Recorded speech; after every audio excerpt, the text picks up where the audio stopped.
Yifeng had been nothing more than an ordinary college student. Yet in the final battle of the apocalypse, he stood alone against 10 world-shattering demon gods, fighting until the very end. A barren, blood-red continent stretched before him, mountains of corpses rising beside rivers turned crimson. Among the shattered ruins, the 10 terror-inspiring demon gods, covered in wounds and gasping for breath, glared at the solitary figure before them, grinding their teeth as they snarled, "Brat, there's nowhere left for you to run." They had destroyed countless stars and wiped out billions of lives, yet never had they encountered such a stubborn adventurer, swift as a ghost, impossible to pin down. Yifeng's breathing was ragged, blood seeping from the corner of his mouth. Surveying the savage faces and the endless field of corpses, he sighed. In the end, I still failed, didn't I? 3 years earlier, an anomaly had dragged every human on Earth into a so-called game of gods and demons, forcing them to endure a life-and-death trial every 10 days. Now, all humanity was gone. Only Yifeng remained. Ding. You have 10 seconds left to clear this stage. Failure will be judged as mission failure. Yifeng gave a bleak chuckle, resolve igniting in his eyes. If that's how it is, I'll bring you all down with me. Before his words faded, he surged forward like lightning, diving into the midst of the demon gods. Clenching a dazzling, multicolored bead, he whispered with wild determination, "Detonate." The bead burst into blinding light and shattered. A cataclysmic blast engulfed Yifeng and the demon gods alike. In his final moment, his face twisted with pain, yet he murmured, "I have no regrets before heaven and earth." Ding. Earth's last player has fallen. The journey of gods and demons is concluded. Across the universe, the notice stirred no ripples. The extinction of a species was an everyday occurrence. Besides, Earth's foe had annihilated countless civilizations. Its victory had seemed inevitable. Yet just as all beings dismissed the message, the system chimed again. "Congratulations, player Falling Leaf without sound, for slaying the ancient 10 demon gods. Exclusive reward obtained, Evil God Pearl. I have no regrets before heaven and earth." Yifeng jolted awake, sprang from his seat, and shouted. A second later, he froze. Every classmate in the room stared at him, stifling laughter, while the teacher adjusted his glasses, face dark. "Yifeng, you may be guiltless before heaven and earth, but you have certainly wronged your teacher." Yifeng's heart pounded, his mind blank. "Teacher, what day is it?" "May 5th, 2028. First period," the teacher replied coldly. The date hit Yifeng like a tidal wave. He had been reborn 3 years earlier, on the very day the gods and demons would arrive. So that's it. Thoughts whirred through his mind. Without hesitation, he bolted for the door. "Yifeng, are you skipping class?" the teacher shouted. Yifeng strode on without looking back. "I'm skipping this class for all humanity. Studying won't save the world." The entire class gaped, stunned by his declaration. Bursting from the classroom, Yifeng pulled out his phone and booked a train ticket. He remembered that when the gods and demons descended, every personal possession would convert into in-game currency or items, and a handful of rare real-world objects could grant a huge early advantage. He recalled a forum post from his previous life. A beggar who had entered the game with an SS-grade item that could open a random mystery chest, only to draw a mere silver rank weapon. That beggar lived in a nearby city.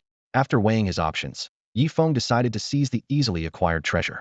5 hours of hurried travel later, he reached his destination. Near the mall outside the railway station, he spotted his target, a ragged, emaciated man with a crippled leg, sitting on the ground with a broken bowl. In front of the beggar lay an inconspicuous black stone pinning down a scrap of cloth that listed his misfortunes: deaf, mute, blind, disabled. Yifeng crouched. "Can't hear, huh?" The beggar nodded vigorously, then realized his slip and mumbled incoherently to cover it. Without hesitation, Yifeng picked up the black stone and turned to leave. The beggar panicked, cursing, "You bastard, stealing from a beggar, are you even human?" 5 yuan. Yifeng's voice was calm. "I need a doorstop." The beggar hesitated. The stone felt odd and heavy. It might be valuable, and 5 yuan seemed too little. But when Yifeng sneered and threatened to expose him, the man relented. "Fine, 5 it is. You keep it for now." Expressionless, Yifeng pulled out his phone. "I don't have cash. Got a QR code?" "Yeah." Dropping the act, the beggar deftly produced a phone. "You scanning me, or am I scanning you?" Stone in hand, Yifeng stifled his excitement, bought a boxed meal, and sat by the street, quietly waiting for fate to arrive. At exactly 5 o'clock, the world quaked, an indescribable force sweeping across the globe. The next moment, every human vanished, swallowed by darkness. "It's here." Feeling the familiar, terrifying pressure, Yifeng clenched his fists, heart hammering, yet his gaze was as steely as iron. "This time, they'll change the ending." A cold prompt echoed. "Dominant species detected, humanity. Qualification to enter the game granted."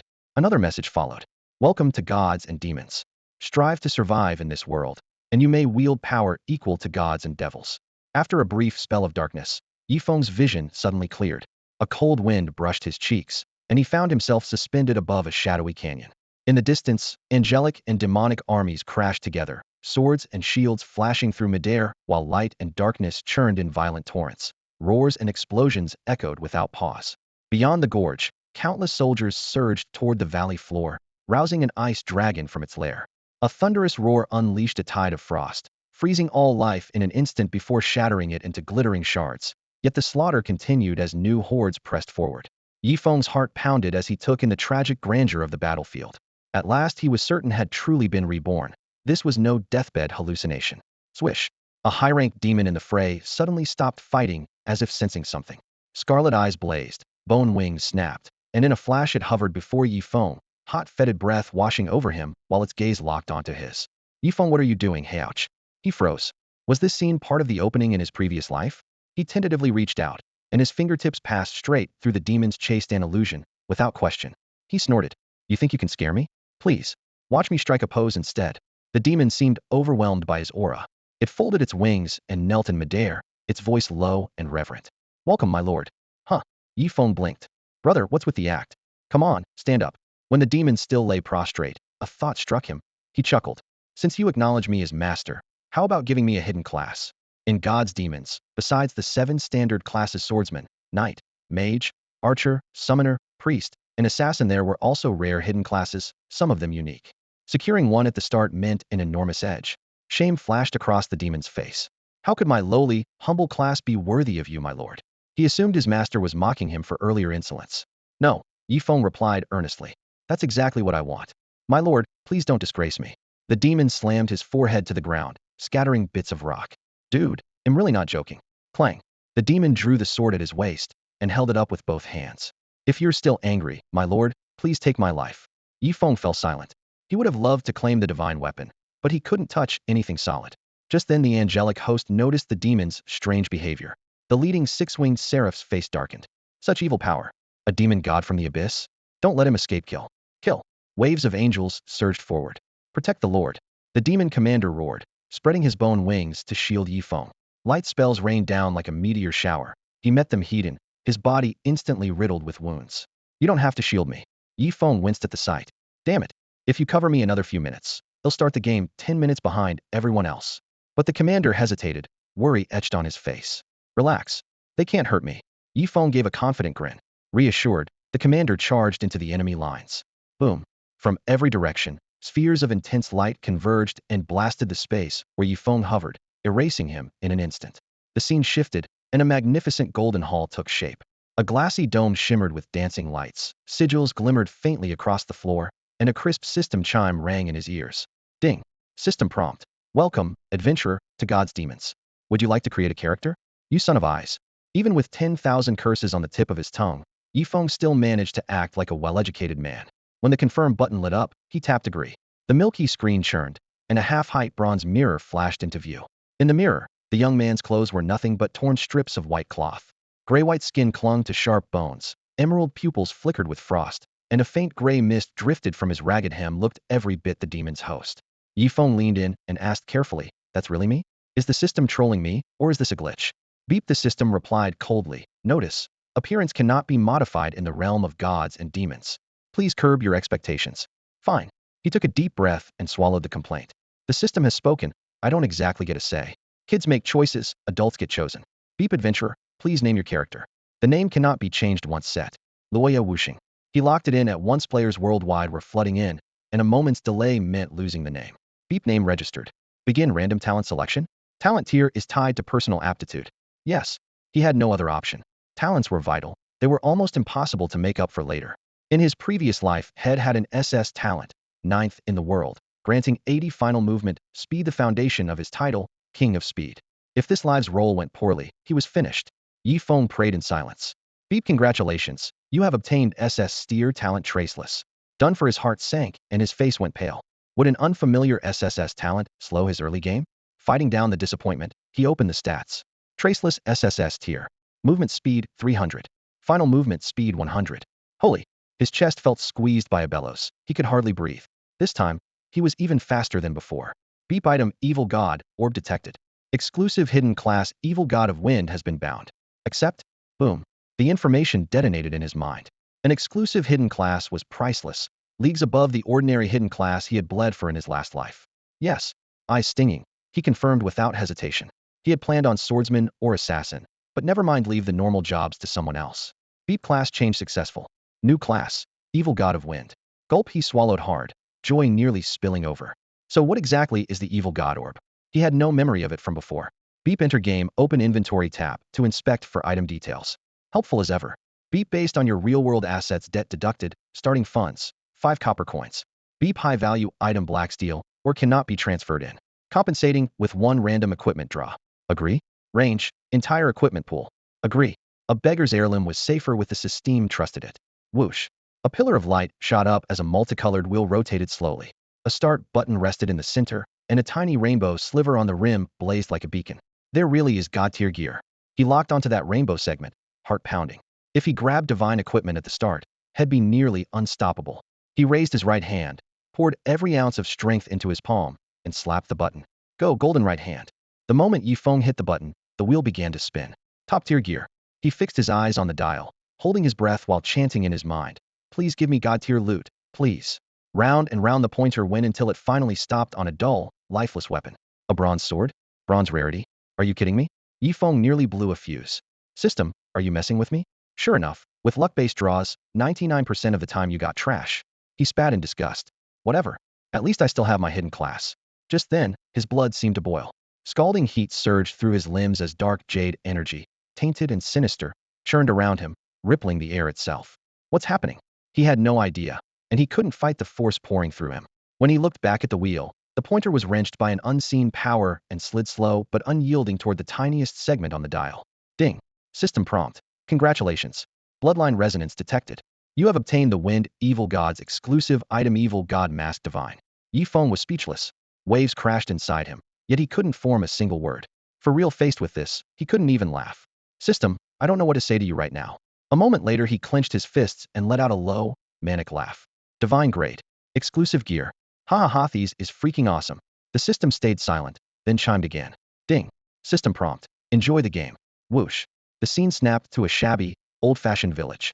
White flashes burst everywhere as more players were teleported in. Ding. System prompt.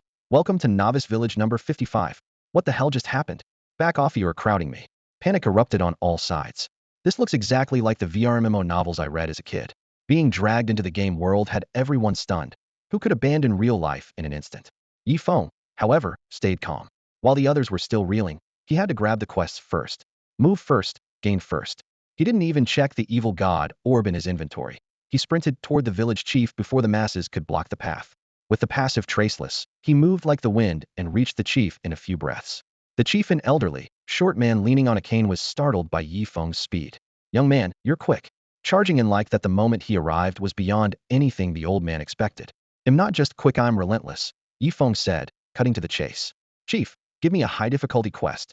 He had lived this before and knew the chief held the village's rarest mission. Very well, the chief pondered, then pointed outside the palisade. The goblins have grown savage, attacking travelers everywhere. Can you deal with them? Ding. System prompt. Quest triggered, slay goblins. Difficulty D. Accept? No. Yifeng refused without hesitation. Why ever not? The chief asked, bewildered. It's far too easy. With frustration etched across his face, Yifeng asked, Chief, have you ever felt the pain of having skills but nowhere to use them? At the deserted wooden gate, the graybeard elder stroked his whiskers, baffled. Kid, you're only level 1. What skills could you possibly have? Yifeng refused to back down, raising his voice. Have you ever tasted what it's like to be dismissed by people who think you're beneath them? Oh, the chief's brow twitched. He muttered, and where is this snob you're talking about? Yifeng gave a long, theatrical sigh and swept his gaze over the barren village. Is this starter town so poor it can't cough up even one high-level quest? The chief nearly swore, but forced it down. You know what, well said. In all his years, he had never heard such a bizarre request. Fine. If you're that determined, I'll oblige. He pulled half of a broken jade pendant from the folds of his robe, nostalgia clouding his eyes. This pendant. Don't worry, I'll find the other half. Yifeng cut in. Ding. System message. Congratulations, you have accepted the hidden quest, the chief's pendant difficulty B. How did you know it was missing the other half? The chief felt as if had been hexed. Young man, meeting you is my good fortune. Yifeng folded his arms and said with deadpan sincerity, because I'm irresistibly handsome. I see. The chief nodded, then his face darkened. Are you messing with me? Not important. Hand it over, Yifeng said, extending his palm. Hand what over? The chief asked, puzzled. Goblins to kill, Yifeng prompted, patiently feeding him the line. Now repeat after me. The goblins outside the village have grown fierce, attacking travelers everywhere. Young man, could you help me get rid of them? The chief fell silent. Ding. System message. Quest accepted. Slay the goblins. Difficulty D. With 2 quests now active, Yifeng sprinted out of the village, planning to farm monsters while checking his personal hidden class and the evil god orb he expected to find in his inventory. On the muddy road, scattered travelers pointed at the gray-skinned teenager. Is he a demon? He looks like the one from the opening cinematic. Does this lousy game have hidden races after all? They couldn't make sense of it. Pale gray skin and dark teal hair. Even emo fashion wasn't that outrageous. Crap. Yifeng heard every word. He looked down. Had he really turned into a demon? Fighting back his shock, he opened the class window. Class. Evil God of the Wind. Exclusive hidden class. Description. An abyssal demon who commands the wind. An eternal evil deity feared across countless worlds. Health. Attack. Defense. Speed. Note. Each health star equals 100 HP. Each attack or defense star equals 1 point. Each speed star increases attack and movement speed by 0.1. Each attack point deals 10 damage. Holy crap. Yifeng nearly took off on the spot. Normal class is capped at 5 stars, yet every stat here was maxed, and speed was a ridiculous 8. 2 words. Absolute domination. He opened his inventory. 5 copper coins sat in the corner, hardly worth a glance. What mattered were 2 glowing items. The evil god orb and the evil god mask. Gulp. The pitch-black orb pulsed with an eerie light, and Yifeng felt an instinctive bond with it. His throat bobbed, and his breathing grew heavy. Heart pounding, he opened the details. Evil god orb? Evil god orb? Description. The wellspring of the evil god's power. Only the first adventurer to slay the 10 ancient demon gods can earn its recognition. Effect 1. Absorbs rare bloodlines found throughout the world, boosting the strength of the evil god of wind class. Effect 2. Effect 3. Effect 4. Bonus skill. Bonus skill. Permanently bound to player Luya Wuxing. Cannot be dropped, destroyed, or discarded. I don't get any of this. Yifeng admitted, yet the sheer impact of it exploded in his chest. The rank was hidden, the screen was packed with question marks, and a single revealed attribute was enough to prove how terrifying it was. Class power normally had to be accumulated through slow job change quests, but the evil god orb offered a shortcut, and that shortcut belonged to him alone. Putting 2 and 2 together, Yifeng guessed that his kamikaze strike against the ancient demon god had really succeeded, which was why the system had handed out such a broken reward. Snapping back to reality, he sped away from the novice village while pulling out a second Itima dark purple mask covering the upper half of his face, etched with sinister patterns that glinted coldly. Evil god mask. Divine tier effect. Insufficient strength to view. Bonus skill. Facade. Description. Facade SSS tier. 1. Conceals the wearer's appearance and name. 2. Anyone trying to inspect the wearer's panel must be 50 levels higher. 3. Toggle on or off at will. No cooldown. Overpowered. Yifeng slipped the mask on, activated facade, and opened his character panel. Luya Wuxing.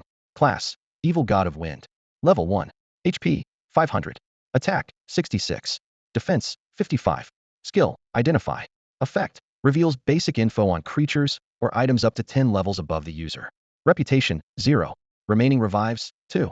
His 6 attack was entirely thanks to the Newbie Club's extra point. Newbie Club. Common. Attack. 11. Description. Thick, long, and hard to break. With the evil god mask on, almost no player could read his stats, sparing him endless trouble. In Divine Demon World, players did not respawn indefinitely. Once their revive counter hit 0, death was permanent. A world boss raid would be announced to the entire server every 10 days. For now, most players felt no pressure. Many even rejoiced that their real-world illnesses had vanished the moment they entered the game. Rustle.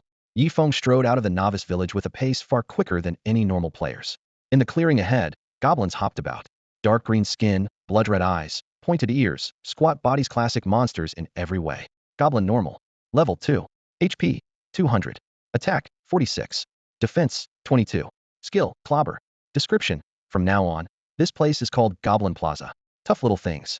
Yifeng tightened his grip on the thick, long Newbie Club, not daring to slack off. His stats beat theirs across the board, but one breach in his defenses and his HP would plummet in seconds. Without hesitation, he charged forward, raised the club, and brought it crashing down on the nearest goblin's head. Use you to put a real edge on my noob stick. Crack.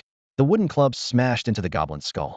Before Yifeng could savor his first kill, the beginner's club snapped with a pitiful scream. Half of it spun through the air and thudded to the ground. Ding. System message. Your weapon, beginner's club, has been destroyed due to excessive force. Yifeng froze, staring at the stub in his hand, his expression dark. So much for thick, long, and unbreakable. Snapped halfway through the first fight? Unbelievable.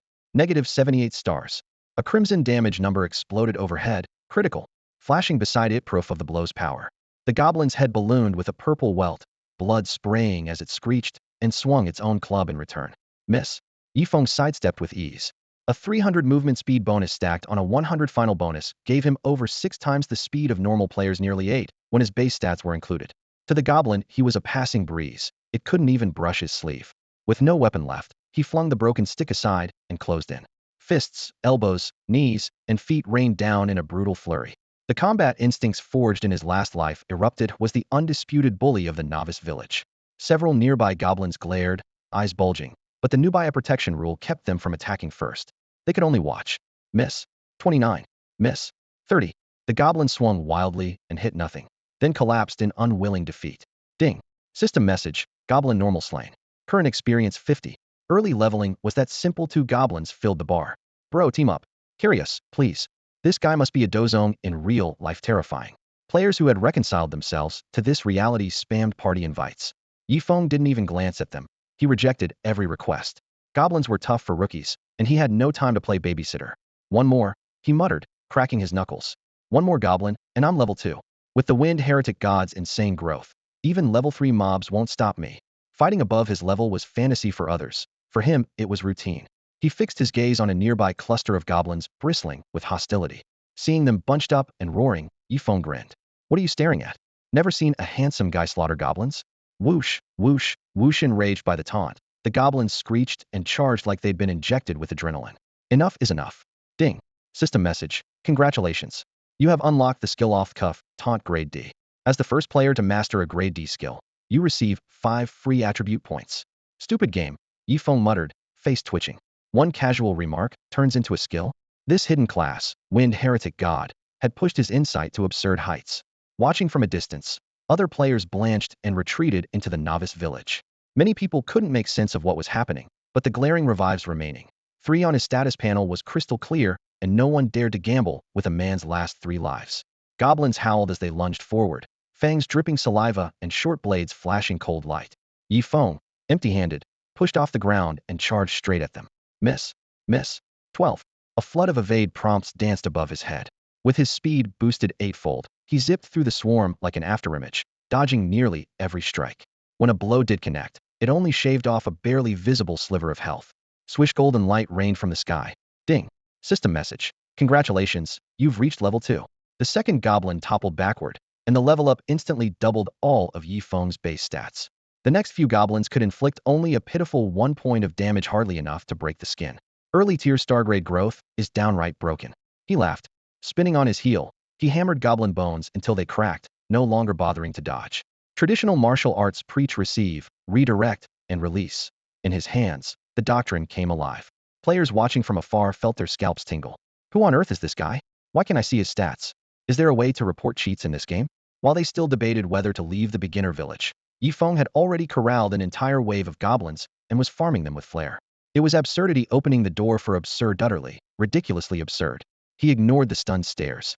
Armed with a head start that dwarfed anyone else's, he had one objective: be the first to leave the newbie zone and push his advantage to the limit. Whether he drew attention meant nothing to him. If a casual line was enough to unlock taunt, he mused, maybe I can snag other skills the same way. The idea flickered through his mind as he danced around the goblins. In Shinmao, as long as your strength, insight, and technique are up to par, the system will recognize any skill you create. Take this Konglong Yui. Yifeng dropped his shoulder and swung his arms, true energy surging through him. He stamped both feet into the mud with a thunderous crack, kicking up a ring of dust. His palms swept out in a grand arc, as though he feared the system might miss the name of this peerless art, and he slammed it into the back of the goblin's skull. 96.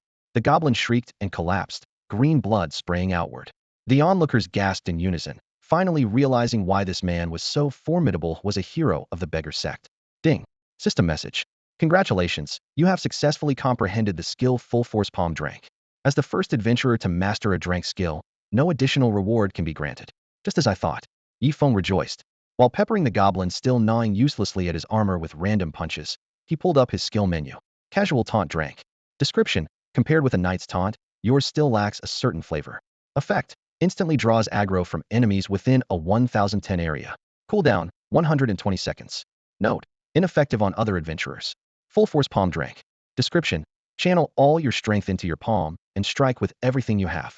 Effect: deals 120% of your attack as damage to a single target. Cooldown: 10 seconds. That's a real full force palm, a real Konglong Yui. Yi Feng's blood surged, and he could almost hear Hong Qigong praising him. Ding. System message. Congratulations, you have reached level 3. Swish. Golden light rained down like a shower. As Hong Qigong's disciple, Chief Yi cleared out the remaining goblins in a few swift moves, then headed back to Novice Village 55 under the awed gazes of the other players. He sighed inwardly. If he could reclaim the assassin skills from his previous life, his efficiency would soar. Unfortunately, his current physique couldn't handle them. Forcing the issue would only cause injuries. Still, he was certain those old abilities would return once his level was high enough. Big brother, how can we become as strong as you? Someone finally asked. Yifeng laughed heartily. Besides courage, brains, and good looks, you just need a pinch of luck. The players exchanged glances, each silently digesting this true teaching. When Yifeng reached the village chief's house again, the old wooden cabin was already packed with players. Once the initial shock had passed, everyone had rushed to grab quests. Village chief, I'll risk life and limb for Novice Village 55, please give me a quest. Hurry up in front. The goblins will be wiped out by that masked boss any minute now. Word of Yifeng's slaughter outside the village had spread, and the crowd was frantic, afraid to start several levels behind. Scanning the sea of heads, Yifeng frowned. I'd better hand this in fast, and at least get myself a decent weapon. Village chief, there's news about the jade pendant. Yifeng raised his voice. Make way. The village chief barked, pounding his cane until a path opened. What happened? Through my tireless effort, I've taken care of the goblins. Yifeng produced the 5 quest items the goblins had dropped and handed them over.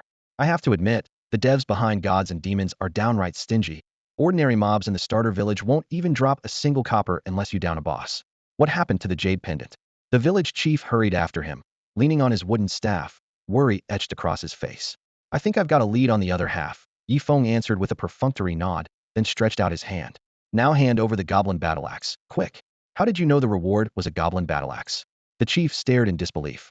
Ever since this adventurer had shown up, had felt completely exposed, as if he had no secrets left at all. That's uncanny. Hurry. Yifeng urged, impatience sharpening his tone. The pendant isn't going to wait for us. Ding. System message. Congratulations. Quest completed. Kill goblin difficulty. D. Rewards. Current level EXP 13. Goblin battle axe common. Goblin battle axe common. Attack 55. Description: a mere battle axe hardly enough to stop my eastern wind. Once the quest was turned in, he snatched up the axe and left without another word. Most starter zone rewards were junk. Only weapons were barely worth the trouble. With his obscene base growth as the wind fiend, grinding low-level mobs by the book would be an absolute waste of time. Instead of racing straight into the wild, he ducked into the apothecary and traded his last 5 copper coins for 5 health potions. Red potion degrade. Effect: restores 100 HP per second for 10 seconds after use. Cooldown: 60 seconds. For the record, a newcomer's real-world assets are converted into in-game currency capped at 10 gold, bottoming out at 5 copper. Yifeng hadn't started rich, but even a pocket full of gold would be useless in the starter village, so he didn't care. He already had a money-making plan. All he needed was the right moment. Once he was set, Yifeng left the village behind, no longer in the mood to toy with goblins, and headed for a riskier area. After crossing an open plain, he stepped into a thick forest. Ding. System message. You have entered Azure Serpent Forest. A breeze rippled through the treetops, sunlight dappled the forest floor, and the air felt at once serene and bright. Rustling softly, Yifeng moved with a speed ordinary players could only envy and quickly found his target. Azure Serpent Normal Mob. Level 8. HP 1000. Attack 1820. Defense 1010. Skills: Constrict, Venomous Bite. Description: serpents are no pushover, stay nimble, and whatever you do, don't let one sink its fangs into anything vital. Jumping straight from level 2 goblins to level 8 serpents was crazy. There were level 5 monsters in between.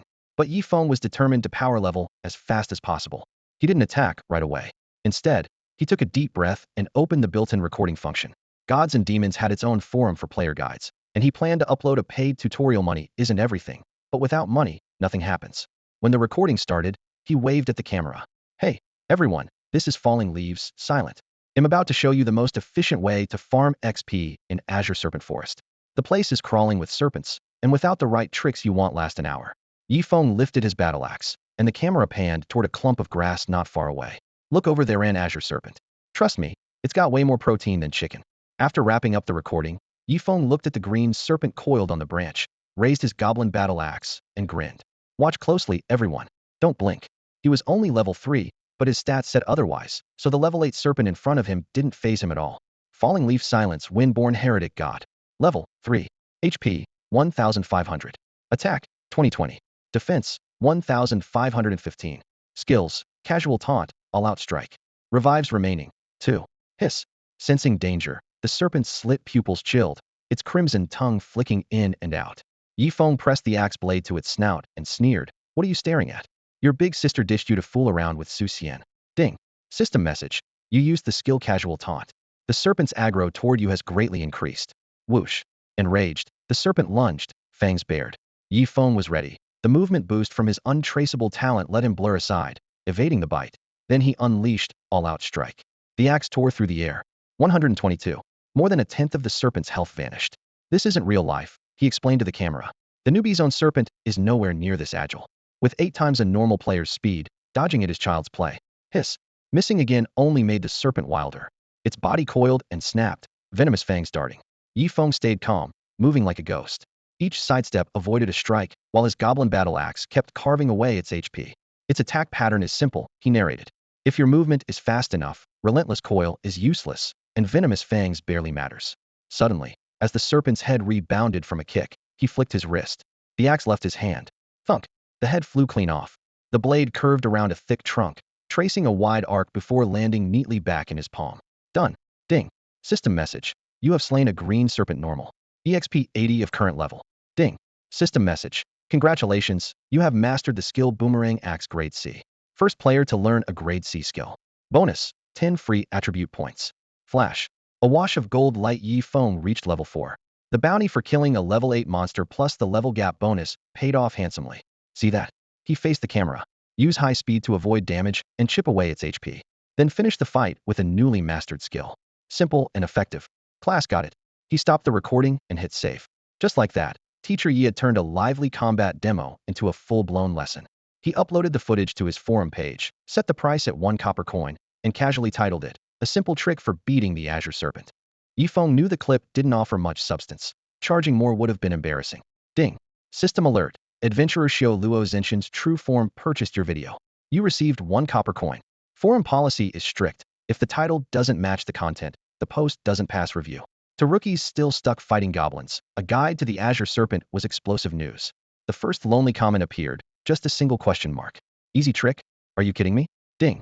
System alert. Adventurer Hen Tian D purchased your video. You received 1 copper coin. Ding. System alert. Adventurer Jida Bushao purchased your video. You received 1 copper coin. The notifications kept chiming as more players, curiosity peaked, paid to watch.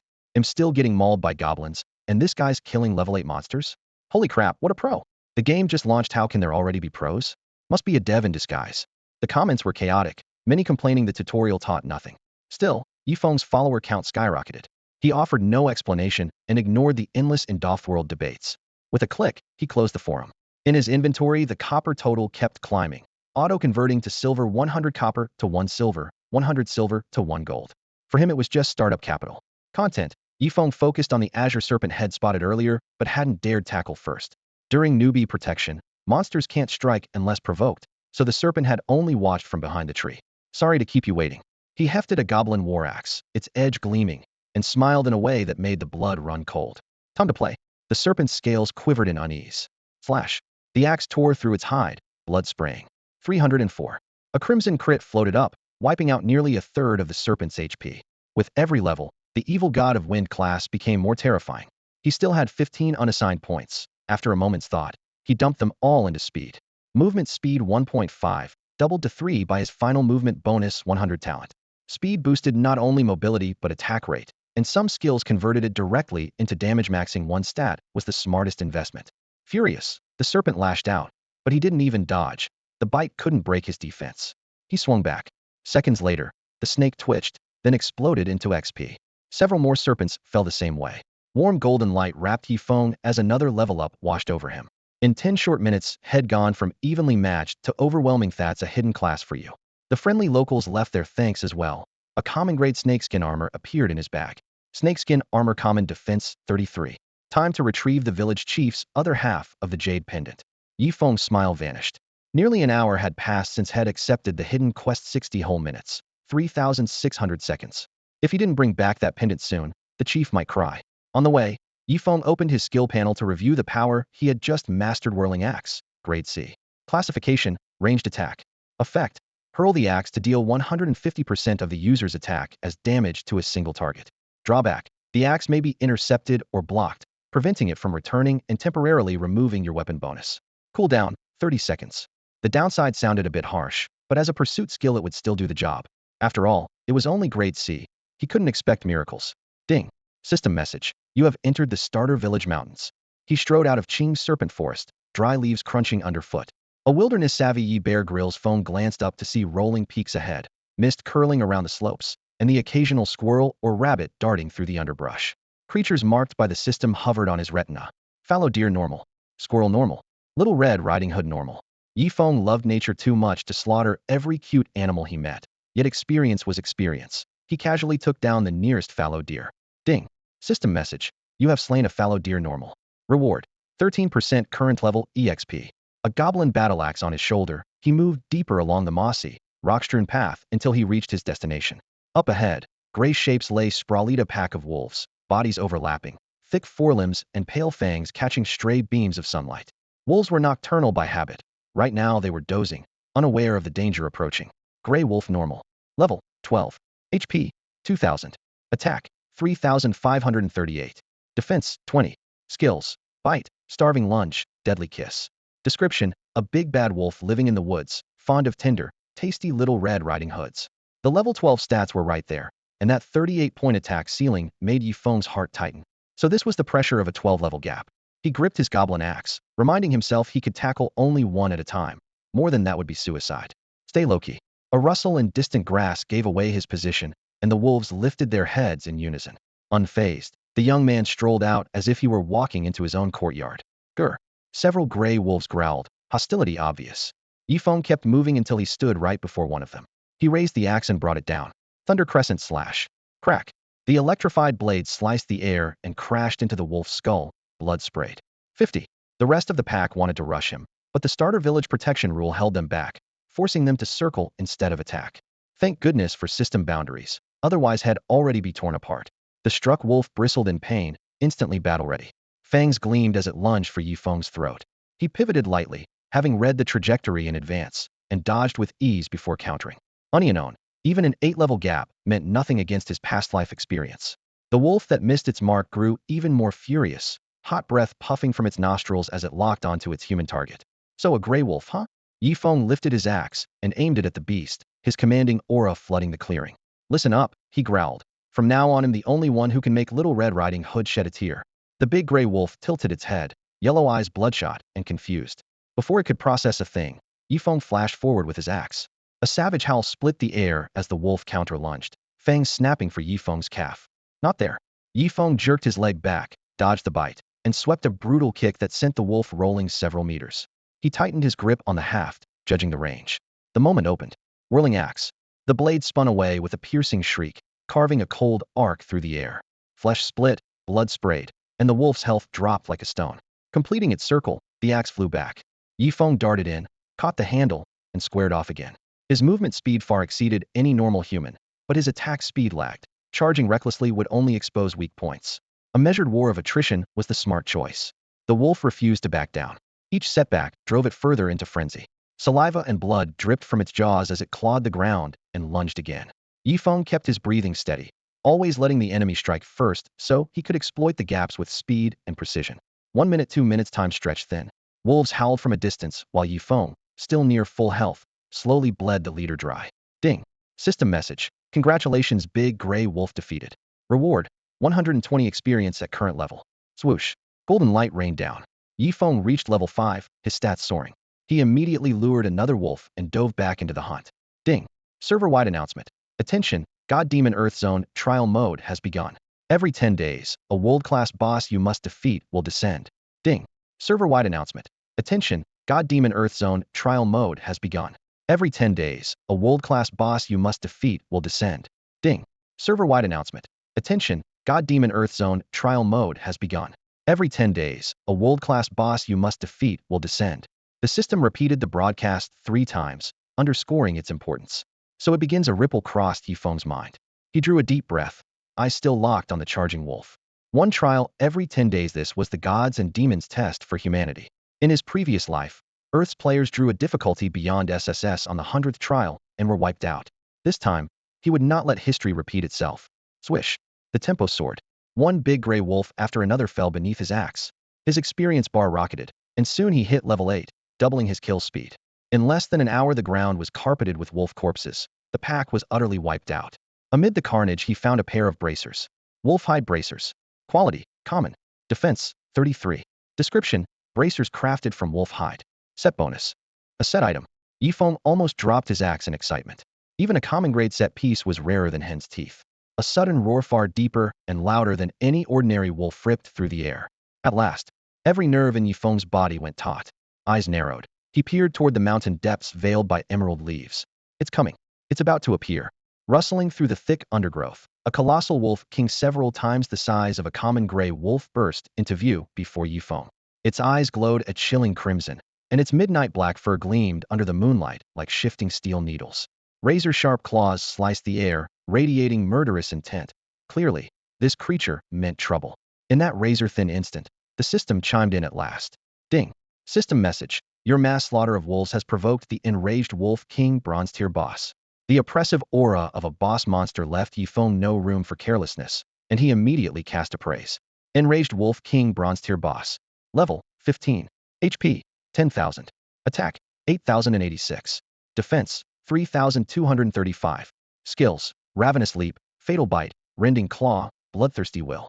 Description, run. If you don't, it'll be too late.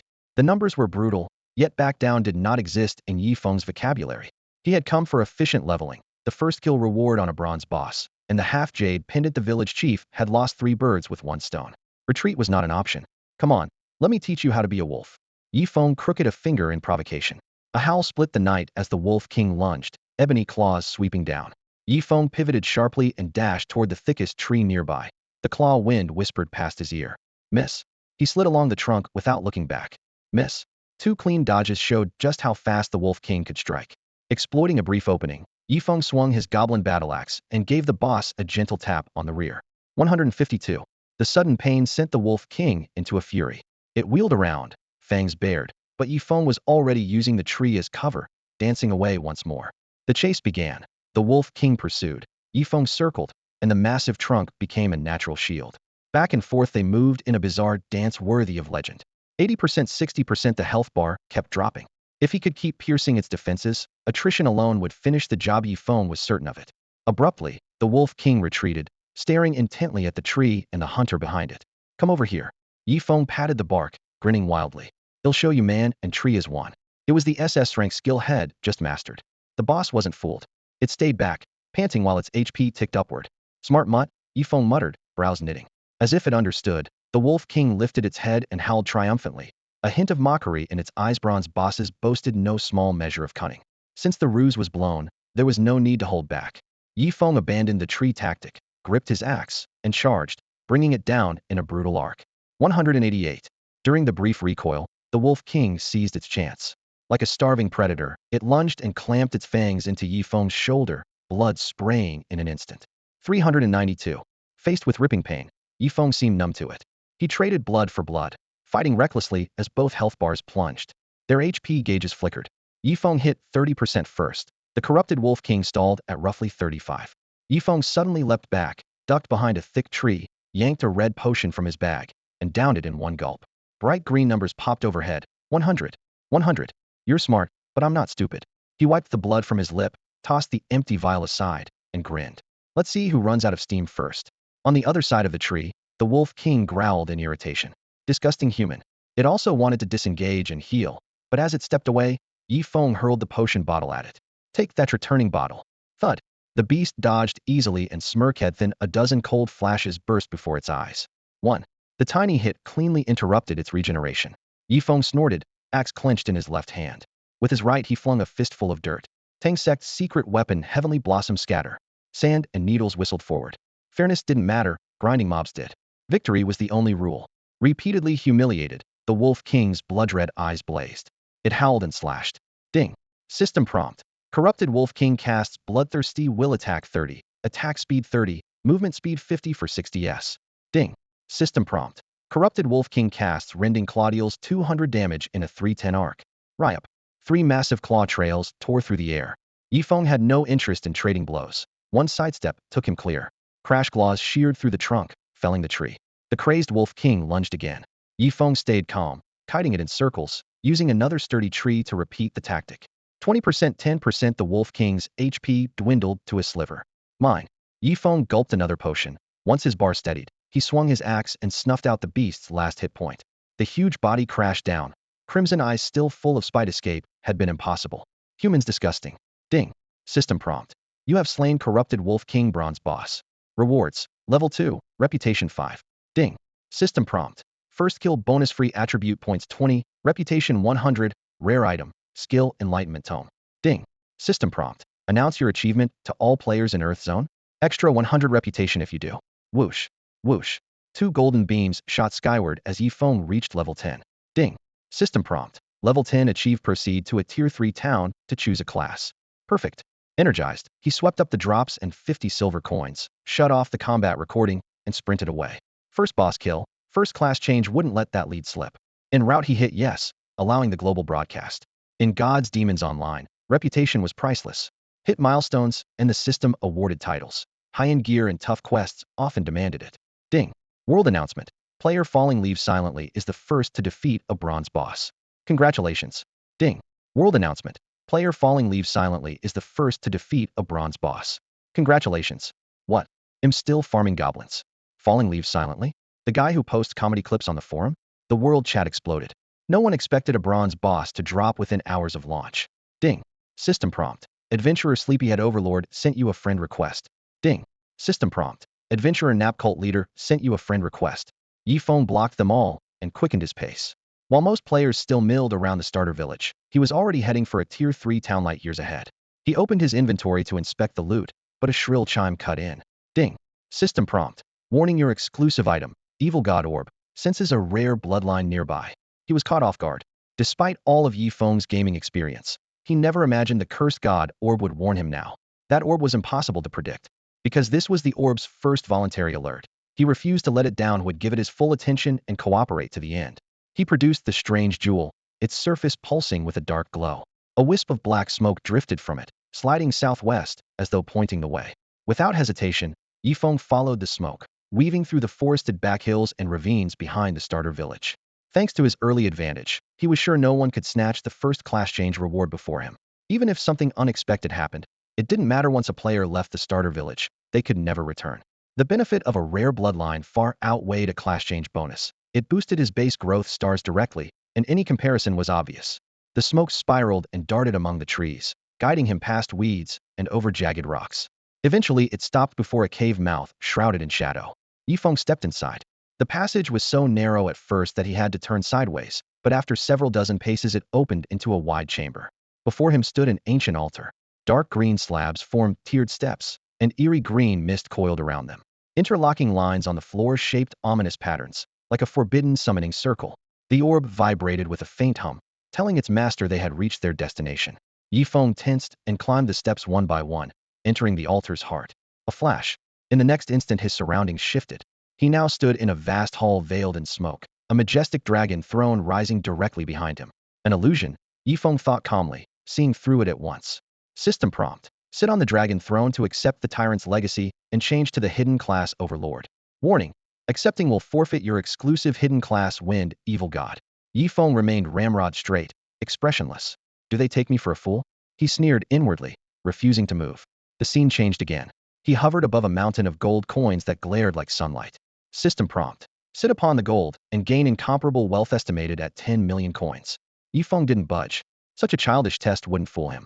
The third tableau appeared, a young woman's bedroom, scented with faint perfume. Beside the bed, a graceful lady in sheer gauze rose slowly. Her skin was alabaster, her curves exquisite, her eyes brimming with flirtatious warmth. Handsome, come here, she murmured, her smile blooming. I can tutor you in foreign languages on the bed. System prompt. Kiss her to earn her permanent allegiance. Whoosh. Yifeng finally moved. Without a blink, he hurled his goblin battle axe. A cold gleam sliced across the woman's pale neck before the axe snapped back into his hand. Crack! The illusion shattered at once. Green mist, hall, golden mountain, and boudoir dissolved together, and Yifeng found himself again at the altar's center. Seriously? They thought such tricks could test a seasoned veteran? What veteran would ever fail a test like that? He glanced around and froze. Someone had appeared beside him without a sound, a short, shifty-eyed man. Shangsun Rui, apprentice swordsman, level for a Huaxiao player? At the same time, the Sakura Zone newcomer was just as startled to see Yifeng. Yifeng's face stayed calm, but memories flashed through his mind. In his previous life, this very Shangsun Rui had become a venom blade swordsman and climbed into the Sakura Zone's top 10. Meeting him in the novice village this time was unexpected, yet it made sense. Although there were many starter villages, certain special events overlapped. Once triggered in one village, they vanished in all the others. Keika, a raspy laugh cut through the air, pulling both men's eyes to the altar. Hidden gears clanked as a throne of dark-etched stone rose slowly from the center. A hunched, corpse-pale elder lounged on it, radiating a suffocating pressure that blanketed the entire altar. Benson, source of venom? Every stat beyond his name was a wall of question marks, proof enough of his unfathomable power. Well, two little worms at once, Benson sneered, his gaze drifting between them before settling on Yifeng with a faint frown. Yifeng clasped his fists. Senior, how may we serve you? Benson stared for a moment, muttering, your aura offends me, evil god of wind? Never heard of it, yet my instincts recoil. How curious. Yifeng stayed courteous. You mistake me, senior. I mean no harm. Sensing an opening, Shangsun Rui hurried forward and bowed low. Honored elder, command me as you wish. This was his chance. If he missed it, the Huaxiao player would seize it. Good, Benson nodded. You are far less irritating. Yifeng's steady stance displeased him by contrast. Thank you for your favor, sir. Shangsun Rui could barely hide his delight. Benson leaned back, voice rumbling. I am the god of venom. In the ancient war of gods and demons I was gravely injured, yet I clung to my noble legacy. Bang! Before he finished, Shangsun Rui fell to his knees, forehead pressed to the stone. Please, grant your blessing to this unworthy one. He knew better than anyone that after the gods and demons descended, any stroke of fortune could change a destiny. Benson nodded, approving. The weak must master the weak's way of survival. I like your humility. His eyes turned cold as they shifted to Yifeng. Boy, why do you just stand there? Yifeng glanced at the kneeling Shangsun Rui. If he truly wished to kill you, groveling wouldn't save him. In the last timeline, every player had bled themselves dry to challenge the 10 ancient demon gods. Until he faced true despair, he would never kneel. Insect, what are you suggesting? Benson's gaze turned icy. Yifeng stepped forward, his voice as sharp as steel. A man's knees are worth their weight in gold. Who are you to make me kneel? Impudent. Benson roared, divine pressure crashing down like a raging sea. Boom. The weight slammed into Yifeng like a mountain, stealing his breath and clawing at his deepest fears. Yifeng swayed as if the slightest breeze could topple him, and Benson's grin turned feral. Insect, taste a god's fury. It was the first time he had seen a mere mortal dare to boast before him. Yifeng drew a steadying breath and forced his battered body forward. Joints popped, muscles convulsed with agony, yet he did not retreat. The evil god mask on his face shimmered with dark violet light. A god who survives by clinging to life hardly deserves the title, he shot back. Benson's hair bristled, a flicker of fear flashing in his eyes. Why could this human still move? Yifeng kept advancing. You're used to looking down on everyone from the clouds. Take a look at your own situation. If you could really kill me, why stay so far away? From the start, your so-called divine pressure should have flattened me. That pressure was no more than a breeze to Yifeng, unworthy of awe. A chill stabbed through Benson. He barked, Kamaya Wakaha, kill him.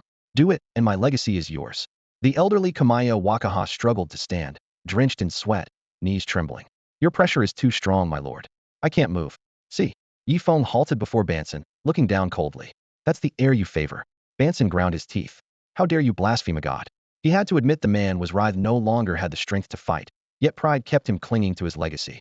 A foolish god showed me this path. Yifeng drew a pitch-black pearl from his pack. At this range, the evil god pearl could be triggered at any moment. Evil god pearl, devour. Alohum burst forth. Pale light flared as an indescribable force tore at the toxic god's body and divinity. Benson felt himself shredded by an invisible vortex, reduced to pure energy that the pearl drank in. What is that thing? Terror smothered his snarl. He could not even struggle. Expressionless, Yifeng fixed the pearl on him. Old relic, time to leave. I am a god, a great god. Hatred and panic twisted Benson's gaze. Blasphemy has a price. A lance of green light shot from his eyes and pierced Yifeng's chest.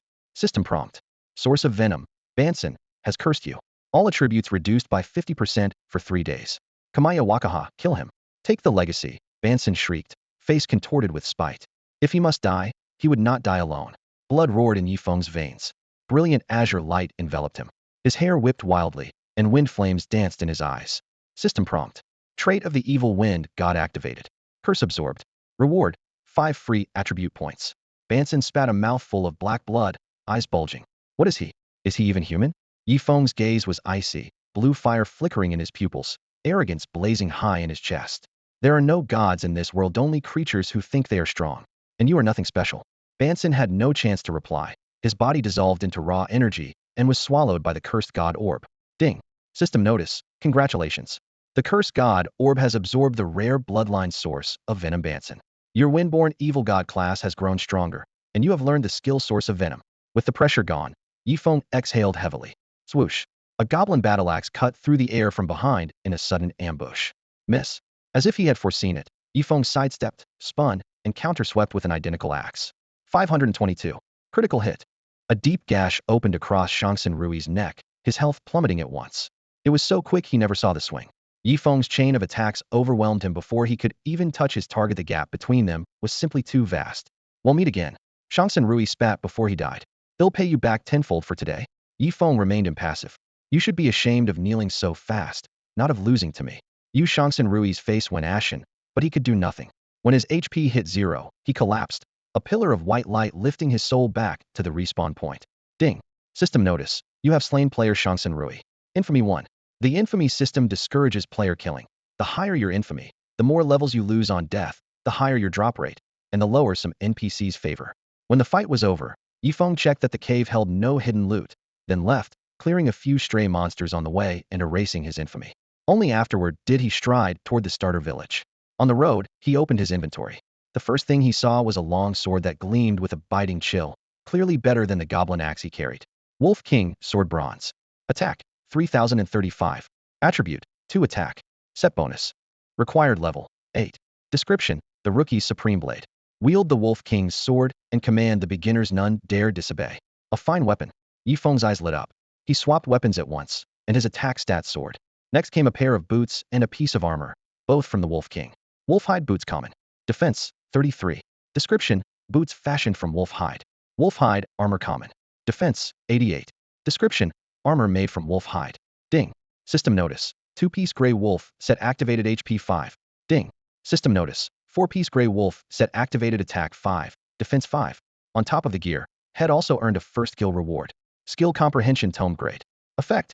Used to gain a chance of learning a skill suited to your class. Description. Read it carefully. A chance, not guaranteed.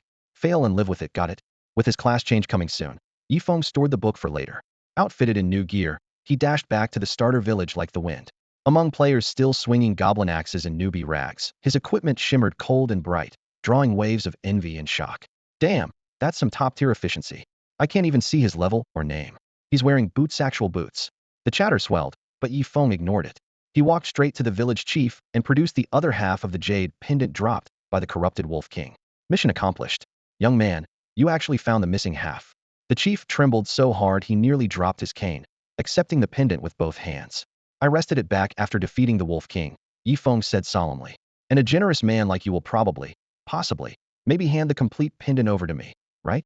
How did you? The chief had planned to give it away, but Yifeng's words cut him off. Thank you, chief. Yifeng gave a formal nod. The chief stammered, then finally muttered, you're welcome. The village chief lived up to his name. Once Yifeng recovered the pendant, the chief nobly handed it over to its rescuer. Before Yifeng could react, the system chimed in first. Ding. System notification. Quest: the village chief's pendant completed. Difficulty, B. Rewards, 90 current level experience, 5 reputation, and costume, White Wolf pendant grade. White Wolf pendant grade. A white jade pendant imbued with the aura of the Wolf King. Base effect, 5 movement speed. Extra effect, small chance to increase NPC affinity. Whoosh. A cascade of golden light drenched him. His experience bar filled instantly, and he shot up to level 11. With the game's only early-stage costume in hand, he headed straight for the teleport array at the village gate destination, a Tier 3 town. In Gods and Demons Online, settlements rise in this order. Tier 4 hamlet, Tier 3 town, Tier 2 city, Tier 1 capital, and super capital. Without the required level, the gates stay shut. Yifeng knew he couldn't waste a single minute. Big brother, will you power level me? I can't beat the goblins. A pretty female player squeezed in beside him at the array, voice sugary sweet. Nope. Yifeng mimicked her tone, shaking his head. My girlfriend would get jealous. This was no time to dawdle in a starter village. Who's your girlfriend? She thrust out her chest and fluttered her lashes. Is she hotter than me? Clang.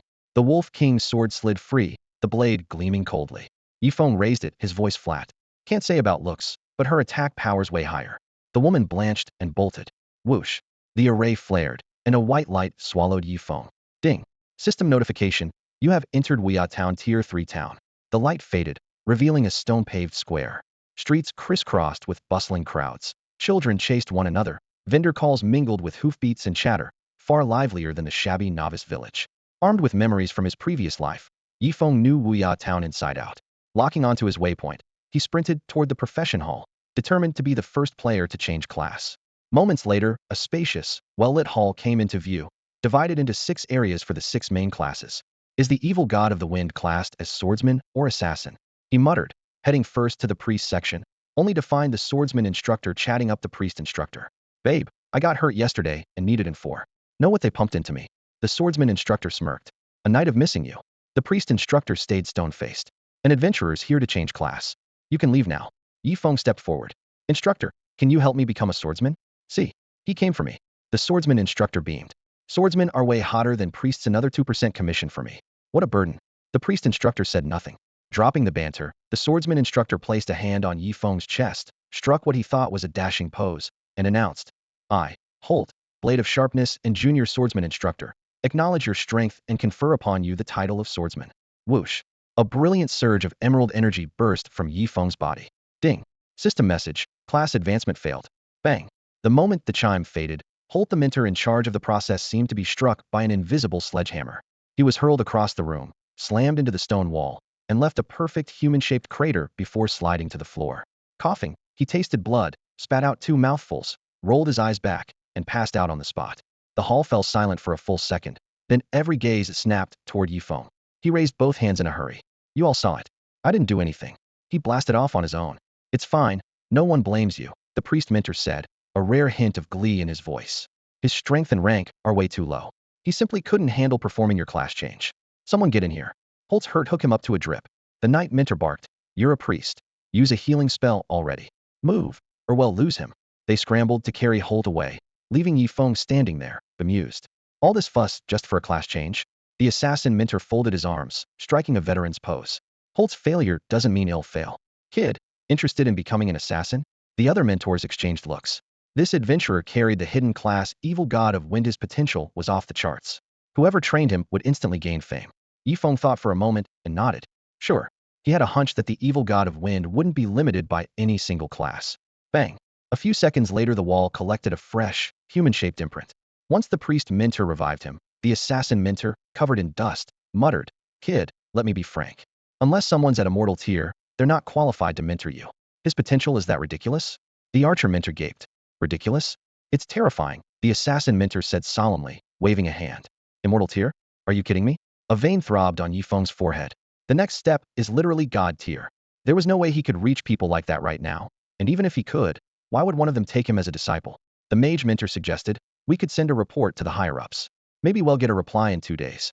2 days? Yifeng spun on his heel. By then it'll be too late for anything. I'll figure it out myself. Since the regular route was blocked, it was time for the fallback plan. If he remembered right, she was in Kanglan City now. If immortal was the minimum requirement, he might as well latch on to someone at god tier. The cost? He could worry about that after he found her. He hurried back to the teleport array in Weia Town. Next steps already mapped out in his head. Ding.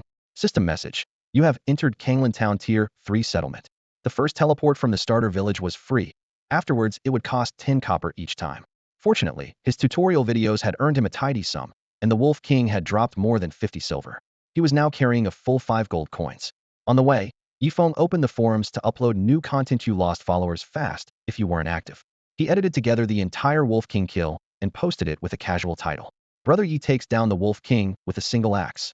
The moment the video went live, hordes of players who followed Falling Leaves silent hit the buy button.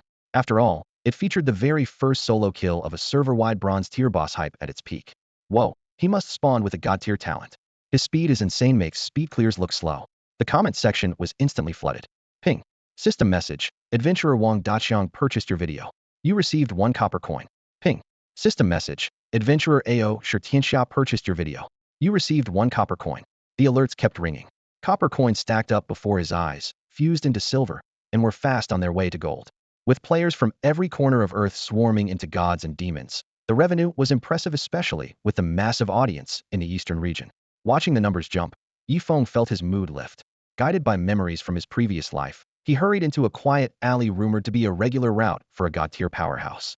Deep inside, a few middle-aged women sat around a square table playing cards and chatting. "I'm pushing 60, and my old man shows up like a rent collector once a month at best," grumbled a gray-haired woman. "Lucky you," another scoffed. "Mine's like a pamphlet guy shoves it at me and leaves." A third shook her head and sighed. "What can I do? My man's a milkman, drops it at the door and calls it done." Opposite them, wearing a floral shirt, sat the landlady, Wang Xiaoyan. Yifeng's eye sharpened. Found her. Her true identity was anything but simple. She wasn't his ultimate target, but to reach that god-tier expert, he had to start with her. Yifeng cleared his throat twice to get her attention. "What is it, kid?" Wang Xiaoyan looked up, frowning as she studied him. "This aura stronger than a demon lord's. Where did this freak come from?" "Auntie, could I post a flyer here?" He quietly set a gleaming gold coin on the table. "I'd really appreciate it." 1 gold coin. Wang Xiaoyan arched an eyebrow, her tone still curt. "Fine, go ahead." Relieved, Yifeng produced the paper and pen head bought at a general store and wrote on the spot. "Seeking master generous pay. Profile: Yifeng, male, 21, presentable. Currently lacking capable allies. Seeking a god-tier mentor to undertake great endeavors together. Requirement: must be god-tier. Reward: substantial payment upon success. Contact: add friend. Falling leaves, silent. When he finished, he pasted the flyer on a weather-stained wall at the alley's entrance. Bold strokes, impossible to miss. He nodded politely to the women, left them to their family talk, and walked away. As long as Wang Xiaoyan didn't tear it down, meeting that god-tier mentor was almost a sure thing. Anyone at that level would know immediately it was meant for them. Leaving his in-game ID posed no risk. In Gods and Demons, natives and adventurers were treated almost the same. Adventurers had 2 respawns while natives had only 1 life, and natives couldn't communicate over long distances. Yifeng looked up at the darkening sky, clinging to one hope. "Please let her see it soon." Yifeng whispered a quick prayer, enabled friend requests from locals, and headed off to level up. "Looks like someone else will claim the first-class transfer reward," he sighed. Ding. System prompt.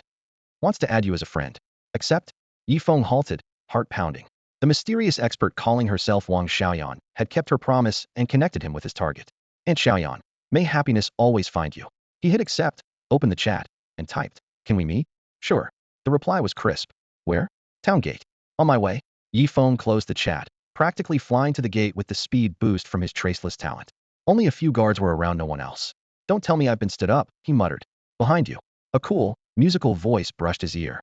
He spun. A silver-haired girl filled his sight. Flawless features, snow-white skin, and spotless armor that gleamed like a holy knight's. Her clear silver eyes examined him with curiosity. "Evil god of wind, that's a rare class." "Hello," Yifeng said, getting straight to the point. "Would you take me as your disciple?" He already knew who she was, the dragon domain's guardian, Li Shui, a god-tier boss strong enough to rival a dormant demon god. "I'm afraid not," Li Shui replied. "I'm not accepting students." "Not the slightest chance?" Yifeng asked. "I see your potential," she said with a smile, "but if I took on every so-called prodigy, I'd never get a break." Yifeng's hidden class had impressed Wang Xiaoyan, yet it still wasn't enough. "If you came only to seek a mentor, I can't help you. Farewell." Li Shui rose into the air, streaking away like a silver comet. "He'll pay 100,000 gold." He yelled. No response. 1 million gold. He shouted, voice cracking. The dragon domain was poor. Raising dragons cost fortunes, a fact the forums had often mentioned. The silver comet wheeled back. Hovering, Li Shui frowned. "Repeat that?" 1 million gold if you'll mentor me," Yifeng said, forcing calm. She narrowed her eyes. "You're carrying exactly 10 gold coins." "I can see that much." Yifeng gaped. "Having 10 gold coins at my level proves I can make money," he argued. "He'll pay the million within 6 months, consider it a debt." Li Shui thought, then nodded. "Fine. But the money isn't the point. It's your potential." She winked. He understood coins alone wouldn't sway her. Promise would. "First, finish your class change quest," she said. "Could I transfer first and do the quest after? Someone else might grab the first transfer reward." She started to answer, and he added, "Another 10,000 gold." Smiling, Li Shui landed lightly and met his gaze. Falling leaves without a sound. "Your potential is remarkable." At the city gate, Li Shui stood on the stone steps, her sleeves snapping in the wind, a fierce aura forcing the patrol guards to lower their heads. Yifeng, hands clasped behind his back, met the scene with unruffled calm. Li Shui's eyes brightened in surprise. "Very well, we'll do it your way." She nodded to herself, thinking, this disciple knows how to seize the key point. hell never suffer for it. Ding. System message. Guardian of the Dragon Realm, Li Shui, 1000 favor. Current status, friendly. Li Shui, Guardian of the Dragon Realm, acknowledge that your strength merits promotion. She raised her palm, and pale blue divine light engulfed Yifeng. A burst of azure energy shot from Yifeng's core, surging through his meridians and flooding every limb. His attributes soared across the board. Ding. System message. Congratulations on your class advancement. All stats 30. Ding. System message. You have earned the crank title Greenhorn. Ding. System message. First player to complete a class advancement. Bonus. Reputation 100. Free attribute points 20. Rare item minor spatial pearl. Even before the surge of power settled, Yifeng asked, Minter, are there any skills I can learn at my current stage? Taking a god-tier powerhouse as a teacher promised huge dividends, both now and in the future. Li Shui shook her head with a gentle smile. You're still too weak. There isn't much I can teach you. As she spoke, a semi-transparent screen unfolded before Yifeng. 1. Wind Shadow Sword Technique B rank. Description: strike like the wind, rustling as you advance. Effect: for your next 3 attacks, attack speed 50. Cooldown: 30 seconds. Class requirement: Dragon Realm Swordsman. Level requirement: 10. Cost: free. 2. Move with the wind passive C rank. Description: those who master the wind gain its favor. Effect: movement speed 10. Class requirement: Dragon Realm Assassin, Swordsman, or Knight. Level requirement: 10. Cost: free. Both skills surpassed ordinary class techniques and came with high percentage bonuses. Li Shui waved the fee outright, a clear sign of special treatment. Ding. System message. You have learned Wind Shadow Sword Technique B rank. Ding. System message. You have learned Move with the Wind passive C rank. Stacked with his existing buffs, Move with the Wind boosted Yifeng's actual speed by nearly 20, instantly doubling his combat mobility. Retracting the screen, Li Shui said softly, All right, time for your transfer quest. Outside Kanglan Town, mindless seaborne creatures are harassing the locals. Slay 20 of them. I'm sure that won't trouble you. Understood. Yifeng bowed. Thank you for your guidance, Mentor. No thanks needed. You earned it yourself. Li Shui gave him a long look, then rose into the air like a winged shadow, streaking away in a blue arc. 1,000,000 gold coins meant little to a god-tier being. What truly won her admiration was Fallen Leaf's quick thinking, offering gold as soon as he realized the Dragon Realm was short on funds and confirming that the currency had real value as a prerequisite class change reward. Moreover, Liu Wuxing had only 10 gold coins in his pocket, yet he still dared to shout out an offer of 1 million. That kind of audacity was nothing short of remarkable.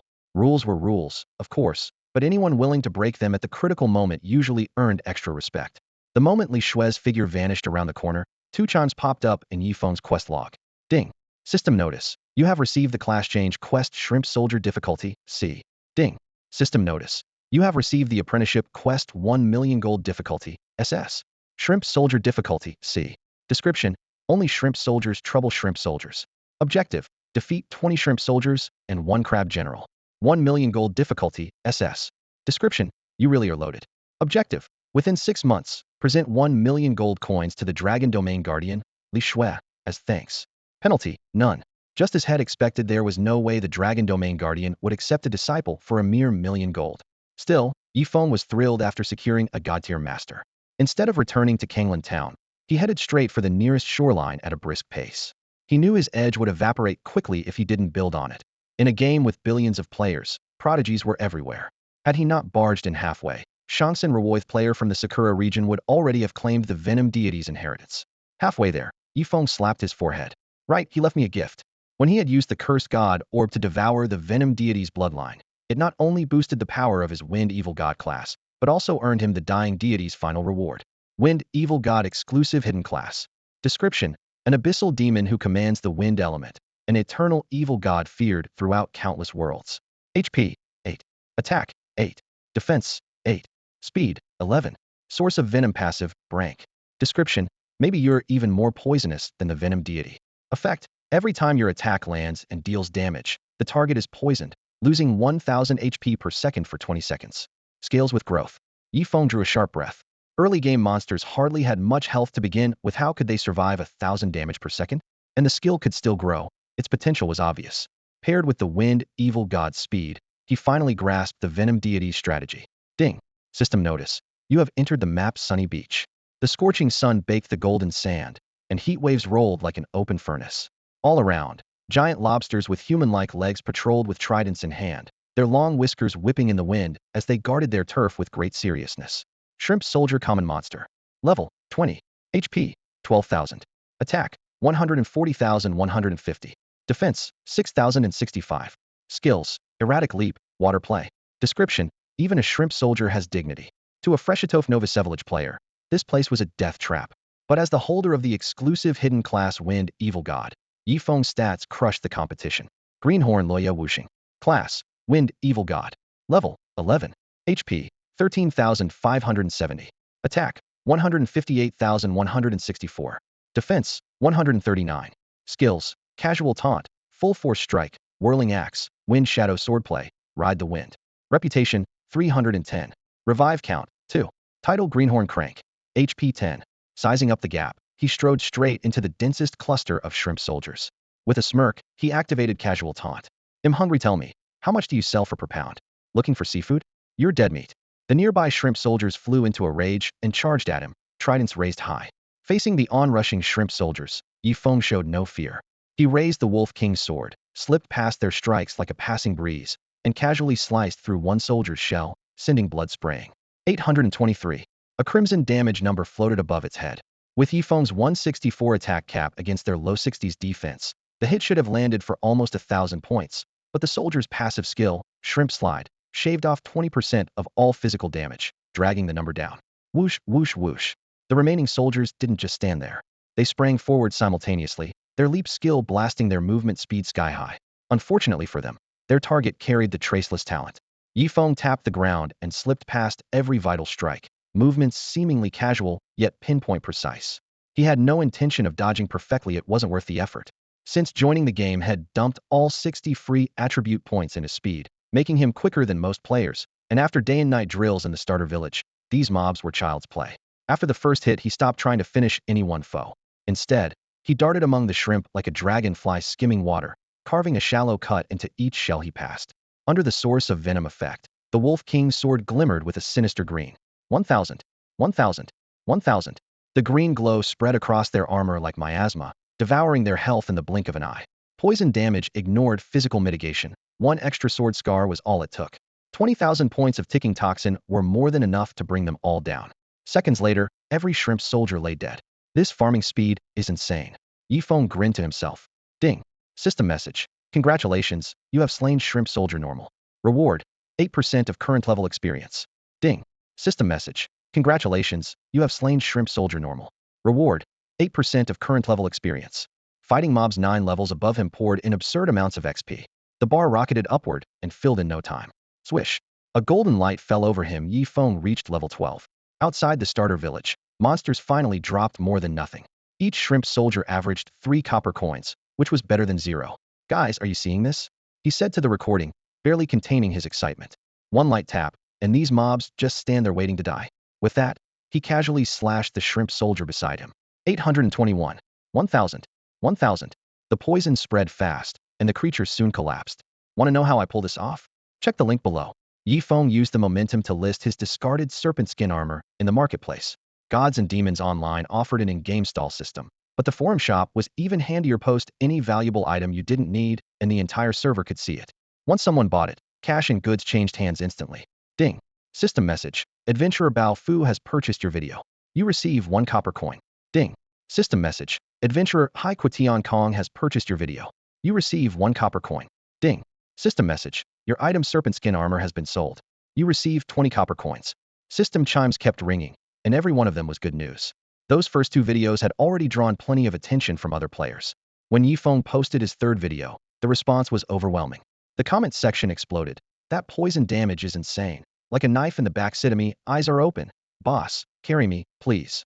After closing the forum, he moved to a different stretch of water and lured in a fresh swarm of shrimp soldiers. A few rounds of poison later, Head pocketed a pile of copper coins and looted 2 items, a shrimp soldier breastplate and a shrimp soldier helm, both common quality.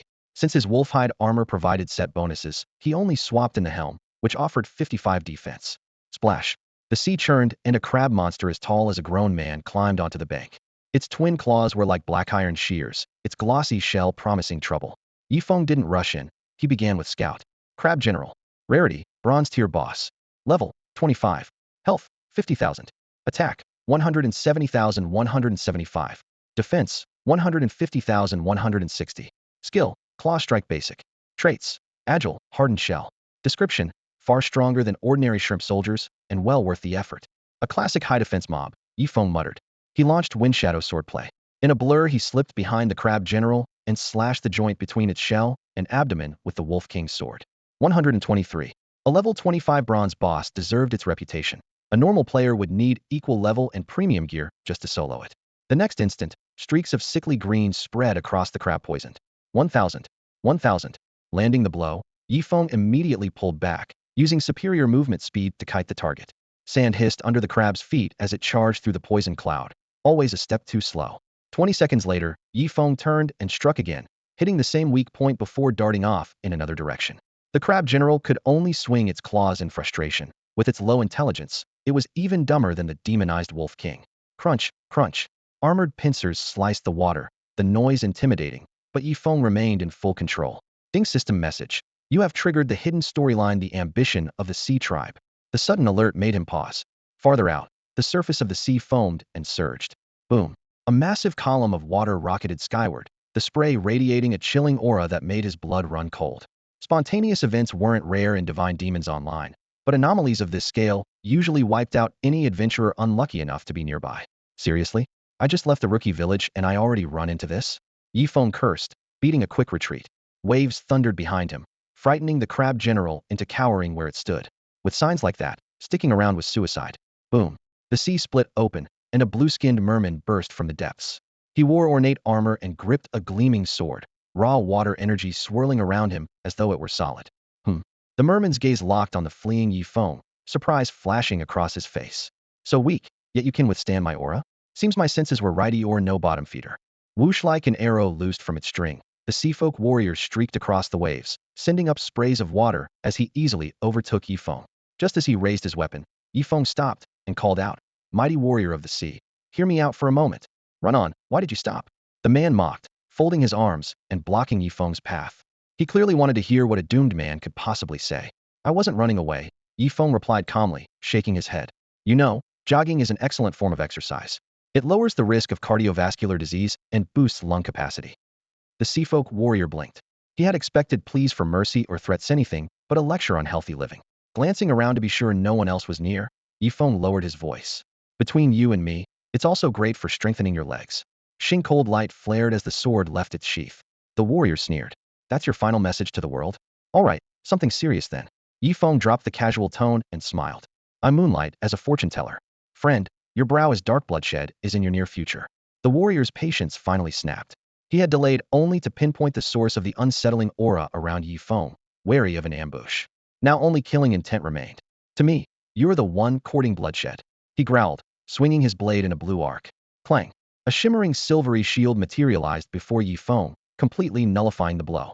This time it wasn't a dodge, but pure damage immunity. A chill crawled up the warrior's spine. Instinctively he turned. Roar!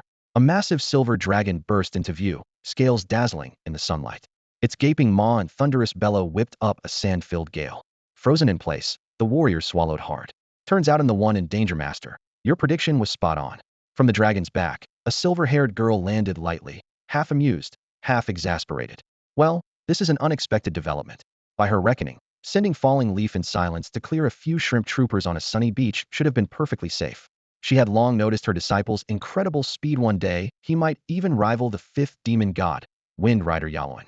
"I had no choice," Yifeng said with a helpless shrug. The moment the sudden quest triggered, he sensed real danger and immediately opened his friend's list to message his soul contact. Guardian of the Dragon Realm, Li Shue. With no time to type more, he sent a single character, danger. Li Shue happened to be in Kanglan Town, and her power made for swift rescue. "This really was my oversight," Li Shue admitted, looking contrite. "Letting an adventurer with abyssal demon blood wander near the sea was careless of me. I hope you won't hold it against me. Never meant to put you in harm's way. Please, mentor, don't take it to heart. It was nothing but a sudden mishap," Yifeng said breezily. "I'm relieved you're not holding it against me," Li Shue replied, her smile fading as she shifted the topic. "That you called for my help right away proves how sharp you are.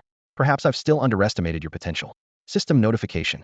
Li Shue, Guardian of the Dragon Realm, favor 1000. Current status, appreciation. "Oh, if there's nothing else, may I leave now?" The nearby merman stammered, forcing a laugh. Terror churned inside him. This young woman was not only a god-tier fighter, but also a mentor. Why on earth had he dared provoke her? A flash of silver answered him. Li Shui drew her sword. Cold light flicked, and the man's left arm dropped to the sand in a spray of blood. Her voice was calm, yet absolute. With the exception of low-intelligence creatures, no sea folk may set foot on land. That is the rule. You're right, ma'am. Bowen's face went ghastly white.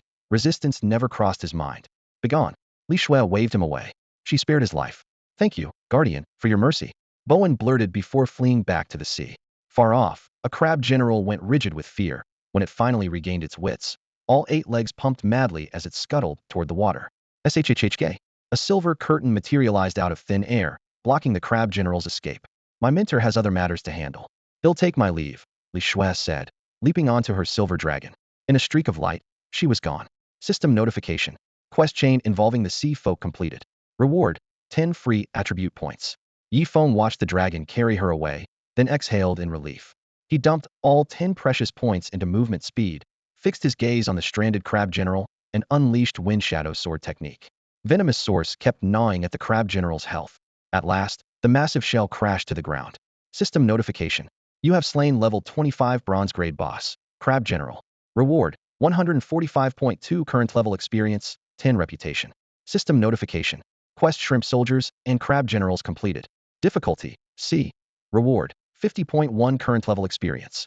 After cutting down the shrimp soldiers, he had already reached level 13. The surge of experience now vaulted him directly to 15. Meanwhile, the crab general dropped 2 items and a pile of silver coins. Yi Feng scooped them all into his inventory. Item information. Rigid armor. Grade, bronze. Defense, 1515. Bonus, 2 defense. Required level, 18. Description. As the name suggests, an exceptionally sturdy suit of armor. Keen dagger. Grade, bronze. Attack, 4045. Bonus, 2 attack. Required level, 15. Description, a razor-sharp dagger capable of slicing off any part of you. Keeping the rigid armor was a no-brainer. Although the keen dagger offered a few more attack points than the Wolf King's sword, its shorter reach put him off, so he slid it back into his pack. Right now, venomous source farming was his core strategy. The longer the weapon's range, the safer he was. As for auctioning gear, overall player levels were still low. Selling early would fetch a poor price. Better to stockpile for now. Fortunately, his first-class advancement reward had granted him 10 extra inventory slots. Spatial Pearl Small. Effect, 10 inventory slots. Description, a tiny pearl that can hold more than you imagine. After sorting the loot, Yi Feng's eyes fell on the bronze first kill reward tucked in the corner of his pack. His gaze burned with anticipation. Time to study that skill insight manual. After wrapping up his last task, Yi Feng kept wandering along the sun-drenched beach, unafraid that the Sea Clan elites might circle back. Instead, he went looking for more shrimp soldiers to bully. Golden sand sparkled beneath his feet. Holding a short sword in his left hand, he casually kicked over any crustacean that dared stick its head above the surface. Ding. System message. You have slain a shrimp soldier common monster. Reward, 3 current level experience. Ding. System message. You have slain a shrimp soldier common monster. Reward, 3 current level experience. The crisp electronic chimes sounded again and again while dark blue streaks of blood spread across the water. For these small fry, a single touch from Yi Feng was basically a death sentence. What really mattered, though, was the rare item in his hand, a skill enlightenment tome break. There's only a chance it'll work, so I have to be careful, he muttered. If the skill failed to materialize, the first kill reward for that bronze level boss would go up in smoke. Fortunately, it wasn't pure luck. After use, the system would judge which skill could be learned based on the player's live performance. In his previous life, had played an assassin for 2.5 years. Every assassin skill was etched into his bones. He just needed to recall how they felt in combat. Pacing across the sand, he slashed, pivoted, and faded from sight again and again until each move flowed as naturally as breathing. Good enough. Let's do this.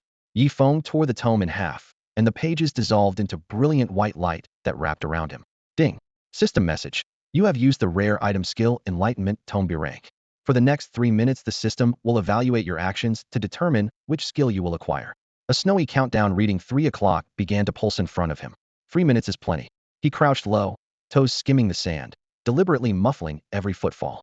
SSS rank skill Shadow Stealth. He roared silently in his mind, pretending he could actually cast it. Had never learned an SSS rank skill before, but skill acquisition was always a bit mystical. Why not bluff the system? A shrimp soldier nearby watched his sneaky posture and let out a mocking kakaka laugh. A heartbeat later, cold steel flashed. Ding. System message. You have slain a shrimp soldier common monster. Reward, 3 current level experience. Yi Feng stepped over the corpse and kept mimicking assassin techniques. Dive in, vanish, retract the blade, every detail executed to perfection. Stealth was the assassin's soul. If he mastered it, all those treasure chests and boss lairs had memorized would be easy picking. Scald beat them, sneak in and loot. Time slid away. Wind, surf, and his own heartbeat blended into one. The timer hit 0. Ding. System message. You have used skill enlightenment tone B rank and successfully learned the skill sneak about B rank. Ding. System message. You are the first adventurer to learn a rank skill. Rewards. 30 free attribute points, 50 reputation. Sneak about. Yifeng laughed in spite of himself and dumped all 30 points into speed. He was about to open his skill panel when another chime rang. Ding. System message. Due to the trait Wind's Heretic God, your newly acquired skill Sneak About B rank has advanced to Wind Shadow Trace rank. Whoa. Yifeng froze, then sucked in a sharp breath, the sword hilt nearly slicing his palm. Now that's some serious power. A class with sky-high aptitude that not only devours curses, but even upgrades abilities. Eager to test it, Yifeng opened his skill panel at once. Shadow of the Wind, A rank. Description. The wind moves as the shadow moves, swift and silent. Skill effect. Meld with the environment to enter stealth, massively suppressing your presence and leaving no trace. Extra effect 1. While stealthed, movement speed 20. Extra effect 2. The first attack, made while still undetected, deals 50 additional damage. Duration, 2 minutes. Cooldown, 2 minutes. Note, cannot be used in safe zones and ends automatically once combat begins. I'm unbeatable. Yifeng's heart thumped, excitement surging through him. The appearance of Shadow of the Wind confirmed his suspicion that evil God of Wind could grasp not only assassin skills, but many others far beyond a normal class. After all, the Wind Shadow swordsmanship he had learned from his mentor was supposed to be exclusive to swordsmen. He then went back to routine farming, mowing down shrimp soldiers on Sunny Beach. Only when the setting sun dyed the sky crimson did he sheath his sword and start home. The flawless sweep pushed him steadily to level 16, but the cost was steep. The entire beach had been cleared of shrimp soldiers. Yifeng could already feel the grind getting harder. Farming monsters for levels above him was slowing down. I'll rest only after collecting the first kill on that silver rank boss. In Gods and Demons, players can theoretically sustain their stamina indefinitely with certain skills, but at this stage no one has reached that level yet. Proper sleep is still essential, or they will lapse into fatigue and even sudden death. Eating is just as critical, or starvation will take them. As night fell, the stars glittered and a silvery moonlight draped the land like gauze. Bathed in the glow, Yifeng returned. The world was pristine, the mountains and rivers casting faint silhouettes. Once back in Kanglan town, he bought several bottles of water and some bread, replenished his supply of potions at the apothecary, and picked up a local map to prepare for what was coming. A night breeze brushed past as he flashed across the intersection like lightning, heading straight for the area where the silver rank boss might spawn. Bang! While studying the map, he accidentally rammed into a gaunt middle-aged man, sending the fellow staggering to the ground. Sorry, man. Yifeng folded the map and offered a hand. I didn't mean to bump into you. At the same time, he instinctively cast Identify. Only me the Supreme. Class, Novice Assassin. Level, 10. By now a trickle of players had left the starter village for the Tier 3 towns, so a level 10 assassin was nothing special. Only me the Supreme scrambled up and cursed. Watch where the hell you're going. Yifeng's lips tightened and his brow furrowed, but he said nothing. He had been at fault, and there was no need to escalate. Besides, collisions in a safe zone caused no damage and no pain. The man was clearly overreacting. Not interested in arguing, he turned away and continued on. Hold it. Only me the Supreme caught up in a few strides and grabbed Yifeng's arm. You're not leaving until you pay my medical bills. Oh, a chill flashed in Yifeng's teal eyes. Are you sure about that? Do I look like I'm joking? Weian Duzuan clutched his shoulder where had been hit, acting utterly aggrieved. His voice rose. Somebody has to make this right today. A dark purple mask hid his face, and the system panel concealed both his name and Levilon open hint that he was the newly famous expert Liu Wuxing in God's Demons. If he could squeeze Yifeng for a fat payout, his future expenses would be covered. You don't want this to blow up, do you? Weian Duzuan probed. Yifeng's gaze turned cold. Had seen through it already, a classic shakedown. Pulling this stunt on day one bold indeed. I've no idea what you're talking about. Weian Duzuan feigned innocence and bit back. What grudge do I have with you? You ran into me, then act like you're in the right?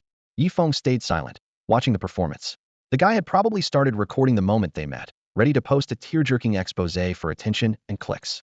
Seriously? I run into a pro at this game? Yifeng sneered inwardly, finally understanding why had been hit.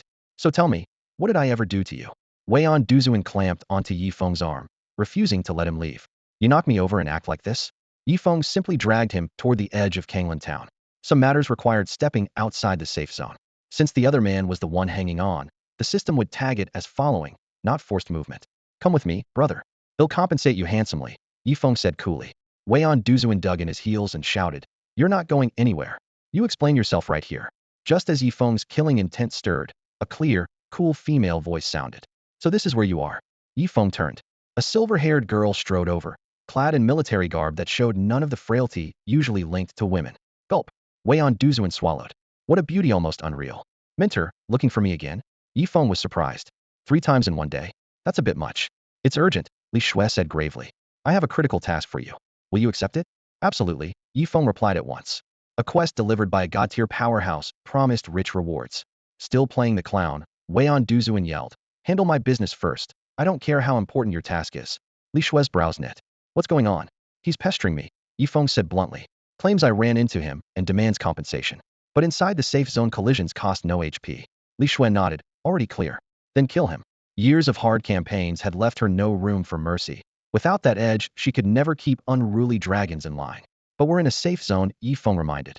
What safe zone can protect an adventurer forever? Li Shui's voice was calm, yet edged with ice. People like him need a lesson. Li Shui said solemnly, relax. If the sky comes crashing down, they'll hold it up. With that, she raised a hand toward Yifeng. A strand of silver light spun at her fingertip, then surged like a torrent into his limbs and bones. The vast, domineering power exploded through him, sending his blood boiling. Had never felt such overwhelming strength. Ding. System notice. You have received the blessing of Dragon Domain Guardian Li Shui. Your next attack deals 10,000 increased damage. Clang.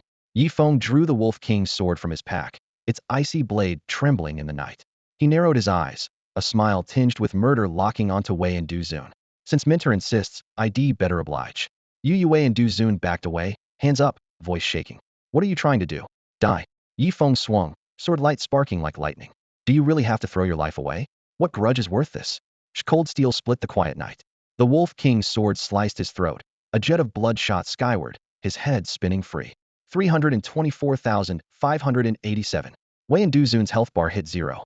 Hundreds of meters away, a teleport array flared pale, pulling his soul into the resurrection queue.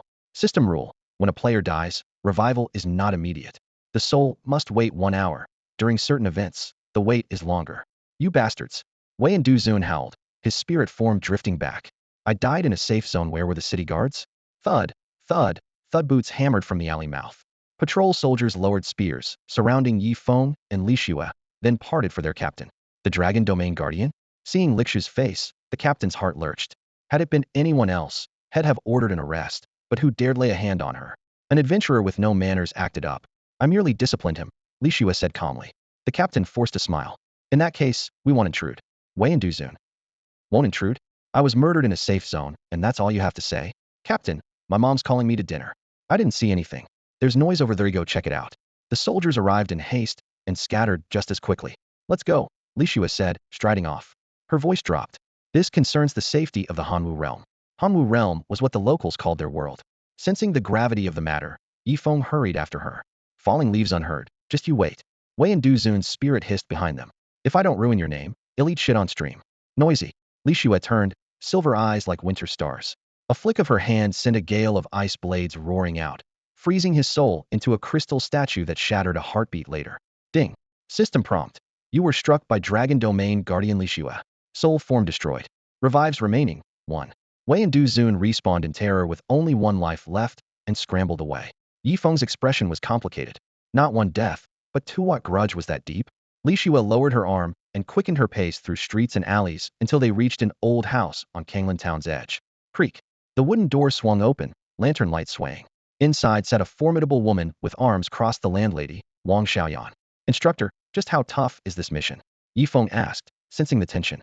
Wang Xiaoyan crossed one leg, gaze sharp. Kid, there's a wicked aura on you like a demon from the depths of the abyss. The sudden judgment made Yifeng's heart lurch. A chilling thought flashed through his mind. Are you planning to kill me? After inheriting the wind demon god's power, he sensed that his very identity had changed. He might no longer be entirely human. In the opening cinematic, a demon wreathed in eerie green flames knelt on one knee and growled its allegiance to Hyman, unmistakable hint that the wind demon god belonged to the demon lineage. How could that be? The door clicked shut, sealing off the clamor outside. Leaning against the wood, Li Shui arched her brows in a gentle smile. You carry an abyssal aura, yet you're clearly not evil. Otherwise, you wouldn't have spawned in a light camp novice village. A true abyssal demon would have appeared in the deepest pit of the abyss. Her tone was sure, but curiosity flickered beneath it. So why did you bring me here, instructor? Yifeng forced down a stab of unease. If Li Shue really wanted him dead, no safe zone rules could stop a goddess tier NPC. Even so, the system shouldn't let an NPC kill adventurers at will. Shed only struck only I am supreme because he kept provoking her. Wang Xiaoyan skipped the build-up and went straight to the point. Because you carry that abyssal scent, we want you to infiltrate the enemy. You want me to play a mole in the dark camp? Yifeng froze, half amused, half frustrated. Double agent work was brutal. Being a loyalist or a straight-up rebel was far simpler. A long infiltration would blow his cover eventually, but short-term maybe. Li Shue picked up smoothly. I'm in Kanglan Town because the seal on Demon Sealing Valley is loosening. The enemy is the demon god about to break free. She spoke each word with such gravity that even the air felt heavier. So that's it. Yifeng feigned surprise while remaining calm inside. In his previous life, had learned this storyline. Lixu's arrival was meant to counter the prematurely freed demon god, giving Yifeng the chance to become her disciple. Without that twist, had never meet a goddess tier NPC so early. Wang Xiaoyan's eyes were bright and sharp. We need you to climb high in the demon god's ranks, then openly escort Li Shue and me to his prison. The moment he breaks the seal and is still weak, we strike. Her voice tightened. If we arrive too soon, he won't break out. Too late, he'll have strength to flee and minions to cover him. With an insider, we can cut off his claws first, disguise ourselves as loyal followers, and the odds swing in our favor. Ding. System message. Hidden side quest discovered impersonation. Difficulty. S. Accept? Yes. After a quick way up, Yifeng nodded. The tougher the quest, the richer the reward. At worst, he'd lose one resurrection.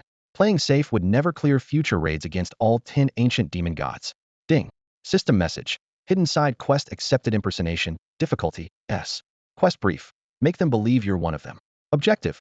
Coordinate from within and eliminate the demon god's minions. Reward. Steer skill. And steer skill? Yifeng's pupils contracted. In his previous life, he hadn't seen a skill of that grade until in-game. Now it was day one. How do I disguise myself? He asked. Li Shue opened her pale palm. A fingernail-sized black bead hovered above it. Easy use this. What is it? Yifeng pinched the bead. Its surface was so dark it devoured light. Ding. System message. You've obtained quest item demonization pearl. Grade SS. Whoa, an S grade item. Yifeng nearly fumbled the orb, caught it at the last second, and pulled up its specs. Demonization orb SS rank. Description. Awakens the beast sleeping in your veins. Effect. Transforms the user into a unique evil creature according to their bloodline. Requirement. A bloodline compatible with the orb.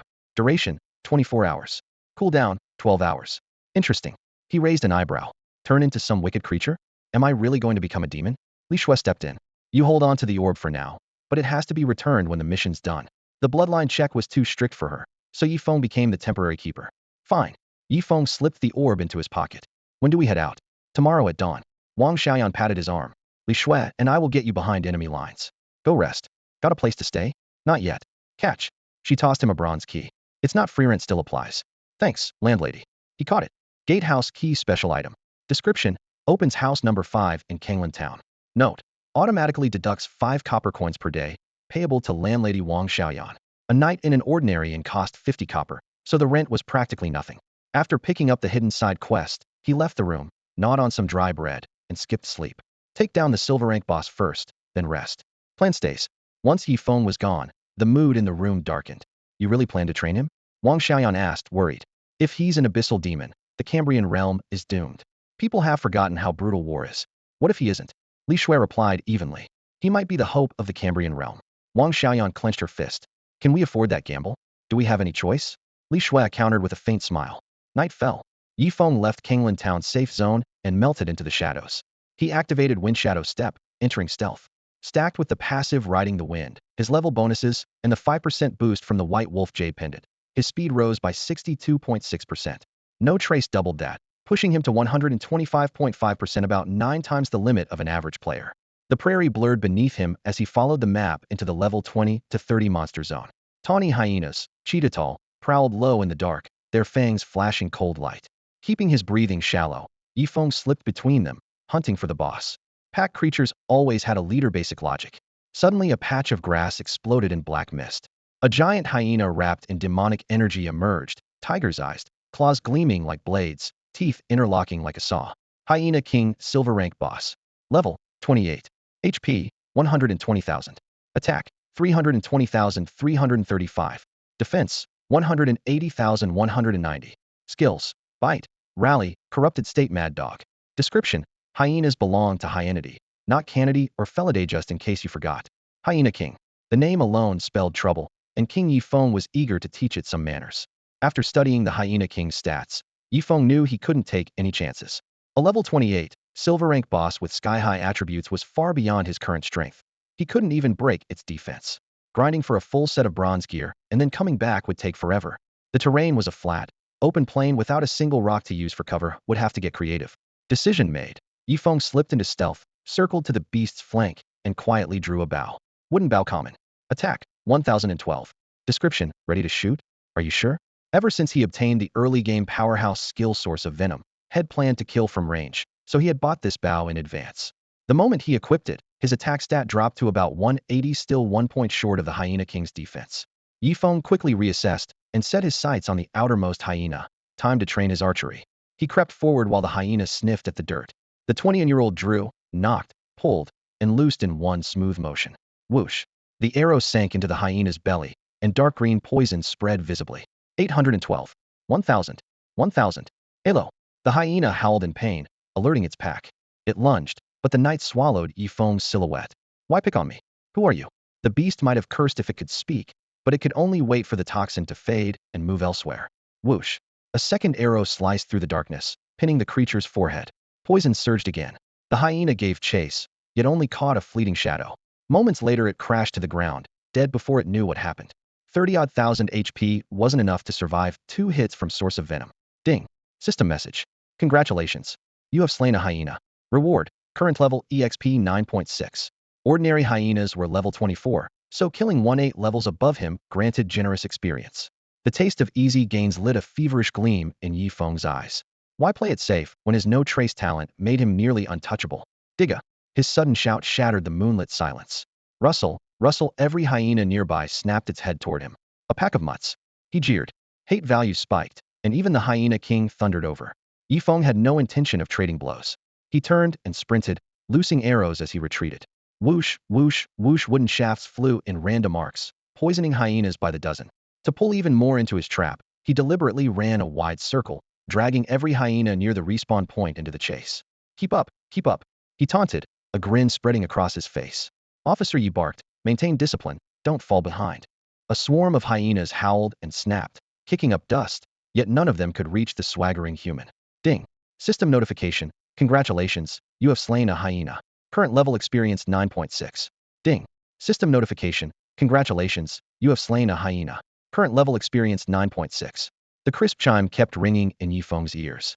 Many hyenas burned out halfway, collapsing one after another like raw recruits. Whoosh! The shower of golden light fell over him as he rose to level 17. The instant he leveled up, he lowered the bow, pivoted, and fired a clean shot at the Hyena King. Arrows were limited. He couldn't waste them. The first kill on a silver rank boss was all that mattered. The arrowhead barely pierced its rough hide, drawing a thin line of blood, but it was enough to deliver the source of venom. The Hyena King howled in rage, clawing at the ground, yet still couldn't catch its target. 10 seconds, 20 seconds, time stretched, every heartbeat an eternity for the pack. Yifeng calculated that the poison would kill it in 2 minutes. He looked relaxed, but every nerve was taut. Any surprise could turn the tide in an instant. 80%, 50%. The source of venom gnawed through the Hyena King's health, slicing 1,000 points per second. No silver boss could survive that. When its HP fell to 30%, it skidded to a halt and let out a deafening roar, eyes blood red, as black smoke coiled around its body. Driven into a corner, its fury erupted. Ding. System notification. Your despicable tactics have utterly enraged the Hyena King. It has entered a demonized state, all attributes 30, and has evolved into a gold rank boss. Damn it. Yifeng muttered as a vein throbbed on his forehead. I just wanted a silver first kill. Was that too much to ask? He hurriedly cast Observe. Hyena King, gold rank boss. Level, 35. HP, 35,000, 330,000. Attack, 920,950. Defense, 400,000, 420. Skills, Rend, Rally, Demonized.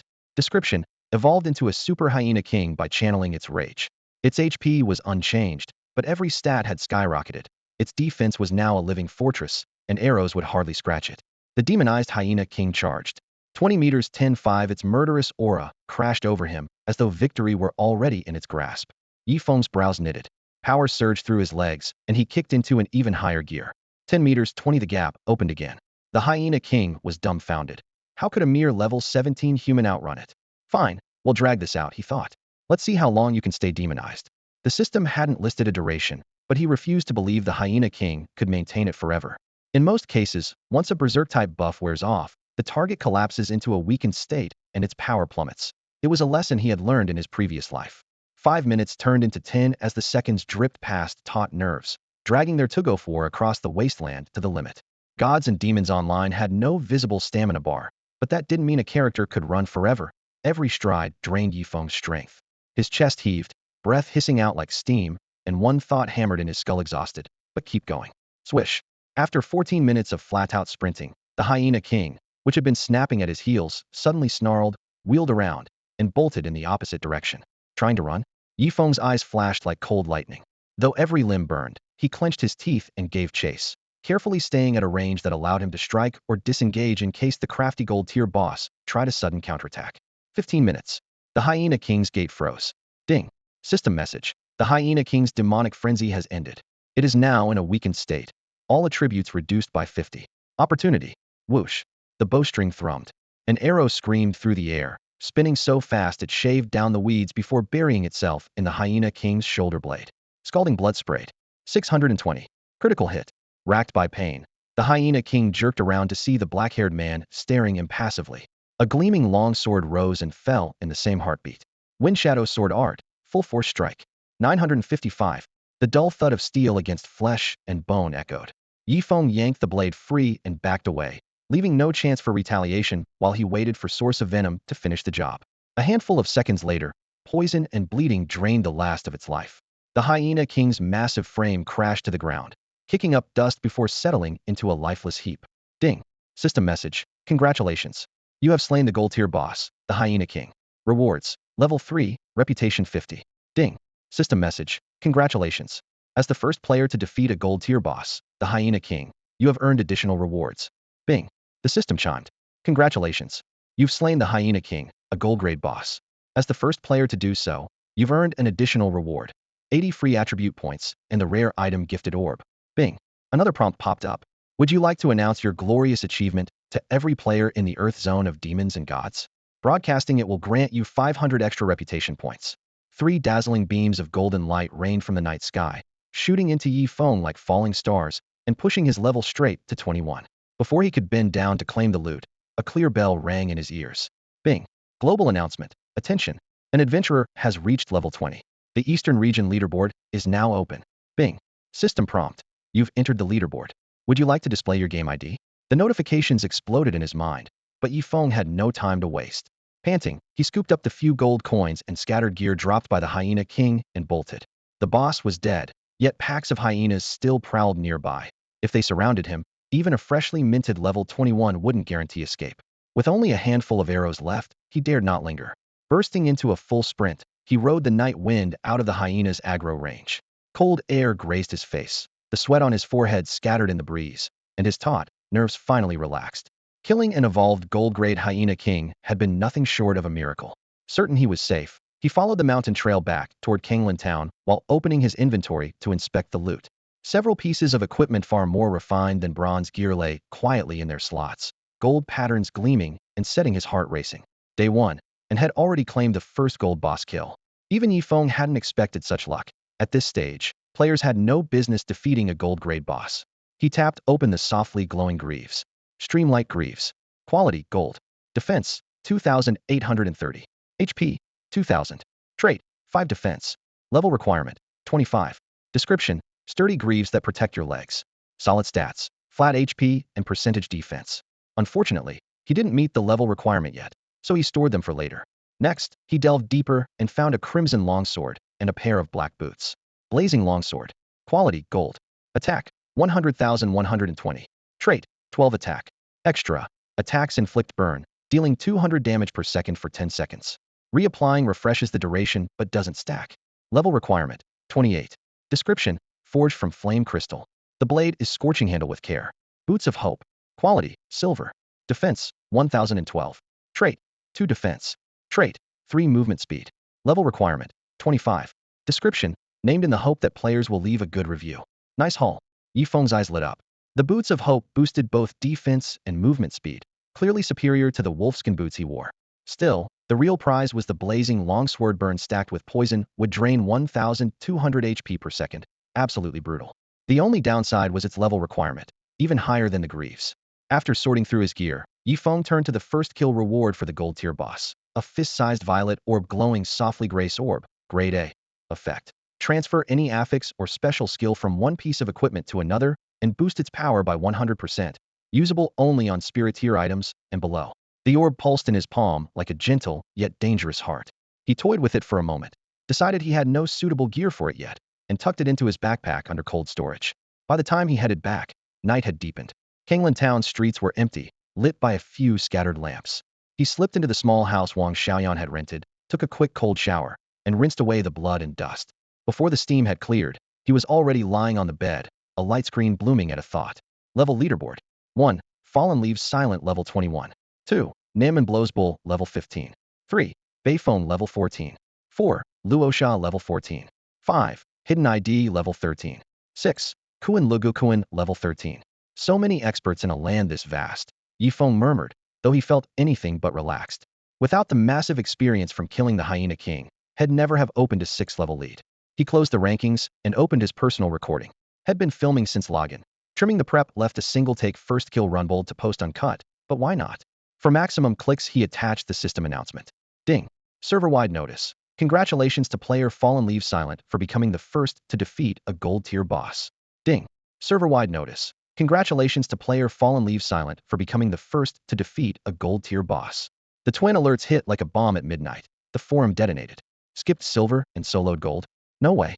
Grinding for a first kill in the middle of the night too hardcore. Video, or it didn't happen upload now. Riding the hype, Yifeng posted the video with the unapologetic title Midnight Dog Beater. He was about to log off when a pinned thread jumped out. In-town collision and murder so-called prodigy Fallen Leaves Silent exposed. Raw Fujino edits showed him ramming and killing only I dominate. The comments dripped with scorn. Sure, only I dominate's a jerk, but murder's still murder. Teamed with NPCs to kill him twice? 3 deaths equals permadeathia psycho. Skill character, bro. A few said only I dominate had it coming, but they were drowned out. Naive. Yifeng snorted, closing the thread. Most players still treated this like a game, but the first time the system delivered that warning, the rules had changed. Survive and you may wield power equal to gods and demons. Memories of blood and fire from his last life were too vivid. He wouldn't waste time arguing. A few days of flame wars would soon be buried under mountains of corpses. He collapsed the screen and shut his eyes. Outside, night wind rattled the shutters. Inside, his breathing steadied. The brief lull was ending. Disaster was on its way. Those mocking him today would bleed for it tomorrow, if they lived that long at all. The next morning, Yifeng woke to find the sun already high, proof of how hard had pushed himself the night before. After a quick wash, he fastened the sinister mask to his face, grabbed his pack, wolfed down a chunk of bread, and hurried to the room they'd agreed on. With a creak, the door swung open and Li Shui and Wang Xiaoyan came into view. Ready? Li Shui asked. All set, Yifeng replied. Then let's move. They stepped onto the empty plaza outside.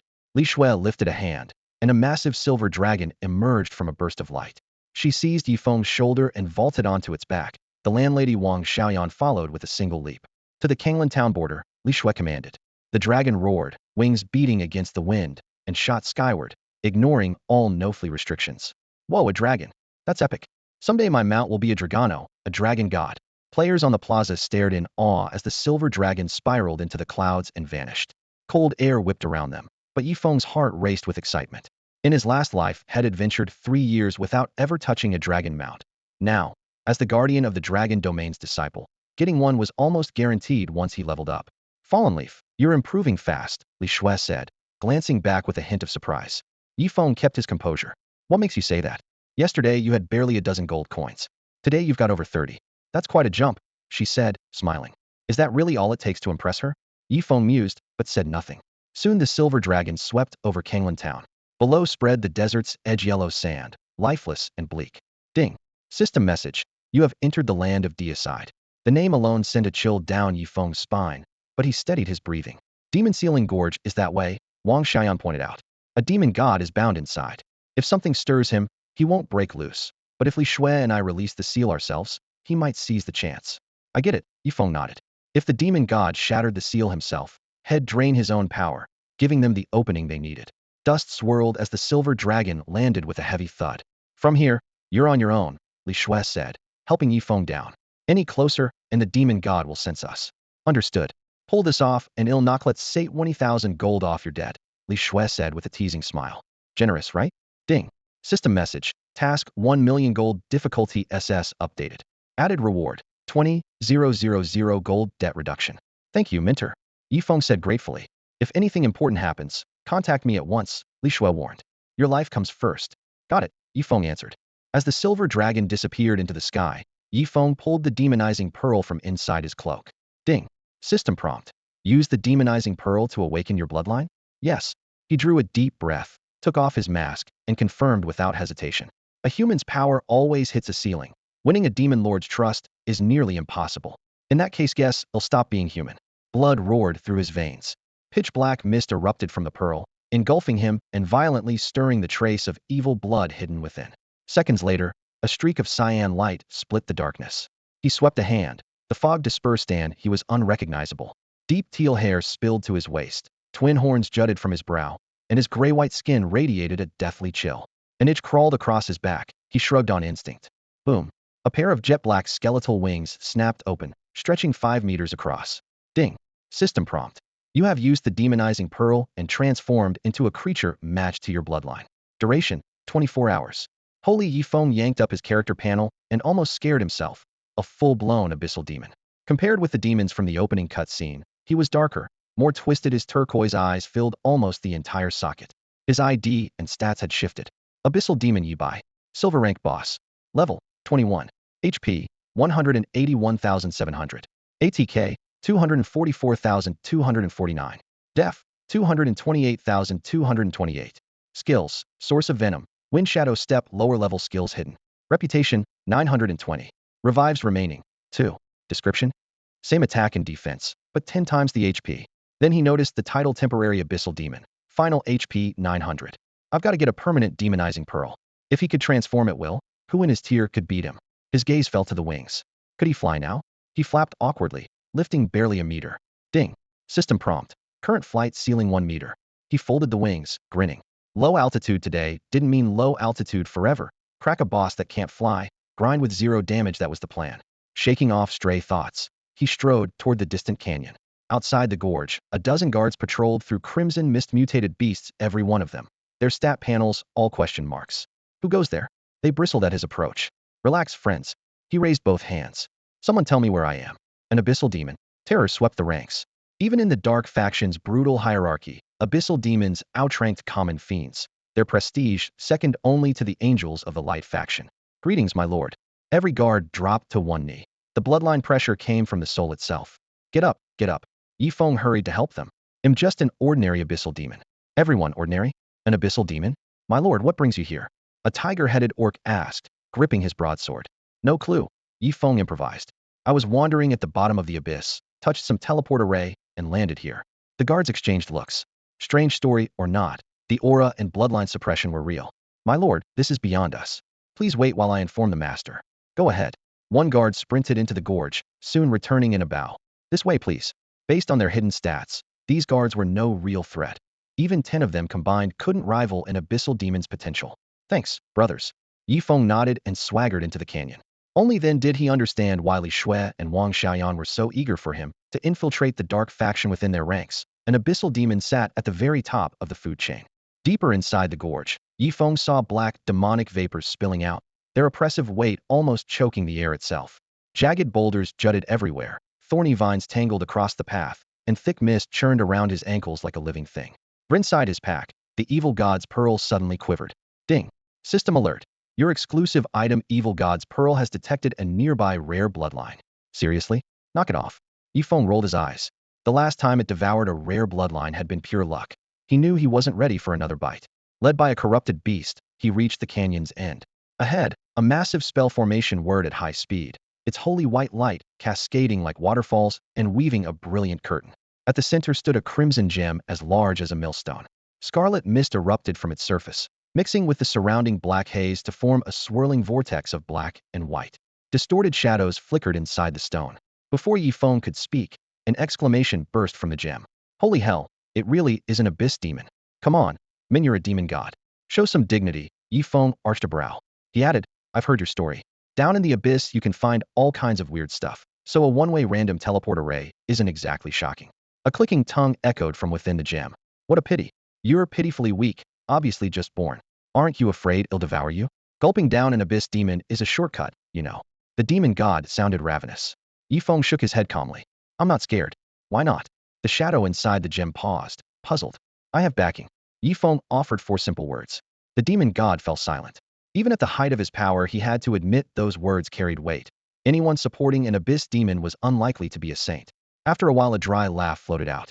Ha ha ha, just joking. The demon god instantly backed down. Ignoring the forced pleasantry, Yifeng got to the point.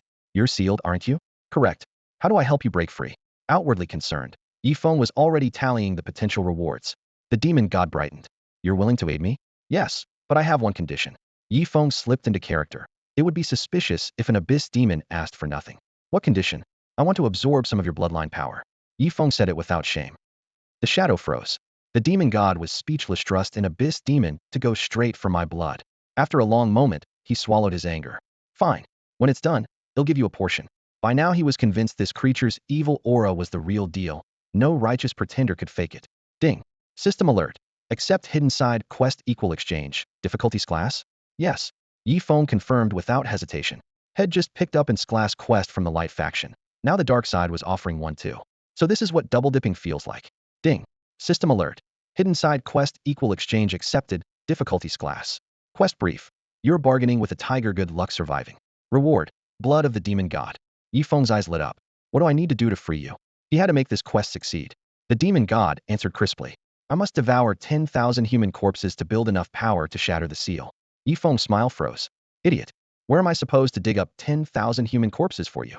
Yifeng paced through the canyon, brow knitted. Fine, they'll figure something out, but this request is insane.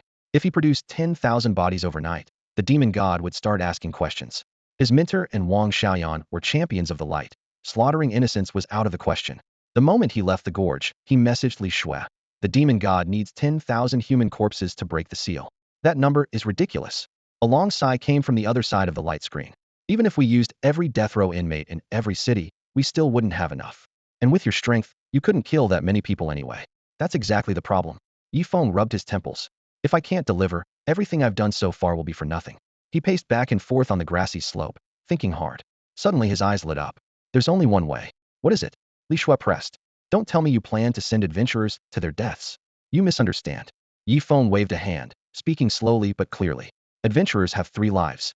If we package the mission as a special event, deaths won't cost them any revive counts. That keeps their enthusiasm high and clears me of exploiting players. Li Shui still sounded uneasy. So you want them to raid you, Abyssal Demon Yi? You'll be in danger yourself. To kill the demon god, that risk is nothing. His tone was firm. Besides, the demon god's rare bloodline will boost my wind evil deity class. I'm also holding 2 rank quests. I'm not letting those rewards slip away. Her voice softened. Yes. Absolutely yes. I knew I was right about you. Ding. System prompt. Guardian of the Dragon Realm, Li Shui, favorability toward you 1000. He'll announce the event now, Yifeng said. Do it. Li Shui replied without hesitation. Ding. System prompt. To unlock adventurers' potential, Kanglan Town is recruiting all adventurers to raid the border zone Abyssal Demon Yi Silver Tier boss. Signups close in 24 hours. Note, deaths during the event incur no penalties. Ding.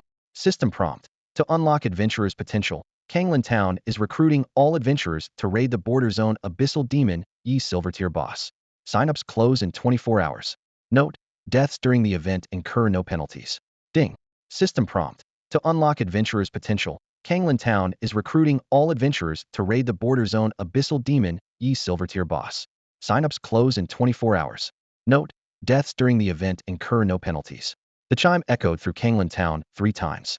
Though only a local notice rather than a server-wide announcement, players swarmed toward the town. 01 wanted to miss the chance. An event? It's just a silver tier boss. How good can the loot be? Signups are at Kanglan Town.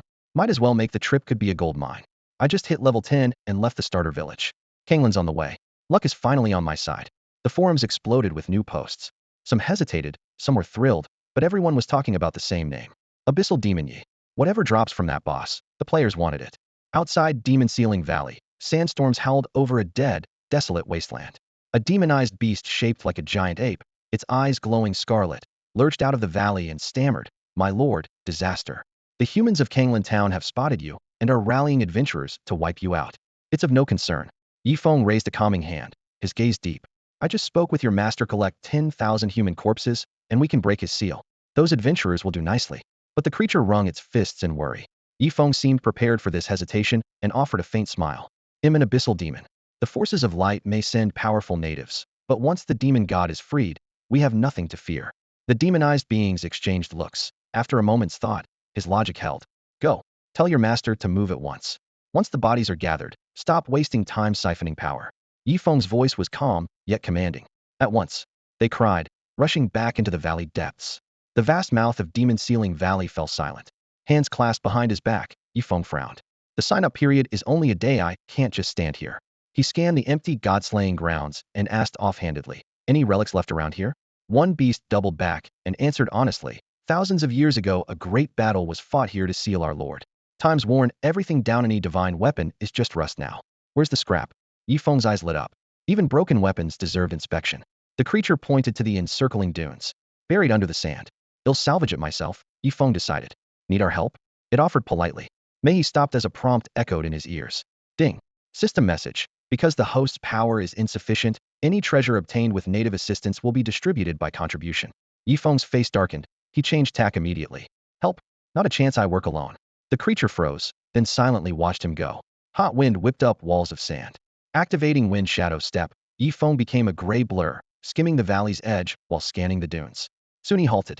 On a dune ahead, a rust-eaten sword protruded from the sand, its guard cracked, its blade worn by ages. Yifeng crouched, brushed off the grit, and yanked the weapon free. Ding. System message. Congratulations. You have discovered an ownerless item. Storm Thunder Sword. Common grade. Item grade, common. Attack, 1010. Required level, 5. Description. Once wielded by the revered Storm Thunder, the sword fell silent with its master's death. Its power is now but a whisper. Yifeng gave it a trial swing. The blade was heavy and stiff, yet a faint trace of thunder still lingered. Worth a few dozen copper coins. Better than nothing. He chuckled.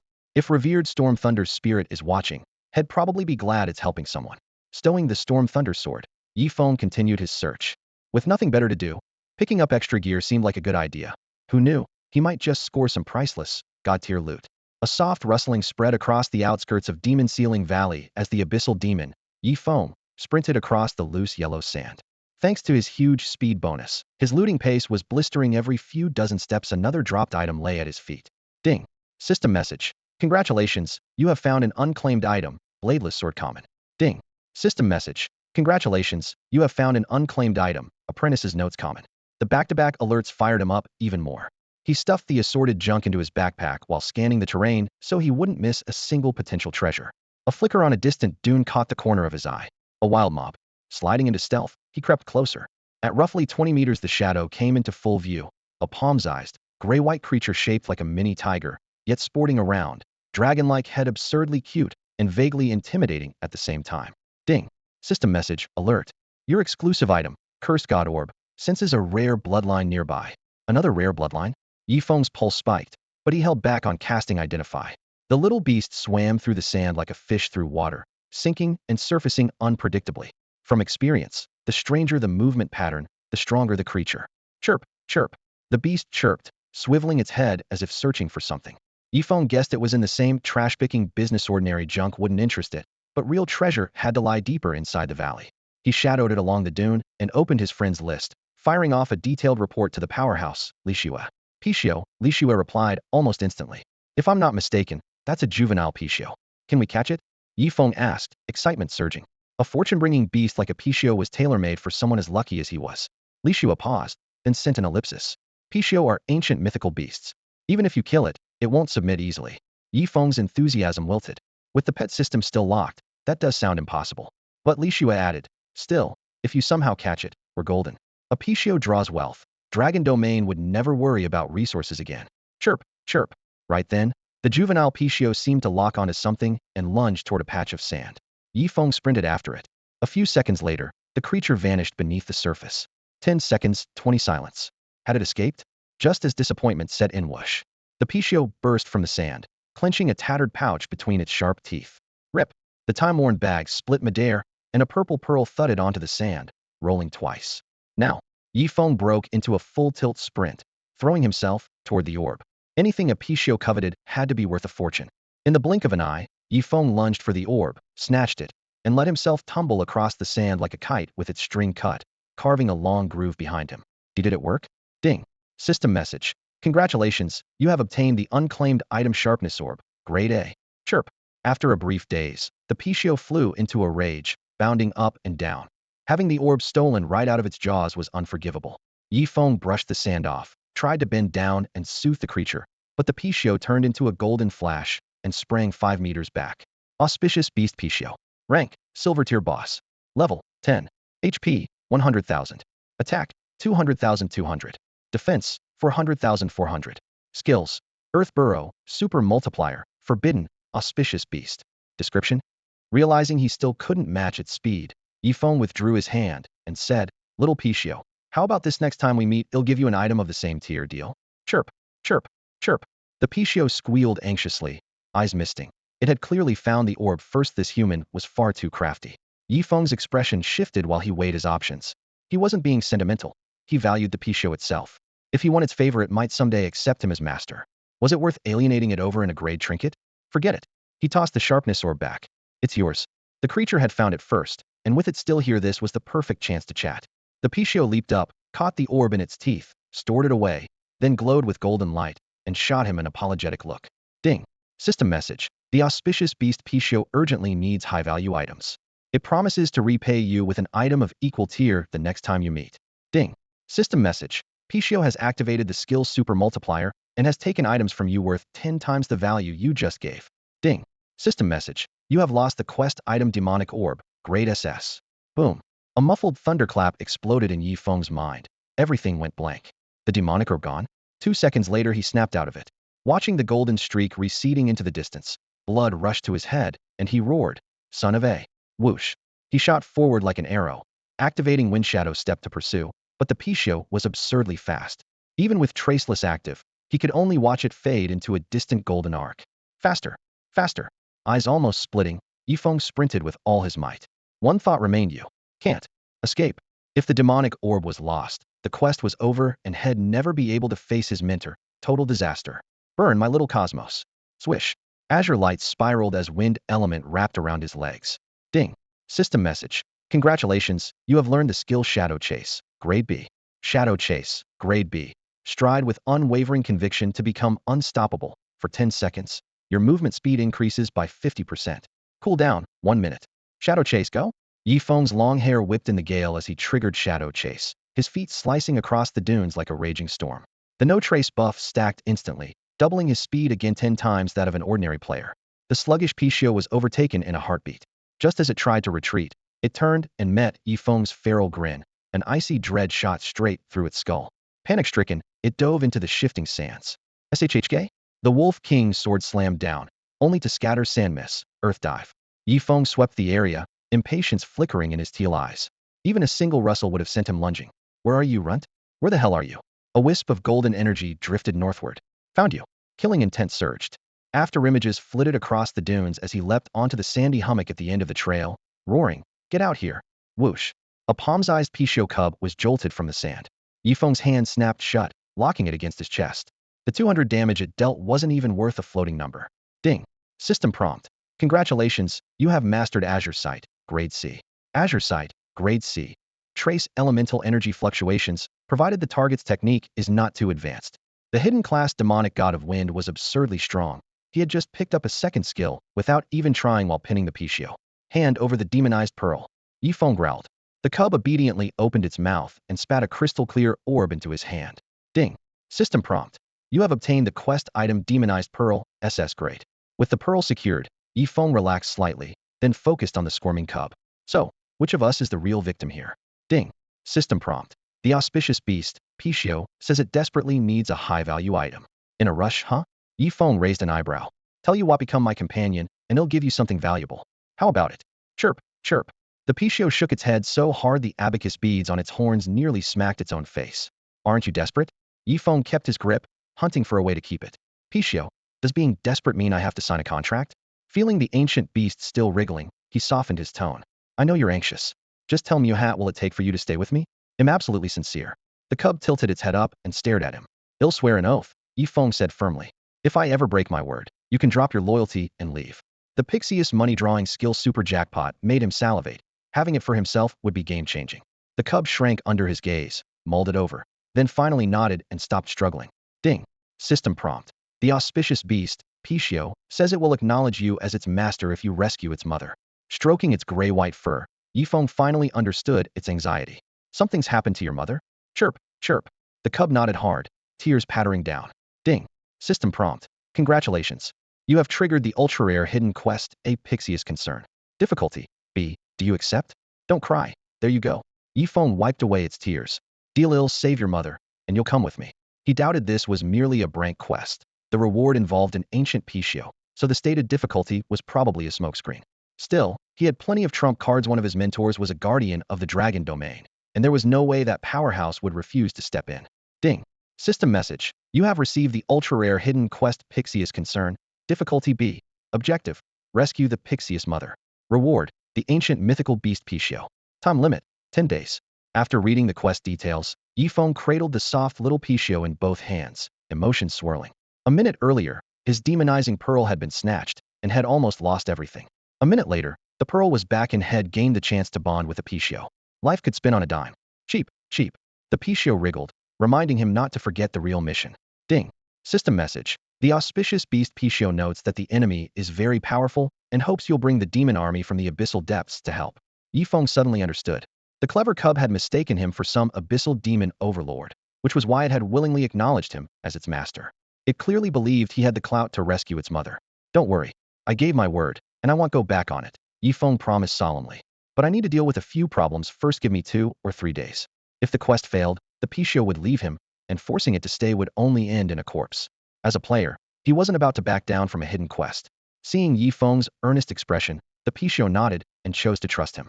Ding. System message. The auspicious beast Pichio wishes to form a temporary pet contract with you. Accept? Yes. Yifeng answered without hesitation. Ding. System message. You have obtained the divine pet auspicious beast Pichio. Because this is a temporary contract, you cannot claim any related rewards. A divine pet had to finish this quest, no matter what. Seizing the moment, he asked, are there any other treasures around Sealing Demon Valley? On his own, he could only scrounge up basic gear. Better to use the Pixius treasure-seeking ability. As for the evil god Pearl's rare bloodline alert, he would shelve that for now. Rushing could spoil everything. Cheap, cheap. The Pichio bobbed its head, turned into a streak of golden light, and shot into the distance, pausing to beckon him. Yifeng caught up. The blazing sun scorched the empty desert. 2 figures sprinted across the sand. The Pichio gave a low chirp, plunged beneath the surface, and grains of sand cascaded into the hole. Moments later it emerged, clutching an ancient gray scroll in its mouth, and set it at Yifeng's feet. Yifeng bent to pick it up, and an interface appeared. Augmentation scroll grade item. Description, random enhancement, perfect for risk takers. Effect, grants a random boost to your equipment. Works on gear of dark gold tier or lower. A place sealed for millions of years had already been looted countless times. Finding a grade item here was remarkable and a huge boon at his current stage.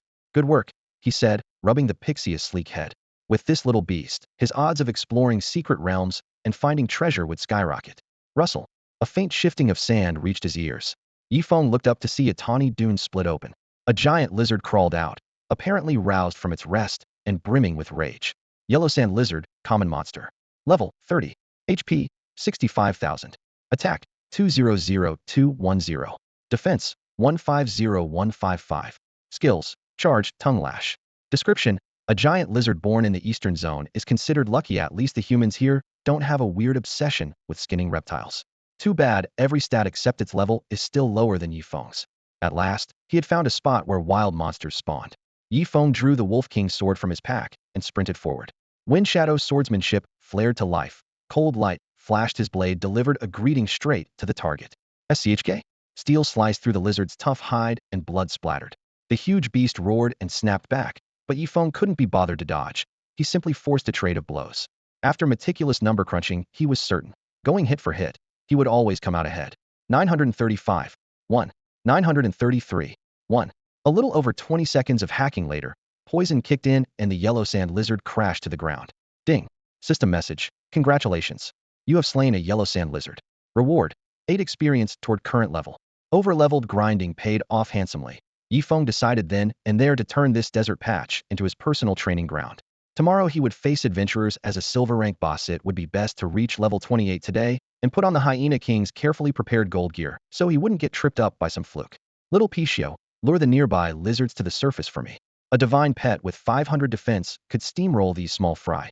Yifeng had zero worries about its safety. Chirp. Flapping its wings, the little creature flew off. It was powerless against true elites. Only after a chance encounter with a legendary abyssal demon had it thought of borrowing that power to rescue its mother. Now, following Yifeng's orders, it darted beneath the sand, stirring up nests of lizards until the enraged creatures burst topside. Ding. System message. Congratulations. You have slain a yellow sand lizard. Reward. 8 experience toward current level. Ding.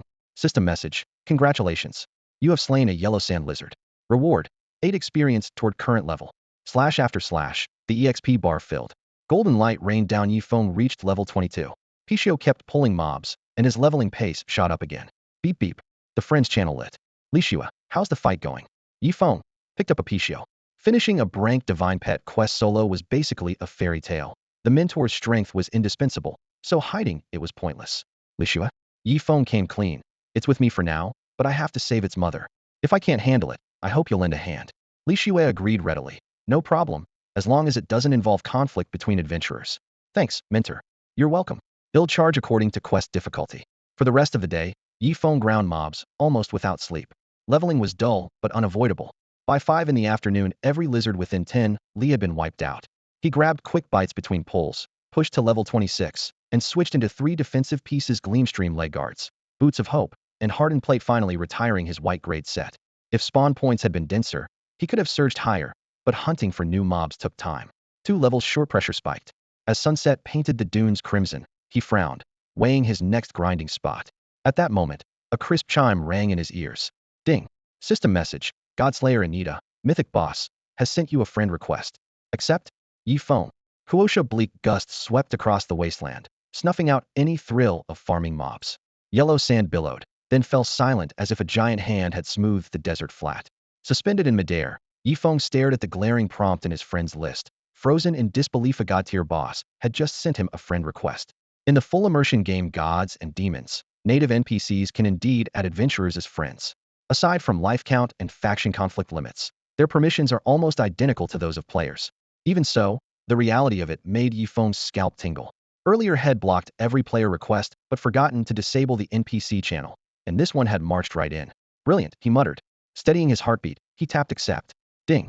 System message. You have successfully added Godslayer Anita, god-tier boss, as a friend. No sooner had the chat opened than Anita sent a string of ellipses. Yifeng replied with the same. Godslayer Anita, so you're an adventurer. Because NPCs can't friend one another, that single line nailed down Yifeng's identity. Anita's need to confirm traced back to a recent crusade order from the Light faction. Abyssal demons had been spotted, yet instead of dispatching top-tier NPCs, the faction had summoned hordes of adventurers, a setup that reeked of something fishy. Now she finally understood. NPCs can't strike freely at unindicted adventurers. Yifeng played dumb. Yeah, I'm an adventurer. I didn't steal your rice, did I? What's the issue? 2 headaches flashed through his mind. First, the corrupted orb a little Pichio had almost snatched. Second, the probing god queen in front of him had only come for 2 shrank and 1 brank quest rewards. How had things gotten this dicey? Anita, can't say no, can't say yes. The cryptic answer made Yifeng blink. After a beat, he tossed back something just as vague. Last time I heard that was, well, last time. If he couldn't read her, had at least keep pace. Anita elaborated. Since you're an adventurer hurled up from the depths of the abyss, maybe the heavens arranged it. Yifeng fired off a goofy emoji. Makes sense. A little levity never hurt. At last Anita bared her fangs. So, who's backing you? Alarms blared in his head. If she believed he had patrons, this might stay civil. If she pegged him as a lone wolf, he was dead meat. Just then, distant sand exploded. 2 corrupted beasts skimmed the ground toward him, moving far faster than his current limits. He typed in a flash, "You really want to fight me?" Clearly Anita still fancied devouring an abyssal demon for a power boost. Any second now, this could turn ugly. Anita sent 2 words, "Talk face-to-face." Fine, Yifeng answered, bracing himself. He waved the little Pichio into his pet space and stood alone as the wind whipped the dust. In the blink of an eye, the 2 beasts arrived. Runes flared in their crimson eyes as they clasped their fists respectfully. "Sir, our mistress requests your presence." "Lead the way," Yifeng said, voice low and steady. Panicking wouldn't solve anything. The more self-assured he acted, the less nerve the demon god had to strike.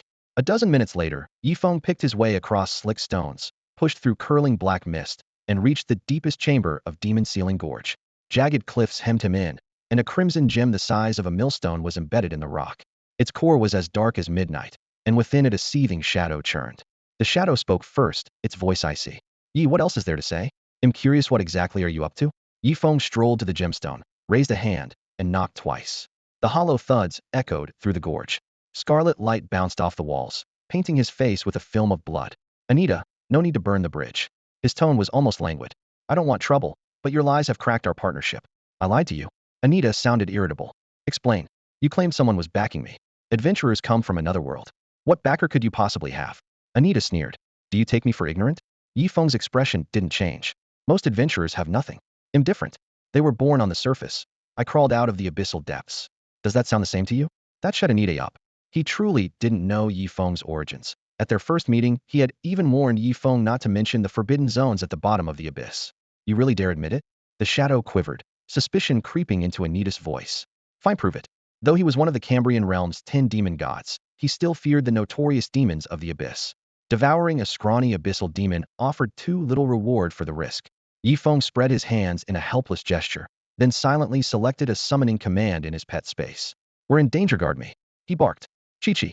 A burst of blinding gold light flared at his feet, and a gray and white Pichio cub appeared. The moment it landed, it burrowed straight into the bedrock, leaving a trail of glittering motes behind. A Pichio hatchling? Anita and the nearby corrupted creatures shouted in unison. The name of that ancient beast pressed on them like a mountain. Yi Feng waved it off. That thing. Just a trinket my father gave me. Supposed to bring good fortune, nothing special. Nothing my ass. Anita cursed inwardly, but his voice softened. It seems I misjudged you, brother Yi. Clearly, even adventurers have ranks. Let's forget the misunderstanding. Ding. System message. Godslayer Anita's affection for you has increased by 1,000.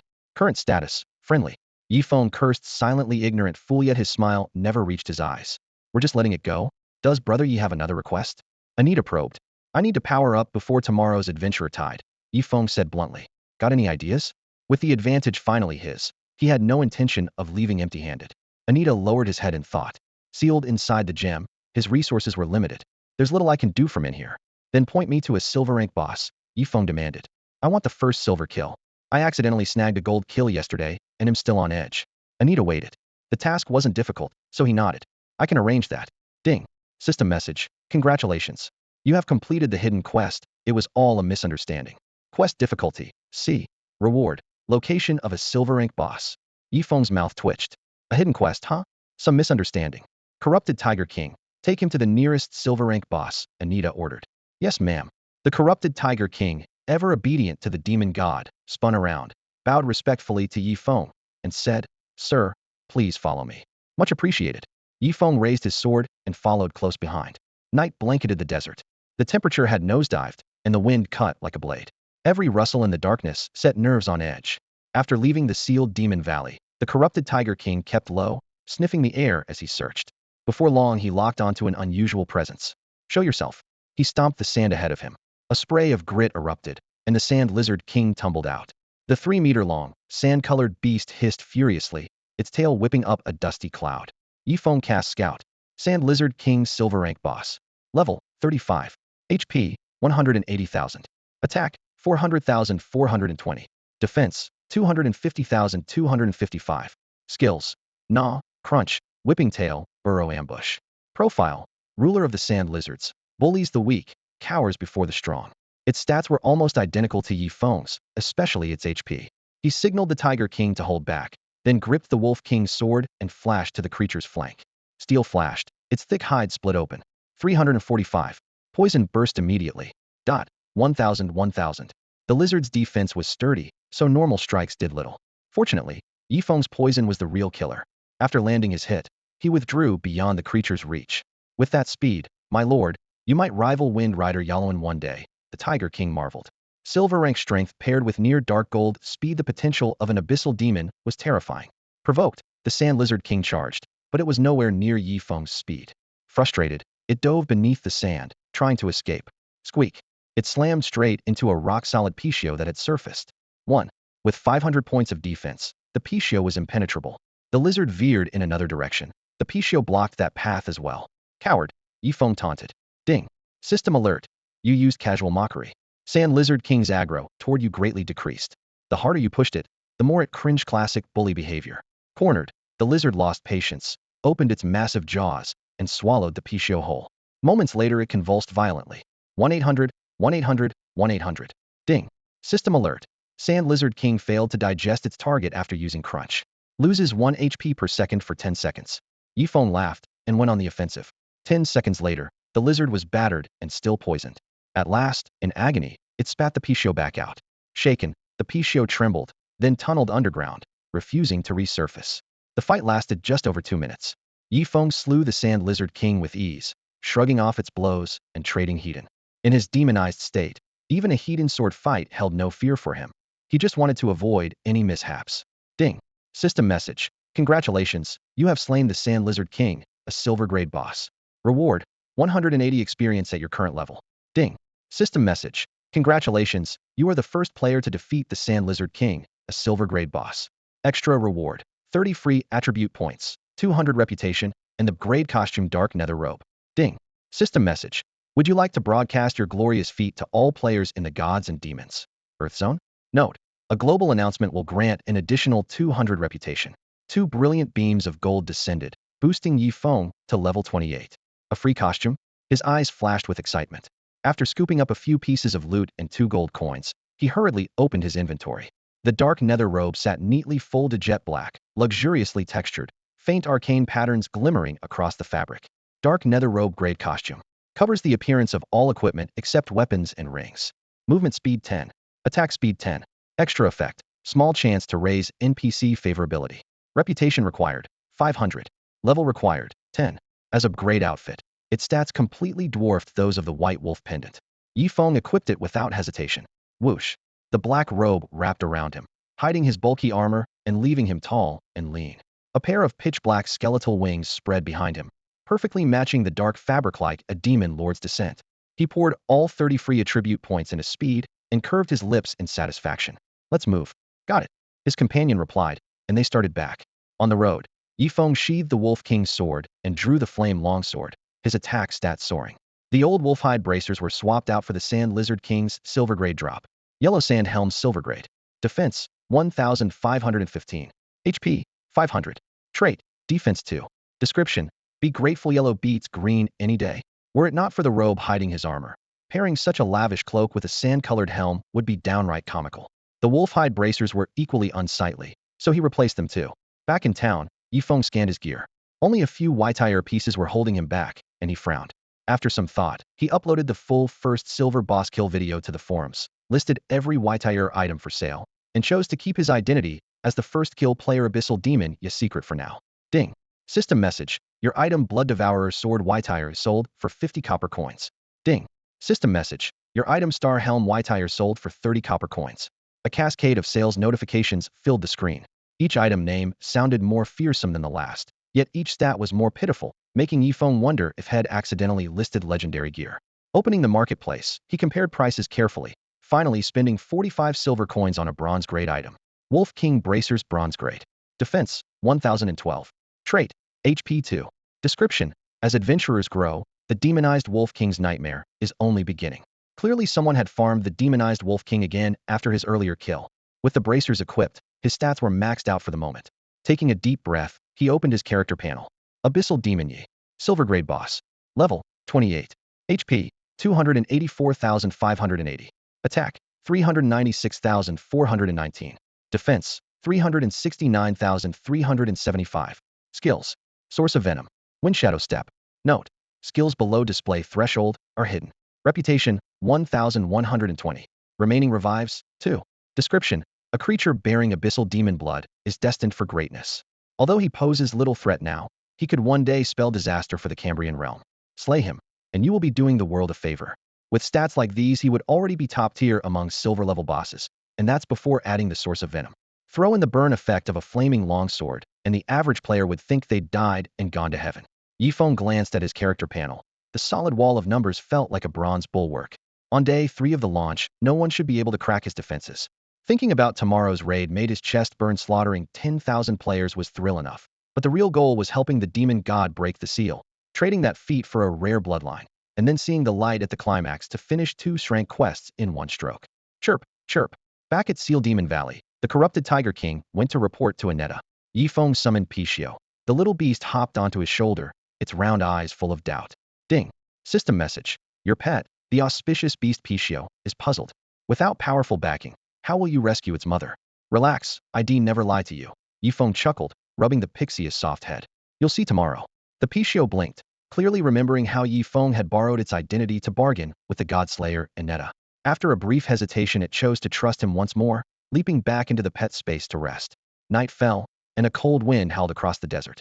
Yifeng crawled into a tent the corrupted creatures had pitched for him, opened the forum, and used the account Falling Leaves to upload the video of his silver tier boss kill. The first kill title could wait, but the footage had to sell while it was fresh. Once player power crept up, profits would nosedive. After the system check cleared, he hit upload. Ding. System message. Adventurer Lin Chuan bought your video. You earned 1 copper coin. Ding. System message. Adventurer Black and White bought your video. You earned 1 copper coin. The clip wasn't worth much, but Yifeng still went for a small profit, quick turnover price. He closed the forum and drifted off to sleep. At dawn, the first ray of sunlight pierced the valley mouth. Yifeng lifted the tent flap and stepped outside to find scores of corrupted creatures patrolling the entrance to Seal Demon Valley. My lord. They saluted at once, their eyes flickering with unreadable emotion. TSK. Yifeng laughed to himself, clearly Aneta's doing. A demon god could turn on a dime, and these corrupted soldiers would look out for number 1 just as quickly. We'll see who devours whom in the end. Ding. System message. The assault quest will officially begin at 10 o'clock. Adventurers, please prepare. Yifeng tore off a chunk of bread, his energy surging. The plot had to move forward. 10,000 players had to die, or everything would be for nothing. Stay out of it when the time comes, he warned the guards at the valley gate. If NPCs interfere in a player-on-player fight, the system's restraints drop, and the fallout won't be pretty. Yes, sir. The corrupted creatures answered in unison, maintaining formation. The hands of the clock crawled toward 10. The desert baked under the blazing sun, the air twisting like molten serpents. Ding. System message. Assault quest initiated. Ding. System message. Reminder: kill 10,000 adventurers before you leave. Fail, and the mission's guise of mutual benefit will be considered a failure. Thud, thud, thud. The emergency teleport pad hastily set up by Kanglan Town's leaders flickered non-stop, disgorging wave after wave of players. As soon as they arrived, they spotted the horned, black-armored demon in the distance. Yifeng surged forward with every weapon imaginable. Brothers, charge. It's only a silver tier boss, and these idiots still want to fight me for it. Of course we do. There are kill bonuses and ranking points. No death penalty, no way in letting anyone steal a free lunch from me. With that, the players rushed in like ancient soldiers storming a fortress. Their formation was chaotic, but spirits were sky-high. To them, this world was just a game, and games were meant to be fun. Yifeng's teal eyes flashed with frost. Gripping his flaming longsword, he delivered the almost mandatory boss line. Insects, die beneath my blade. A silver boss acting tough? Drop dead. The nearest player yelled, broadsword raised. Miss. Miss.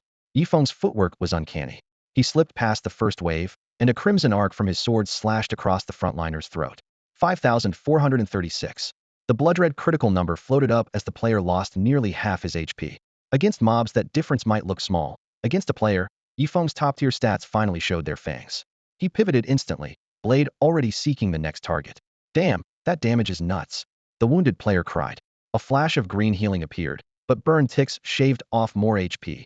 Priests, heal Mespam, everything. Whoosh, whoosh, whoosh. Pure white energy poured down. Plenty of female players here had rolled priest. 256, 333, 1,200, 225, 319, 1,200. Dun darkness closed in, and he dropped to his knees. The onlookers saw it clearly. The priests simply couldn't out-heal Yifeng's sustained damage. What the hell? Seriously? Yifeng never lingered on one target. Hit. Move. Vanish. A black blur reaped another life. Come on, just let me tag you once. A frustrated player shouted as his swing missed again. His HP kept dwindling from burn and poison. Heals were useless, and he nearly swore aloud. Burn plus poison, how is this a silver boss? Yifeng's sword whirled like the wind. Only one thought echoed in his mind. Finish the kill quest fast. Swish, swish, swish. Farther back, mages and archers finally reacted. Spell orbs and arrows rained down. His speed beat most of them, but sheer numbers filled the sky. No one could dodge everything. 16, 118. Embarrassingly tiny numbers that couldn't scratch his defense.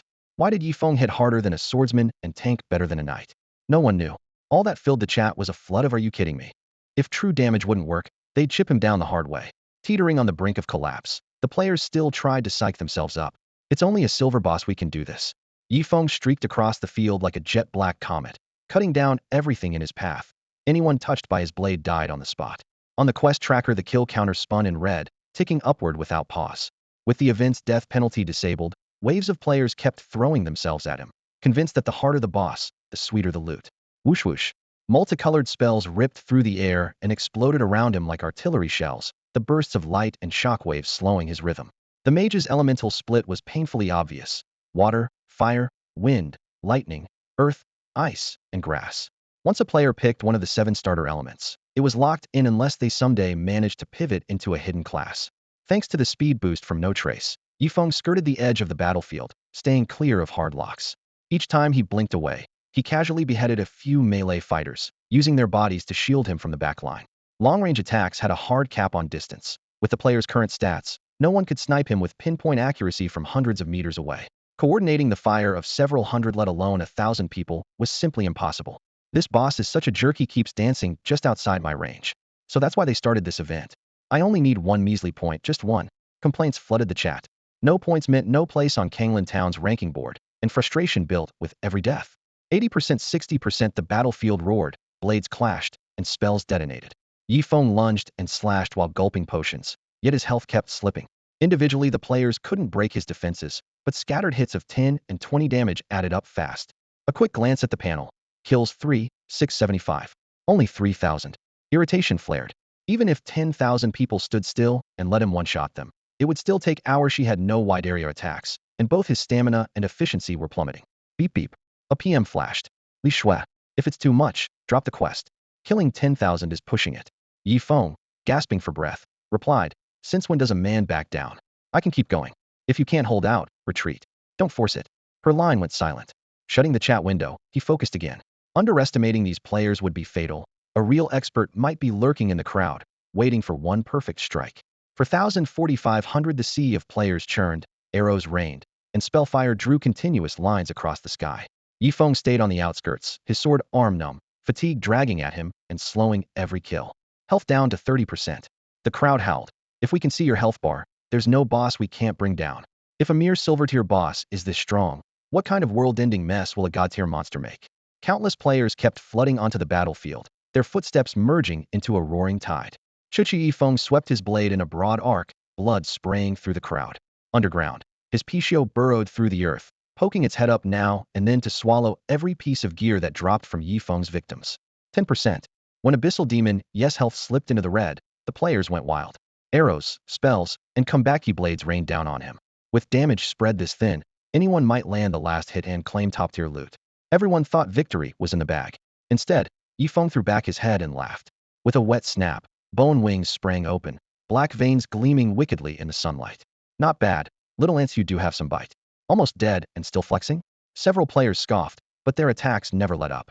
A moment later, Yifeng tore through the line like a gale, reappearing 100 meters away and beginning a clean tactical retreat. Time to show my real skills. Attempt the Sand Player event boss doesn't die that easy. Can't clear phase 1. Then we move to phase 2. He's running. Since when does an event boss bolt? Relying on raw speed, Yifeng slipped out of the encirclement. SHHHD. A cold flash ripped out of the air to his right, sunlight skating across a dagger's edge. Yifeng dipped his shoulder and slid sideways. The tip grazed his chest and kicked up dust from the ground. Huh. The attacker was a lanky teen of 18 or 19, a youthful face now frozen in shock. How is that even possible? He dodged that. Yifeng steadied himself, narrowed his eyes, and cast Scout. Greenhorn Luo Cha, Blood Shadow Assassin, level 19. A well-known elite, already switched to a hidden class. Yifeng had been an assassin in his previous life and recognized the kid at once. Easygoing personality, terrifyingly precise timing. Foolish adventurer, you think you're the only one who ambushes? Yifeng grinned. Luo Cha blinked. What's that supposed to mean? You ambush too? Yifeng didn't bother to answer. His bone wings snapped, and he shot backward. Ding. System, you cannot leave the deicide zone. Leaving will cause the quest disguise equal exchange to fail. Watching from afar, Wang Xiaoyan sighed. Looks like he's at his limit. Li Shua bit her lip, eyes on Yifeng. If only he had learned an AoE. Head clear the quest for sure. Wait. What? Before she finished, Yifeng flickered and vanished. Where'd he go? Did that abyssal demon just use assassin stealth? Players gaped.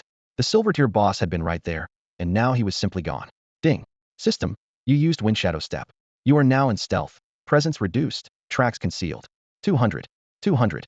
Yifeng held his breath, crouched among the milling feet, and downed the best red potion in town. His health bar climbed rapidly. Who said you can't take a pit stop without leaving the field? Raid Phase 2. Locate the hidden abyssal demon Yi. The announcement rolled across the sky, leaving the crowd both fired up and bewildered. Gulp. Luo Cha swallowed hard, face twitching. A boss that can stealth like an assassin? You sneaky bastard. Outside Demon Ceiling Gorge, chaos reigned. Where did he go? The boss is almost dead, and now he's using stealth might, as well be cheating. Spread out and search. This event is disgusting. I hope they never run it again. Seriously? A video game that makes us do a full-scale sweep? Grumbling and cursing filled the air as players fanned out, hunting for any sign of the abyssal demon Yi. Across the vast desert, the sun baked the sand in shimmering waves. Yifeng crouched behind a low rock pile, keeping silent and steadying his breath. He was confident no one would find him soon, so he focused on topping off his health first. The weather's great today, Luo Cha suddenly hollered, then warned everyone, watch the shadows. Stealth hides the body, not the shadow. Good call. Players bent low, scanning the blistering ground for an extra silhouette that didn't belong. Yifeng chuckled to himself. Think you'll spot me by my shadow? Not happening. Luo Cha's tactic was sound, but Yes level was more than 10 above the average players. If he mingled with the crowd, no one would sense him. With that in mind, he donned the Cthulhu mask and canceled the demonization buff granted by the demon orb. The orb lasted a full day with a 12-hour cooldown and could be toggled off. Atwell remembered that perfectly. Wang Xiaoyan glimpsed the abyssal demon Yi brushing past the crowd, only to see him revert to human form an instant later. Her face tightened. Sneaky bastard. Li Shuel laughed at the theatrical display, her eyes curving. Bold and sharp, nicely done. Yi had mastered the role of the inside man. Where on earth is that boss? While the players scattered in frustration, Yifeng also scanned the arena, had to be sure no one could inspect his stats. The Cthulhu mask hid his identity flawlessly. Holy crap, it's Luo Wuxing. Someone blurted. The dark violet mask had become his trademark. One glance revealed his true identity. Quit gawking at me. Yifeng snapped. Find the boss. If he regans to full, we'll have to chew through his health all over again. Had come here to kill a silver deer boss and hadn't expected the abyssal demon Yi to be this slippery. He's right. Keep searching. Players fell silent, guilt written on their faces as they resumed the hunt. 10 minutes, 20 minutes, the sun grew harsher, patience wore thin, and people began drifting out of the event zone. Damn it. Where's he hiding? This makes no sense. Luo Cha muttered, scowling. At his level, no assassin could stay hidden this long under the midday sun during a grid search, let alone a mere silver tier boss. Meanwhile, Yifeng confirmed his health and buffs were maxed. During his self-declared halftime, had drunk water and eaten bread, restoring his stamina as well. He slipped back into stealth and reactivated the demon orb. Boom. Bone wings snapped open, a teal burst of light flaring. Energized, Yifeng deliberately exposed himself in a wide-open stretch so the players could spot him. Over here, a sharp-eyed player finally caught sight of the teal flash and skeletal wings.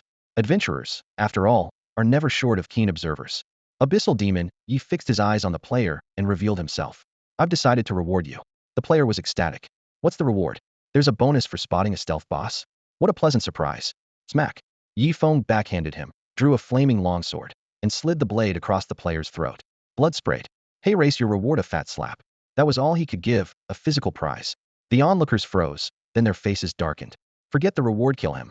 A thunder of footsteps erupted as waves of swordsmen and knights lunged forward, hoping to trade damage for loot. Steel clashed in a brutal tug-of-war.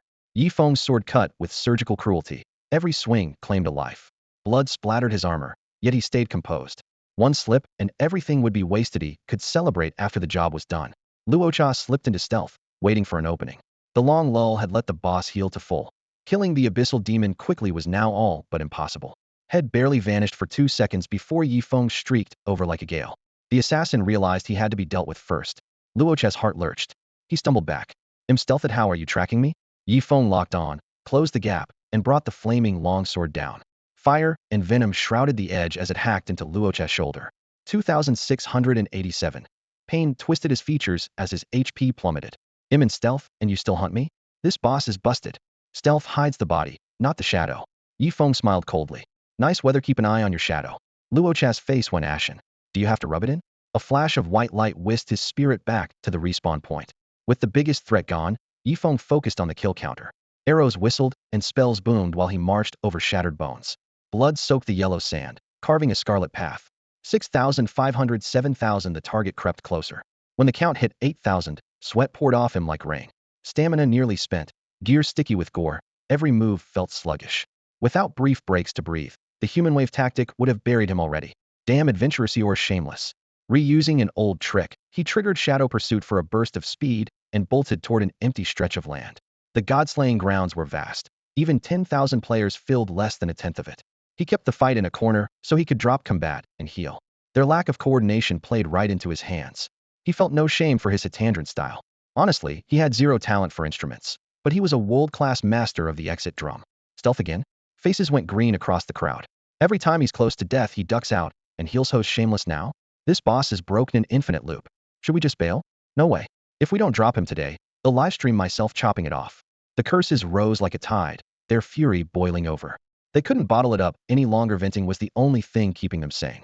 Pulling back out of the player's range, Yifeng had little trouble dodging the scattered arrows and spell bolts whistling his way. They grazed past without so much as brushing his sleeve. Long-range attacks in Shima were never guaranteed to hit unless the shooter had a tracking skill, and ordinary players were still far from that tier. He's too fast. I can't read his movement at all. Someone cried in despair, while others grumbled in the channel. A boss from another world is supposed to stand still and let us DPS, right? Where's the fun in this? Yifeng ignored the complaints. One wind shadow step blurred him into an afterimage. Then he melted into stealth. Hidden in a blind spot, he steadied his breathing and let his stamina climb back up. The prolonged brawl was torture. Rank quests alone carried crushing mental pressure, and their difficulty wasn't fixed. If his stats suddenly multiplied tenfold, the same mission would drop a grade immediately. Shrank was bad enough. Imagining SS or SSS was nightmare fuel. Sweat dripped from his forehead and slid down the edge of his visor. Before he could fully rest, the scattered search parties flushed him out again. Thankfully, after being toyed with so many times, half the players had given up the raid altogether, cutting his aggro load in half. No one wanted to be the next victim of Abyssal Demon Yi and his nerve-shredding sneak attacks. Pathetic adventurers, insects won, and all still not ready to quit? Yifeng let out a manic laugh, his blazing greatsword carving a trail of fire through the air. Then die? Taunted beyond reason, the players snapped. Can't an event feel like an event for once? They roared as they charged, curses flying just as fast as their weapons. Flames burst, blades clashed. From the sidelines, Wang Xiaoyan clenched her fist with a low cheer. Nice moves, kid. Li Xuan nodded, eyes bright. When this is over, he'll make sure he's well rewarded. At the center of the melee, the kill counter climbed. 9,500. The closer it drew to the target, the sharper Yifeng's focus became, every nerve wound tight. With a hiss of fire, he felled the 10th player. The victim's visor shattered as he dropped to his knees, then toppled lifeless. Yifeng exhaled long and hard. Finally done. Ding, a crisp system chime rang out. Congratulations. You have met the prerequisite for the quest equal exchange. Please return to Demon Ceiling Valley to claim your reward. No time to waste. Yifeng cleaved a blood-slicked corridor through the crowd and bolted. Adventurers, I'm done playing with you, he called over his shoulder. Go home. What? The nearby players froze. Done? Say that earlier. Like hell you're done. Get back here. Their shouts rose again, but Yifeng had already become a streak of light. He shot into Demon Ceiling Valley, where the corrupted beasts bowed low to let him pass. Reaching relative safety, he glanced back at the seething mob at the valley mouth and sighed inwardly. 1,000 fathoms of gratitude couldn't match the player's generosity. 10,000 heads, just like that. He'll repay you next life. Wind howled through the gloomy valley. He slowed, staying alert while regulating his breathing for whatever came next. About 10 minutes later he arrived at the endpoint. The once brilliant ritual array had dimmed, and the gem imprisoning the demon god now glowed a lurid crimson, crisscrossed with growing cracks. Brother Yi, splendid work. Anita the Godslayer's voice boomed, brimming with vigor. The blood-red mist that filled the valley surged from every direction as though summoned by a tide, pouring into the dark crimson gem and feeding the demons sealed within. Don't forget my reward, Yifeng reminded her calmly. Would Anita keep her word? Of course, she would. Once a quest was issued, the payment had to follow. If she planned to turn on him, it would only be after the job was done. A shrill, unrestrained laugh echoed from the gemstone, then silence. Yifeng paid it no mind. Quit laughing so loud someone really might die, Anita snapped, then added, Brother Yi, stand back. I'm about to break free, she warned. If the shockwave hits you, your reward will be forfeit. Got it. Yifeng retreated to the edge of the corridor and even offered a compliment. Thoughtful as ever, mighty demon. Anita fell silent. She couldn't fathom the demon hunter's idea of courtesy. With a low buzz, the gem drained the last thread of mist. The entire valley shuddered. The ground billowed like a drumhead, and the tremor rippled outward. Outside the sealed demon valley, players who had been chatting froze. What's going on? Do parallel worlds get earthquakes too? Probably a monster trying to claw its way out. They didn't understand, but unease rolled over them in waves. At the gorge entrance, Corrupted creatures exchanged excited glances. Their lord was finally about to be freed. Cracks like lightning raced across the ceiling array. Stone and soil exploded. Boom. The crimson gemstone reached its limit and shattered. Fragments rained like glass, then dissolved into motes of light on the wind. I'm finally free. Anita threw back his head and howled, exultant after tearing open his cage. When the last shards faded, a tall figure stood amid the dust. Blood-red armor clung to a powerful frame. Flame-colored hair streamed down his back, and nearly human features were marred by sinister black markings on both cheeks. Malice radiated from him. He closed his eyes and inhaled deeply, as though etching the taste of freedom into his very bones. Yi Feng waited a moment, then stepped forward. Congratulations. Anita's eyes snapped open.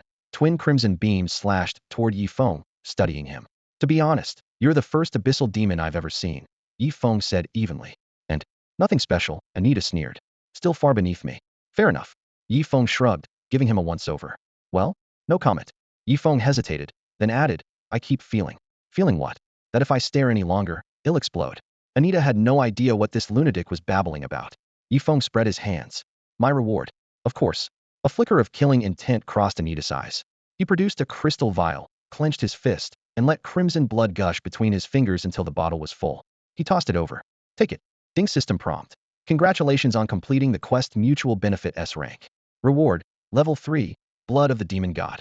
2 streaks of golden light descended, lifting Yi Feng to level 31. Bang. Before he could store the vial, the air warped. Anita blinked forward, slammed a heavy palm onto Yi Feng's shoulder, and loomed over him, voice icy.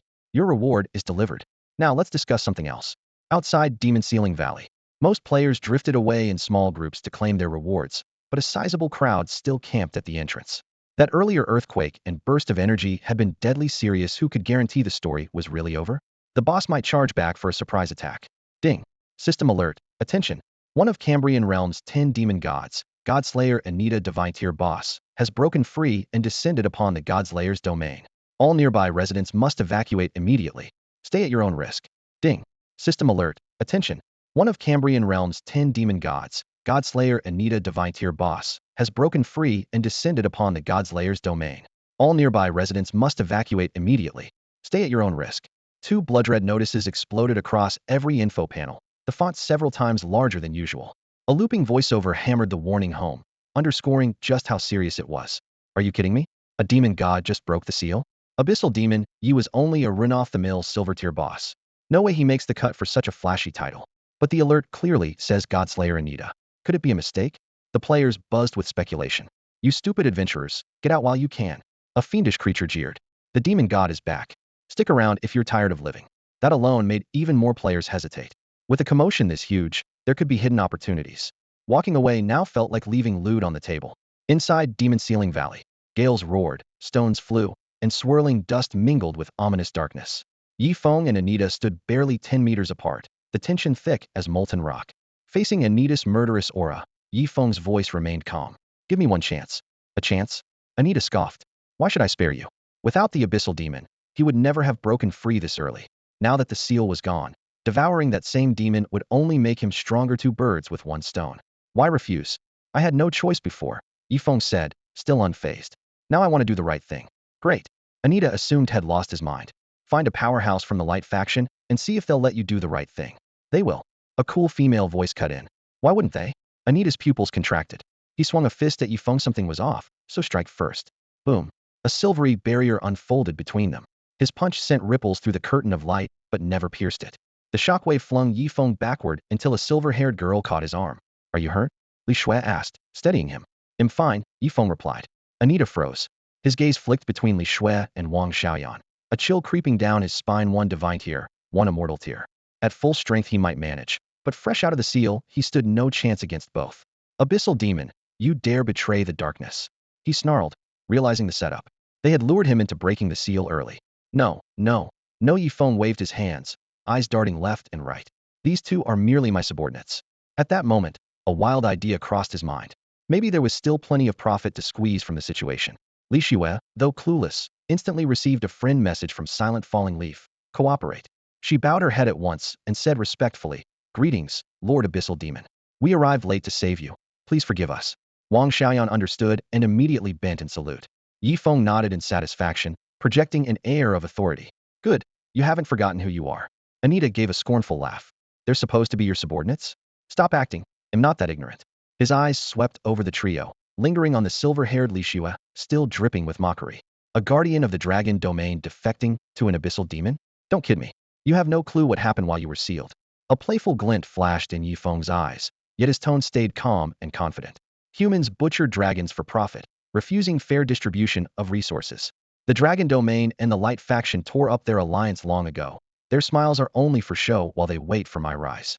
Anita frowned, uncertain whether Yifeng was serious or merely performing. Yifeng moved closer, lowering his voice. Do you really think my father would send me into the Cambrian realm alone? Or that the light faction would ever welcome an abyssal demon? To make the act more shocking, his gaze dropped to Likshu's long legs beneath her armor, tongue sliding across his lips with a greedy look. That lofty guardian? She's nothing but my private toy. I spent a whole year enjoying those perfectly toned legs and never got tired of them. For real? That good. Anita sucked in a sharp breath. Likshu's face stiffened. Beep. Yifeng's wrist communicator lit up. Lishua, one more word and your reward is gone. Then the system chimed coldly. Ding. System notice. Quest disguise difficulty. S has changed. Further disrespect to the mentor will cancel your reward. Yifeng immediately looked away, waving with an apologetic grin. Just running my mouth. His expression turned stern. I wanted to recruit you peacefully, but your insolence angered me. You were born with a rebel's bone. Misunderstanding. Total misunderstanding. Anita laughed awkwardly, hands raised. Emotionless, Yifeng said, I need allies, not corpses, and am still growing. Give me one scrade item to speed that up. Anita's face clouded. An abyssal demon was still an adventurer. Locals weren't supposed to hand out benefits, yet an scrade item wouldn't ruin him. Fighting was impossible, and a god-tier powerhouse might be lurking behind the demon. After weighing it, he forced a smile. You really do take me for a fool. Fine here. With a flick of his wrist, a scroll arced gracefully toward Yifeng. Ding. System notice. Hidden quest, another misunderstanding completed. Reward. Random scrade item. The scroll spun midair, gleaming with golden light. Yifeng's heart pounded, but he didn't reach for it. Instead, he called softly, Shao Pichio, fetch. Tweet-weet. In a flash of gold, the Pichio appeared from his shoulder, leapt forward, and clamped the flying scroll in its jaws. Inside Fuma Valley, tension crackled in the air. The Pichio snapped up the scroll Anita held out, flipped it toward Yifeng, then tucked it into his own pack with a swipe of his claw. A heartbeat later, he burrowed underground and popped back up beside Yifeng, his round body caked with dirt. The pet space was convenient enough, but every entry required a 30-second cooldown. Ding. System message. Your pet Pichio has obtained the scrade item Crimson Tome. Follow-up. The master completed the quest, so a pet claiming the reward does not violate any rules. Anita clenched his fists, his brow still furrowed. Can we put our weapons down now? We're on the same side. Yet the doubts swirling in his mind kept him on edge. And scrade trinket meant nothing to him, but this boy felt wrong in every possible way. Pichio, use the skill super double. Yifeng's eyes sparkled. He already knew how terrifying that ability could be. At this moment, only one tune summed up his mood. Do-do-do-do. Chiu-chiu. The Pichio chirped, golden light flaring between its scales. Ding. System message. Pichio has used super double and will receive an item worth 10 times what Deicide Anita offered. Ding. System message. Your pet Pichio has obtained the S-grade item Grace of the Gods. Anita's smile froze. He yanked open his inventory, and his heart plummeted. The S-grade treasure had hoarded for years was gone. Grace of the Gods. Sounds promising. Yifeng grinned, noting Anita's darkening expression. He turned to Li Shui and bowed. Instructor, I've completed the mission. Li Shui, who had watched the whole scene, let a playful smile curve her lips. You certainly know how to maximize a profit. All thanks to your guidance. Yifeng replied, activating the demonization orb as warmly as a spring breeze. Getting an S-grade item on the third day, what else could he say? Only, many thanks for your generosity. Demon God bro, you're a real big spender. Anita saw straight through the ploy. Rage twisted his face. Remember what you did today. He'll pay it back tenfold. Scrade items filled his stash, but an S-grade, damn it, that one hurt. Yifeng scoffed. Do you even have a future to collect on? He bowed to Li Shui and Wang Xiaoyan. Instructor, Aunt Xiaoyan, don't let this monstrosity walk away. If you spare him, the Light Alliance will suffer untold misery. Today, please give the world a clear dawn. Li Shui, Wang Xiaoyan. Ding. System message. Your mastery of verbal technique has improved. Skill off-cuff taunt D has evolved into demonic tongue B. Yifeng had only wanted to slay evil, yet the unexpected skill upgrade boosted his confidence even more. You. Anita roared, charging at Yifeng. Die. For the first time, pure murderous intent blazed in his eyes. Boom. Li Shui and Wang Xiaoyan shot forward, silver and crimson swords clashing with Anita's iron fists. Elemental fury erupted, shock waves howled. and shards of rock flew skyward. Whoosh! A silver barrier flared around Yifeng, shielding him from the blast. Fallen leaf, Gano, Li Shui ordered in a low, firm voice. Got it. Putting away his pet, Yifeng spun around and took off, squeezing every bit of speed from his legs. Die! Anita locked onto his back. The moment she raised her arms, a sky-wide inferno converged, and a towering black fire dragon burst forward with a deafening roar. Rock walls liquefied in its wake, the air twisting as if the gates of hell had been pried open. Sensing that all-consuming urge to destroy, Yifeng didn't dare look back and sprinted straight for the canyon mouth. Crack! Frosty mist billowed as Li Shui lifted her hand, summoning endless ice. Hoarfrost raced along the dragon's tail. In a heartbeat, the entire beast iced over, then shattered into glittering shards. Blocked, Anita's face went ashen.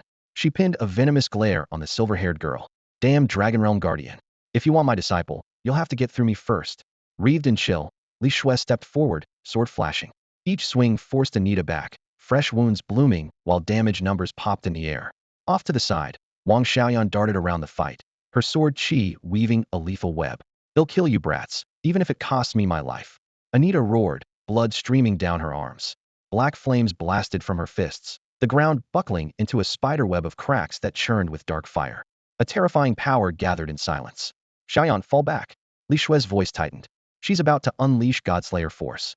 At once, Wang Xiaoyan leapt clear. Godslayer force power that could threaten a deity. Veins bulged across Anita's body. The black flames on her fists slammed together before her chest. Boom. The blast rivaled a nuclear detonation. A wave of darkness expanded outward, swallowing the entire area in an instant. Outside Fuma Valley, hordes of players were pinned by demonized creatures. What's happening inside? They won't let us through. I wanted to look at the demon god. Leaving now feels like throwing away free loot. Yifeng suddenly burst from the smoke, too busy to check whether the divine rank fighters had survived. A solid wall of bodies blocked the exit. How are you still alive? A demonized creature blurted. In its mind, the demon god's awakening should have devoured the abyssal demon first. Yifeng shouldn't exist. Quit staring. Yifeng shouted. Anita's under attack by a powerhouse, get in there and help. What? The creatures paled. Move. Yifeng roared, almost hysterical. He sent me to call you. If you don't hurry, it'll be too late. The monsters exchanged looks, then stampeded into the gorge. Yifeng spun toward the players. Adventurers, what are you waiting for? Get in there. It's dangerous, but the loot could be insane. Before anyone reacted, he triggered Windshadow's step and vanished into stealth, avoiding the coming chaos. The abyssal demon might still be alive. What a waste. Still, we should check it out. Yeah, event deaths don't cost levels, and there's bound to be hidden treasure. Murmurs spread as waves of players poured into the valley. Yifeng dismissed his abyssal demon form and reverted to the player falling leaves silent. Pushing through the crowd, he called, "Excuse me, urgent business." Brother Falling Leaves, what's so urgent? Someone asked. My wife's having a baby. As countless players poured into Demon Ceiling Valley, Yifeng slipped away against the tide, not daring to stay for even a second. They were rushing in to join the raid on the abyssal demon. He was not only had one life and had no wish to lose it here. Boom. In the next instant, a jet-black pillar of light erupted from the valley. Raging energy rolled outward and formed a hemispheric shield that scorched everything in its path. Corrupted beasts, adventurers, any living thing inside the valley was vaporized the moment it touched the barrier. What's going on? The players, now reduced to ghostly forms, looked around in confusion. The abyssal demon. Yifeng faintly heard a heart-rending roar echoing from the valley floor. If I'm going to die, I'm taking you with me. Keep dreaming, he muttered, pushing through the crowd and sprinting toward the distant teleport array. Rumble. Sand filled the sky while the murderous energy kept rampaging. Yifeng dove into the array, triggered it without hesitation, and the countdown flashed to life. Only then did he glance back. All that remained was swirling dust and a single dome of black energy. Nothing else existed. Clearly, Anita's strike was strong enough to wipe the entire map. No wonder the land of God's layers was a wasteland. The black energy closed in on the array, yet Yifeng stayed calm. Because of his interference, the storyline had been turned on its head. In his previous life, the opening of gods and demons had never been this dramatic, and that was exactly what he needed. If everything followed the old script, he would never be able to change the ending. Swish. The teleport array flared, and a blinding white light swallowed him. 2 seconds later, the black energy slammed into the spot, engulfing the entire structure. Ding. System message. Congratulations on completing the quest Disguise, difficulty S. You may now collect your reward from your mentor. The scene shifted, and Yifeng found himself standing in Kanglan Town. Phew, he let out a long breath, finally easing the knot in his chest. Anita the Godslayer could never defeat the Guardian of the Dragon Realm, that much was certain. There was no time to dawdle. He dumped the pack full of player gear onto the blacksmith's counter, and sold it in bulk at market price, no profit, but also no awkward questions. The last thing he wanted was for anyone to suspect he was the abyssal demon. Kid, where did you get all this common gear? The shopkeeper asked, his curiosity piqued. Don't ask. The less you know, the safer you'll be, Yifeng replied with a mysterious smile. The shopkeeper muttered under his breath, looks shady to me. Keep anything related to me to yourself, Yifeng warned. The man patted his chest. Relax, professional discretion is my middle name. He couldn't view Yifeng's stats at all, which meant the young man wasn't an ordinary player, definitely someone he didn't want to cross. After counting the coins, he had earned nearly 2 gold pieces. He headed straight for the apothecary to restock his consumables, then opened his inventory to examine the most valuable loot from the trip. The first thing that caught his eye was a full vial of deep crimson, almost inky, demonic god blood. Demonic god blood S rank. Description: the blood of a demonic god is incredibly rare. However, it only reveals its true worth when used in the right way. The demon god's blood needed no further introduction. Yifeng could already feel the evil god orb pulsing in his palm, as if it were cheering in excitement, and could hardly wait. Kinglan Town streets were packed with people, hardly the right place to activate the orb, and his mentor might return at any moment. Forcing down the urge to drink the blood on the spot, he turned his attention to the other treasure in front of him. Scarlet Grimoire, S rank. Description: a scroll etched with an unusual spell. Tear it open to enchant a weapon. Effects: 1. Physical lifesteal 5. 2. When your attack injures an enemy, it applies bleed, dealing damage equal to 0.5 of your max HP per second for 10 seconds. The effect cannot stack, but can be refreshed. Note: effective only on Earth tier or lower gear. Damn, Yifeng nearly blurted out as he read the stats. Lifesteal meant constant self-healing, while bleed directly whittled the target down top tier in any category. He licked his dry lips, instantly picturing the terrifying bonus from the Abyss Demon title final HP 900%. If bleed scaled off that, the already solid 5% total damage would jump tenfold, shredding half an enemy's health in 10 seconds. If his HP doubled that of an average player, a single bleed would be enough to send them back to the respawn point. After a moment to calm himself, he set his eyes on the true prize of this mission. Grace of the Gods SS rank. Description: summon absolute will to unleash a single, ultimate strike meant to crush the foe before you. Effect: draws upon every ounce of power in your body, delivering a devastating blow to one enemy unit.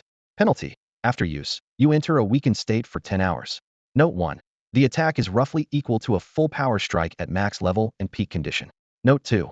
If this item kills an enemy, you receive no rewards. Yifeng stared at the entry for a long time before snapping out of it, a faint frown on his brow. On paper it looked like a last resort lifesaver, but if he blasted an enemy to a sliver of health and finished them off himself, he could have the best of both worlds. The only hurdle: damage control. Beep, beep. A message from Li Shui popped up on the light screen. Meet at the usual place. On my way, Yifeng replied, springing to his feet. He hurried across town to the room where they had planned their strategy. The moment he pushed the door open, he found Li Shui's face dark, Wang Xiaoyan's brows locked, and the air inside heavy as ice. Clearly their operation had yielded almost nothing. Damn it. I never thought things would turn out like this. Wang Xiaoyan slammed a fist on the table. Li Shui spoke with regret. This wasn't a scenario we could have predicted. Anita's still alive? Yifeng's heart sank.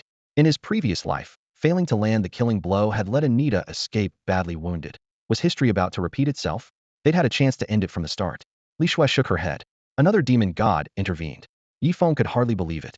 According to his past life memories, most of the 10 demon gods were still asleep at this point. The dark faction should have been quiet. I'm just as surprised, he muttered. Wang Xiaoyan picked up the thread. Let me put it this way, she said. The light faction today is nothing like it used to be. If a demon god awakens, the front line will be torn wide open. The Dragon Realm Guardian stayed in Kanglan Town precisely to kill one demon god before the others revived, easing the pressure of a direct confrontation. But she clenched her fists, then let out a weary sigh. Alas! Silence fell. Firelight flickered across their faces. In a low voice, Yifeng asked, which demon god took him away? They had attacked the God Slayer and Netta, today, making themselves mortal enemies. If he hadn't died in the Valley of Seals, the consequences would be endless. Taken away? Li Shui shook her head, her snow-white hair gleaming in the firelight. In that chaos, no one could have dragged him off by force. The eternal sin witch, Fei, intervened. She rescued Annetta and restored him to his pre-seal condition. The eternal sin witch Fei. The very name sent a chill through them. A sorceress who commanded time and space. Her name alone was taboo. As the mentor explained, Yifeng pieced it all together. Fei had turned time back to the moment before the seal broke. If the Dragon Realm Guardians ripped it open then, Anatastil at full strength could escape unharmed. Yifeng's heart sank. Was the system shielding the demon gods, refusing to let them die too soon? All that effort for nothing. Wang Xiaoyan muttered with a bitter smile. Yeah, Yifeng nodded. All his painstaking work as an infiltrator vanished the instant the demon god survived. It seemed no one had gained anything from this operation. Just as regret began to rise, a crisp system chime sliced through the night. Ding! Server-wide announcement. A demon god broke the seal and tried to escape, but was suppressed once more by heroes of the Light faction. After the battle, chaotic energy amassed at the Godslayer grounds, creating the special zone Godslayer turmoil. Adventurers are invited to explore. Ding! Server-wide announcement. The energy within this ruin is highly unstable.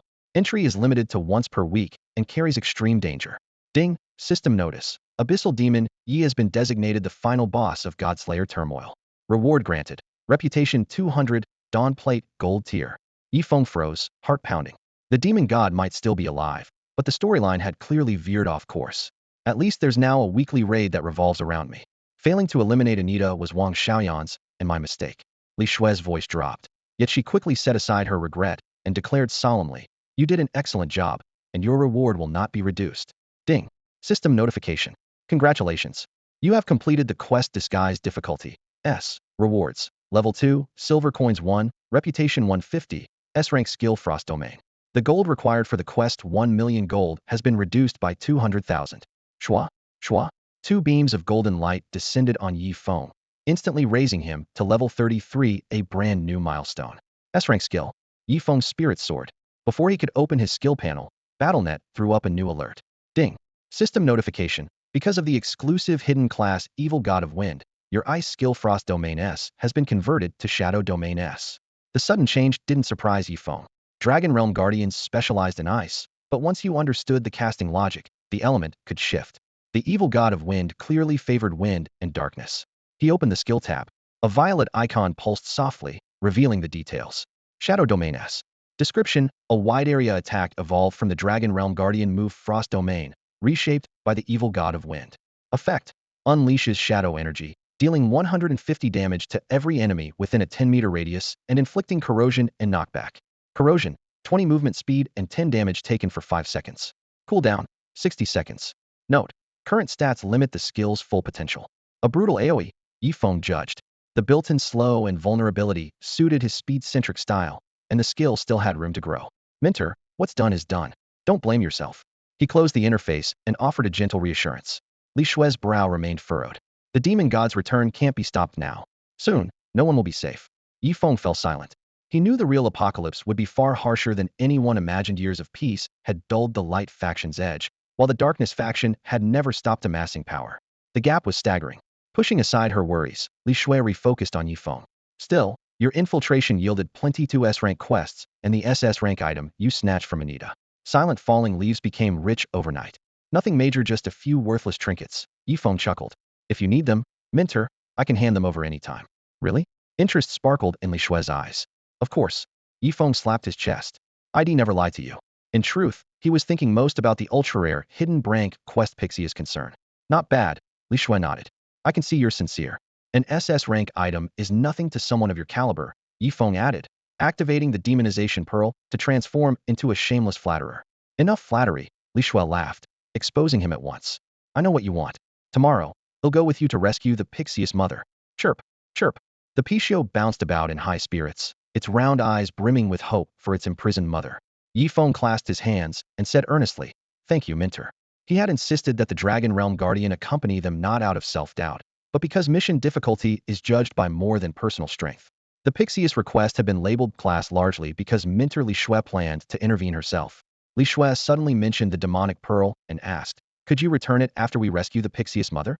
Mentor, the pearl is vital to me, Yifeng replied in a low voice. Within the entire Light faction, I may be the only one who meets its strict conditions. Li Shui studied her disciple, then nodded. Very well. Ding.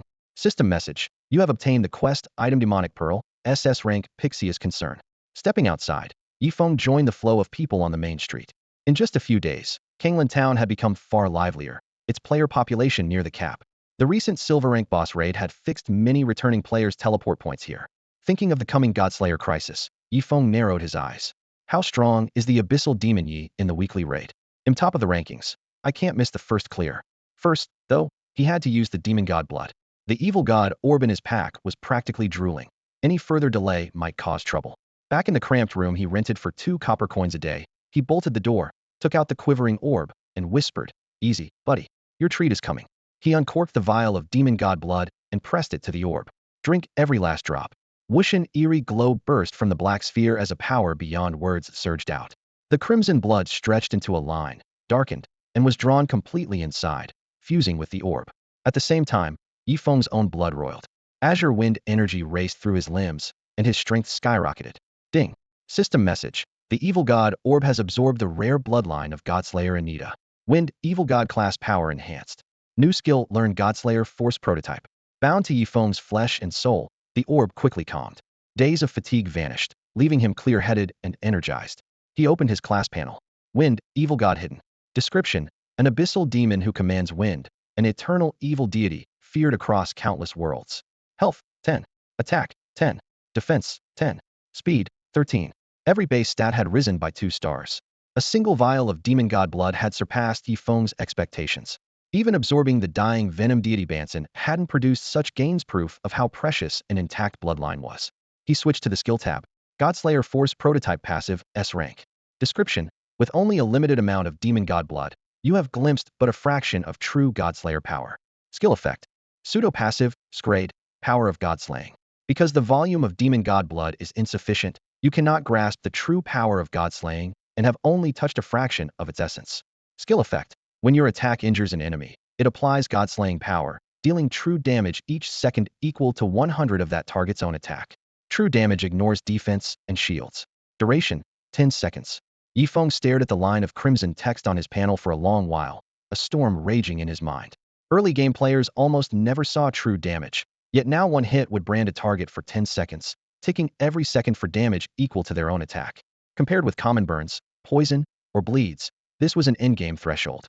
He drew a deep breath, forced the heat in his chest back down, and sighed inwardly. The Xieshan Pearl really is unfathomable.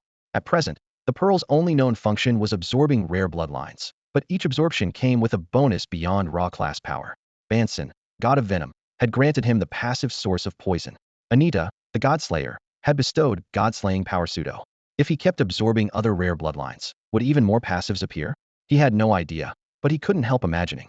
Time will tell, he murmured, turning his gaze to the gold-grade equipment the system had just awarded. Dawn armor. Quality, gold. Defense, 60-65. HP, 5000. Extra. Dawn restores 100 HP per second. Trait, defense 8. Level requirement, 30. Description: after enduring the deepest night, dawn will always arrive. Excellent armor. Yifeng equipped it without hesitation, and his stat panel jumped.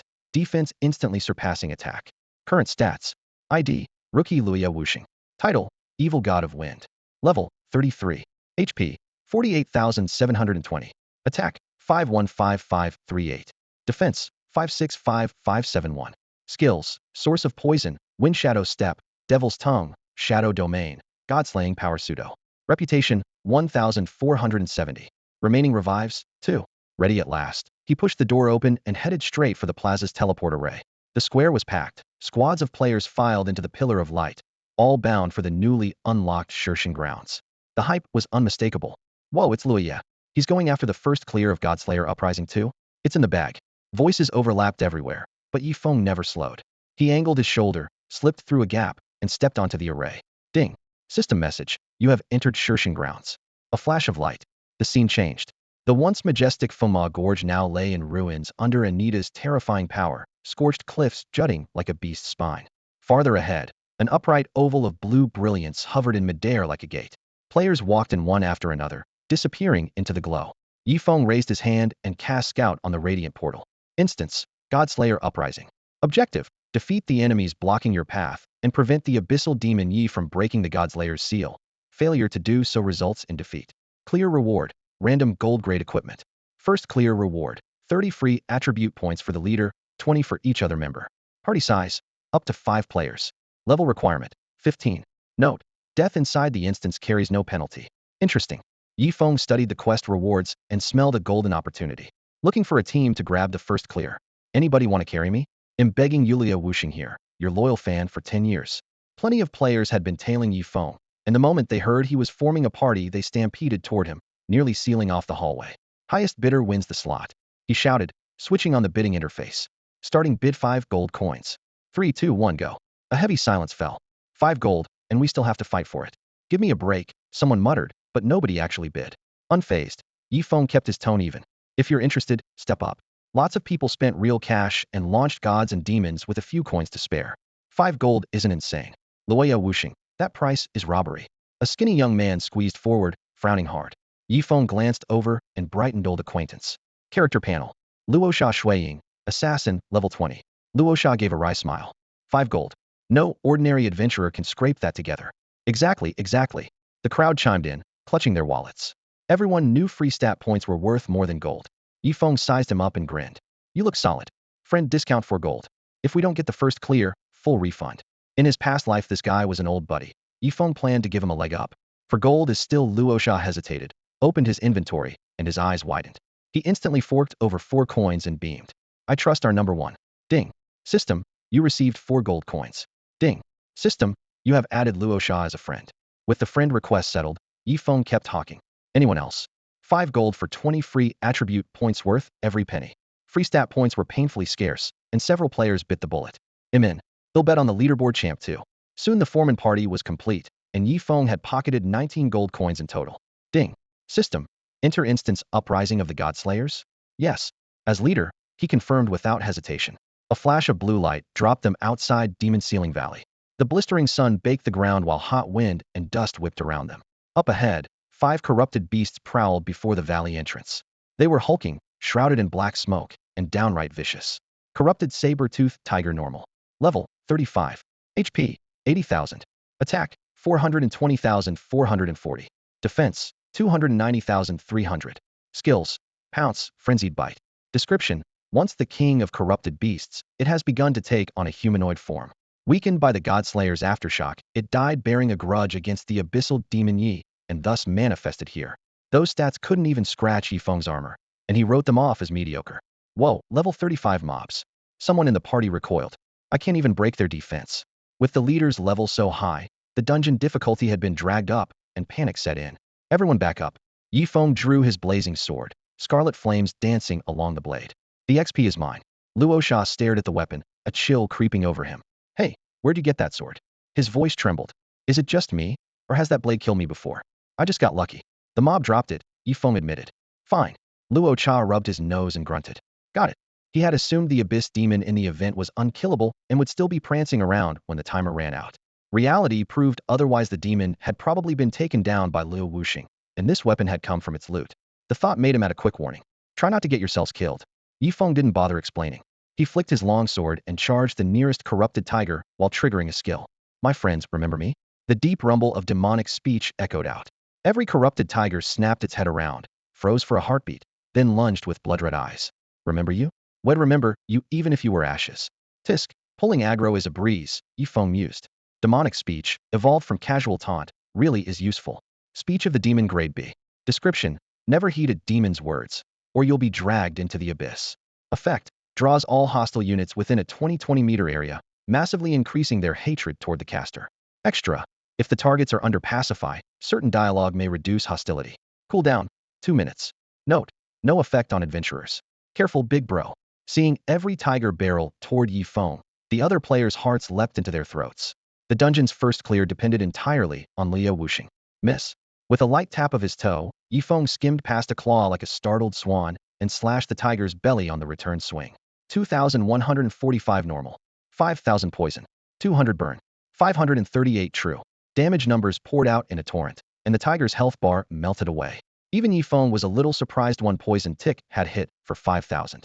Howls erupted as the remaining tigers closed in, fangs bared. Shadow field. Yifeng stomped hard. Boom. The ground cratered, sand sprayed, and a dark shockwave rolled outward.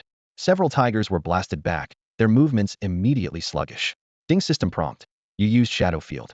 All hostile units within 10 meters take 2/15/12 for 35 damage and are afflicted with erosion and knockback. A player in the distance sucked in a sharp breath. An AoE already? 5,500 poison. 592 true.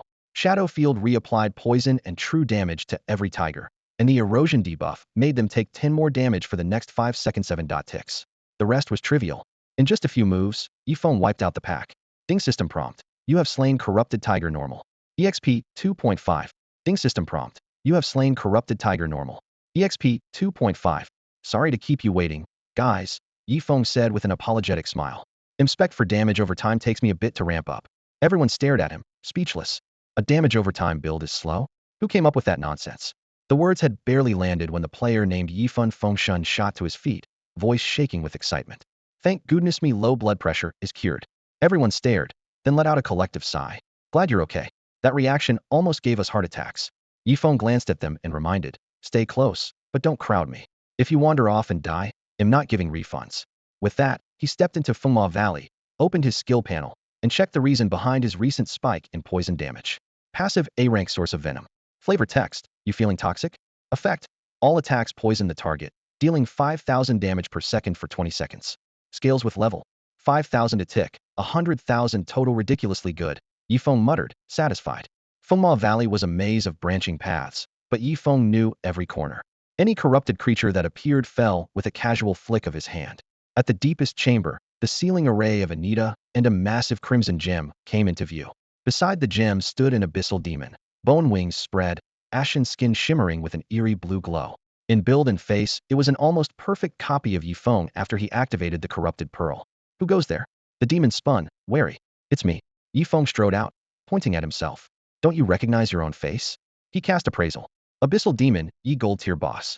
Level 40. HP 320,000. Attack 700,730. Defense 450,460.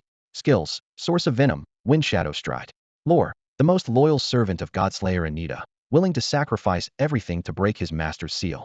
Solid stats and 2 nasty ultimates. Even a 5-man party would struggle, Yifeng calculated silently. The demon studied him, more confused than before. Who exactly are you? You've forgotten me? Yifeng sighed as if someone had hollowed out his chest. Without me, you wouldn't even exist. From the backline, Luocha whispered in awe, Demon's Peak taunt. Stronger than a knight's provoke. Foolish adventurer. The abyssal demon flared, brandishing a flaming longsword. Your arrogance will be your doom. Scarlet light sliced down. Yifeng met the blade heat in. 1,845. 654. The demon grinned and blurred aside, moving 50% faster than an average player. His voice was icy. Feel the poison eating you alive. The threat cut short. 5,738. 5,738. 5,738. Numbers erupted over his head in a relentless stream, while only a few 100-point ticks appeared above Yifeng. Poison, burn, and true damage stacked at once. The demon's expression froze, utterly bewildered. Having landed his own strike, Yifeng retreated with a speed 9 times faster than a normal player. He sneered. Now you feel what real poison tastes like. The abyssal demon. Inside the dungeon, Yifeng and the abyssal demon broke apart, sickly green poison and blistering flames flickering around them as their HP plummeted. The instant they gained some distance, Yifeng yanked a potion from his pack and chugged it. 200. 200. 2 emerald numbers popped up, and his wounds visibly closed, while the poison fire kept chewing through the demon's health bar. The boss could only imitate part of Yifeng's source of venom. If it could copy the skill at full strength, any ordinary player would be dead in one hit. The difficulty would be ridiculous. With its life slowly draining away, the abyssal demon panicked. It roared, swung its massive blade, and charged. Why are you chasing me? Yifeng slid backward, accelerating so the demon couldn't touch him. It's not like I stole your cough syrup. You. The demon didn't understand the human slang, but the mocking tone was obvious. Its eyes practically spat fire. Stop running if you've got any guts. It had to admit that it simply couldn't match the adventurer's speed. Haha. Yifeng acted as though he hadn't heard the threat, parroting the demon's tone. Feel the pain of venom eating you alive. Is dodging all you can do? The demon's face darkened, rage burned in its chest, yet it still couldn't lay a finger on him. Yifeng replied lazily, keep talking. Damn. A player watching from the edge of the corridor ground his teeth. That's just cruel. At this point, even the spectators wanted to cheer for the demon. You force me. Driven past the breaking point, the abyssal demon leapt backward, crossed its arms, and triggered Shadow Gale. Its body blurred in a dark wind and slipped into stealth. Careful. A party member shouted. Whoosh. Before the stealth had fully formed, Yifeng, who had been keeping a safe distance, suddenly pivoted and closed in, eerie dark light bursting from his skin. A shockwave detonated, blasting the demon out of stealth. It skidded, barely stopping itself, almost landing on its backside. 1006. The demon's skills were copied from Yifeng, so of course he had counters ready. All that kiting earlier had been to control the rhythm. The player in the corridor froze, then sighed.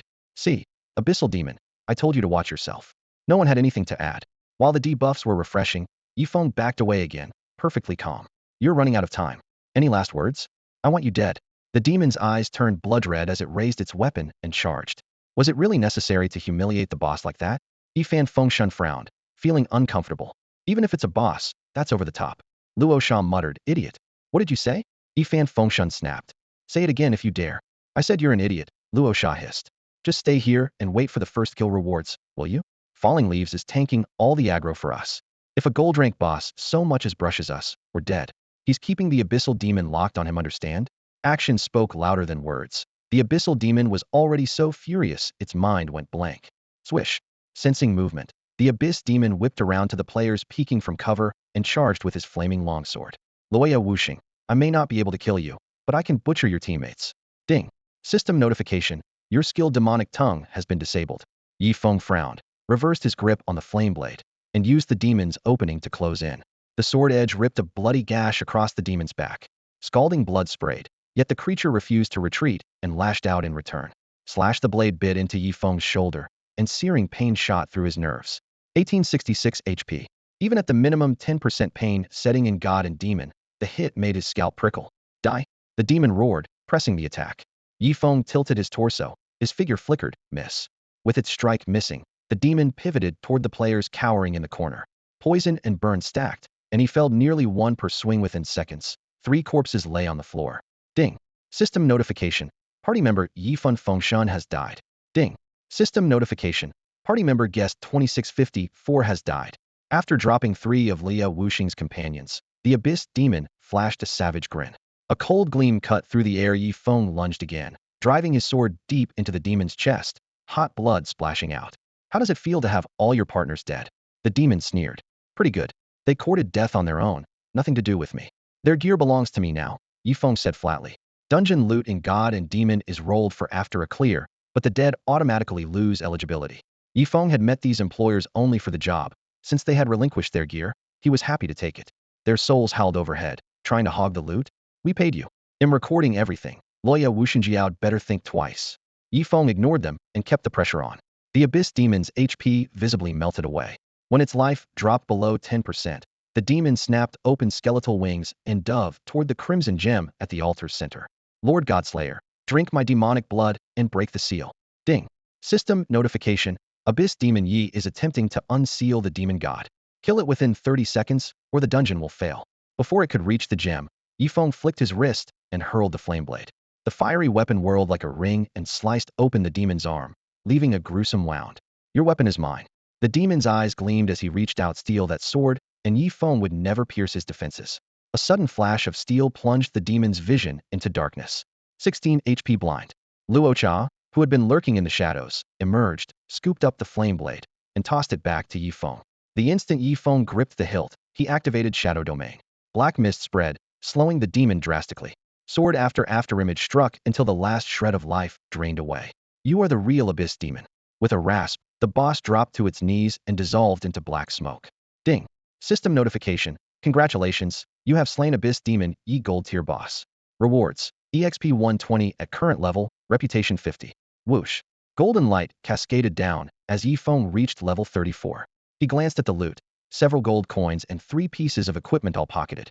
Thanks for the save, brother, Luo Cha said, clasping his hands. Without Yi Feng holding the boss, he would have died while stealthing away.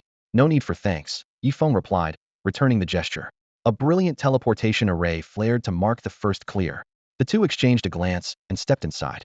As they reached the array's center, a tearing roar ripped through the air. Abystamon. The entire sealed demon valley trembled. Inside the crimson gem on the altar, a massive black silhouette thrashed wildly. A flood of hatred erupted like a volcano. In an instant, the ground shuddered, and deep cracks spiderwebbed outward from the crimson relic as though trying to block their escape. Shattered rock flew, dust billowed, and a deafening boom rumbled from the depths of Demon Sealing Gorge, followed by an overwhelming pressure that seemed to crush the air itself. The moment her true form emerged, Godslayer Anita's eyes lit up with fanatical fervor. Her chest rose and fell rapidly, emotion wound to the breaking point. Ding. System message. Leave the instance Godslayer uprising immediately, or accept the consequences. Luo Sha's heart lurched. Cold sweat beaded on his forehead. What? Accept the consequences? He hadn't expected any post-clear storyline, especially one that sounded this ominous. It's fine. Yi Feng raised a hand to steady him, flicked rubble from his shoulder, and squinted at the distant silhouette of Sumion's hostile gaze bored through the air, locked on them. So you want to fight an abyssal demon? What does that have to do with me? Silent falling leaves. He felt no guilt about thwarting a demon god that intended to devour him for power. Godslayer Anita. Whoosh. A pillar of white light shot up from the magic circle at their feet. Anita never finished her sentence. The teleporter ray flared, and the blinding beam swallowed Yi Feng and Luo Sha, yanking them from the collapsing gorge in a heartbeat. Ding. System message. Congratulations. Your party is the first to clear the instance Godslayer uprising. As party leader, you receive an additional reward, 30 free attribute points. Ding. System message. Would you like to broadcast your achievement to every player in the Divine Demon Earth Zone?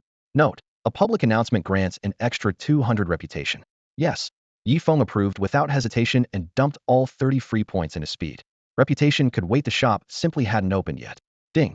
Global announcement. Congratulations to the party of Silent Falling Leaves, Luo Sha, Yi Fan, Feng Shun, Guest 2654, and Qian Russian for clearing the instance Godslayer uprising. Ding. Global announcement. Congratulations to the party of Silent Falling Leaves, Luo Sha, Yi Fan, Feng Shun, Guest 2654, and Qian Russian for clearing the instance Godslayer uprising. Silent Falling Leaves again. Seriously? The repeated notices spammed the chat, stirring a mix of admiration and envy. Had already claimed several world-first boss kills. His strength left ordinary players in the dust. Another 30 free points more than some players' total attack power only made them greener with jealousy. Yeah, Silent Falling Leaves is the greatest. Someone scoffed, voice sharp with frustration. Why don't you grab another first kill right now? He's hogged every single one so far. How's anyone supposed to compete?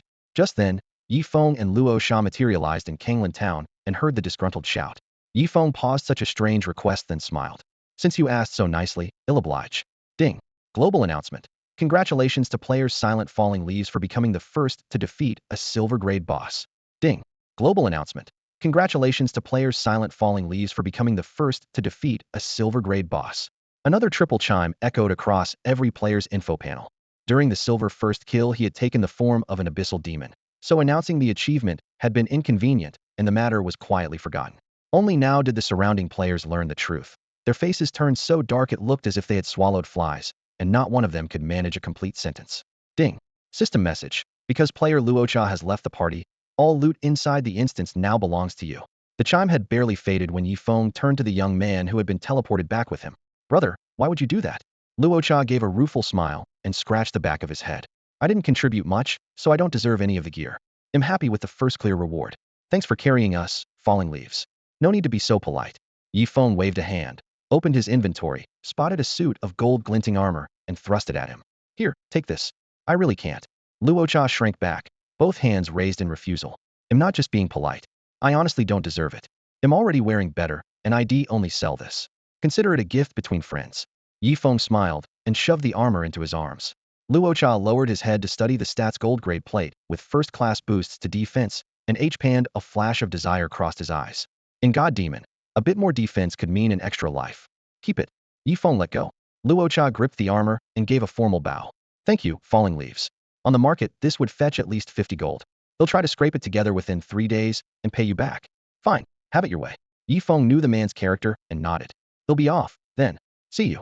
Watching Luocha leave, Yi Feng glanced at the party channel, ignored the teammates who were still talking trash, and clicked disband party. While sorting his inventory, he equipped 2 other gold items, a pair of coal-black bracers and a white ring set with a dark purple gem. Demon Bracers Gold. Defense 2528. HP 2000. Trait. HP 5. Required level 32. Set. Description. Bracers once worn by the abyssal demon Yi, bestowed by the demon god. Demon Ring Gold. Attack 3535. HP 2000. Trait. Attack 5. Required level 31. Set. Description. A ring once worn by the abyssal demon Yi, bestowed by the demon god. Ding. System message. You have activated the 2-piece demon set bonus. Attack 10. Didn't expect a ring to drop. Yi Feng admired the gem that flickered on his finger, thoroughly delighted. Weapons, armor, and basic gear had the highest drop rates, but rings, cloaks, and necklaces were rare parts and notoriously stingy. With only 2 ring slots per character, each one was worth a fortune. After tidying up, he threw together a quick dinner in the kitchen, then logged onto the official forum and listed his old gear on the auction house. Next, he edited the dungeon replay and uploaded it under a flashy, off-the-cuff title, Double Leaf Showdown. Soloing an Abyssal Demon 2 Cool. Is there anyone out there faster than the 1-second Manyi? At the end, he added a jab. 5 gold for 20 free attribute points, and you're still whining? Did my teammates just crawl out of the Stone Age? The post shot to the top. Players snapped up the video, and the ID Falling Leaves in Silence gained a flood of followers in gold. He closed the forum and glanced at the wall clock, 21:31. The night was quiet, the perfect time for something covert. After a moment's thought, Yifeng headed to the capital's main square, stepped into the teleportation array, and selected his destination, the frontier town of Wuya, which he had visited before. Shadow Steep, a skill he had learned with a skill tome, glowed at the top of his ability bar. He hadn't forgotten why he wanted stealth so badly. The moon shone brightly in a sky where only a few stars remained. Hardly anyone was on the road at this hour. Now and then, 2 or 3 players would hurry past together. Ding. System message. You have entered the level 3 map Wuya Town. Yifeng stood in the familiar beginner town, bought a topographic map of Wuya Town and surroundings from the general store, and, without even removing the wrapping, bolted out of the safe zone toward a chest location he remembered by heart. With layered stealth active, his terrifying 13-star base speed growth ignited in full. Wind howled in his ears as streets and trees blurred past, and he seemed to merge with the night itself. Roughly 20 minutes later, he reached his destination, a dim cave at the foot of a jagged mountain range. He pushed aside waist-high weeds, slipped into the cave's shadow, activated Shadow Sneak, and crept inside without a sound. The moment he crossed the threshold, he steadied his breathing and summoned his pet. Pichio. The Pichio leapt out, its gray-white light illuminating the narrow rock walls like a night pearl. Pichio, earth burrow ahead, and scout. There should be a treasure chest up front, Yifeng whispered. The Pichio nodded and sank into the rock. Whoosh. Yifeng followed immediately, triggering his self-mastered crank skill Azure Gaze. A soft teal glow flooded his eyes, letting him track the Pixia's path underground. The tunnel twisted for about 50 meters before opening into a wide chamber. Peering from behind a stone pillar, Yifeng spotted a massive python. Emerald scales glinted coldly along a body over 10 meters long and as thick as 3 men embracing a tree. It rested with eyes closed. Beside it sat a dazzling golden chest, clearly the guardian's prize. Using scout here would alert the serpent, so Yifeng held his breath and stayed in stealth, moving toward the chest as casually as strolling through his own backyard. In his previous life, he had looted nearly 1,000 chests. His experience was legendary. With him around, nothing should go wrong. Reaching the chest, he stretched out his hand. Ding. System message. You have not learned lockpicking and cannot open this chest. Yifeng froze. For real? I'm not a rogue in this life, so I really can't pick locks? Hiss. His touch woke the python. Its giant head rose, cavernous jaws gaping, and a scarlet tongue flickered menacingly. Ding. System message. You have been detected. Stealth has ended. Bold serpent, I can tell at a glance you're no ordinary beast. Since hiding was pointless, Yifeng dropped the act and sneered. Showing off your petty tricks in front of me? Laughable. The python hesitated, baffled that this seemingly weak human could sound so confident. Pichio now? Yifeng barked. Grab the chest and go. Chiu. A burst of gray-white light shot from the ground. The Pichio surfaced beneath the chest and lifted it effortlessly. Run. They'll cover you, Yifeng ordered. Special chests couldn't be stored in a backpack, but hauling the whole thing away was perfectly fine. He planned to figure out the lock back in town. Understanding, the Pichio dashed toward the exit with the chest balanced on its back. Hiss. The enraged python lunged, tearing through the air and snapping its jaws at the fleeing Pichio. You still dare act up? Yifeng growled. Yifeng frowned as a murky aura rolled off his body. The Buddhalite domain had learned from his mentor, the mighty celestial dragon. 33. Boom. Black gold energy surged like a tidal wave, slamming into the cliffside and knocking the giant python's bite off course. The Pichio dove into a narrow passage and narrowly escaped. Enraged at seeing its cherished chest snatched away, the python lunged at Yifeng. Miss. Its fangs brushed his hair, and he tore off without a second thought. This was a dark gold grade boss. With his current stats, he couldn't hope to fight it. Blocking that one strike had emptied every trump card he had. Furious, the python slapped its tail down and streaked after them like lightning. Whoosh, whoosh. At the clearing's exit, the Pichio led the way with the chest in its claws. Whoosh, whoosh. An instant later, Yifeng overtook it, leaving his pet behind. Spotting its master's speed, the Pichio glanced back and met the python's gleaming fangs. Terrified, it accelerated at once. You were supposed to cover the rear. Match your breathing and keep your stride steady, Yifeng shouted, even offering his pet pointers on running form. Hiss. The python seethed. It had met thieves who stole chests, but this was the first time someone had stolen a chest from a thief, and both thieves ran faster than it did. A minute later, Yifeng's stamina and energy were full again. He spun, closed in, and opened another domain. Shadow field. Serpent demon, surrender. Boom. A net of darkness dropped over the area, the air around the python turning glue thick and cutting its speed by 20%. It could only watch as the two bandits sauntered off, flicking its tail in helpless fury before slithering away in frustration. Yifeng exhaled in relief, took the chest from the Pixius back, and started toward Wuya Town. A close call, but the heist had gone smoothly. To be safe, he cast Identify. Exquisite chest grade A. Description: opening may grant dark gold gear or grade A items, and below. This was the mouth-watering allure of the assassin class killer and thief in one. With stealth and speed you could claim treasures unreachable by normal means. Welcome to the general store, owner froze mid-greeting. Huh, got any lockpicking skill books? Yifeng asked. The owner shook his head. Lockpicking comes with the assassin job change. I don't sell it. Then lockpicks? Yifeng pressed. He wasn't handing this chest to anyone else. I've got some, but picking a lock isn't that easy. Let me try. 5 silver bought him 10 slender wires. He eased one into the keyhole. I have to learn this. I can't grind mobs, and I can't beat bosses. Lifting's my only meal ticket. Kid, opening locks takes practice. You'll break at least 100 wires. Click. Before the sentence finished, the latch popped open. Owner. Ding. System prompt. Congratulations. You've mastered the skill lockpicking. Difficulty, C. Not easy at all, Yifeng said, wiping sweat from his brow. He handed back the 9 and used wires. Can I return these? Ui the shopkeeper fairly dripped resentment, but still refunded 4 silver and 50 copper. 50 copper to learn lockpicking. What kind of monster is this kid? Leaving the store, Yifeng slipped into a quiet corner and set his hand on the chest's clasp. The tighter the moment, the faster his blood raced. He could feel its something valuable was about to appear. Whoosh. As the chest sprang open, a dark gold brilliance gushed out like a waterfall, lighting up the pitch-black night and forcing Yifeng to squint. Ding system alert. You obtained the dark gold item meteor boots. Ding system alert. You obtained the grade item stellar gleam. Ding system alert. You obtained the gold tier item staff of holy light. Ding system alert. You obtained 5 gold coins. A cascade of crisp chimes burst in his ears like celebratory fireworks. Yifeng's heart leapt. Dark gold gear and in a grade item in one haul. His luck was absurd. Unable to hold back, he patted the little Pichio beside him and whispered half-jokingly, "Guess you really are a lucky beast." The Pichio tilted its head and chirped softly, as if half understanding.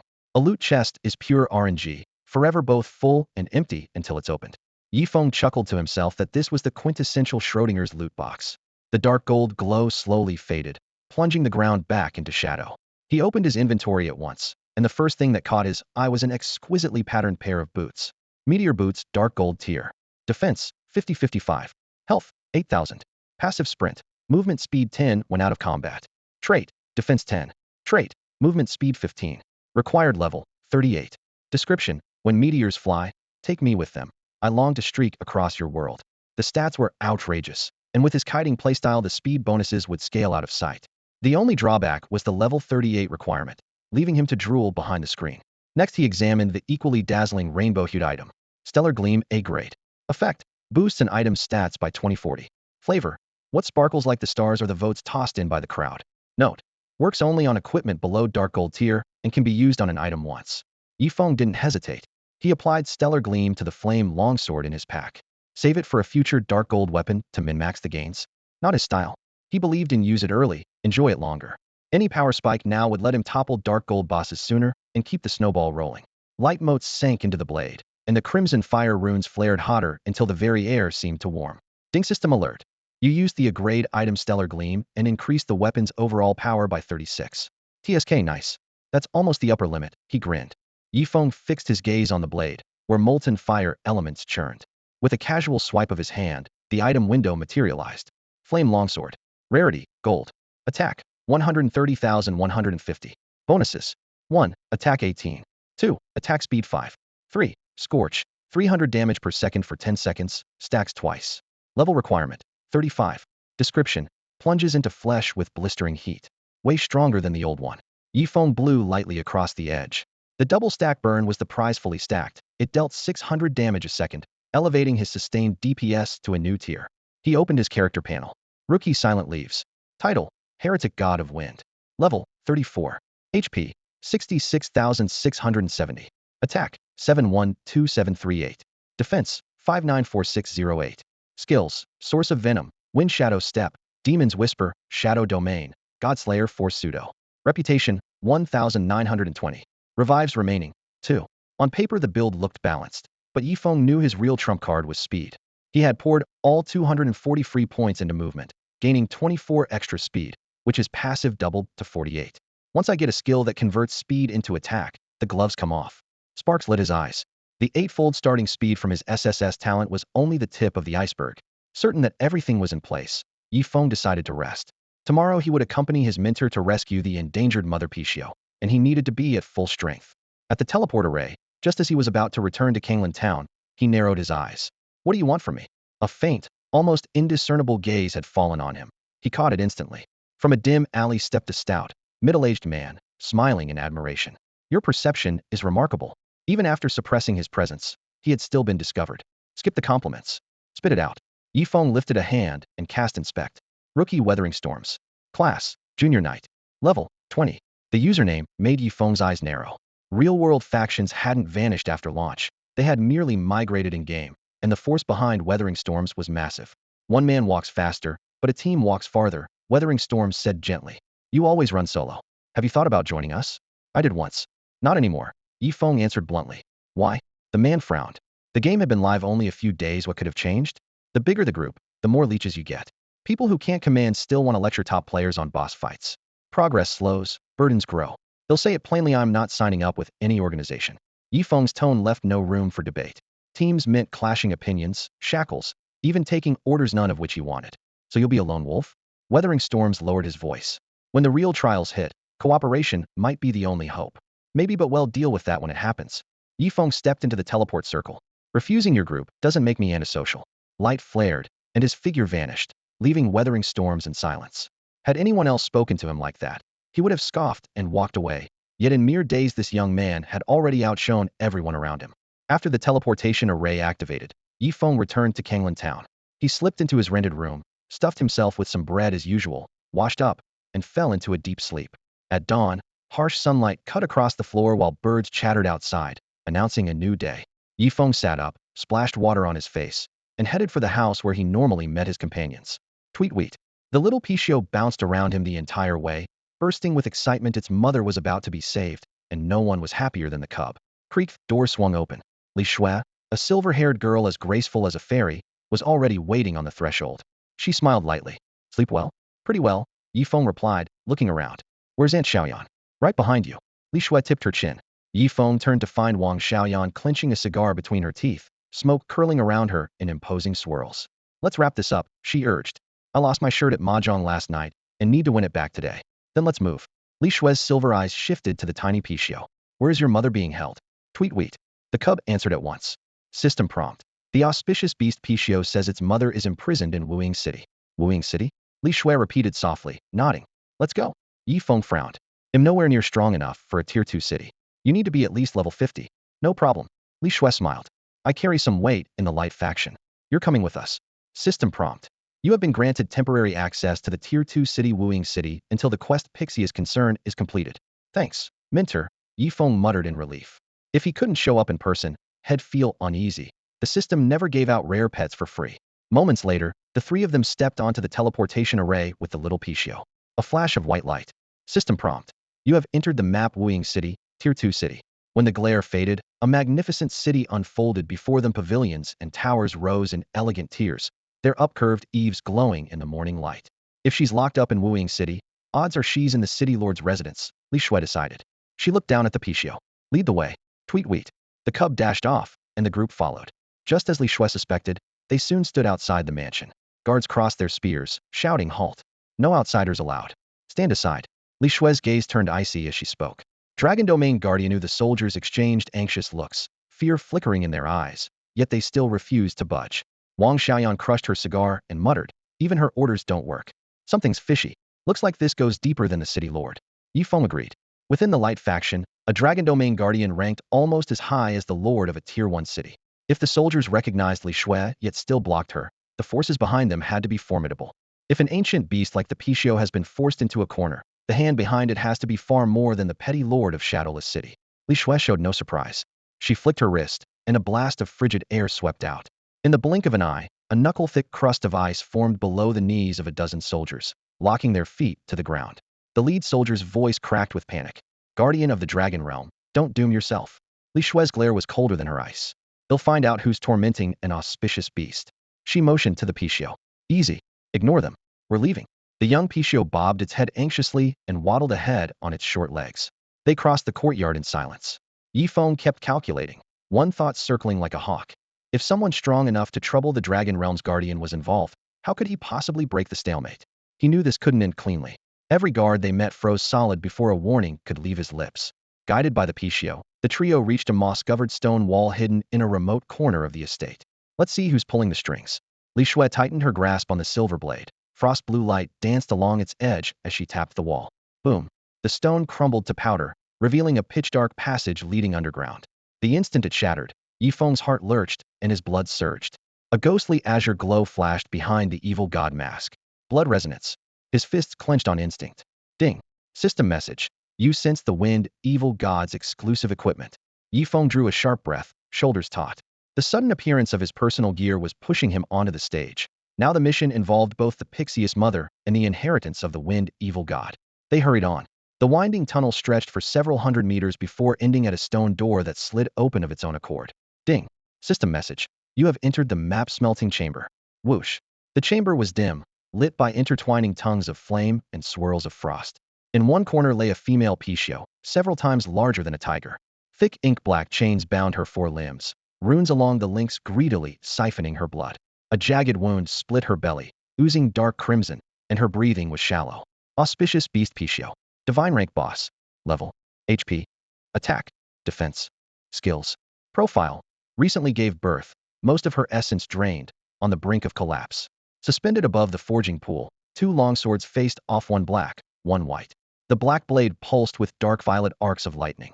The white sword radiated holy light, as though feathered wings were unfolding. Demonic heaven blade divine. Sacred spirit, sword divine. Yifeng's soul resonated. The demonic heaven blade was his exclusive weapon. Yet the sword auras sliced the air like living things, barring him from advancing. One step closer, and he felt he would be shredded. Clang. Li Shui swung at the chains. Frost met metal in a shower of sparks, leaving only a shallow white mark. She frowned, frost thickening on her silver blade as she prepared a stronger strike. Stop!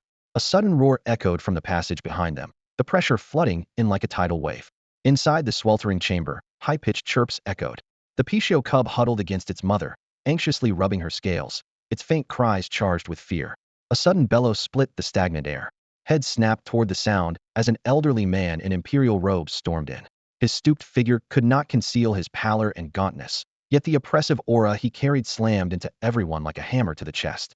He never broke stride. Behind him followed the Lord of Wuing City and several other powerhouses, murderous intent rolling off them. Yifeng narrowed his eyes, expression unreadable. Imperial robes. This man should not have appeared at this stage. Mirror of Radiance, Bernie Divina rank boss. Judgment Guard, Alvis Divina rank boss. Lord of Wuing City, Barton Heaven rank boss. They hid nothing. Names and ranks seared themselves into Yifeng's mind. For a mere grade quest to draw such a lineup? The shock tightened his chest. Guardian of the Dragon Domain, curb your insolence. Bernie's aged gaze cut like a blade, his voice rumbling like thunder. Li Shui stepped forward, cold light flickering in her eyes. So this is how your majesty forges weapons? Such brutality. The Pichio is a creature of good fortune. Are you unafraid of heaven's retribution? Her retort shattered his composure. Bernie's face darkened. I do not fear superstition. Guardian, I would spare you trouble. Take your people and leave at once. The cub stays as punishment. His gaze drifted to the weeping Pichio child, greed flashing and fading. The flesh of an ancient beast held endless uses. Once the mother drained her essence to feed the weapons, she would surely die, and the cub would make a perfect replacement. A roar shook the walls as the wounded mother Pichio snapped awake. Understanding their words, she erupted in golden light, murderous intent sweeping across the room. Injured or not, she would not wait for death. Shock waves boomed outward, the two divine weapons vibrating in violent resonance. Off to the side, the Tumaturtal, muscle-bound Alvis lowered his voice. Your Majesty, forging the divine weapon is our true priority. Bernie's expression shifted, then hardened. He pointed toward the passage. Take the cub and get out of my sight. As my man says, we'll merge the blades with the mother's blood. First the offspring can wait. Steel rang as Li Shui raised her sword, barring the way, frost swirling around her. And what if I refuse to let harm come to mother and child today? You. Bernie straightened, murderous light blazing in his eyes. Attack me and the dragons of your domain will starve. Can you shoulder the cost of losing our trade and supplies? Frost crept across Likshu's delicate face. Threaten her with resources? She would not yield. Give an inch now, and she would give up everything.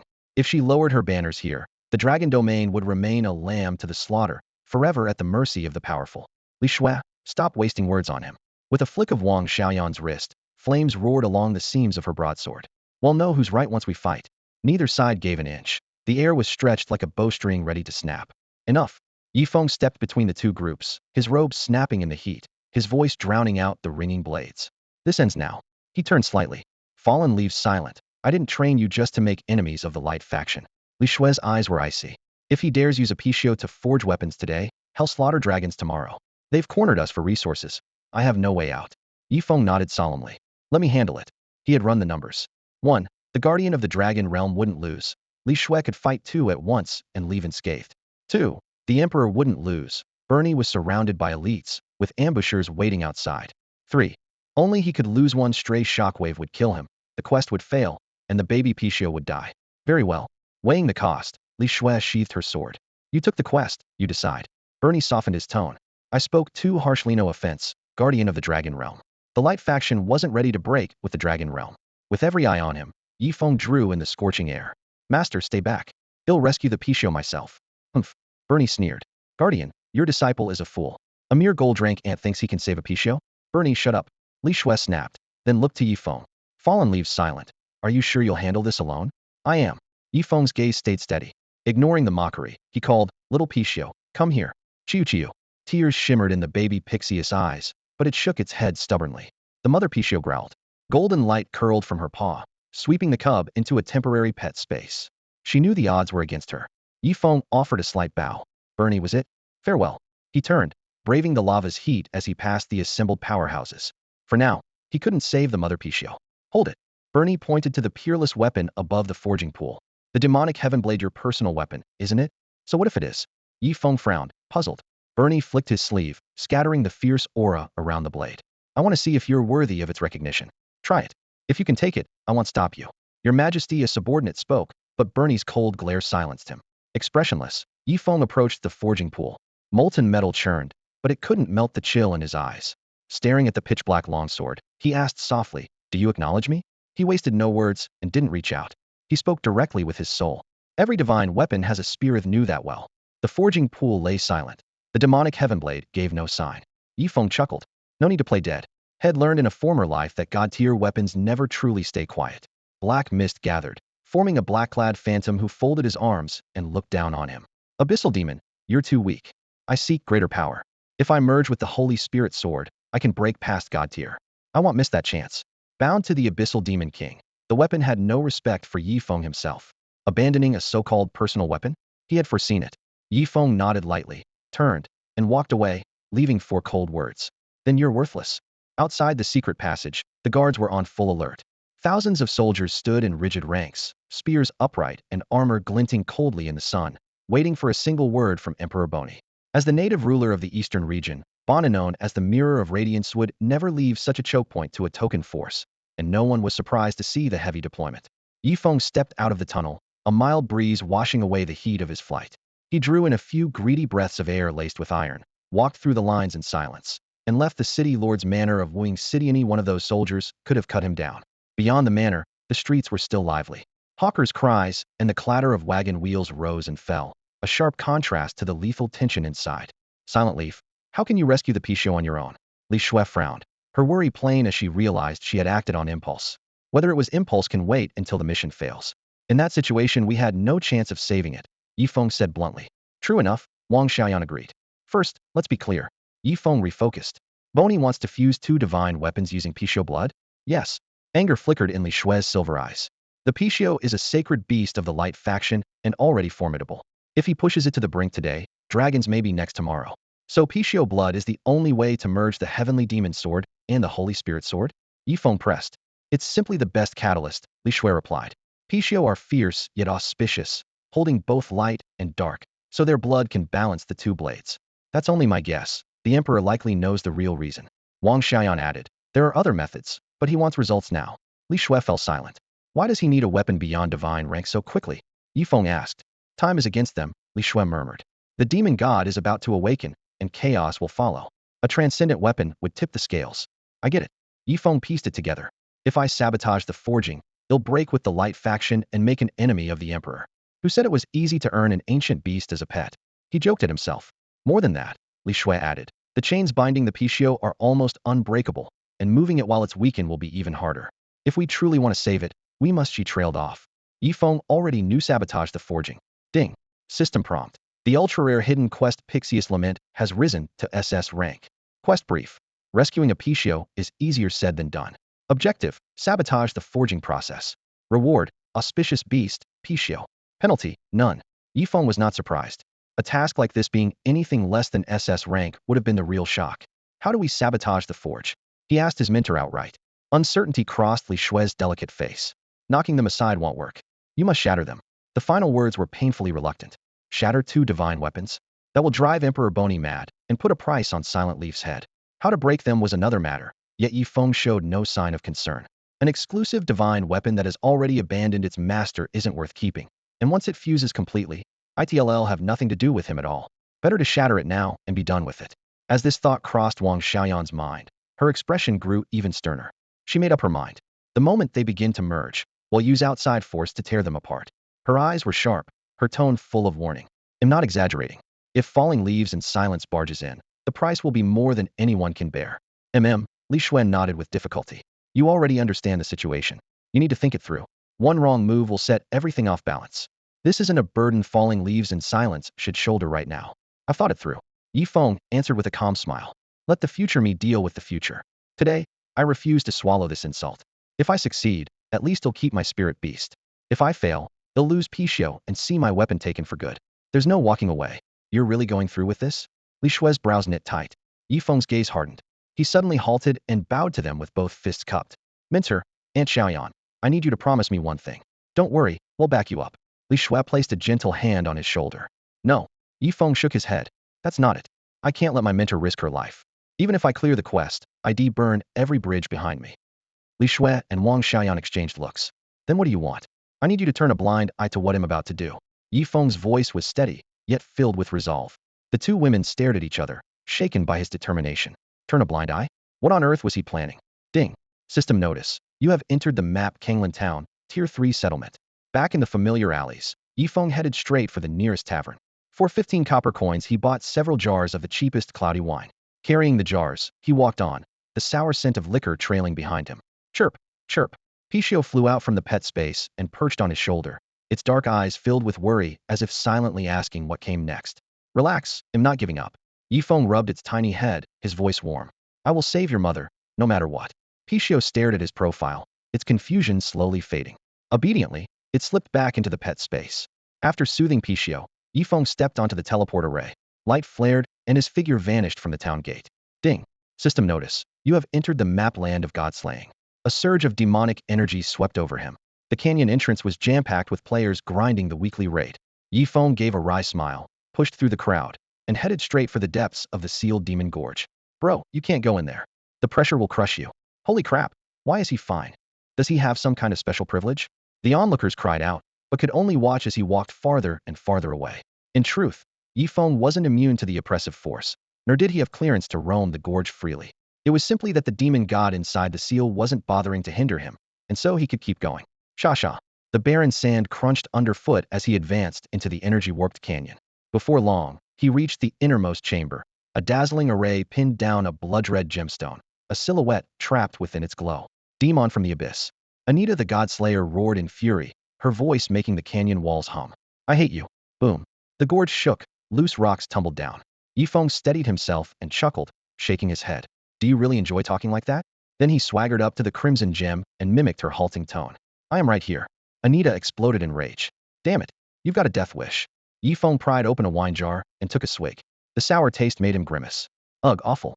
He drew a deep breath to steady the churning in his chest and tipped the jar toward the gemstone.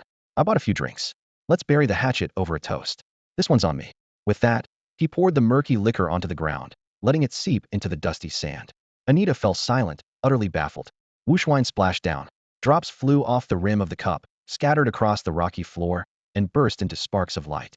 Yifeng tipped back his empty goblet. The demon god opposite him couldn't drink anyway, so this was the only toast he could offer. You. Anita, trapped inside the crystal, gnashed his teeth, voice thick with murderous rage. Did you do that on purpose? Was this a toast or a curse? Yifeng smiled. I've offered the wine, and he'll let the grudge slide. Fair enough, right? Fair. Anita prided himself on magnanimity, yet his chest was already boiling with fury. You call that human speech? Absolutely. Yifeng lifted the cup in an innocent salute. Heh, Anita gave a chilly laugh. Fine, let's set the record straight, shall we? Be my guest. Yifeng didn't mind. First, you set me up. If the Yangzui witch Fei Yi hadn't intervened, I'd be dead. Correct? Correct. Then you waltzed into the special illusion soaked in god-slaying power, cleared it, and proclaimed yourself Liu Wuxing not, an abyssal demon. Are you provoking me? Call it that if you like. Yifeng nodded matter-of-factly. Why not? You. Anita felt an unbridgeable gulf between them. If he weren't sealed in a fist-sized ruby, he'd pry open Yifeng's skull just to see what was inside. Unbelievable. Which one of us is the lunatic? Everything you said checks out, Yifeng answered, swirling the empty cup, but you're missing the ending. Oh, Anita's brow twitched. Enlighten me. In the end, Yifeng finished calmly. Liu Wuxing presents fine wine and apology. The two of them bury the hatchet, and all is well again. Spare me. Anita almost laughed from anger. You came all the way here to spout that nonsense? All right, no more small talk. Yifeng tapped the crimson crystal with a knuckle. The clear knock echoed. Tell me what it takes to set you free. The smile vanished from Anita's face, and silence flooded the air. What are you up to? His voice dropped low. Was Yifeng planning to kill him the same way? I can release you, but you'll follow my orders for 3 days. Yifeng laid his cards on the table. Got yourself in trouble? Anita caught on immediately. For those 3 days, if I say east, you go east. If I say west, you go west, Yifeng went on. And if you tell me to eat shit, do I eat it? Anita sneered. If that's your preference, be my guest. Yifeng shrugged. I want judge. Stop playing dumb. Anita's knuckles whitened with hate. Get to the point. I want send you on a suicide mission, Yifeng said, smile gone, voice solemn. But zero risk isn't possible. Then why should I take any risk at all? Anita snorted. Sooner or later it'll break free on my own. 2 reasons. Yifeng raised 2 fingers. First, the light faction is forging a weapon beyond the divine level. If we sabotage it, the dark faction earns huge credit. A weapon beyond divine. Anita doubted him. You just can't stand to see the light prosper, can you? Need to know only. Yifeng brushed the question aside. Second, after the last incident, the Dragon Domain Guardians have certainly reinforced the seal. If you wait for another demon god to rescue you. Anita fell silent. Won't that be embarrassing? Yifeng's tone was mild, but every word hit home. That Anita hesitated. Forcing his colleagues to risk themselves for his sake would definitely make him the butt of every joke. After all, if a rescue required other demon gods, the ridicule would be merciless. Anita, you wouldn't want your brothers to find out you were almost buried alive, would you? Yifeng coaxed. Too many holes in your story. Anita's voice was icy as his gaze swept over that half-smiling face. Whether you're an abyssal demon or a human, my verdict is the same: you can't be trusted. The promise rustling in his ears was as empty as believing someone who says, just the tip, I swear. I guarantee I won't screw you over, Yifeng said evenly. Give me a keep-your-word quest, and set any penalty you like if I fail. The more sense you make, the less I believe you, Anita snapped. Yifeng frowned, cursing inwardly. How was he supposed to sway this stubborn but sharp fellow? While they faced off, a seductive yet melodious female voice rang through Demon Ceiling Valley. Trust him, Anita. The sound was clear and bright, like silver bells striking stone in layered echoes. Yifeng narrowed his eyes, a small smile creeping across his lips. An unexpected ally always welcome. Since the Witch of Eternal Sin, Fei Yi, says so, he'll trust you this once. Anita's attitude flipped. Yifeng had saved his life, after all. Pleasure working with you, Yifeng nodded. How do I get you out? 10,000 corpses.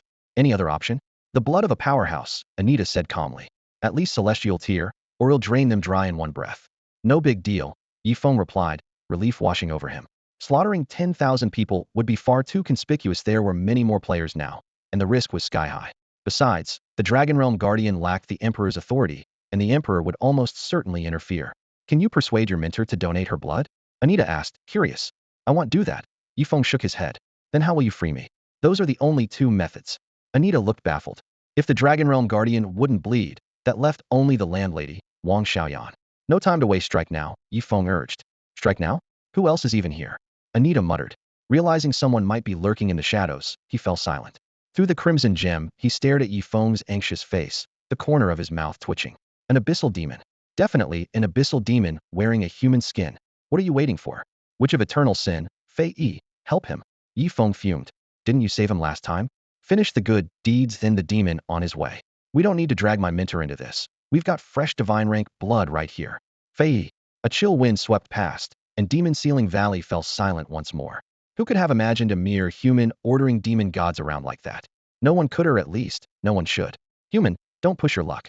After a long silence, the Witch of Eternal Sin spoke again, her voice still wickedly airy, yet now laced with gritted teeth fury. She had revealed herself to force the single-minded Anita to compromise, only to land herself in jeopardy. Anita muttered, "My promise to help you should already clear our past grudges. Don't push for more. Clear our grudges?" Yifeng chuckled, a chill in his eyes. "So you'll never come after me again?" "Exactly." Circumstances left Yifeng no choice but to borrow a demon god's power, though he knew it was like dancing with wolves at midnight. One misstep, and not even his bones would remain. He needed enough leverage to keep from being devoured. Anita fell silent. Let falling leaves unheard go? Impossible. If not for the crimson gem, she'd have diced that brat 1,000 times over. Witch of eternal sin, tread carefully. Yifeng's tone was calm. I'm just a mortal. Whether I save you or break the divine weapon depends entirely on your whim. A snort came from the darkness. How grand such words from a mere mortal. Whoosh, scarlet light flashed, and a crystal vial filled with dark red fluid materialized. Yifeng's hand shot out and caught it. Witch's blood. A vial containing the blood of the witch of eternal sin, Fei Yi. Ding. System message. Your exclusive item, evil god, orb, senses a rare bloodline nearby. The chime still echoed when amusement flickered in Yifeng's eyes. Demon god blood was always useful, but this time, he couldn't act rashly. Anita, it's not that I refuse to free you, the witch added. The body walking around is only my puppet. My true form still sleeps. Without fresh blood, this vessel will soon collapse. I understand. Anita nodded dismissively. Catching up can wait. Yifeng's gaze was steady. Give me a quest first. Anita raised a brow. What quest? I break your seal. You obey unconditionally. Keep me safe until we destroy the divine weapon, and escort me to a secure zone. Yifeng spoke slowly, every syllable clear. Afraid I'll break my word? Anita sneered. I'm a demon god. Destroying the weapon only benefits the dark faction. Why would I lie to an ant like you? The more sense you make, the less I trust you. Yifeng cut her off. Anita choked on her reply. Ding. System message. Congratulations, you have activated the hidden quest, free the demon god. Difficulty, S. Quest description. You already know whether it's hidden. Objective. Break the seal restricting the Godslayer, Anita. Reward. Godslayer Anita will obey your commands until the divine weapon is. Yifeng glanced at the details and frowned. Until you escort me to a safe zone. If it ended at destroying the weapon, Anita could turn on him in the next second. As you wish. Anita ground out the words, voice tight. This human was so devious, he gave a demon god a headache. Ding. System message. The quest, free the demon god, has been updated. After making sure there were no lingering traps, Yifeng splashed his own blood onto the crimson gem that held Anita and whispered, break the seal, my servant. The moment the witch's blood touched the stone, Anita absorbed it greedily, turning it into the final surge needed to shatter his prison. A flash of scarlet erupted, and a tide of invisible power swept through the entire valley of sealed demons. Crack after crack split the gem. Yifeng immediately withdrew to the canyon's edge, watching quietly just as he had before. Their earlier attempt had ended in failure, and Yifeng knew the demon god would break free sooner or later. He convinced his mentor to look the other way, and after a brief pause, the old man agreed. Boom. The gem reached its limit and exploded. A raging shockwave pulverized the surrounding rock. When the fiery shards settled, Anita rose straight and tall, red hair whipping in the wind, eyes shining with exhilaration. I'm finally out. He shouted to the sky. Congratulations, Yifeng said with a clasped fist salute, smiling. Anita took a deep breath of the lingering heating aura, then fixed his gaze on Liu Wuxing. Yifeng's codenamed asked, when do we smash that so-called divine weapon? We'll need some time first. You have to get your strength back, Yifeng replied. Anita raised an eyebrow. Are the enemies that strong? At least 2 god-tier powerhouses, probably more, backed by plenty of troops, Yifeng answered. After my raid on the smelting chamber, the Emperor tightened security. The eastern sector can field more than 2 god-tier fighters. Anita's expression froze. And on our side? You. Yifeng pointed at him. And me. Yifeng tapped his own chest. The Dragon Domain Guardian? I'm not dragging her into this, Yifeng said. Anita stood silent for a long moment, speechless. Just the 2 of us, and we're supposed to wreck a divine weapon forged by a bunch of god-tier smiths? Maybe you should seal me up again. Relax, I have a plan. Yifeng slapped his shoulder. Stay with me for a few days and focus on recovering. You'd better know what you're doing, Anita muttered. Ding. System message, congratulations. Hidden quest, Brotherhood, difficulty, C activated. Accept? Yes, Yifeng answered at once. Quest description. In this world, loyalty comes first. Quest condition. Do not set Anita up or send him on a suicide mission. Quest reward. Quest penalty, obliteration. Feel better now? Yifeng asked. Anita cleared his throat. So what's the plan? He understood that the Yangzui which had sacrificed a puppet to help Yifeng break the seal. Smashing the divine weapon was clearly crucial. Blind recklessness wouldn't help, so he chose to follow Liu Wuxing's lead for now. 2 preparations, Yifeng said gravely. Let's hear them. Anita straightened. First, the weapon will be finished in 2 days. I have to level up as fast as possible before then. And the second? Yifeng extended a hand. I need a bit of your blood. Anita blinked, eyes wide. What? Are you addicted to it now or something? No matter how you look at it, you're just a half-breed between an abyssal demon and a human. Where would a blood-drinking habit even come from? Anita fixed her gaze on Yifeng, her mind buzzing with questions. 2 days earlier she had already donated 300 milliliters, and now she was being eyed again. The whole thing made her uneasy. You think it's me who needs your blood? Yifeng chuckled and waved his hand. Not me. Then who is it? Anita pressed. A friend of mine, he said with absolute certainty. Oh, that sounded even stranger to her. Her instincts told her the request could only be bad news. And this friend isn't you? Believe it or don't. Yifeng scoffed. Do you really think drinking your blood would do me any good? This is all about sabotaging a weapon that's almost finished. At the critical moment, if you pour demon god blood into the nearly molten blade, guess what'll happen? Anita thought it over. It did make sense. Fine, but give me a few days. I need to recover and shake off this weakness. She uncorked a vial, downed the potion, and her complexion improved slightly. She hadn't truly lowered her guard, but the situation forced her hand. The Witch of Eternal Sin wanted that super divine weapon destroyed, and their interests aligned. A temporary alliance was only logical. Remember, I need the blood before we sabotage the weapon, Yifeng reminded her. Agreed. Anita nodded, then clasped her fists toward the empty air. Witch of Eternal Sin, thanks for the help. To stop a super divine weapon, we must stand together, Fei Yi's voice echoed back. When they left the sealed demon valley, Yifeng wore a faint, unreadable smile. After the evil god Pearl absorbed Anita's blood again, he was sure his god-slaying power would rise even further. The thought made him peer at Anita as though she were a walking treasure vault. Why are you staring at me like that? Anita frowned. Your look is making me uncomfortable. It's nothing. Yifeng quickly masked his expression and changed the subject. Ever heard of the Turing test? What's that supposed to be? I doubt you'd pass it. He shrugged. No test can stand against my god-slaying power. Anita snorted. Insect, who are you looking down on? Yifeng cast her a meaningful glance and led the way. The moment they stepped out of the valley, a swarm of players surrounded them. Most had been rebuffed by the barrier at the entrance. Only falling leaves. Silent could move in and out freely. So Yifeng had become a living legend. Master, I've always wanted to ask you something. One player rushed up, eyes shining. Is there really an internal account? If so, what's the activation code? Yifeng raised an eyebrow. That's easy. Acting mysterious, he recited a string of characters. KFV 50 RMB. The player froze in place. More people crowded forward. I want one too. Me too. Yifeng calmly added, does Huipio 666. A couple of cryptic codes were all it took to leave the crowd scratching their heads. While everyone puzzled it out, he strolled off with the demon in tow. A god-tier fighter didn't need stealth. A mere flicker of his aura was enough to hide the trailing demon from players at this stage. Where to now? Anita followed, clearly annoyed yet forced to cooperate. Grinding levels. Yifeng returned to Kanglan Town, took a few bites of bread while checking the map, and led Anita toward a nearby leveling zone. He couldn't afford to lag behind in levels. Once the game's difficulty spiked, easy grinding would be a thing of the past. With that thought, he triggered Wind Shadow's step, melted into the wind, and shot forward like a streak of light skimming the mountain ridge. What should have taken half a day on foot vanished in a heartbeat. Anita kept pace, glancing from Yifeng's back to the scenery rushing by and clicking her tongue. Looks like Yaluen finally has some competition. Yifeng didn't ask. He already knew she meant Yaluen, the famed fourth demon god and master of the winds from his previous life. Ding. System message. You have entered the Nanfu Ridge map. The soil underfoot hardened into gray-brown rock that stretched like an exposed spine into the distance.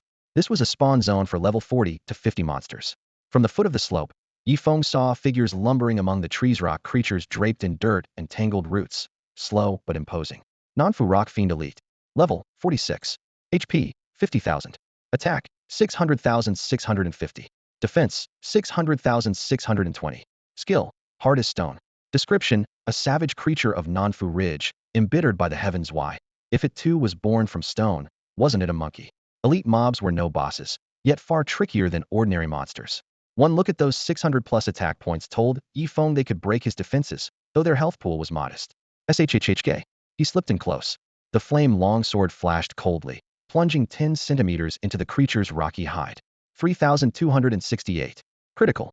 A crimson number popped up, chopping a chunk off the fiend's health bar. Human, you're playing with fire. The Nanfu Rock Fiend roared awake. Arms folded, Anita watched in disdain. That's it. Wind Shadow Step's 50% bonus combined with a crit still yielded barely over 3,000 damage, hardly impressive in her eyes. 5,000. Poison. 600. Burn. 5,000. Poison. 600. Burn. Damage over time gnawed at the rock, poison and flame taking turns. Yifeng had even disabled the true damage passive Godslayer power, where the numbers would be higher for obvious reasons. In under 10 seconds the fiend shattered without ever touching Yifeng's sleeve. Puzzled by the lack of an XP prompt, he watched the rubble churn as a fresh Nanfu rock fiend, shell-stained dark red, climbed to its feet. Ding. System message. Nanfu rock fiend has activated Nanfu inequality and revived at full strength. Never underestimate us. We're stronger than 6 regular rock fiends combined. It howled. SHHK? The flame longsword fell again, toxic miasma from poison source seeping in. The fiend collapsed a second time. Human, you're impressive. You forced me into my third form. It declared as it rose yet again. Yifeng casually stabbed once more, then smirked at Anita. Creatures from your dark faction are downright adorable. Anita's mouth twitched. That's only because you don't get it. Our soldiers fear nothing. Unlike you humans so clever until the battlefield makes your legs go weak. The thrice-slain Nanfu rock fiend trembled, then turned and bolted. Spare me, great warrior. After killing the Nanfu rock monster 6 times in a row, Yifeng finally put the creature down for good.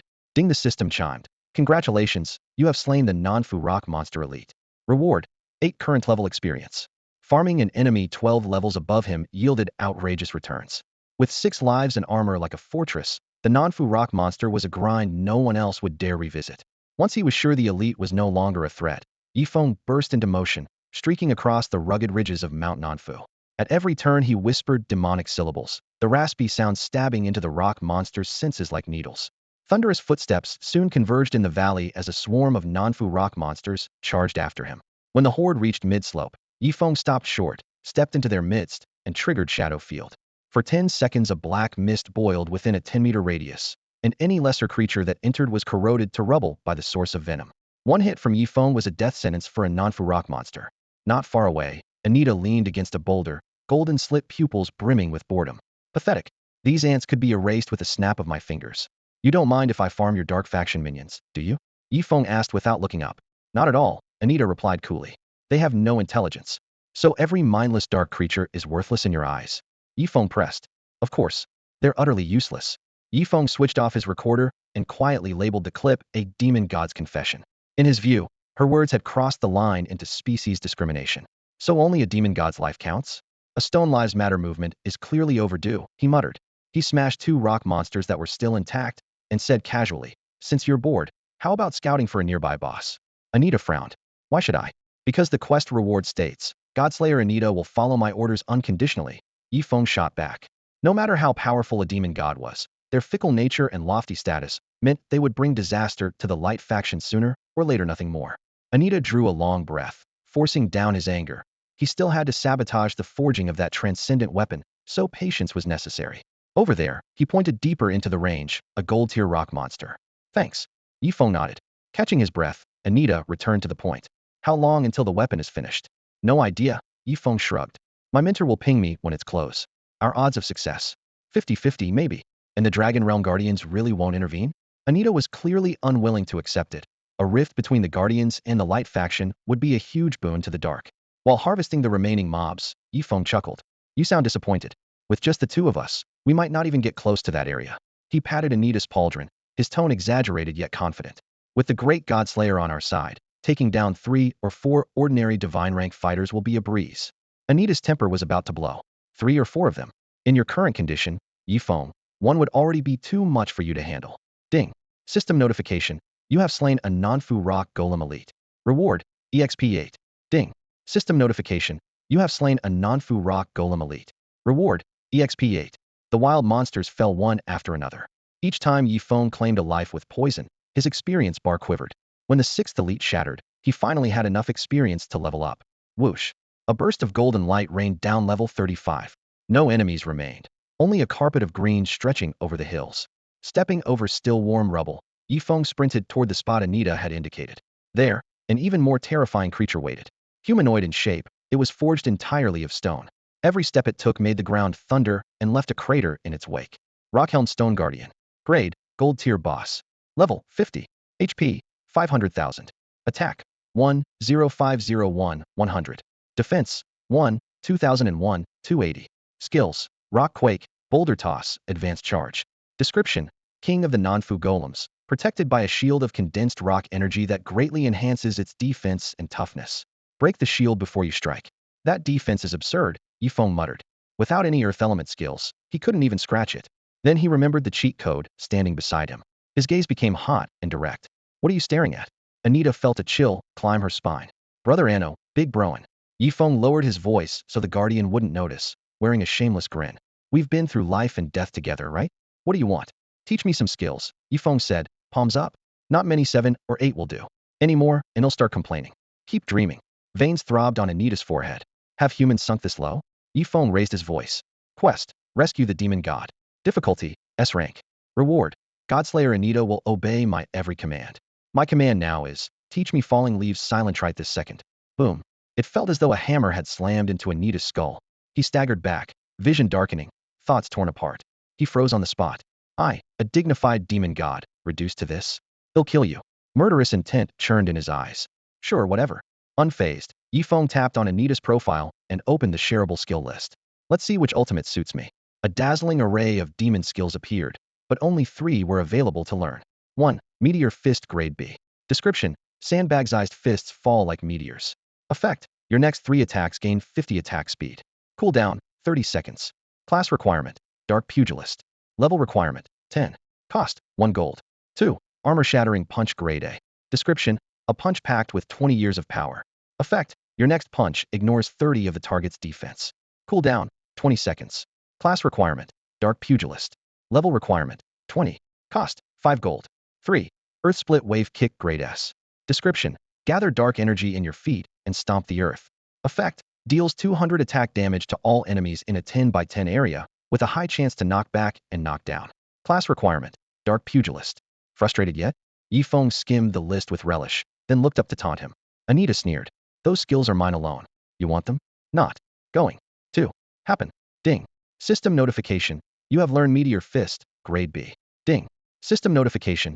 You have learned Armor Shattering Punch, Grade A. Ding. System notification. You have learned Earth Split Wave Kick, Grade S. Impossible. Anita gasped. He was surprised that he could master a Dark Pugilist exclusive skill set. He had assumed a windborn heretic god could only copy swordsman or assassin abilities, yet it turned out he could absorb moves from any class. While wondering if he might also learn knight and mage techniques, a clear system chime sounded in his ears. Ding.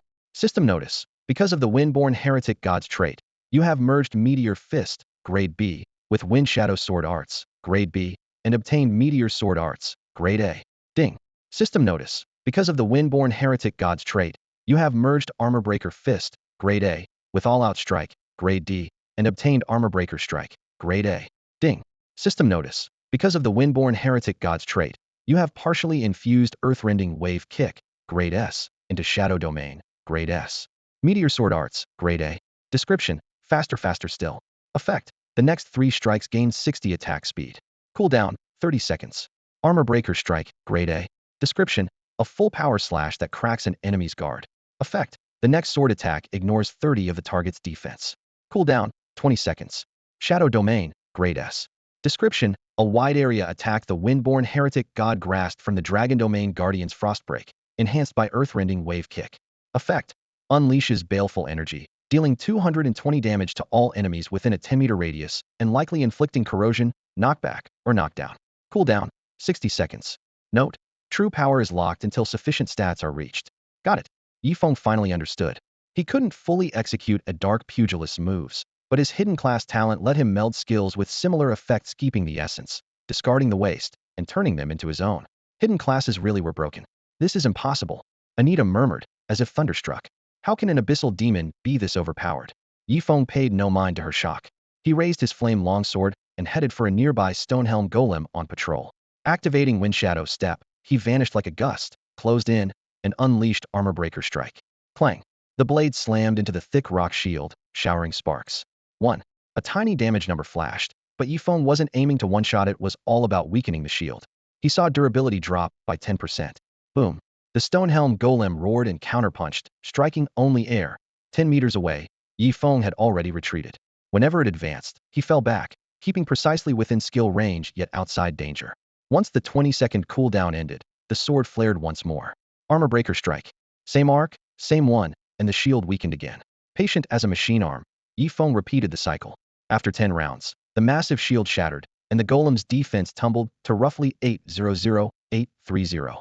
Human, is that the only move you know? The Stonehelm golem bellowed in frustration. Got anything new? Armor Breaker Strike. Ignoring the taunts, Yifeng stayed calm. He charged in with the same combo, stacking poison and burn that instantly carved a deep gouge in the rock-helmed golem's health bar. You've angered me. Earth element light flared in the golem's eyes. With a roar it leapt up, both pillar-like legs slamming down at Yifeng. Yifeng pushed off, flipping clear. Boom. The huge feet hit, turning soil to shrapnel as a shockwave rolled out more than 10 meters. Shadow domain. Black energy burst from beneath him, colliding with the blast and canceling it while he landed safely. Human, stop running if you dare. The golem bellowed. Coming right up. The 20-second cooldown ended. Yifeng closed in. Blade glowing with an armor break rune, he slashed down. Armor shatter strike. A chunk of the golem's defense vanished, and its HP plunged. For the next few minutes, whether it used rock throw or advanced charge, Yifeng read every move and nullified it. Burn and poison kept stacking until the gold tier boss was literally cooked. The stone shell cracked, and the massive body crashed to the ground. Ding. System prompt. Congratulations on defeating Rockhelm Golem Gold Tier Boss. Rewards. Level 2, Reputation 50. Swish. Swish. 2 beams of gold light fell. Yifeng jumped to level 37. He tossed the loot into his backpack and opened the level leaderboard. 1. Falling Leaves, level 37. 2. Swordsman, level 28. 3. Naman Blows Hard, level 28. 4. Rakshasa, level 27. 5. Bayfeng, level 27. 6. Hidden ID, level 27. 7. Kuan Lugu Kuan, level 26. 8. Wang Dahai, level 26. 9. Hidden ID, level 26. 10. Demon King, level 26. 2nd through 10th were only 2 levels apart, but he led by a mile thanks to his early advantage and the kill on the gold tier boss Hyena King. Beep beep. The board closed. His friends list chimed. Ding. System prompt. Sinbound which Faye requests to add you as a friend. Accept. Godslayer yesterday. Sinbound which today this friend list is getting spicy. Yifeng muttered, tapping accept. Ding. System prompt. You are now friends with Sinbound Witch Faye. She immediately sent a smile emoji. Faye need something? Yifeng. Not right now. Faye. Not now doesn't mean never. When the moment comes, he'll give you a hand. Yifeng. He'll count on it. Chat closed. He knew help really meant him watching you. We'll see who outplays whom. Still composed, he went back to farming.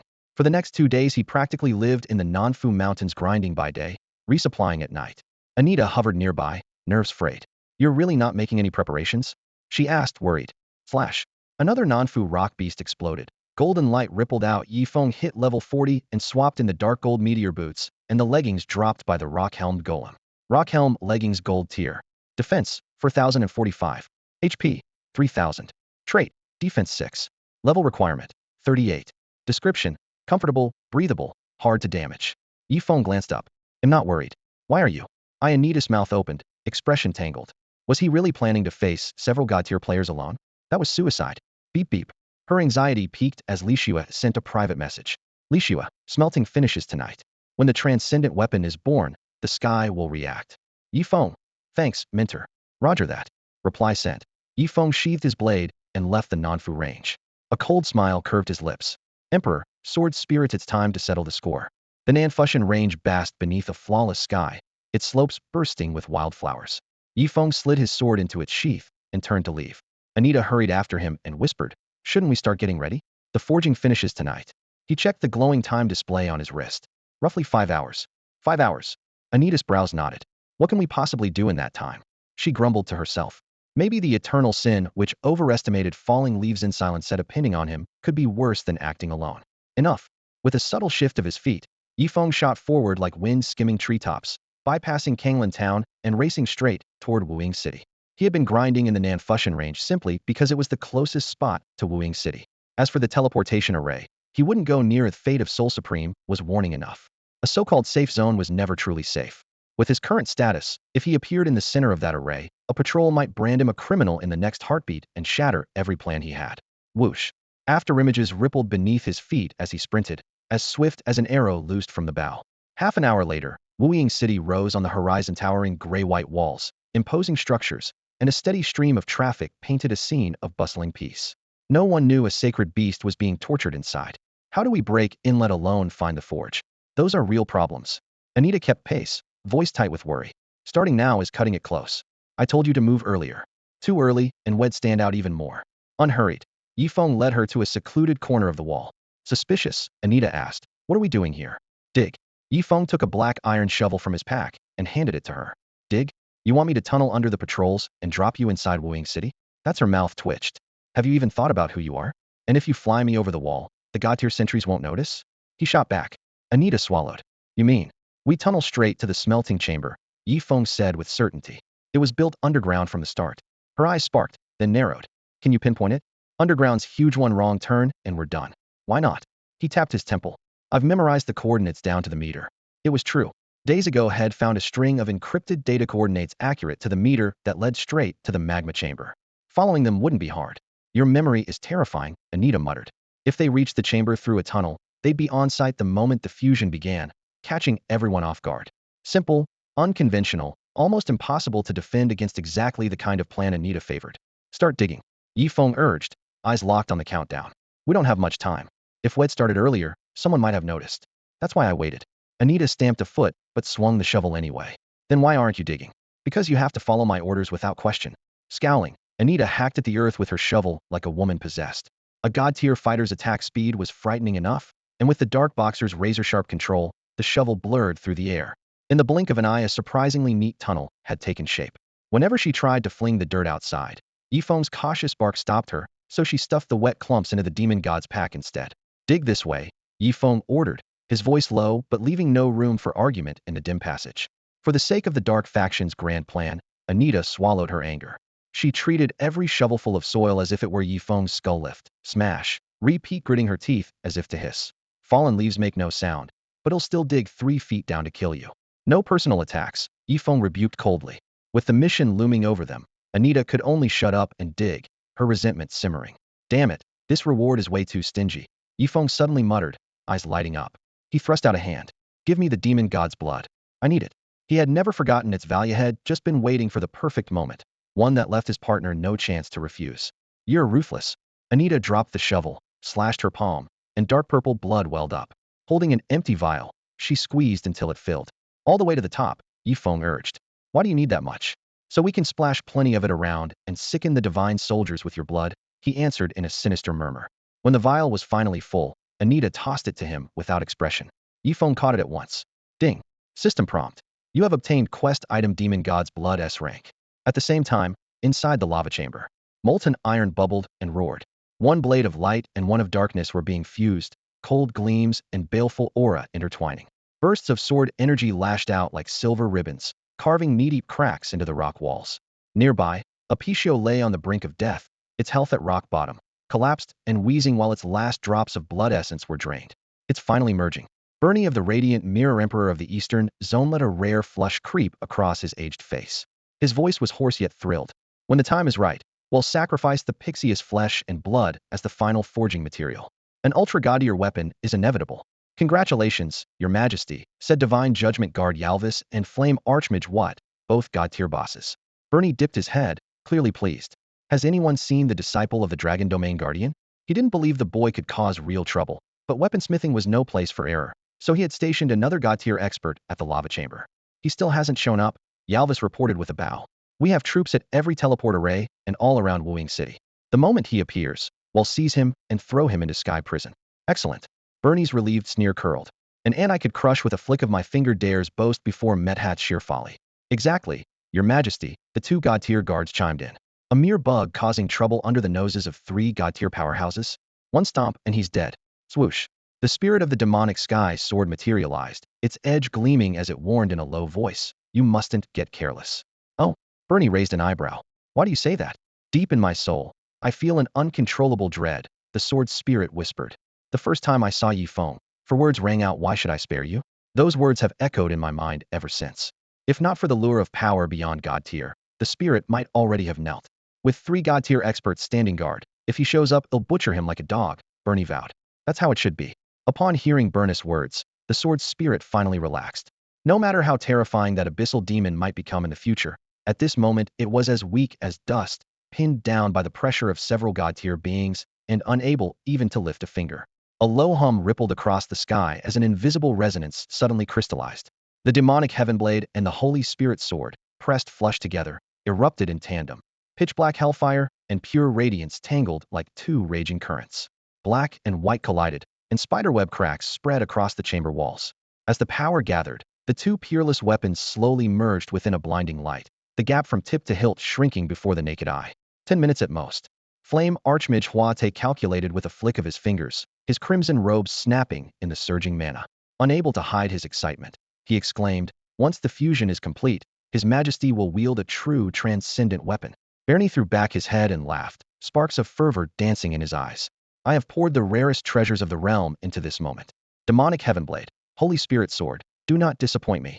Rumors of the 10 demon gods' return had weighed on him far too long. Only this newborn blade could shatter that burden and let him rule the Cambrian world once more. Report. Urgent footsteps echoed outside the chamber. The gaunt city lord of Wuying pushed the door open, his voice trembling. The guardian of the dragon domain requests an audience. Bernie snorted. I will not see her. At a time like this, he saw through her purpose at a glance. But she insists the matter must be delivered in person. The city lord wiped sweat from his brow, barely daring to breathe in a room full of god-tier beings. I said no. Bernie flicked his sleeve, his tone even colder. Your Majesty, we truly cannot stop her. The city lord forced a smile. She said that if you refuse, she will break in by force. She dares? A chill flashed in Burnous' eyes. One day I'll strip her bare and make her kneel before me and beg for mercy.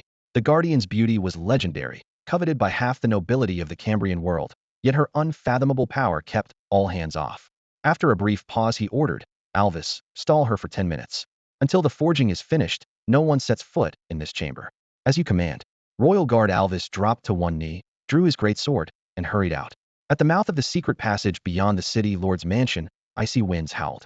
The silver-haired guardian, Li Shui, stood in the center of a shattered pit, her slender sword veiled in frosty mist. Behind her, a silver dragon roared, its wings stirring a gale that crumbled the stone pavement. Alvis strode from the passage, raising his great sword as battle spirit surged through him. Guardian of the dragon domain, what exactly do you want? I have urgent news for His Majesty. Li Shui's voice was cold as ice. What news? It must be delivered face to face. Alvis scoffed. Enough games. No one will shake His Majesty's resolve to forge a transcendent weapon, even if it means sacrificing our own divine beasts. Li Shui advanced, frost spreading from the tip of her boot. That's right. Meanwhile, in the dim tunnel, Yifeng hunched over, tracing lines on the earthen wall while whispering, how about here? Anita looked up from her shovel, compared both sides, then shook her head. Still not right, try a different angle. Here? Ah, yes, that's it. Go deeper. Beep beep. Friend's panel lit up. His mentor had sent a terse message. Yarvis came out to stop me. Thanks for the diversion, Master, Yifeng replied instantly.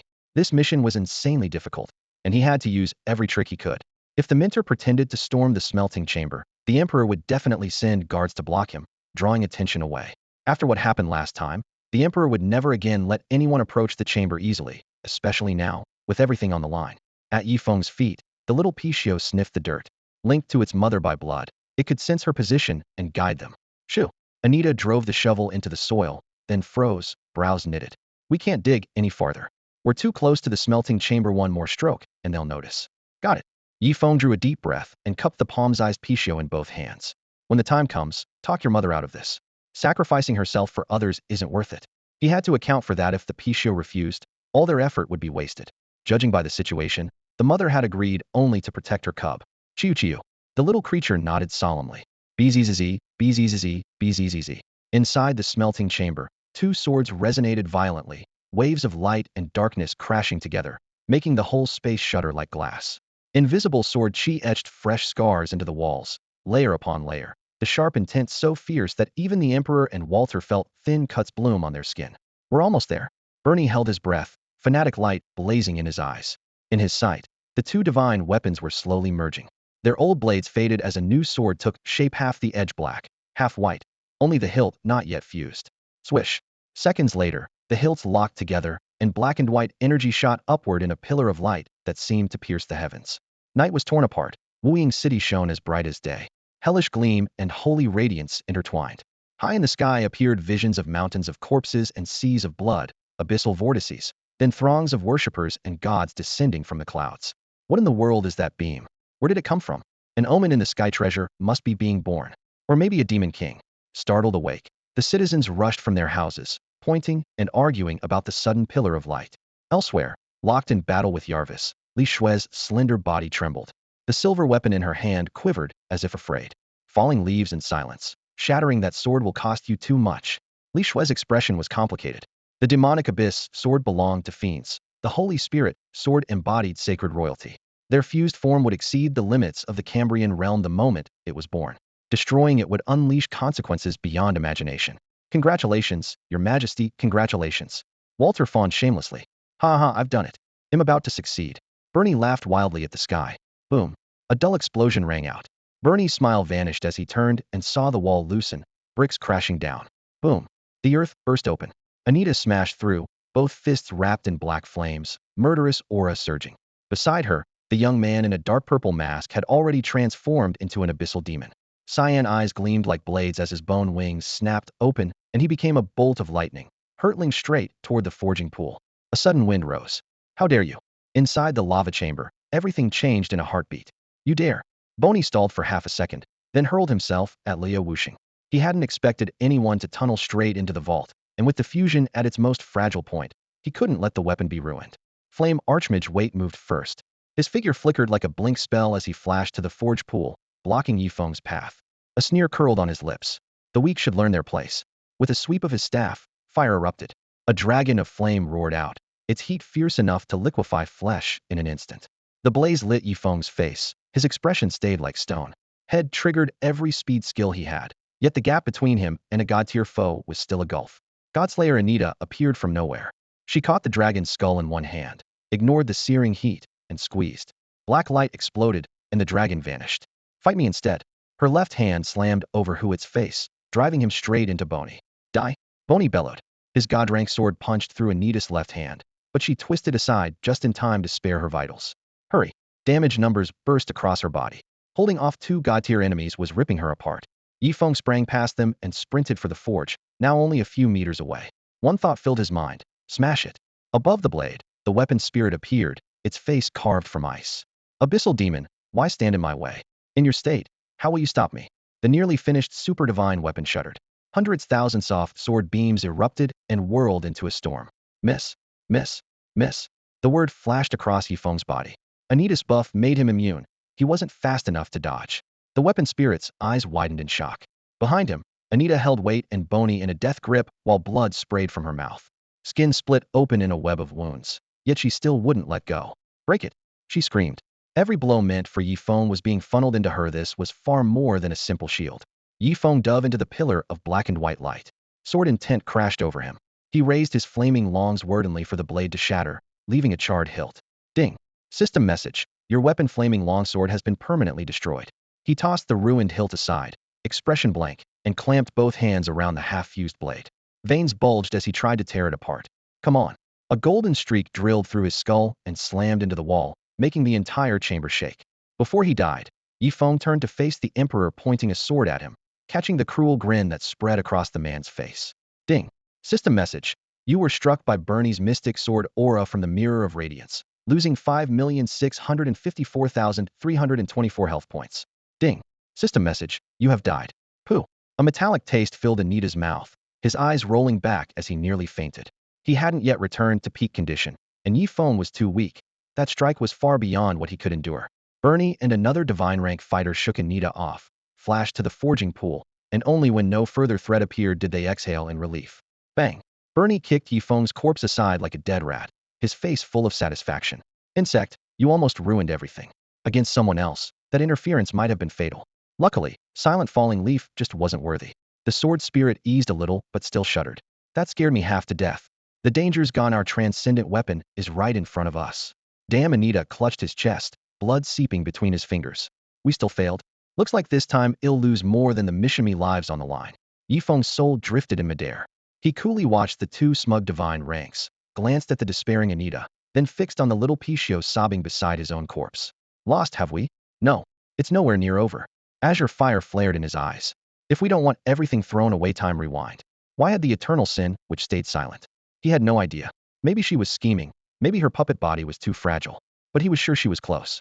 If she could save Anita and roll time back to before the seal shattered, she could resurrect him as well. As you wish. A seductive, venomous female voice echoed in the air. She had likely guessed Yifeng wanted her to destroy the divine blade and wipe out the abyssal demons. Dong. A bell burst through the world. Everything froze. Dong. On the second toll, the scene rewound, actions flowing backward until everyone once again stepped from the tunnel mouth. Green light flashed. Yifeng charged out anew. Swish. Swish. The two divine rank powerhouses sensed the reset. They instantly moved to the forging pool. This time they were closer, faster, certain they could crush any variable. The outcome won't change. One growled. With the eternal sin which twisting time, they dared not relax for a second. Come on. Bernie's aged face contorted, killing intent exploding. Let me see how you'll break through the defense of two divine ranks. Anita forced himself upright, yet remained helpless. I can't affect this fight at all. Rip Yifeng's gaze was icy as he tore open the last S-grade scroll he carried. Beg me? I've never heard such a request in my life. If I can't take it cleanly, they'll seize it by force. Boom.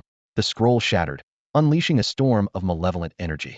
Blood boiled, wind and darkness elements twisted together, and the pressure made the air vibrate. Yifeng's hair whipped about as an evil god mask blazed with blinding light, unable to hide the madness in his bones. Gripping a sword of living flame, he stepped forward. No stealth, no ambush. Today is a heathen fight. Stand in my way and die. Inside the lava chamber, the sudden shift stunned everyone. What is happening? Anita gasped, fully aware of what the burst of terror foretold. She had feared the still weak abyssal demon precisely because its potential was impossible to measure. Ding. System alert. You have activated the item Grace of the Divine SS rank. Your next attack will strike with the force of a max-level, full-power blow. Wind and shadow merged into a furious dance. Yifeng's face was impassive, his gaze locked on the pillar of light behind Bernie and Walter, where a transcendent weapon was about to be born. Clang, the flame longsword, restored by temporal reversal, rang out. Yifeng shot forward. The blade became a blue-black arc that pierced the air with unstoppable momentum. Sovereign's authority. Flame Dragon Ascension. The two god-tier fighters paled and unleashed their strongest techniques. A golden sword phantom split the air, while fire gathered into a roaring dragon that coiled around the blade, doubling its power. Boom. Blade and dragon collided heat-in, a wave of annihilation surging outward and turning the chamber's center into a death zone. Even Anita dared not approach. She stepped back to avoid the fallout as the walls split inch by inch. You little beast. Bernie forced his hunched body upright, trembling, his face flushed crimson. No one had imagined this insect could erupt with strength that suppressed god-tier warriors. Flames and sword aura tore at Yifeng's skeletal wings, feathers scattering. Cracks spread across his ashen skin, yet his expression remained feral. Bang! In a lightning blur, Anita seized an opening and lunged, both fists crashing into the duo's backs. The pincer attack shattered Bernie and Walter's rhythm, blood sprayed, and they staggered away. With the two gods forced apart, Yifeng, wreathed in evil divinity, plunged into the pillar of light. His sword stabbed the merging hilt, and the brilliant beam cut off. Time itself seemed to freeze. No! The sword spirit shrieked, unable to steer the weapon in response. Master, I was wrong. Yifeng's cyan eyes were glacial. Only now do you call me master? Too late. Fine cracks raced across the transcendent weapon. If you refuse to serve me, then he'll destroy you. Bernie's eyes bulged as he charged. Stop him. Push harder. Anita planted herself before Liu Wuxing, pouring every defensive art she possessed into the barrier. Destroy that transcendent weapon, and you'll be the light faction's eternal sinner. Walter roared, but his strike hit Yifeng, and the word immune flashed. He laughed in fury. Already trying to brand me? Yifeng's voice was calm, his sword never slowing. Light? Darkness? The line meant nothing to him. He followed neither. As an evil god, he lived only for himself. Crack, the sharp report echoed through the chamber as the transcendent weapon finally shattered. The black and white pillar of light vanished with it. No. The sword spirit howled in frantic despair, regret consuming it, yet the moment for redemption was long gone. Snap! The sword exploded, shards ricocheting off the walls, some embedding in stone, others clattering to the floor. The clash of metal and rock echoed through the chamber, sending sparks everywhere. Bernie Frosian Uber divine weapon that had been gleaming a moment ago had just shattered. Coughing, Yifeng felt his strength drain away. His knees buckled and he nearly toppled into the boiling forge pool, but a surge of hot air flung him back. His chest heaved and a metallic taste filled his mouth. Anita, get me out of here. He gasped, eyes flicking to the chained Pichio matriarch, whose four hooves were slick with blood. The weapon's gone. There's no reason to stay. No one leaves alive. Bernie snarled. He yanked a pale gold scroll from his pack and tore it open. Runes detonated, golden lines spreading like water to weave a translucent shield that sealed the room like a cage. Supporting Yifeng, Anita lunged for the exit, only to smash into the barrier and rebound. Ding. System message. Radiant Mirror. Bernie has used the SS Steer item absolute exclusion zone. Area, 5,050 meters. No unit may enter or exit for 10 minutes. Damn, Anita muttered, pressing a gauntlet hand to the shield. She could feel its solidity. There was no breaking out in 10 minutes. Bernie bared his teeth at Yifeng. 3 lives, adventurer? They'll let you taste despair. Years of effort had gone up in smoke. He couldn't swallow the loss. Yifeng drew a steadying breath. The weapon's gone. What's done is done. Kill me and you'll turn the dragon domain's guardians against you. The Pichio cub is my contracted pay if I die, it dies too. You'd only weaken your own side. Give me a chance to atone. Save your breath. You die today. Bernie lifted his still intact golden sword, its edge gleaming coldly. Chirp. The Pichio cub darted to Bernie's feet, tiny body bristling as it tried to shield Yifeng. Mongrel move. Bernie kicked it aside. The little beast burst into white light midair. Ding. System message. Your pet auspicious beast Pichio has died. Ayu. The dying Pichio mother watched her cub vanish. Chains rattled as she loosed an earth-shaking roar. Golden light poured from her torn hide, blinding in its intensity.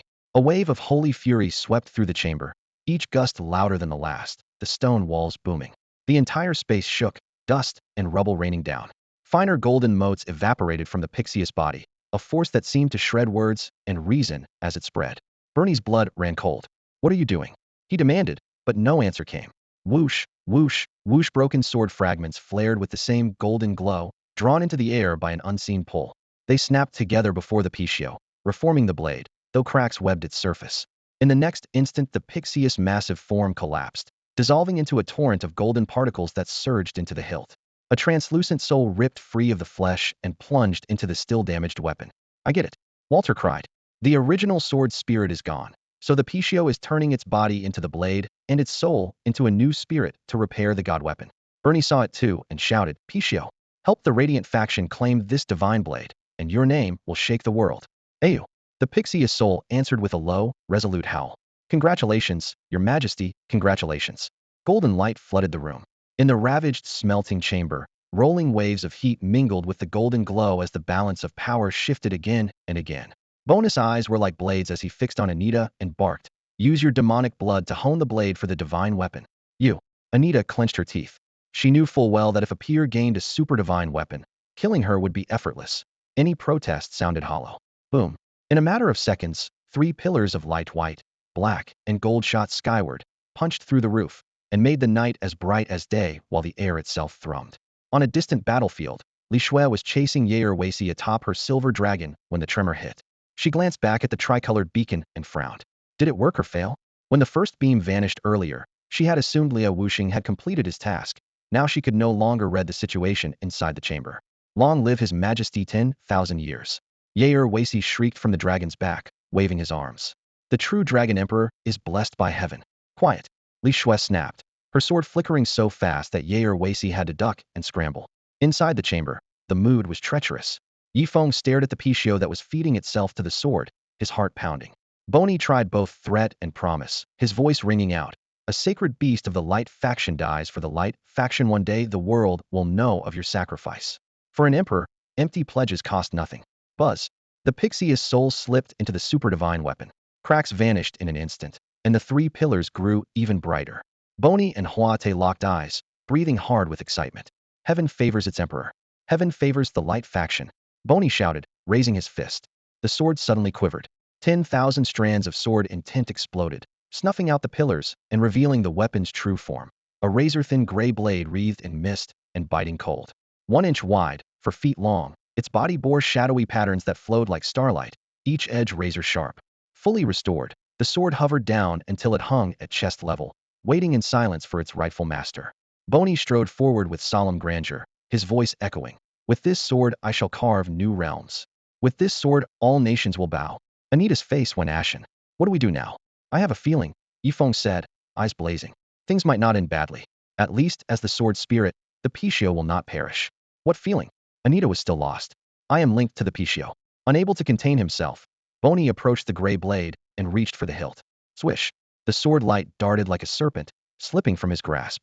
Boney froze, the air turning to ice. Pichio, what are you doing? His eye twitched with unease. You belong to the light faction. The gray sword ignored him, shot across the chamber, and floated before Yifeng. It has made its choice, Yifeng murmured, stunned. Anita drew a sharp breath. Damn, the kid just struck gold.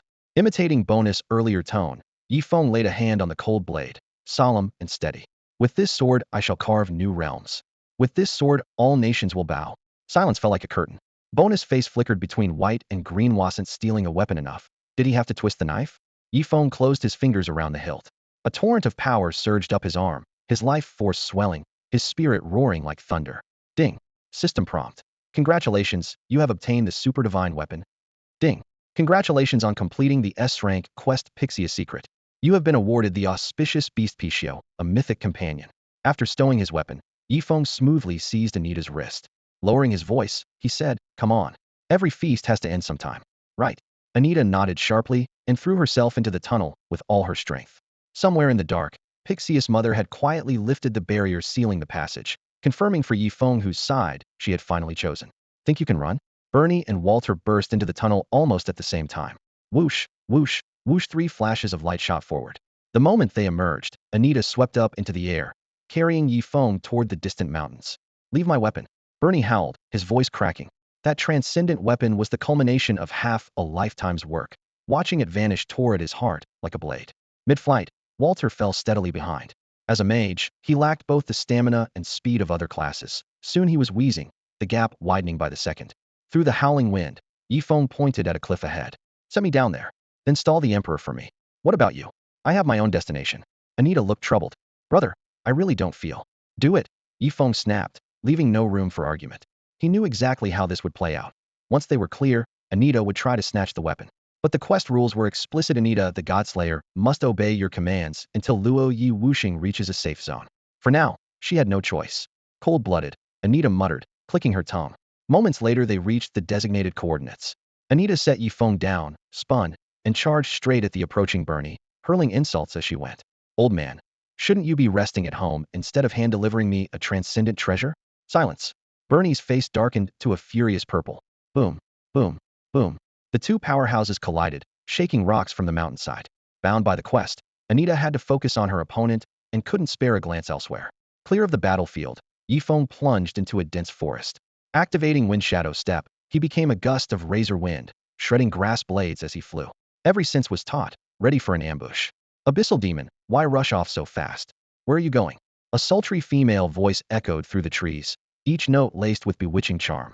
Yifeng stopped abruptly, eyes scanning the shadows. Somewhere we'll both find satisfactory. He had expected this encounter. No quest could restrain the lurking eternal sin witch. After her first failed attempt to sabotage the forging, he had made sure not to be caught unprepared. From behind a thick trunk, a graceful figure stepped into the moonlight. Fei Yi, the eternal sin witch, a god-tier boss.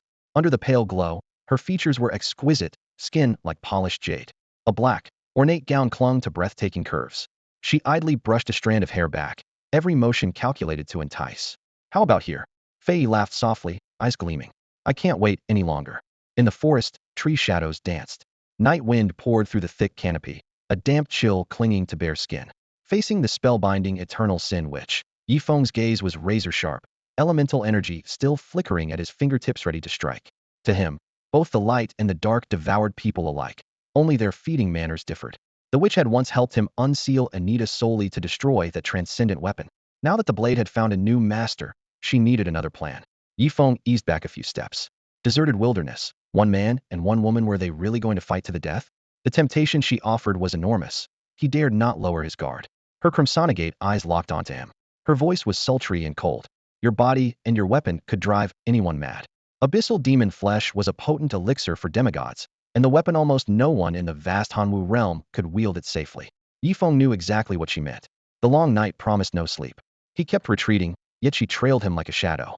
She advanced with unhurried grace, each step tightening a web of death. "No one's around," she chuckled. "Why don't we talk first? Then we can do something else." Yifeng shook his head. If things go wrong at the critical moment, everything is ruined. So she vanished, reappearing against his chest. A violet rapier flashed, its tip at his throat. "Hand it over." Yifeng's stare stayed calm, buying time. "I can give you everything. But what's in it for me? I'll let you live. That's all. That is my greatest mercy." She did not yield. Killing the abyssal demon was easy. Seizing the transcendental weapon was the real prize.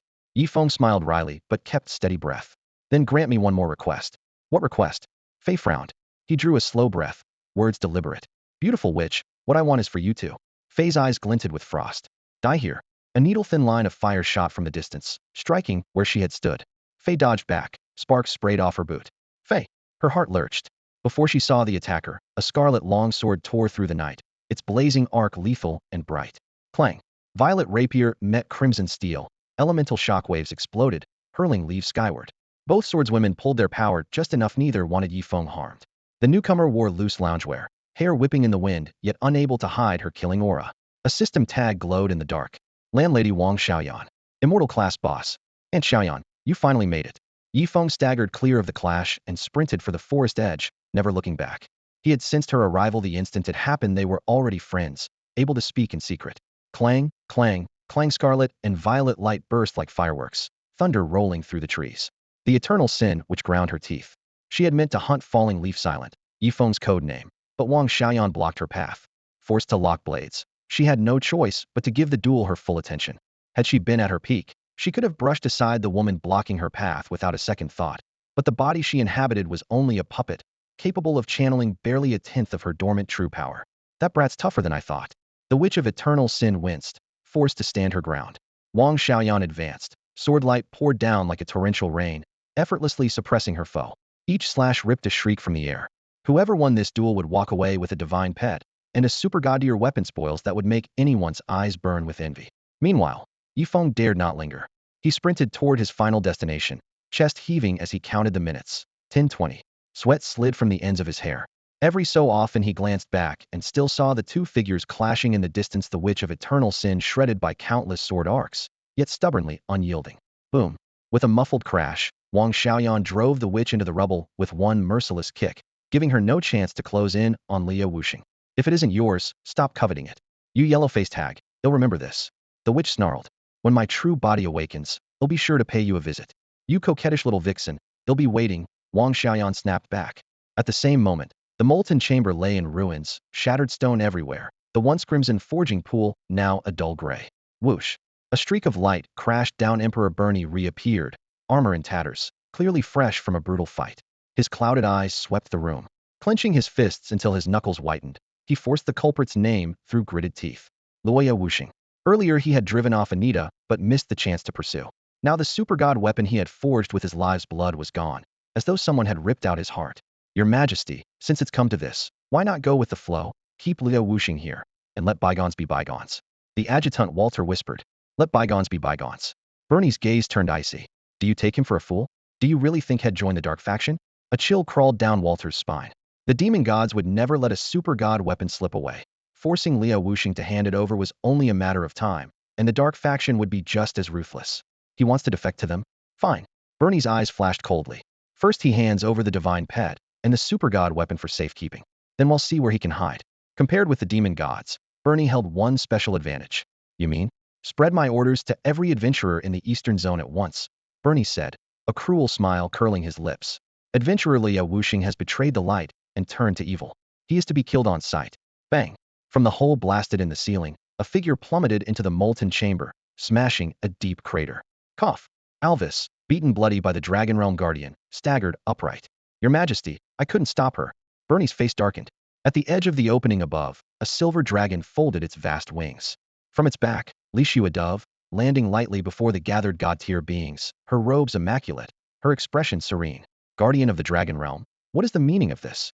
Veins bulged on Bernie's forehead as he fought to contain his fury. Lishua lifted her eyes, voice calm. Everything I have done is for the light faction. You dare block me from forging the ultimate divine weapon for the sake of the light. Bernie shook with rage. Molten lava glowed against his flushed face, veins throbbing beneath the skin. What obstruction? Lishua straightened in confusion, her robes snapping in the icy draft from the cave mouth.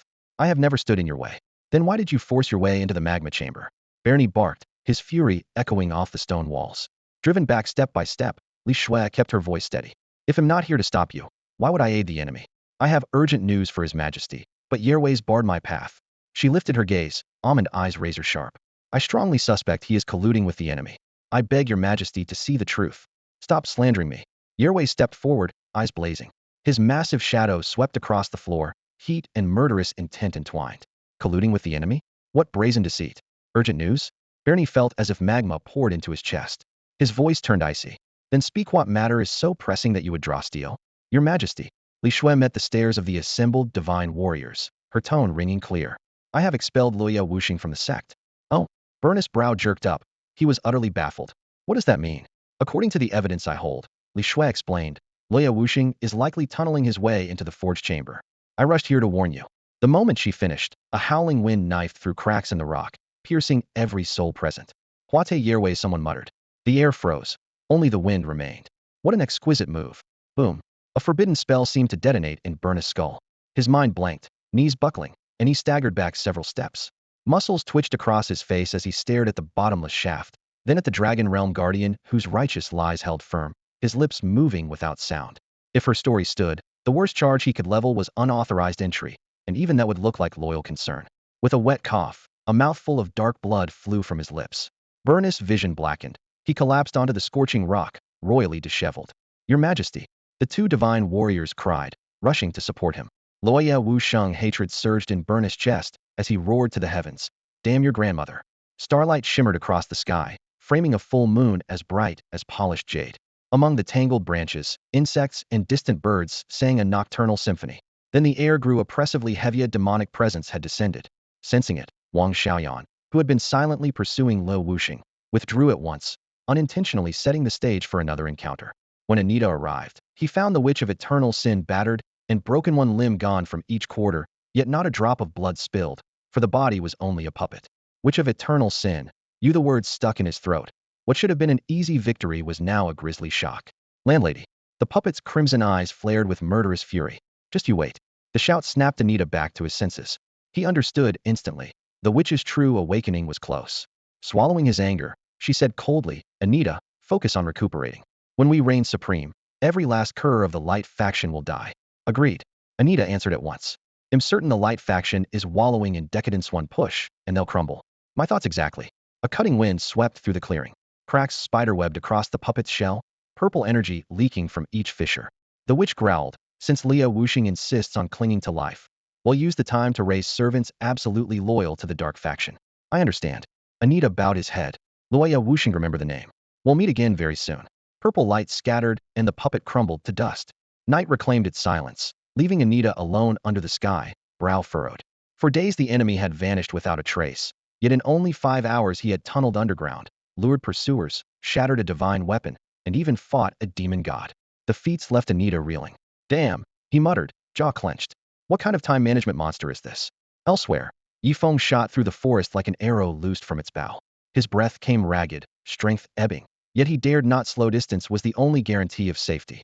After cresting a ridge, sweat-soaked clothes clinging to his skin, he reached the rendezvous point. Ding. System message, you have entered the danger zone. Fallen Lands. Fallen Lands, once the heart of an ancient war, it lies far from the light faction's core and teems with unknown perils. Only explorers and treasure hunters venture here. The description matched his previous life almost word for word. Because the area was so perilous, Yifeng had chosen it to minimize any pursuit. Finding a massive boulder for cover, he leaned back, gulped water, and gnawed on hard bread while calming his racing heart. Once hunger dulled, he was about to check his spoils when the system chimed again. Ding.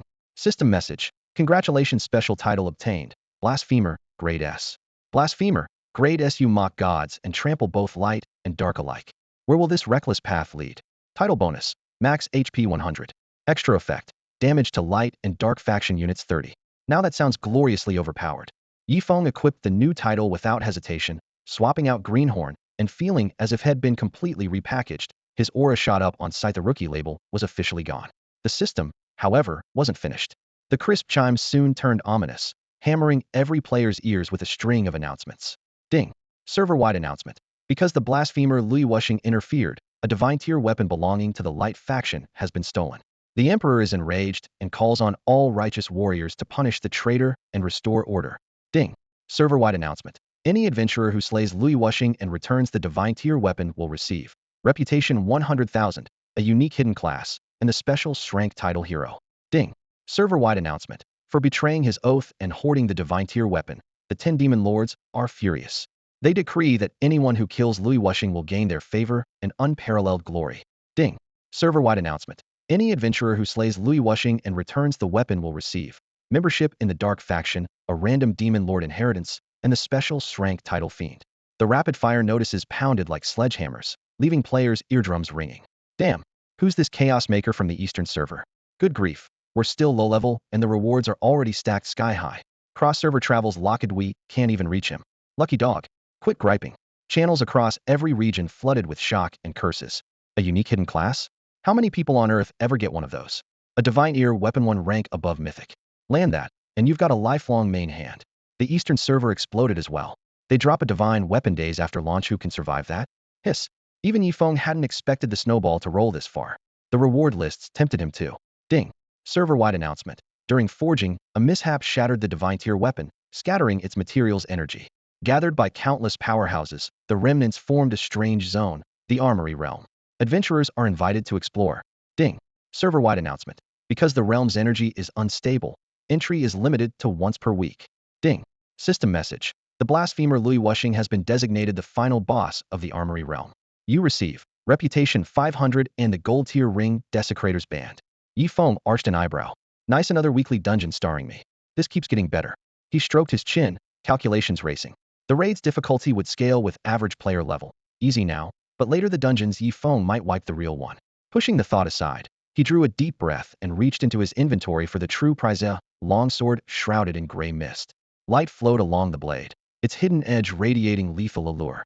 This was the weapon that severed his ties with the Light faction and forced the demon lords to move personally. Gulp. He swallowed hard, brushed a fingertip along the icy edge, and pulled up its stats. Divine Tier. Ultra Divine Weapon. Attack 500-550. Trait. Attack 80, Attack Speed 200. Extra. Righteous Path All Skill Tiers 1, Current Cap SSS. Extra. Demonic Path Final Damage 50. Special Skill. Status. Bound to Luo Yi Wuxing. Reputation required, 1000. Level required, 30. Description. The Pichio reforged this shattered ultra-divine weapon with its own flesh. Its power has been rekindled, yet it is still far from its former peak. Only constant tempering will unlock its true potential. Effective rarity, dark gold. Ascension requirement, 3 immortal grade ores. Yi Feng stared blankly at the string of stats piling up on his screen, and his heart skipped a beat. He had never seen gear this outrageous. An 80% attack boost was already insane, and another 200% to attack speed was downright unbelievable.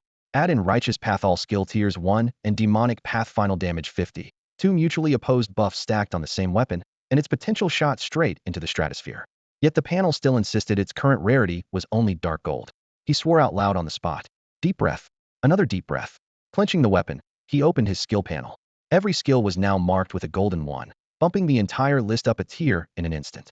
The words game-breaking echoed in his mind while excitement surged through his chest. With both righteous and demonic paths layered together, this weapon was destined to become the center of every battlefield. Yi Feng could already picture light and dark-aligned players chasing him across the map like lunatics. Instead of fear, the thought only fired him up. Come on, he muttered. Perfect chance to see what an ultra-divine weapon can really do. The dungeon had also dropped a rare ring. Blasphemer's Ring. Gold grade. Attack, 50-55. Health, 3000. Trait, Attack 6. Level required, 40. Description. Defying the gods feels good until the bill comes due.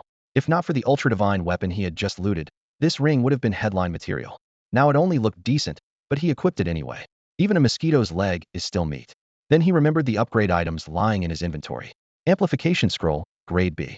Gifted Orb, Grade A. Crimson Grimoire, Grade S. Screech. Beside him, the newly revived Pichio let out 2 sharp cries. Hold on, Yi Feng said, raising a hand, his expression torn between laughter and tears. I need a moment to rethink my life choices. He glanced at the 3 treasures, then at the ultra-divine weapon in his hand. Its current rarity was only dark gold, and he had room to push it higher. Greed, one of the 7 deadly sins, won the argument in seconds. Screw it. First he unfurled the amplification scroll. It was only a grade B item. Even if it failed, the loss would be bearable. The scroll flashed. Ding. System message. You have used amplification scroll, grade B. The ultra-divine weapon has gained additional power. It actually worked? The success almost made him jump for joy. With momentum on his side, he slapped the crimson grimoire onto the weapon, then followed up with the gifted orb, seamlessly transferring the burning effect from his old flaming longsword. Ding. System prompt. You have used the steer item Crimson Tome. The Divine Armament has successfully gained 2 new traits. Ding. System prompt. You have used the attire item Grace Orb. The Divine Armament has inherited the flaming longsword's extra effect Scorch and received a power boost. Yi Feng exhaled a long, ragged breath and tightened his grip on the freshly enhanced gray longsword. A satisfied smile spread across his face. 3 consecutive upgrades sent surging feedback through him like live current, so blissful he could only gasp, ecstasy. With every item spent, he turned to the task of naming. The system interface flickered before him. This weapon remains unnamed. Please complete the naming process. You're the product of the Holy Spirit Sword and the demonic Heaven Blade. Light and darkness intertwined. Your whole body a muted gray, he frowned in thought, then brightened. How about Silent Falling Leaf Blade? He looked up at the air above and joked. Divine Armament Mother Pichio, what do you say? Whoosh. Gray-white mist converged, and the spectral form of an adult Pichio appeared before him. Chirp! The little Pichio at his feet bounded 3 feet high, circling its mother's spirit in excitement. Compared with being sacrificed alive, it was more than content. This sword is yours, the Pichio mother said gently. Yet the name is for you to decide. I merely stand in for the dead sword's spirit as stopgap. The true spirit has not yet taken shape. Yifeng pondered. So you mean, find me a suitable body, the Pichio mother requested. It needn't be a Pichio, but it must bear the weight of my soul only, an immortal grade vessel will do. Agreed. Yifeng gave a solemn nod. Once I'm strong enough, I'll prepare a body for you. Then bent to rub the little Pixie's head. Smiling mother and child can reunite. The Pichio mother bowed gratefully. Many of my treasures were taken by the emperor, but plenty remain hidden. When you can protect yourself, I'll guide you to them as thanks. Returning kindness for kindness, her promise to silent falling leaf blade, to Yifeng. No need for thanks, senior, Yifeng said with a hearty laugh. It's only right. After brief farewells, the sword spirit's apparition faded and slipped into deep slumber. Days of torment had drained her strength, and she needed rest. The quiet chamber held only Yifeng and the gray-wreathed longsword. He stroked the icy blade with a fingertip, pale light rippling beneath his touch. At length he whispered, falling leaves make no sound, yet they ride the wind. Today I call myself the god Defier. In time, a god must die by my hand. Let every deity and demon find themselves powerless if they would avoid utter defeat. He raised his eyes, cruelty and resolve interwoven within them. I name you God Weeper. Ding. System notification, name registered successfully. Ding. System notification, congratulations, you have obtained the transcendent weapon Shinshi. Yifeng lifted his hand and let his fingertip glide along the blade, its jet black metal flashing with an eerie sapphire light. Last night he had tempered the weapon 3 times with his own life force, and now a single thought was enough to summon its interface. Shinshi. Grade, Transcendent. Base attack, 600650. Trait 1, attack 80. Trait 2, attack speed 200. Trait 3, physical lifesteal 5. Augment righteous path. All skill tiers 1 cap. SSS, talents excluded. Augment demonic path, final damage 50. Augment bleed. On hit, target loses 0.5 max HP per second for 10 seconds. Augment burn. On hit, adds 500 fire damage per second for 10 seconds, stacks twice. Special skill. Special skill. Special skill. Status, bound to silent falling leaves. Reputation required, 1000. Level required, 30. Description, reforged with a Pixius body. This fragment of a peerless weapon has awakened, but hasn't yet reclaimed its peak, and still needs refinement to reveal its full power. Current power tier, Spirit. Upgrade requirement, Immortal grade, or 3. The wall of stats unfurled like a gorgeous, yet murderous battle standard. The blend of attack, speed, and lifesteal alone was intimidating enough that Yifeng barely bothered with the rest.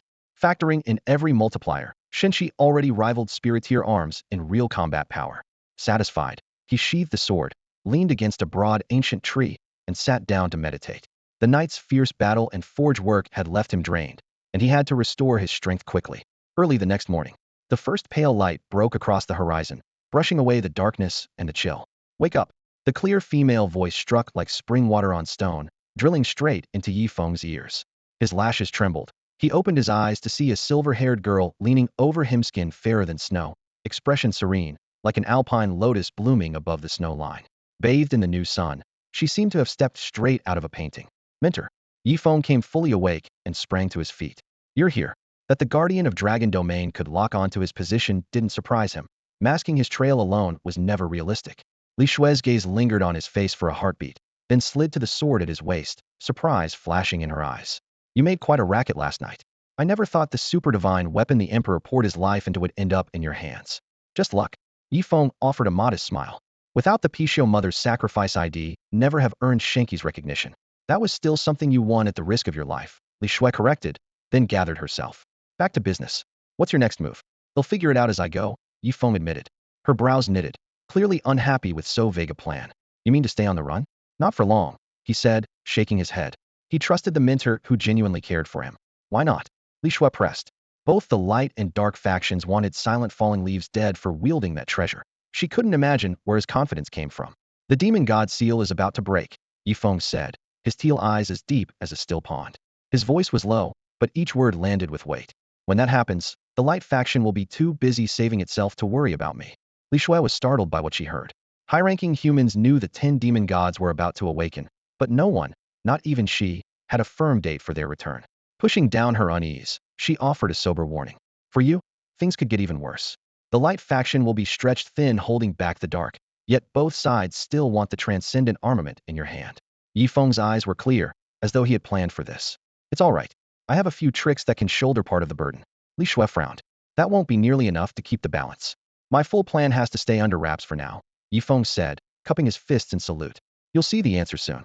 She nodded lightly. Soon indeed. Li Shui knew the demon gods would not delay their return because of a few ripples in fate. Once they rose, chaos would sweep the land, and the player's tutorial phase would truly end. For now, tutor, stay away from me, she added, changing the subject. The light faction is extremely wary of me at the moment. If you travel with me, the situation will only grow messier. Apologies for dragging you into this, Yifeng said with a guilty bow. She waved it off. I'd rather not watch a holy beast of light get used as a sacrifice. With that, she tapped a finger to Yifeng's chest. Frost blue energy spiraled from her fingertip, weaving a complex seal that vanished beneath his armor. Ding. System message. You have learned the skill Frozen Dragon Roar S rank. Your current level is too low to use it. Ding. System message. You have learned the skill Snowfield Gale S rank. Your current level is too low to use it. The skills for your second class advancement are now in place, Li Shui explained. The matching power is sealed inside you. Thank you, tutor, Yifeng said, bowing deeply. I have no way to repay. You still owe me 800,000 gold, she teased, blinking mischievously. Yifeng could only give a wry smile. Point taken. With business settled, Li Shui gazed toward the depths of the fallen land. Too many secrets lie buried here. An ancient battle once shook this place to its core. Step carefully. I will, Yifeng promised, his tone solemn. Ding. System message. You have received the class advancement quest Stay Alive. Difficulty A. Briefing. Surviving in the fallen land is no easy feat. Objective. Endure for 7 days. Reward. Class advancement. A silver dragon lowered its massive head before them. Amid a deep rumble, Li Shui stepped onto its brow. With a thunderous beat of its wings, a silver arc flashed across the sky and vanished beyond the clouds. After his mentor had gone, Yifeng finished a quick breakfast of dry rations, then strode into the fallen land. Rustle. He had barely taken a few steps when he caught the sound of soft footsteps and hushed voices. Should be this way, right? I just saw a silver dragon. It was awesome. Fallen Leaf must be in the fallen land. Stay alert, don't let him pick us off one by one. The voices drew closer. Clang. Yifeng pulled Divine Lament from his pack, cold light dancing along its blade. A faint smile traced his lips. How did you know I wanted to test my new weapon? Dappled shadows danced beneath the trees. In the silent wasted lands, more than 20 players plunged into the thicket, hacking aside vines and dead branches as they chased a single target. Falling leaves make no sound. He was one of the few known holders of a hidden class, rivaled by only 2 or 3 others. Whoever took his head would walk away with riches, women, and instant fame. Killing had long ceased to be taboo in this world of steel and sorcery, and the players were adapting fast. Dry leaves crackled underfoot as they pushed deeper into the damp, gloomy forest. Suddenly a lone footstep rang out ahead, stabbing their nerves like a needle. Who's there? They barked, spinning around. A stern-faced young man stepped from the shadows, leaves crunching beneath his boots, a dark purple mask hiding half his face, yet proclaiming exactly who he was. It's me, he said with a lazy wave. One of yours. Like hell you are. A wave of curses and bloodlust rose up as the players closed in, spears, great swords, and daggers flashing to seal every exit. You could have taken the road to heaven, but you barged straight into hell, someone sneered. He lifted an eyebrow, eyes like blades. What's that supposed to mean? Cut the act, Falling Leaves, another player said, licking his lips. You know what your head is worth. So you're really going to try me? He asked, raising his weapon. The long sword in his hand shimmered with swirling gray mist, humming in the air, its icy light drawing a collective gasp. Show off. What a flashy blade, the crowd muttered. He ran a finger along the flat of the sword, his voice low and sure. I forged this blade from celestial gold crystal and dozens of rare treasures. On the day it was born, a pillar of light pierced the heavens. With this sword I will carve out new realms, and nations will bow before me. Die. Greed snapped someone's restraint, and a spear lunged forward. SSSSH. Miss. Falling Leaves shifted an inch, letting the spear whistle past. A heartbeat later his longsword Tears of the Gods flared and punched through the attacker's chest. 34,456. A damage number north of 30,000 floated into the air. No critical hit, no skill activated. The surrounding players froze. T30,000. He yanked the blade free and the victim burst into white light, the system whisking the soul back to the capital. A level 20-something player had barely 20,000 HP at best. Survival was impossible. Yifeng Falling Leaves make no sound felt a surge of delight, but behind the mask his face stayed impassive. Messing with me is suicide. The damage didn't surprise him at all. Even a basic swing enjoyed a 30% boost from his title, and another 50% from the weapon zone modifier, and that was before his absurd base stats came into play. Heretic Slayer falling leaves make no sound. Evil God of the Wind. Level 40. HP 161,660. Attack 2, 2412, 352. Defense 816842. Skills: Shadow Comet Swordplay, Armor Shattering Strike, Source of Venom, Wind Step, Demon Tongue, Shadow Domain, Godslayer Power Pseudo. Reputation 2420. Revives remaining 2. Altogether, the remaining players exchanged a glance, bloodlust reigniting as they charged. They couldn't see his full stats, but aside from attack, everything else shouldn't be that much higher than theirs, or so they thought. Seeing this, Yifeng didn't move an inch. He simply let them unleash everything they had on him. 1, 1, 1. A stream of tiny damage numbers floated above his head, proof that their attacks were nothing more than a tickle. He deliberately refused to dodge if he did. The viewers would just assume the enemy hits were brutal, and he would never be able to explain himself. No way. That's fake. The onlooker's eyes nearly popped out. We can't even scratch him. Yifeng sighed, sounding almost pleading. If you're so eager to die, at least bring someone decent, please. Everyone. A few lazy swings later, the unlucky group was back in town, respawning as easily as chopped vegetables. Why choose the Land of the Fallen? First, it was outside the Bright faction's jurisdiction. Second, players had to cross half the map to get here, so the cost-benefit ratio made most of them hesitate. Flicking blood from his blade, Yifeng stopped the recording and posted it on the forum under the title 0 Damage Farming. Ding. System, Adventurer Beifeng bought your video. You received 1 silver. Ding. System, Adventurer 91 Chen Xianxing bought your video. You received 1 silver. Luoya Wuxing is really this strong? What kind of stats do you need to one-shot a kid like that? If you're thinking of picking a fight, calm down, he's number 1 on the level rankings. Wait, am I the only one who noticed the video price jumped 100-fold? The forum exploded, and Yifeng's character sheet became the talk of the town. In his inventory, the silver count rocketed upward and quickly converted into dozens of gold, putting him in an excellent mood. With a bounty on his head, he was bound to be the server's focus for a while. Since the traffic was there, why not cash in now? Once the buzz died, the money train would be gone. Besides, a little intimidation now would save him plenty of trouble later. One decisive punch keeps 100 punches away. After a brief pause, another group crashed into his line of sight. He wiped them out in a couple of swings and uploaded the full recording again, this time charging 2 silver. I'm right here. Bring as many as you want, it'll kill them all. The hype soared, and his appearance fees followed. So cocky. Fine, whatever, they'll take a shot at him. Luoya Wuxing's insane. I just switched from hater to fan. The more players slammed their keyboards, the faster gold piled up in Yifeng's bag. He camped at the entrance to the Land of the Fallen. First wave massacre. Second wave still a massacre. Third wave when the player count hit over 100,000. He slipped away. He wasn't stupid enough to wait around and die. My follower count skyrocketing. He dumped piles of loot into the auction house, glanced at his fan total 50 million, all active, and the international servers hadn't even opened yet. Riding this popularity wave, he cleared nearly 20,000 gold in just a few hours. He already had plans for squeezing even more views later. Where is he? Didn't he say he'd stay put? More and more players jeered in the chat.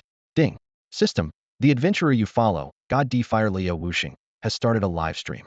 Join now? A stream? He actually dares to go live? With mixed feelings, the masses flooded in. On screen, a young man wearing an evil god mask let out a long sigh. Family, life's been rough lately. Yifeng put on a pitiful face. Because of cyberbullying, I was just diagnosed with depression. The chat was flooded with question marks. How long is not long ago? They just put a bounty on you, and now you're depressed? Isn't that a little fast? Great, the kid has cracked the traffic code. Countless players piled on with jokes and complaints. Guys, believe it or not, I'm drowning in massive debt right now. Yifeng hit the screenshot key, and a whole line of blood-red text exploded across the quest panel. Quest debt. 800,000 gold. Look, I've already sold everything and paid back 200,000. There's no way I can cover the rest. How do you owe that much? Did the otherworld property market crash too? So Fallen Leaves is silent. Is this miserable? Bro, I feel your pain. Yifeng rattled off his prepared lines in one breath, then killed the stream. Another second on camera, and he would have burst out laughing. Composing himself, he raised his sword and stepped into the Fallen Lands. The video needed time to ferment with the audience, so instead of camping in the chat, he might as well explore a new map. After weaving through a dense, layered forest, he emerged onto a barren plain. A northern wind whipped the dead grass, and dozens of bone-white skeletons drifted in the distance. Green soul flames flickered inside their skulls, rust-stained great axes rested across their chests, and their joints clacked together as they moved. Monster info. Undead Axebearer Elite. Level, 55. HP, 250,000. ATK, 1, 5001, 550. Def, 800,820. Skills: Cleave, Maniacal Cackle. Weapon: Very Big Axe. No, the undead are out of your league run now. End of info. A textbook glass cannon, and anything above level 50 might have gone through a second class change, so its stats were a cut above its peers. Yifeng hefted his supreme divine blade, burst forward, and unleashed armor break swordplay in a single slash, shearing off 2 of the skeleton's ribs. 39,455. Nearly 40,000 damage flashed overhead. The blade's terrifying passive had forced the A-rank armor break swordplay up to S rank, shredding 50% of the target's defense. Poison, burn, and true damage procced simultaneously. 10,000. Poison 500. Burn 4,704. True damage. Jejia. The undead axebearer cackled. Ding. System. The undead axebearer has used maniacal cackle. ATK 30%, def 10%. His Yifeng activated meteor sword arts, doubling his attack speed. Stacked with the 200% boost from divine weep, his blade became a rainstorm of light, 4 or 5 strikes per second. Before the axebearer could even finish a single swing, it collapsed, bones exploding everywhere. Ding. System. You have slain an undead axebearer elite. EXP 5.21%. Power grinding a mob 15 levels higher gave solid experience, but it was hardly broken. Leveling in God's Demons was infamous in the late game. Gaining even 1 level every few days was a blessing. To let the damage over time effects run their course, he spent no more than 2 slashes per target, then dashed between them at blinding speed. His grinding efficiency skyrocketed. Shua. Moments later, a beam of golden light descended. Yifeng had reached level 41. Ding. System. You have received a transfer from friend Freshman Luosha, 50 gold. Just as he settled into the grind, the system chime rang in his ear. Thanks again. Luocha sent a grinning emoji. Don't mention it. Yifeng replied with the brief message. He knew Luocha was a man of his word, so there was no need for small talk. Stay alert.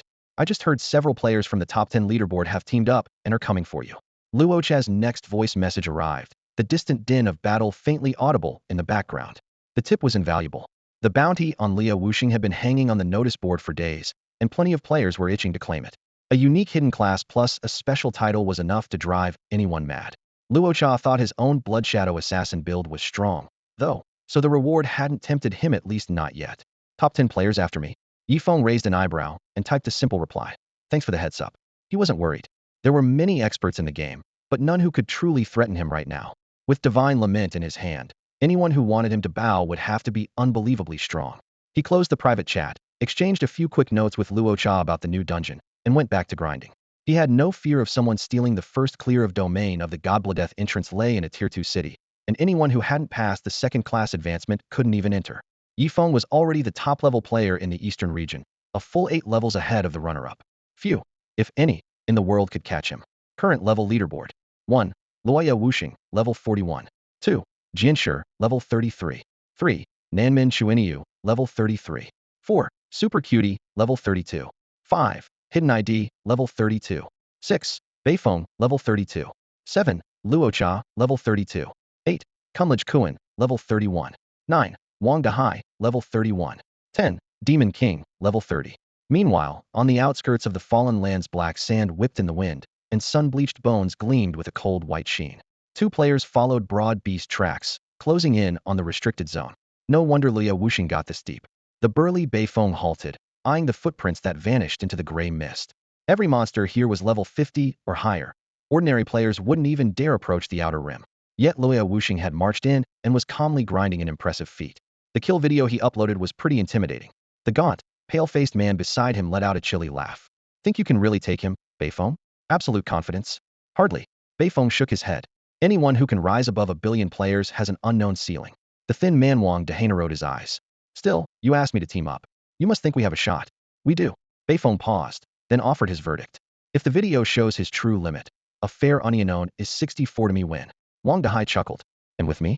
His biggest weapon is that inhuman speed, Beifeng admitted. With your possession skill backing me, it's 90-10 in our favor. The 10 is in case he's hiding a trump card. Glad we agree. Wang Dahai nodded. They had partnered for years and considered themselves nearly unbeatable. Level helped, but it wasn't everything. He should be right ahead. Let's move. Wang Dahai urged. Right. Beifeng lengthened his stride, half drawing the long blade at his waist. The steel flashed as he lowered his voice, unable to hide his excitement. Liu Wuxing, you've hogged every first kill on the server so far.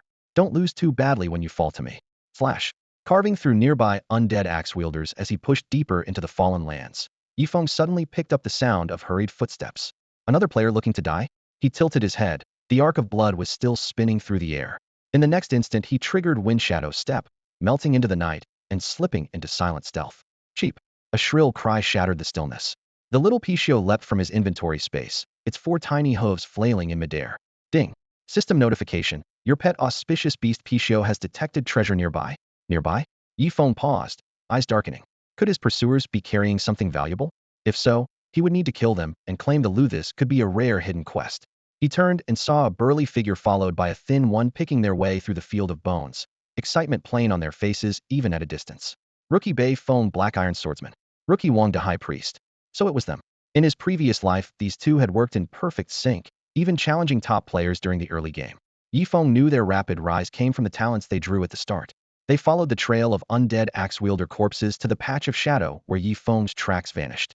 More mobs roamed ahead, so they scanned the area warily, barely daring to breathe. Dahai, stay sharp. He's close. Beifeng tightened his grip on the massive greatsword, every muscle coiled. Slosh-off flash of cold gray light.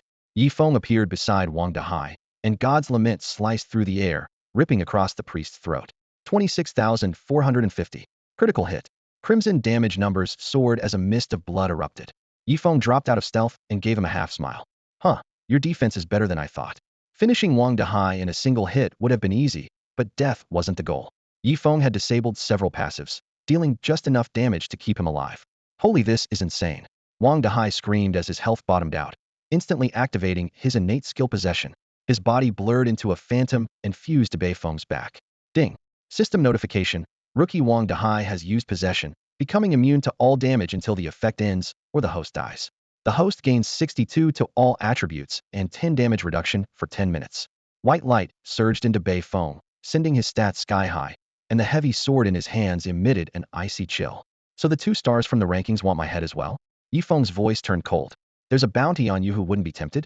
Beifeng retorted, though unease gnawed at him. Yifeng had nearly finished Wang Dahai before the fight even started. Greed knows no bounds. Yifeng chuckled, raising God's Lament across his chest so the blood-red blade gleamed in the firelight. You want the artifact in my hands? I'll give you a chance. How about a little wager? A wager? Beifeng's brow furrowed. This weapon is soul-bound to me, Yifeng said calmly. Killing me won't help. In God's demons, bound gear never drops. The only ways to take it are to burn through all my revives or make me unbind it myself. Beifeng fell silent. From his viewpoint, he couldn't see Fallen Leaves' silent status panel, but the 3 crimson question marks beside the man's name were clear as Dason value off the charts. The higher the sin, the higher the drop rate on death. Bound gear, however, only fell after 3 kills, which meant someone else might scoop it up. What's the wager? Beifeng arched a brow. Both of you put up the best item in your bags. He'll unbind my gear and gamble big, Yifeng said flatly. Beifeng and Wang Dahai traded wary looks, unsettled by his confidence. If you're not in, that's fine. Yifeng turned as if to leave. I'm in. Wang Dahai blurted. Hold up, Beifeng raised a hand. We're still early game. I've only got 1 upgrade item. I've got upgrade, Wang Dahai echoed. Those are really the best you've got? Yifeng asked. Lie to me, and you'll pay? Swear it. Beifeng thumped his chest. Then start the duel. Yifeng urged. Duel mode, let adventurers kill, without penalty, perfect for this. Fine, Beifeng agreed. Worst case, an upgrade item for a life wasn't bad. Ding. System prompt. Blasphemer Fallen Leaves silent challenges you to a duel. If he wins, he gets a grade item Lives Enlightenment and grade skill healing. If Beifeng and Wang Dahai win, they get the ultra-legendary weapon Divine Lament. Accept? Yes. They answered together. 2 junk items for a shot at an ultra-legendary blade, easy money. 321. Ding. System prompt. Duel starts. Die. The countdown hit 0, and Beifeng's greatsword crashed toward Yifeng. Ding. System prompt. Skill Shadow Chase activated movement speed 80. With Divine Lament boosting the skill a tier, then stacking with a talent bonus, his speed soared to 160. Light flashed in Yifeng's eyes. He slipped past the strike and counter-thrust. Beifeng reacted fast, broad blade raised to block. Clang. Metal rang, but Yifeng flowed into the next move, a meteor-bright stab at the throat. Hell, that attack speed. Beifeng froze. Before a second block, the sword was through his windpipe. 4,608. Ongoing damage piled on. 4,000 extra. Poison 200. Burn 1885. True 810. Bleed. Yifeng stayed calm. Wang Dahai's buff gave 10 damage reduction. Beifeng's talent, indestructible, cut another 50, totaling 60. At a 62 all stats boost, that was their sole confidence. Too bad they'd met their counter. Damn it. Beifeng staggered back, chugging potions. Wang Dahai whipped his staff, spamming heals. One hit had erased 20 HP after 60 mitigation. 2,240. 500. 7,695. Heals vanished under poison and fire. I can't keep up. Wang Dehai nearly sobbed. Yifeng widened the gap and shook his head. Why pick me? Even with 60% stats, early game adventurers have, what, 56 to 1000 HP? My dots alone melt that, and you still came for me? Watching his health pour away, Bei Feng was blank. Why did it have to be you? One hit. Brother, just one hit and am already done. Thud. 3 streams of green, red, and white damage numbers exploded in midair, and Bei Feng dropped to his knees, his face blank. Before arriving, he had imagined countless battles, fierce duels, last-second dodges, a hard-fought win, but reality left none of that. Yifeng simply nicked him once, and the screen went black. Ding. System message. Congratulations, you have won the sparring match and obtained the upgrade item Inspiration of Life and upgrade skill healing spell. The match ended. Bei Feng respawned on the spot, while Yifeng's backpack gained 2 new entries. 1. Inspiration of Life, a grade. Description. Gently awakens your sleeping soul. Effect. Increases comprehension by 30 for 10 minutes. 2. Healing spell, grade. Description. Packed with healing power. Effect. Restores 400-150 of attack to a target. Requirement. Priest. Clearly, neither man had planned to hand over real treasure. They had wagered items that were useless to them. That's the priciest thing in your bag? Yifeng asked, studying Bei Feng's grim face. Problem with that? Bei Feng shot back. I warned you, if you cheated me, the price would be steep. Yifeng reminded him. Heh. Bei Feng snorted. I guarantee it's my most precious item. Then let's see. Yifeng smiled. I'm sure you wouldn't lie. Huh. Wang Dehai and Bei Feng exchanged a wary glance. See how? Pichio. Yifeng raised a hand. Choo-choo. A gray-white Pichio burst from the ground, golden light rippling from its body before shooting into Yifeng. Ding. System message. Your pet Pichio has used the skill super multiplier, granting items worth 10 times the value of the acquired object. Ding. System message. You have obtained the grade item random teleport scroll. Ding. System message. You have obtained the grade item treasure map. Bei Feng. Wang Dehai. Silence swallowed the field. I trusted you, Yifeng said, clutching his chest. 2 top 10 players, and you still try to scam me. Don't you know I struggle with depression? Falling leaf, no sound. Don't push it. Bei Feng's face shifted from dark to crimson to pale. Super multiplier? That's practically robbery. You tried to kill me for loot, and I didn't complain. I take a little compensation, and now I'm the bad guy? Yifeng laughed. Left speechless, the two could only admit they were in the wrong. Pichio, anything else worth taking off them? Yifeng asked cheerfully. The 2 experts turned white and bolted, while the Pichio merely shook its head. So the treasure you mentioned, is this grade random teleport scroll? Yifeng examined Bei Feng's gift. Random teleport scroll, grade. Description. Because it's random, you might land in a cesspit. Effect. Teleports the user to a random location, possibly a cesspit. Great for survival, though you might leave the tiger's den only to meet a wolf. The grade treasure map was valuable in its own right as well. Choo-choo. The Pichio lifted a paw and pointed into the distance. Ding. System message. Your pet, the auspicious beast Pichio, claims the treasure lies deep within the fallen lands. So that was just an appetizer, Yifeng mused. He couldn't let Brother Bifeng's goodwill go to waste. Pocketing the newly earned strength item, he pointed ahead and ordered, Pichio, you're up, show us the way. Pichio let out a low growl, its pudgy body leaping forward in a cloud of dust. The brief interlude ended, and man and beast set off once more along the desolate road. Undead axemen charged in waves. Holy light poured from Yifeng like a waterfall, while Pixius' rotund form glowed with a gentle gold, the 2 of them moving as though wrapped in halos of merit. The axemen howled beneath the radiance, dissolving into experience points that streamed into both adventurers' status bars. Ding. System message. Your pet ancient beast Pichio has reached level 5. Ding. System message. Your pet ancient beast Pichio has reached level 10. Yifeng's own experience bar ticked up only slightly, but Pichio rocketed ahead. After checking the pet panel, he couldn't help but praise it. Auspicious beast Pichio Lua Yewushing's pet. Level 10. HP 50,000. Attack 200,200. Defense 400,400. Skills. Earth Shift, Super Multiplier, Forbidden Auspicious Beast. Profile Ancient Beast Pichio, born under vast fortune, able to attract wealth and ward off evil. Super Multiplier SS rank. Description. Why settle for double when you can go super? Effect. Based on any single item obtained by Pichio or its master during a given time frame. Sees additional loot from the target worth 10 times that item's total value. Restriction. Does not apply to trades. Cooldown. 3 days.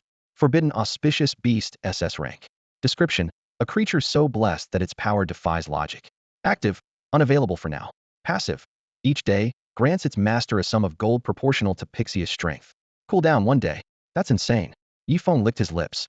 He had yet to see the ultimate might of forbidden, auspicious beast, but super multiplier alone was already game-breaking.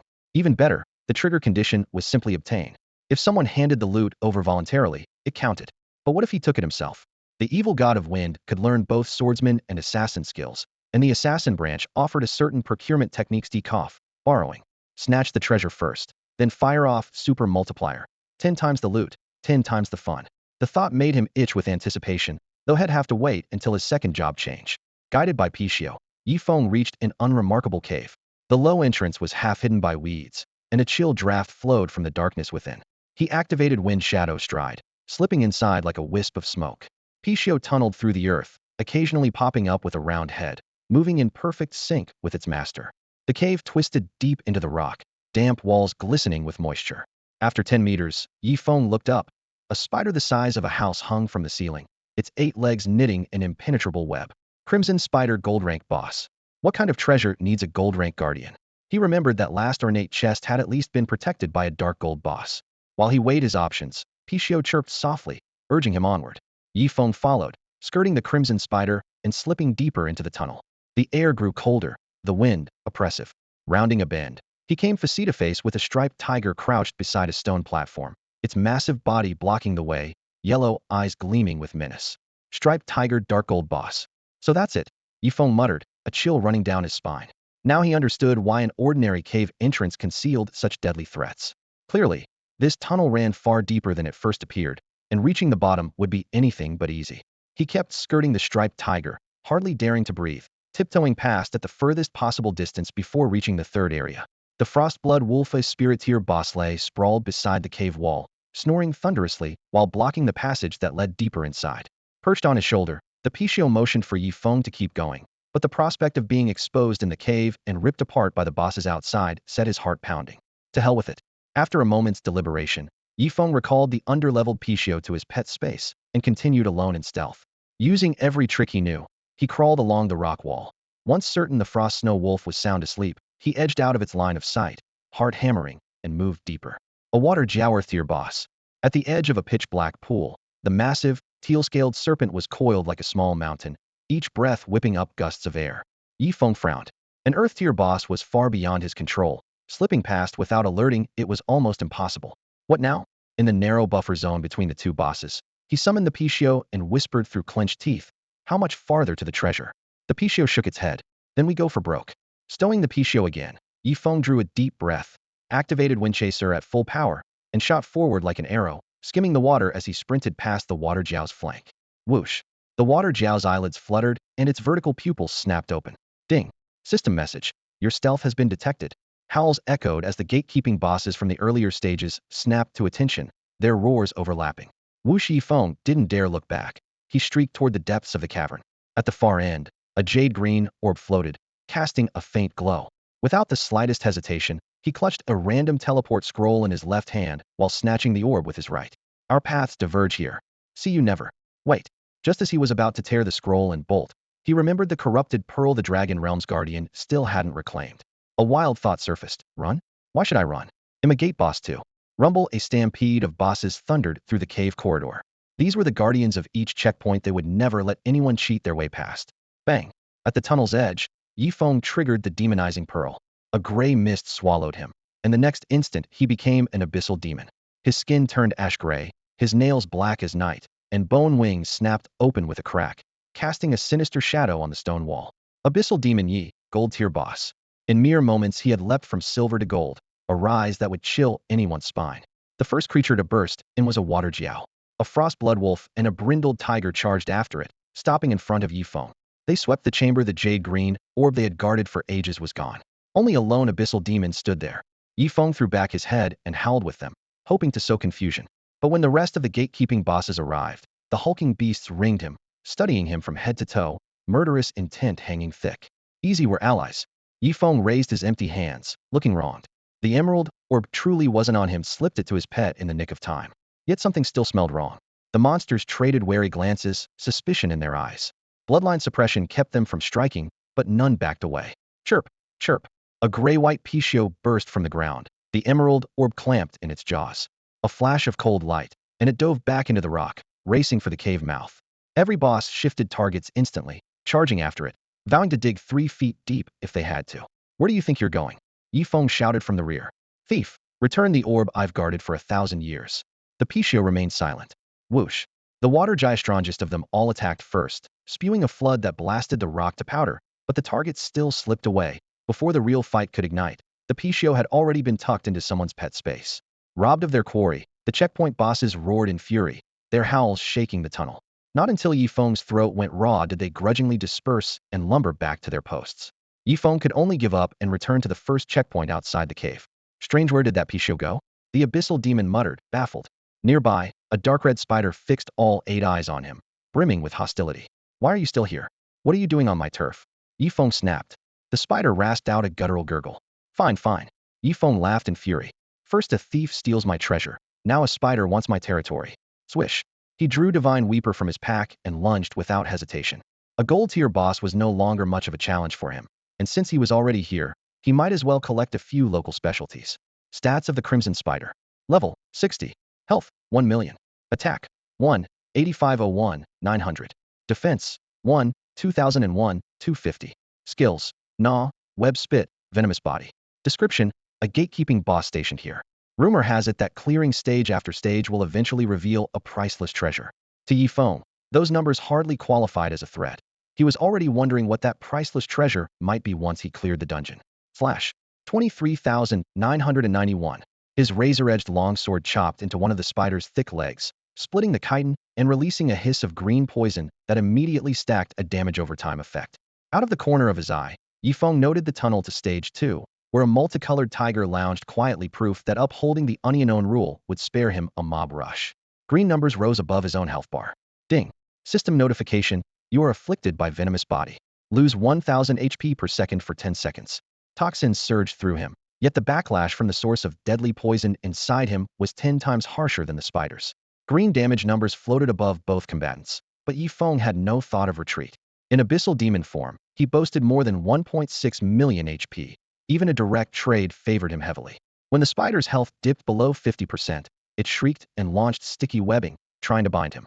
Shadow Domain. A wave of pitch-black energy erupted from Yifeng, shredding the web in mid-flight. The crimson spider was blasted backward into the wall, taking 39,448 damage plus corrosion and slow. Normally the AoE skill Shadow Domain wouldn't hit that hard, but an S-grade weapon changed the equation, and even then, Yifeng still wasn't tapping its full potential. Reeling from a series of heavy blows, the crimson spider lost all momentum. Yifeng pressed in and finished it with a few more strikes. Ding. System notification. You have slain Crimson Spider Gold Tier Boss. Rewards. EXP 160, Reputation 200, Gold 10. Ding. System notification. Your pet Ancient Beast Pichio has reached level 13. 2 pillars of golden light descended. Had been on the brink of leveling after the undead axeman. The spider's death pushed him straight to level 43. 2 items lay on the ground. Yifeng stooped to appraise them. 1. Crimson Spider Gold Tier Pet Egg. 2. Silk Spider Armor Gold Tier. Defense, 120,130. HP, 8,000. Trade Entangling. When struck by melee attacks, reduces the attacker's attack speed by 10. Passive, Defense 10. Level requirement, 50. Description, armor woven from crimson spider silk. A pet egg was prime merchandise for summoners and could easily fetch thousands of gold, while the armor would have to wait until he hit level 50. After tallying his spoils, Yifeng stepped into the stage 2 corridor and waited for his health to regenerate. Since had already activated the demonic pearl, he intended to wring every benefit from it. If gold tier bosses were this easy, why not aim for a dark gold first kill? But first, he opened his pack, moved a gleaming azure orb from the pet slot to his inventory, eyes blazing with anticipation. Let's see what kind of treasure you really are. Meanwhile, deep within a canyon, thunder cracked as blinding lightning ripped through the inky sky. The cold, oppressive heavens had shown no mercy for years. Sheer cliff walls made the place nearly unreachable. Anyone who stumbled in had long since become bleached bones. A streak of black Aurora the Godslayer, Anita swept down from the clouds and landed on a rocky ledge. The icy wind pierced his armor. He exhaled a plume of white vapor, eyes blazing with excitement. Without hesitation, he leapt into the abyss. As the gale roared around him, he murmured, Humwu Realm, are you ready to embrace the darkness? He plunged through thick fog for several minutes before slamming into the canyon floor. Crash! His boots shattered a carpet of brittle bones, fragments spraying outward. Looking up, Anita saw 9 crimson energy spheres floating ahead, their eerie glow staining the rock a blood-red hue. Inside each orb lurked a shadowy figure, some humanoid, others grotesquely distorted. Witch of Eternal Sin, Fey Divine level boss. Thunder of Wrath, Gale Divine level boss. Windrider, Yalun Divine level boss. Aside from Anita, all 9 demon gods slumbered here together. Studying the flow of energy, he came to a verdict. 10 days at most. A savage grin curled his lips. In 10 days, demons will walk the earth. Thinking of someone, he narrowed his eyes. Luoya Wuxing, I can't wait for our next meeting. He had once thought the youth called Luoya Wuxing was just another abyssal devil, but he now knew how wrong had been. That man was anything but ordinary. So am I. A trembling orb quivered as the half-awake Witch of Eternal Sin whispered back. After being outfoxed by Luoya Wuxing and returning empty-handed, how could she possibly let it go? Ding. System message. Congratulations on completing the quest Brotherhood, difficulty C. Reward received dark faction favorability, 1,000 points. At the far end of the canyon, Yifeng examined a turquoise bead in his palm when the chime echoed in his ears. Not a bad haul, he chuckled, shaking his head. Favorability is fickle. When profit beckons, even sworn enemies can become allies. He shifted his focus back to the bead. Windsword bead. Grade, King. Effect 1, movement speed 50. Effect 2, attack speed 50. Effect 3, special skill. Description, a relic left by the Breeze Sword Sovereign, Lu Xingqing. It may be tied to his legacy. Keep it in your inventory to activate its effects. The bead was extraordinary. Yifeng hadn't expected a king-grade item, let alone one linked to the Breeze Sword Sovereign. Who was this Lu Xingqing? Yifeng had no idea, but anyone bold enough to leave a legacy was surely formidable. Sadly, the Windsword bead offered no hint on how to unlock its remaining powers. Perhaps he lacked the strength to do so. A treasure that should have dropped only after defeating an Earth-grade boss had appeared early, yet one final spark still seemed missing. With that thought, Yifeng simply shrugged and set the matter aside. Leaving lineage aside, the boost from the Windblade Pearl alone already pleased him immensely. Ruhar. Not far away, the striped tiger's ears snapped upright. Half awake, it lifted its head, its golden-green eyes locking on Yifeng as a rumbling warning rolled from deep in its throat. Easy. Yifeng raised a hand for it to relax, a faint smile on his lips. Hold your horses. I still need to season myself up a bit before I kill you. They'll let you nap for a few more minutes. With that, he strolled backward a few steps, widening the arena. The tiger snorted white mist from its nostrils and crouched low, thoroughly baffled by his consideration. Yifeng fished a fist-sized evil god pearl and a finger-long vial of demon god's blood from his pack, urging casually, "Come on, drink it. Tastes awful, but it's good for you." Gulp, gulp. Starved for ages, the evil god pearl pounced on the demon god's blood like a shark dropped into the deep sea, devouring it madly while rings of dark red light rippled outward. At the same time, far down in the canyon, Anita's chest tightened and a scalp-numbing paralysis washed over him. Again? He muttered. Trapped inside that ruby, he had already felt the eerie sensation of his flesh being siphoned away. Now it was back. Was Fallen Leaf playing tricks with his blood? Anita frowned. He had assumed Yifeng would splash the demon god's blood on the superweapon to sabotage it, but the plot had taken an unexpected turn and his carefully laid trap was useless. He wouldn't dare, he rasped with a laugh. The blood could indeed empower abyssal demons, yet its raw energy was so vast that swallowing it outright would be suicide for someone at Yifeng's level. Ding. System message. Congratulations. Your evil god Pearl has absorbed the rare bloodline of Godslayer Anita. Windblight evil god class power increased. Pseudo Godslayer force has advanced to Godslayer force. Feels good. Yifeng pocketed the pearl with satisfaction and opened his skill panel at once. Godslayer force passive, SS rank. Description. The signature art of Godslayer Anita, the foundation of his rise through the dark faction to become a demon god. Effect. When your attack injures an enemy, it inflicts Godslayer force, dealing 300 of the target's own attack as damage each second. Traits. True damage. Ignores defense. Ignores shields. Duration. 10 seconds.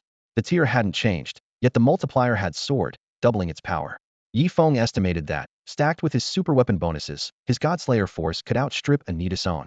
Thanks, Mentor, he said sincerely, thinking, Anita, I can't wait to meet you again. He then glanced at his class panel. Windblight Evil God Exclusive Hidden Class. Description. An abyssal demon who commands the wind, an eternal evil god feared across countless worlds. Health, 12. Attack, 12. Defense, 12. Speed, 15. His base growth had surged again. If he could absorb a few more rare bloodlines, soloing a demon god might not be a dream.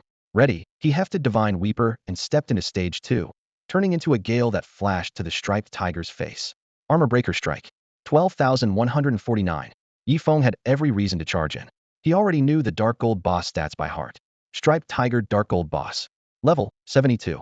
Health, 5 million. Attack, 6, 5006, 800. Defense, 3, 2003, 400. Skills, majestic presence, roar of the wild, sweeping rampage. Description, reaching stage 2 means you are one step closer to the treasure. Its attributes were formidable, yet the man before it was Yi the abyssal demon, the stage 1 gatekeeper himself. Roaring in rage after the ambush, the striped tiger lunged at Yi Feng, wincing under layer upon layer of damage.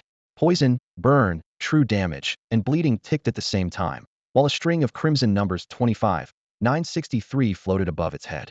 The beast's furious howl echoed through the narrow, shadow-choked cave, shaking dust from the stone walls. Boom. The moment the tiger pounced, Yi Feng's charged dark element exploded. Waves of black energy surged outward, the shockwave forcing the monster back several meters and tacking on yet another debuff. 1. 28,559. Unfortunately, Shadow Domain still failed to pierce its defense. Yi Feng was only level 43, while this Dark Gold tier boss sat at level 72. The 30-level gap alone slashed his damage to a fraction of its potential. 5 overlapping debuffs hammered the striped tiger, its teeth grinding audibly, but every ounce of aggro remained locked on Yi Feng. Its attacks grew even more ferocious. Yi Feng, however, darted away the instant his armor break strike connected. A total movement speed bonus of 1,137% let him dance just outside the danger zone. Against the Dark Gold boss, he was almost untouchable. The tiger had only one path to defeat. Its defenses were already in shreds. Its health bar visibly drained. Out of 5 million HP, each tick of nearly 30,000 carved it down past 80%, then 60. Roar. When its health dropped to 50%, the tiger suddenly threw back its head and bellowed. The sonic wave rattled Yi Feng's eardrums. Ding. System message, Striped Tiger has activated Tiger's Roar. All your attributes are reduced by 10% for 1 minute. Yi Feng's expression tightened. Attribute suppression belonged to a different multiplier zone. His movement speed fell from 1,137% to 1,023. On paper he was still faster, yet that sliver of a chance the tiger could catch him made his pulse quicken. Shrip.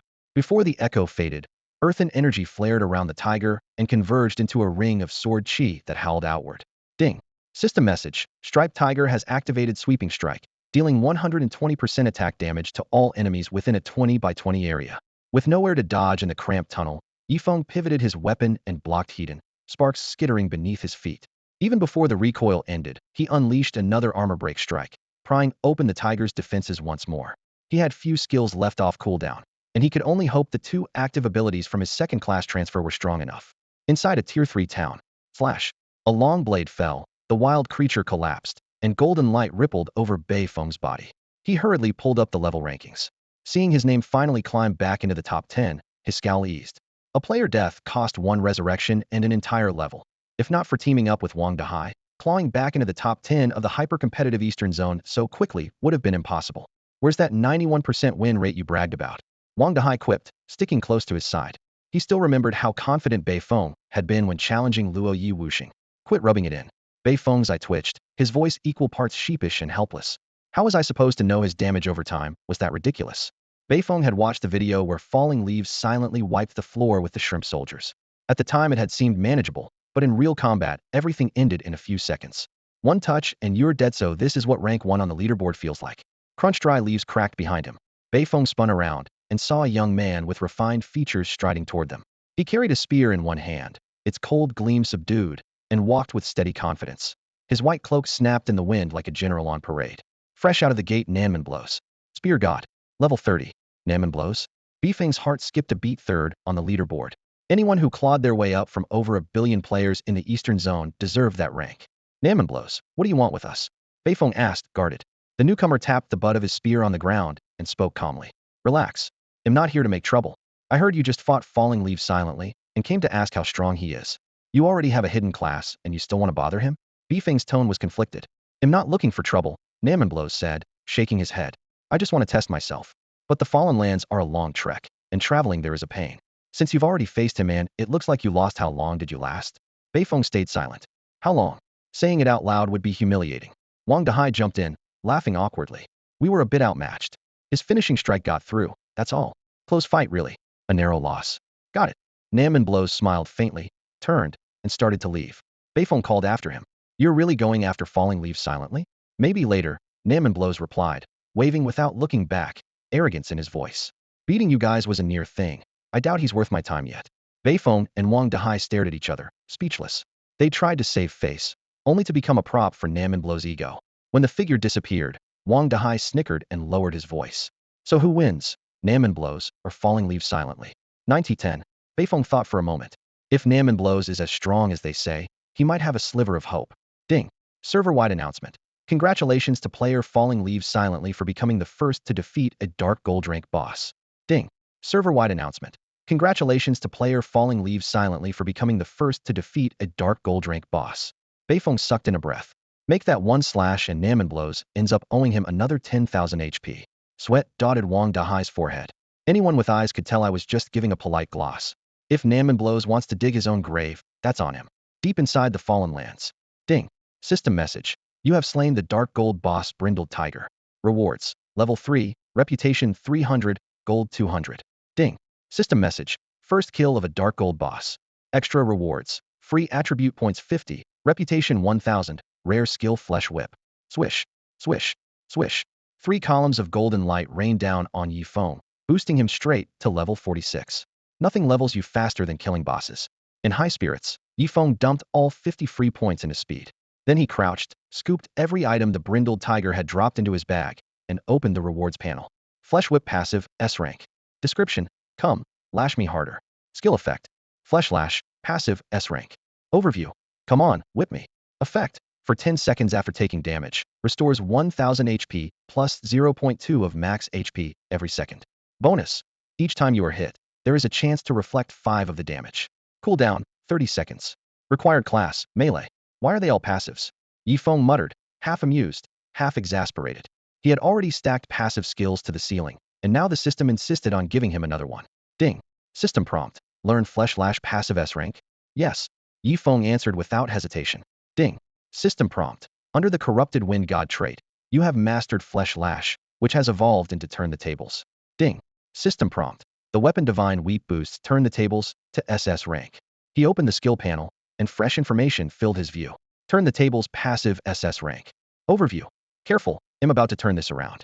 Effect. For 10 seconds after taking damage, restores 2000 HP plus 0.5 of max HP every second. Extra effects. 1. Every hit automatically reflects 10 of the damage. 2. Chance to trigger vengeance, sending the opponent's skill back at 80 power. Cooldown none. Note 1. Cannot reflect skills of a higher rank than Turn the Tables. Note 2. Current stats are insufficient for full power. Guaranteed damage reflection and a chance to hurl their own skill back at 80% strength. Yifeng stared at the panel, wondering if the system was joking. Once he pushed Turn the Tables to SSS rank, the results would be absurd. Gripping the god-tier blade Divine Weep, he felt a rush of excitement. After confirming the skill, he left the cave and cancelled his demonized form. When locals provoked adventurers, they often faced divine-level retaliation, and in demon mode, he technically counted as a local boss. Since neither faction had exposed his abyssal demon identity, he saw no reason to reveal that card yet. Continuing through the Fallen Lands, he soon ran into a new kind of undead. Unlike the naked axe-wielding skeletons, these monsters wore tattered armor, muscles and bones jutting through the gaps. They stood over 3 meters tall and swung bronze great swords that gleamed with a murderous chill. Skeleton Captain Elite. Level, 60. HP, 500,000. Attack, 1, 8001, 850. Defense, 1, 0501, 120. Skills, Pain Immunity, Cleaving Slash, Brutal Charge. Description, upper-tier skeletons favored by the Lady Skeleton Warriors. The star after Elite meant it was tougher than a normal Elite, a detail Yifeng knew all too well. Brothers, Fallen Leaves Silent, is over here. The shout rolled in from a distance, and before Yifeng could act, more than 1,000 players swarmed forward, surrounding the skeleton captain in a dense ring. Why bother rushing over just to die? Yifeng sighed, yet he made no move to retreat. In truth, if he uploaded the video of his fight with Beifeng, the sight alone would crush most players' urge to challenge him. After a moment's thought, though, he kept it private. Pixie's outrageous super multiplier was still his ace. Once people dissected it frame by frame, making another fortune off future wagers would be a lot harder. As for Beifeng, a celebrated expert stripped down to his last shred of dignity, he certainly wouldn't rush to publicize the fiasco either. Whoosh, whoosh, whoosh. Yifeng had barely pulled his thoughts back when a swarm of players charged in, arrows and spells screaming down like a monsoon. Ding. System, you were hit by piercing arrow. Damage taken, 1 HP. Ding. System, you were hit by blizzard. Damage taken, 0 HP. Ones and zeros floated over his head in an almost comical stream. Yifeng simply stood there, letting the barrage pour in. He needed to check the true trigger rate of his passive, Overwhelm. Not even piercing arrow can dent him. A 10-level gap, is this brutal? The attackers stared at the barely moving health bar, stunned. Some had seen Silent Leaf's pay-to-view video, but most had chalked it up to hired actors. 10,288. 10,288. Emerald Light kept his HP hovering between 99.9 and 100%. His heals are bigger than my total HP. What kind of monster is that? Ding. System, vengeance has been triggered. Activate. Ding. System, vengeance has been triggered. Activate. Yes, yes, yes. Yifeng accepted them all, grinning like head-struck gold. 10 hits for 1 vengeance now, that's what I call a reasonable rate. Swish. Dark energy gathered around him, forming spectral arrows and spell glyphs that instantly rocketed back into the crowd. Piercing arrow, blizzard, fireball. Every skill was returned in kind. 35,144. 28,204. 28,943. Even at 80% strength, the reflected damage vaporized the players into white light. I fired 1 arrow and got one-shotted? No wonder he can solo dark gold bosses. Who's brave enough to take that bounty now? I shouldn't have been tempted by the reward. Those who could run, fled. The rest became a carpet of corpses. They just keep handing me free footage. Yifeng shrugged, skipped the chase, and tossed the recording onto the forums. The gold counter in his inventory shot upward again. Total, 54,681 coins. So this is what influencer traffic feels like. Ding.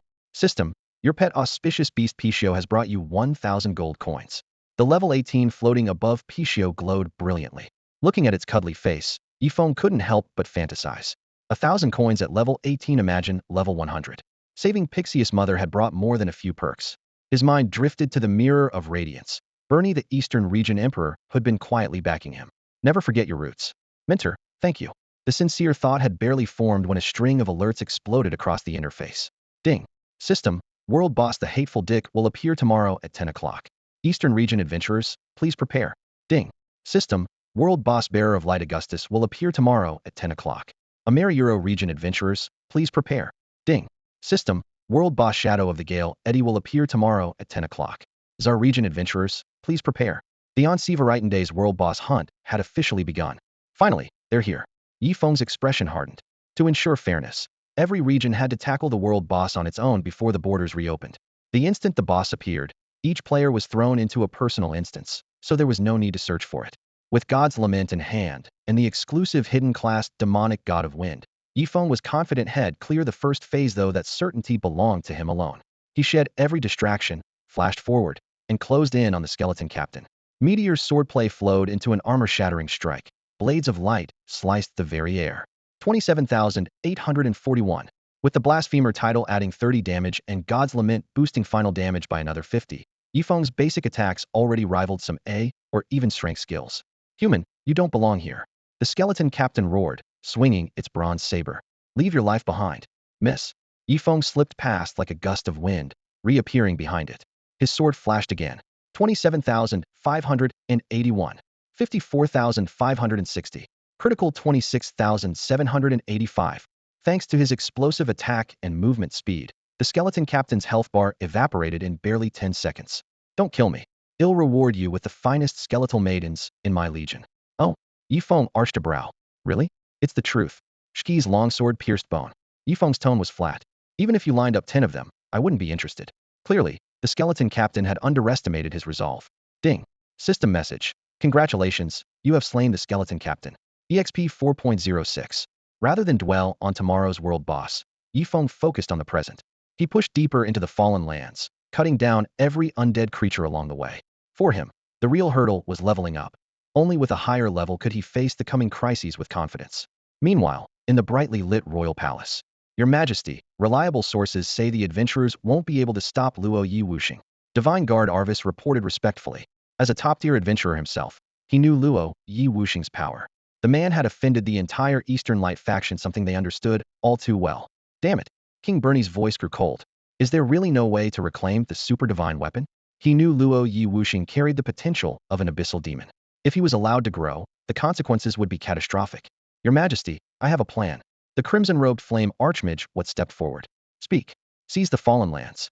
Are you insane? King Bernie nearly laughed in anger. That place is swarming with undead in endless tide. If we could have cleared it out, it would already be ours. Your Majesty, the occupation is just a front. Well, lure the undead out of purgatory, pack them into the fallen lands, and leave Luo Yi Wuxing nowhere to hide. He'll be forced to retreat to Eastern Territory. Hua Te added, when the time comes, won't he be completely at our mercy? That's actually a solid plan. Bo Ni's eyes lit up as he took the cue. But if we do that, the soldiers who enter the fallen land might be Yerwei's frowned, feeling a pang of unease. Hua Te had grown up in the Imperial Academy of Magic, pampered and privileged, and had always looked down on commoners. Yerwei's, by contrast, had clawed his way up through blood-soaked battlefields and felt a deep affection for the men who defended the realm. Sacrificing soldiers' lives to force Luo Yi Wuxing back to the light camp was something he found hard to accept. A cold glint flashed across Bo Ni's eyes. I spoke out of turn, Yerwei said, bowing his head in apology. Yerwei, it's not that I don't value their lives. Bo Ni softened his tone. Time is simply running out, you understand. I dare not presume, Your Majesty. The decision is yours alone. Then well proceed as Hua Te suggests, Bo Ni decreed. Do it quickly. I've had a nagging sense of dread these past 2 days. A calamity is coming.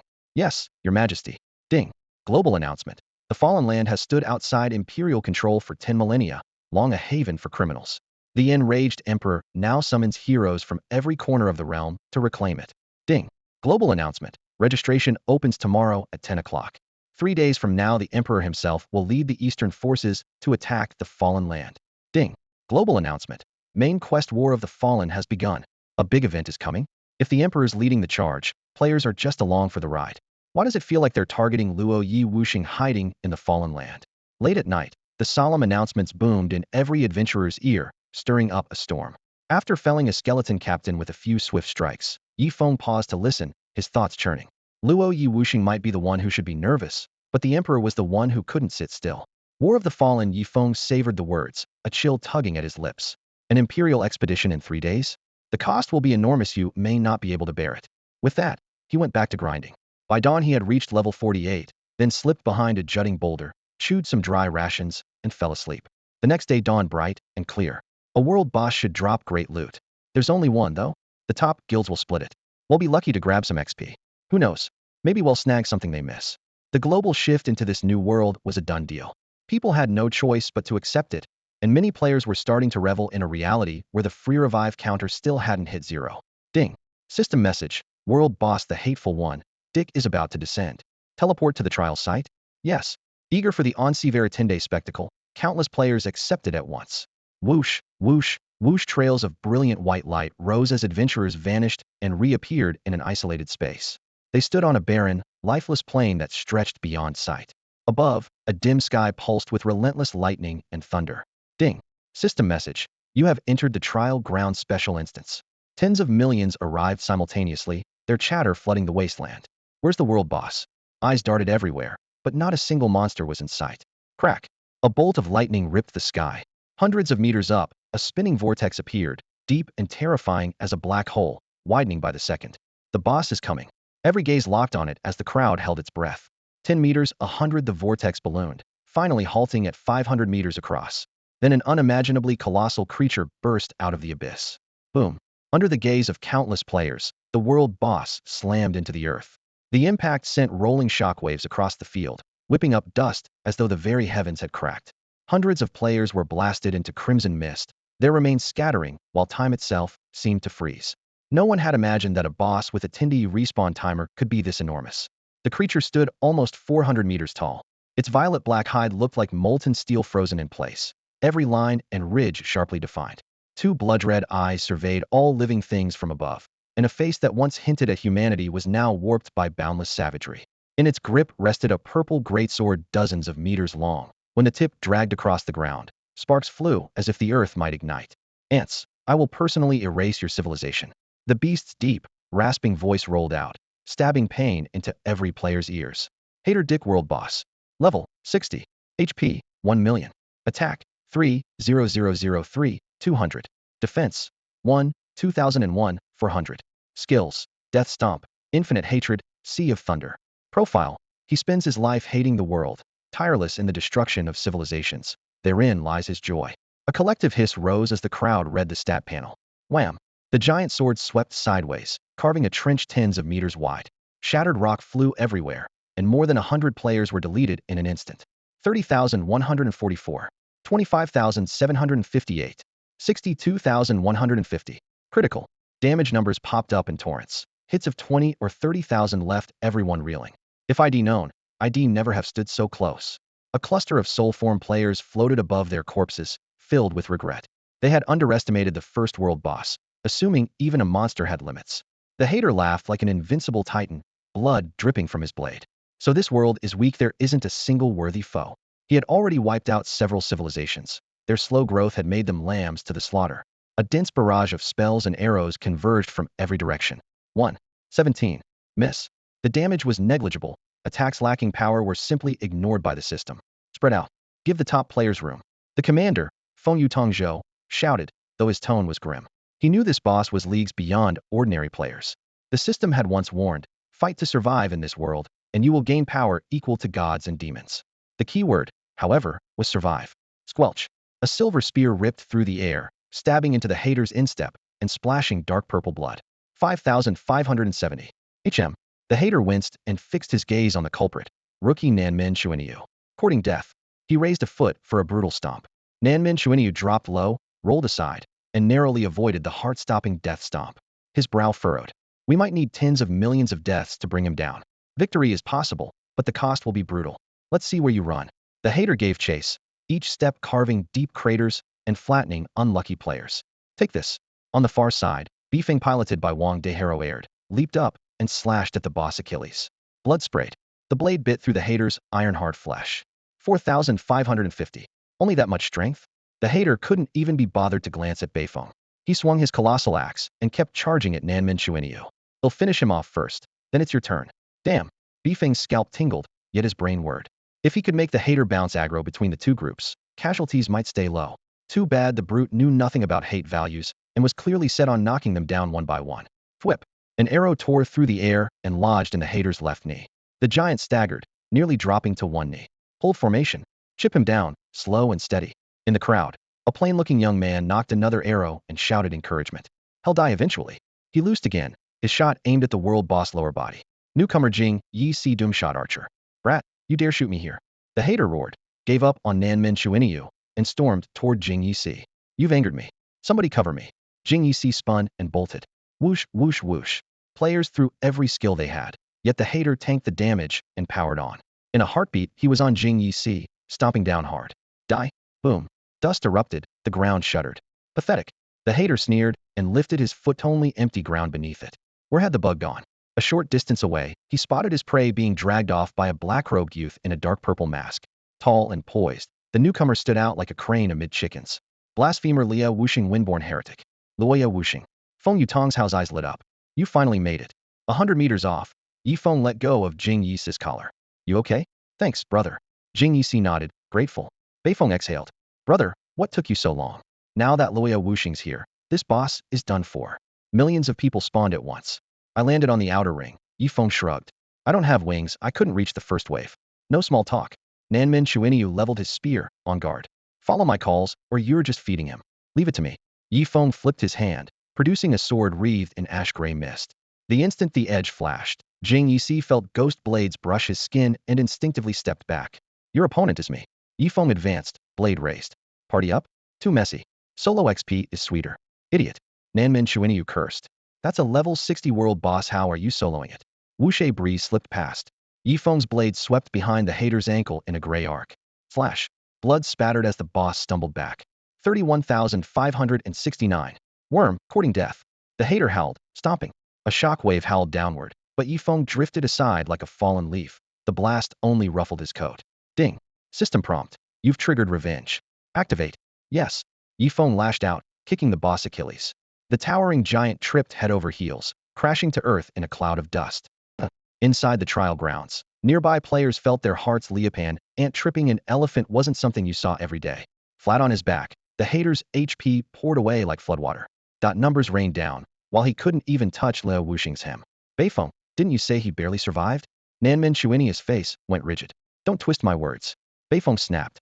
I said he failed to dodge the boss fatal slash. Heaven's truth, that's exactly what happened. Nanmin Chuanyu's jaw hung open. Failed to dodge the fatal slash? What the hell, every slash is fatal to you, huh? Inside the chaotic trial grounds, Yi Feng moved like a god possessed, chaining one vicious throw after another and slamming Hatemonger Dyke until stone and dust exploded in every direction. leaving the surrounding players gaping in disbelief. The top-ranked player is even more broken than in the videos. He's got to be hacking, right? Fallen leaves silent is insane. Reeling from the barrage, Dyke hauled his massive body off the ground. Arcs of lightning snaking over bulging muscles as his face twisted with rage. Feel my wrath. His opponent slipped away like an eel, and suddenly Dyke's own bulk had become a burden. If this kept up, the consequences would be disastrous. Everyone get back. Feng Yutongzhou shouted, pulling out first. Bei Feng, Jing Yixi, Nanmin Xuanyu, and the others all fell back at once. Boom. Electricity coiled and cracked as a colossal surge of lightning erupted from Dyke's body. In seconds, a sea of thunder spread for a full kilometer in every direction. Ding. System message. Hatemonger Dyke has used the skill Boiling Thunder Sea, dealing 200,250 of his attack to all enemy units within a 100,100 area, and likely inflicting paralysis, preventing movement. Swish, swish, swish. Players who failed to retreat screamed then fell silent. Their bodies hit the ground charred and smoking. White lights flashed, leaving only their spirits to hover and watch. 44,659. A massive damage number floated above Yifeng's head. His skin tingled with numbness, and nearly a quarter of his HP vanished in an instant. Ding. System message. You have triggered vengeance. Activated. Wow. Back-to-back procs have clinched the victory? Nice. Yes. Black lightning wrapped around him. Yifeng launched a crushing armor-piercing slash at Dyke's Achilles tendon, flipping the thunder back on its owner. While what is Dyke never finished the sentence, black lightning swallowed him whole. Feel my wrath. Yifeng echoed, detonating the thunder sea in the same pose. Black thunder exploded, shredding Dyke's lower body into a bloody mess. 32,667. Racked by pain and electricity, Dyke convulsed, squeezing out a single word. Paralyzed. It's over. Yifeng seized the paralysis window and unleashed a relentless combo, layering dot after dot, until the last sliver of Dyke's HP was gone. Everyone. That's it. The giant body crashed to the ground. Even in his final moments, Dyke's eyes burned with unwillingness. You have no idea how terrifying what awaits you truly is. This is only a futile struggle. With that, he died. Ding. System message. Congratulations on defeating the world boss Hatemonger Dyke. Rewards. Level 2, Reputation 500, free attribute points 50. Ding. Server-wide announcement. Player Blasphemer Fallen Leaves Silent has slain the world boss Hatemonger Dyke. Ding. Server-wide announcement. The next raid will open in 10 days. Prepare yourselves. Swish. Swish. 2 beams of golden light fell, boosting Yifeng to level 50 and fulfilling the class advancement requirement. At the same time, a pile of loot surrounded Dyke's corpse. Yifeng quickly scooped it all into his bag. Victory? And that was only the first world boss. In stark contrast to the earlier excitement, many players now looked thoroughly dejected. Adventuring in another world isn't some arcade pastime. It had taken the very best working together just to bring down the first world boss. How were they supposed to handle the second, the third, or the endless nth boss that lay ahead? One slip-up could wipe the raid, and even push an entire race to the brink of extinction. Nanmin Xuanyu gripped his silver spear so hard his knuckles turned white, yet a bitter smile tugged at his lips. She had underestimated the enemy and overestimated himself. Luo Yi Wuxing, we owe you big time. Feng Yutongzhou hurried over, speaking with solemn gratitude. Without you, the losses would have been immeasurable. Where's Jinsher? Yifeng asked, scanning the crowd with a frown. Jinsher, second on the leaderboards, was the strongest fighter in Feng Yutongzhou's faction. Feng Yutongzhou spread his hands. He picked up a special quest and had to rush to the Imperial Palace, so he couldn't make the world boss run. Oh, Yifeng's heart skipped a beat. In his previous life, they had beaten the abhorrer with Jinsher present. His appearance here was already bending the timeline. Ding. System message. Do you wish to leave the trial grounds? You will be teleported out automatically in 10 minutes. They'll take my leave, Yifeng said, cupping his hands in farewell. Feng Yutongzhou had wanted to invite Luo Yi Wuxing into the guild again, but he finally held back. The bounties posted by the 2 major factions were too tempting. One careless move, and the wolves would pounce. Wuxing shift. Yifeng reappeared in the land of the fallen. The moment he touched down, he logged onto the forums and uploaded the full recording of the world boss fight. Views skyrocketed in seconds. He then went right back to farming skeleton captains while checking the abhorrer's drops. Opening his inventory, the first thing he saw was a delicate necklace shimmering with violet light. Chain of Hatred. Quality, dark gold. HP, 10,000. Trait, 10 attack, 10 defense. Extra hatred, 100 attack. Required level, 50. Required reputation, 2,000. Description, spoils seized by the abhorrer Dick during the annihilation of a civilization. Rare loot. Yifeng's eyes lit up. He equipped it at once, and every stat jumped. In gods, demons, rings, necklaces, and cloaks are the 3 hardest slots to fill. He now had the ring, and the necklace only the cloak remained. Even better. Thunder Shadow Gloves. Quality: grade cosmetic hands. Description: everything feels lighter when you wear these gloves. Effect: 5 attack. Required reputation: 2,500. Required level: 30. Without hesitation, Yifeng slipped on the paper-thin Thunder Shadow Gloves, clenched his fists, and felt zero resistance. His attack climbed again, boosting his skeleton captain clear speed. Ding. System message: you have received the mandatory main quest End of Despair SS tier. The alert was sudden, but not surprising. The Emperor had kicked off a main storyline just to deal with him. How could the target stay out of it? Yifeng opened the quest window. End of Despair SS tier. Description: from the moment you grasped divine weeping, this fate became unavoidable. Objective: survive for the duration of the main quest War of Corruption. Reward: failure penalty, erasure. The difficulty of this quest spoke for itself. With Yifeng's current strength, facing a deity-level opponent Hedon was impossible. All he could do was dodge and hide, or ask his mentor for help. Pushing the thought aside, he focused entirely on grinding for experience. He had no idea what would happen in 2 days, yet he felt a faint surge of anticipation. Deep in the mountains, mist coiled among the peaks. Dressed in white, Nanmen Xuanyu stepped into a bamboo grove, dry leaves crunching underfoot as he approached a familiar bamboo hut. The wooden door creaked open, revealing an elder with snow-white hair and a youthful face, hands clasped behind his back, eyes clear, beard slightly curled. Nyozi, what brings you to your master again? The elder asked with a warm smile. Could you call me Nanmen? The boy snapped, almost bristling. Nyozi sounds terrible. Very well, Nyozi, the elder replied, nodding vigorously. Nanmen Xuanyu drew a deep breath, forcing down his irritation. Teacher, I want to become stronger. Oh, the elder raised an eyebrow, guessing the reason. Ran into a powerful foe and took a beating, did you? He's unbelievably strong. Nanmen tightened his grip on his spear. I doubt I could survive a single move. One move? The elder's expression grew serious. Same rank. He's over 10 levels higher than I am. Then it's not so bad. The elder sighed in relief until Nanmen added, even at the same rank, I might still lose. Nyozi, stop belittling yourself. The elder's tone hardened. Think it through. What gives him the advantage? He'll help you analyze it. Speed, Nanmen answered, recalling the encounter with lingering awe. At least 3 times faster than I am. In a clash of experts, even a 20% edge in speed could decide the fight. 3 times was staggering. The elder fell silent for a moment. And the sword he carries is frighteningly sharp. So that's it, the elder said with a hearty laugh. Listen, your spear has shown only the tip of the iceberg. Once it's fully unsealed, the gap might flip in your favor. This spear? Nanmen lowered his eyes to the silver weapon. Faint light drifted along its engraved patterns. The elder nodded, pleased, though he had hoped to keep the truth hidden a little longer. Is it a transcendence grade weapon? Nanmen ventured. Huh. The elder blinked. His sword is transcendence grade, Nanmen said truthfully. You've got your priorities backward. The elder clasped his hands behind his back, voice stern. Do you think getting such a weapon too early is a blessing or a curse? Realization dawned on Nanmen, and he hurriedly nodded. The master was still the master. One remark, and the fog lifted. Go practice the basic spear forms 1,000 times. Think while you train. The elder waved him off. Understood. Outside the hut, Nanmen Xuanyu swung his spear like a whirlwind, sweat dripping from his chin. The elder stood beneath the eaves, his gaze complex. One day you'll understand why I'm doing this, he murmured, having more or less guessed the identity of the opponent in his disciple's mind. Fallen leaves drifted down without a sound. He was the disciple of the Dragon Realm Guardian, born with the blood of abyssal demons and rumored to possess an SS-level talent. By chance, a god-tier weapon acknowledged him as its master, and an ancient beast swore fealty as his pet stacked buffs upon buffs, for crying out loud. Time flew by. In just 2 days, Yifeng had climbed to level 53. Yet the higher his level, the steeper the experience curve. Deep inside the Fallen Lands, every monster's stats were still hidden behind question marks, and efficient grinding spots were scarce, so his progress slowed to a crawl. Worse, he had to stay alert for Emperor Bernie's hostility. One slip-up, and he could be swarmed on the spot. Charging in unprepared was simply not an option. A blazing sun threatened to bake the earth.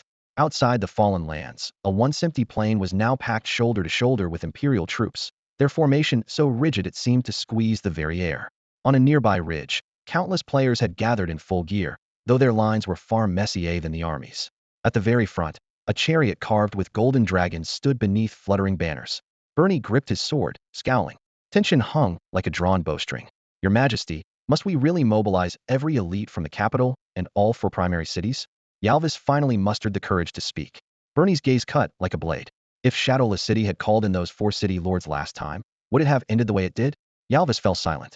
Staring at the Fallen Lands and tasting the undead aura drifting from within, Bernie murmured, better to overreact than repeat that mistake. Relax, I want to have our elites clash heat-in with the undead. What truly worried him was the Dragon Realm Guardian's possible interference, a dark faction god swooping in to reap the spoils. Your Majesty, it's time. A city lord reported, saluting. Very well. Bernie leveled his sword. Advance. A thunderous roar went up as tens of thousands of soldiers surged into the fallen lands. A system chime followed. Ding. Main quest battle of the fallen has begun.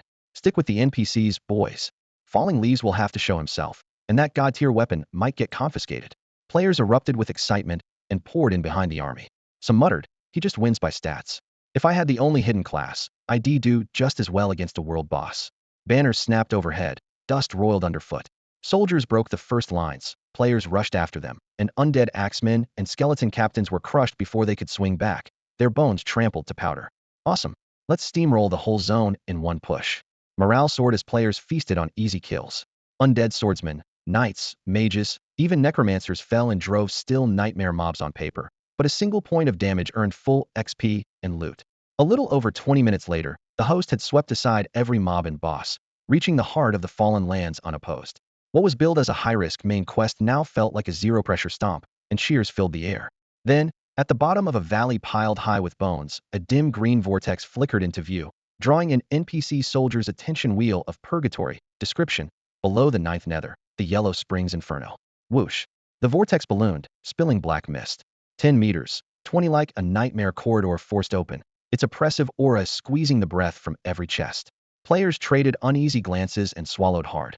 A few hours ago, they had seen something just like this elsewhere. Rum. Frenzied hoofbeats thundered through the vortex, as if an army were charging. In a flash, a ghastly white skull thrust out, hellfire blazing in its sockets, malice rolling off it in waves. From a hidden corner, Yifeng watched in silence, his eyes cold and distant. Was the newbie stage over, or had it only just begun? Inside the Wheel of Purgatory, the instant a ghastly white skull appeared, every native and adventurer froze. The skull stretched more than 10 meters, an almost absurd size. Boom, boom, boom. Each step it took out of the wheel shook the ground, whipping up clouds of dust as if disaster itself were advancing. Seconds later, the creature fully entered the Cambrian realm, a hulking, mountain-sized frame of jutting bones, ghostly flames dancing in its hollow eye sockets. Then came a roar that split the sky. A piercing draconic screech exploded into a solid wave of sound, scattering sand and stone, pulverizing all in its path, and littering the battlefield with the dead in a heartbeat. Undead Bone Dragon. Level. Health. Attack. Defense. Skills. Profile. Creatures born in purgatory, reforged from dragon corpses. They feel no pain, possess only rudimentary minds, and obey the purgatory king without question. Mangled natives fell in droves. Adventurers, wrapped in white light, lost a resurrection and became specters, forced to remain and watch. Until the main quest ended, none could return to the city's revival point. Worse, the Wheel of Purgatory kept widening. Squadrons of skeletal cavalry burst out on bone horses, a dark flood of troops beyond counting. Run. That will opens onto the realm of the dead. No human can fight this. Panic spread like wildfire. Natives and adventurers alike were consumed by fear. Their will shattered, and they scattered. The battle flipped instantly. What had seemed easy now turned lethal. From high above, Yifeng saw the undead army fanning outward, momentum surging, the land itself paling. Within minutes, corpses were everywhere. Time to bail, he thought, knowing the main quest was all that mattered. Though terrifying, the creatures of purgatory were bound by rules and, for now, confined to the fallen lands, unable to advance deeper into the Cambrian realm. He was about to leave when a pair of enormous violet eyes flared deep inside the wheel. The pupils tightened like whirlpools, radiating murderous intent and crushing pressure. Every hair on Yifeng's body stood up. Those eyes were locked on him. He bolted, certain that even a glance too long could kill. A purple giant hand burst from the wheel a moment later, finger bones like hills, stretching endlessly toward him. Screw you. He spat, never looking back. Activating Windshadow Step, he slipped into stealth, blinked 100 meters away, and sprinted along his escape route without pause. Beyond the fallen lands, Bernie watched the undead bone dragon and the sky-blotting hand, his face grim. I knew this place is untouchable. If it could be taken for the Empire, I'd have done it already, but with the Wheel of Purgatory here, no one dares. Thus the fallen lands remained outside Imperial control. Walter cried out, the one behind that hand's power is unimaginable. Bernie composed himself and waved dismissively. Relax, they can't leave the fallen lands. They're no threat to us. Boom. As if hitting an invisible barrier, the giant purple hand froze in midair, unable to seize Yifeng. Relief washed over Yifeng just as he had guessed. He was already at the edge of the fallen lands, and the laws of heaven and earth forbade infernal creatures from crossing it. Damn it! A thunderous roar erupted. Instead of retreating, the purple hand clenched into a fist and slammed against the transparent wall. Boom, boom, boom. The successive impacts made the ground buckle and the sky tremble, as though everything might collapse at any moment. Clearly, the creature meant to shatter the rules by force. Crack! A sharp sound like breaking glass spread a web of fractures across the barrier in front of Yifeng, and his face blanched. Falling leaves and silence is here. He just stealthed past me. A player suddenly shouted. Where? So he's an assassin after all. The natives want you dead. Falling leaves and silence, why not let us take the kill? You can respawn anyway. Cries rang out from every direction as the remaining players swarmed toward the caller, scouring the area for any sign of the hidden target. Over there, Bernie, a god-tier warrior, exchanged a glance with his companions, and all three burst forward. In a flash of light, Bernie, Walter, and Yarvis cut off Yifeng's retreat.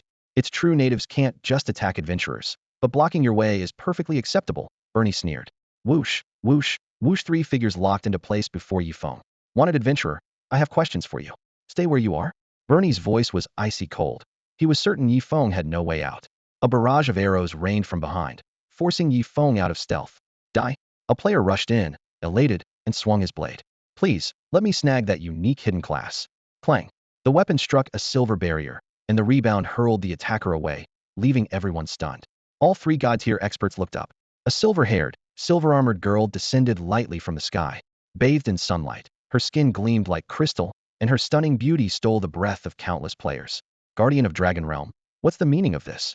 Bernie restrained his urge to kill. He wasn't surprised by her arrival. You said Falling Leaves and Silence had been expelled from your order. Her position was unique. She served as a bridge between Dragon Realm and humanity. Bernie had never intended to limit her movements. In fact, her presence fit neatly into his upcoming reckoning. Lishua shook her head slightly, but didn't answer right away. Speak. Bernie barked. No. After a long pause, Lishua finally uttered a single word. No what? Bernie was even more baffled. The girl drew a line through the air, and Yifeng's in-game ID warped and reformed. Greenhorn Rakshasa, Blood Shadow Assassin. Stop turning on one of our own. Lishua said firmly. He is not Falling Leaves and Silence. The crowd erupted in confusion. Bernie's breath caught. Rage surged to his head, and he nearly lost control. Staring at the masked adventurer, he spat out through clenched teeth. You filthy cur. Find him now? Bernie roared, his voice on the verge of breaking. He can't have gone far. As the shout faded, he shot Lishua a cold glare. A simple mask could never fool a deity-level expert. Everyone knew who was really behind this, though hard proof was still lacking. The search party scattered at once. Lishua lifted her eyes to the scorching noon sun, silver-gray pupils filled with doubt. Where can you possibly run?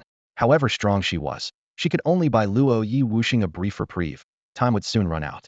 Back in his carriage, Bernie was still seething. You little pest, you won't escape. Heavy troops already ringed the area, hidden sentries everywhere.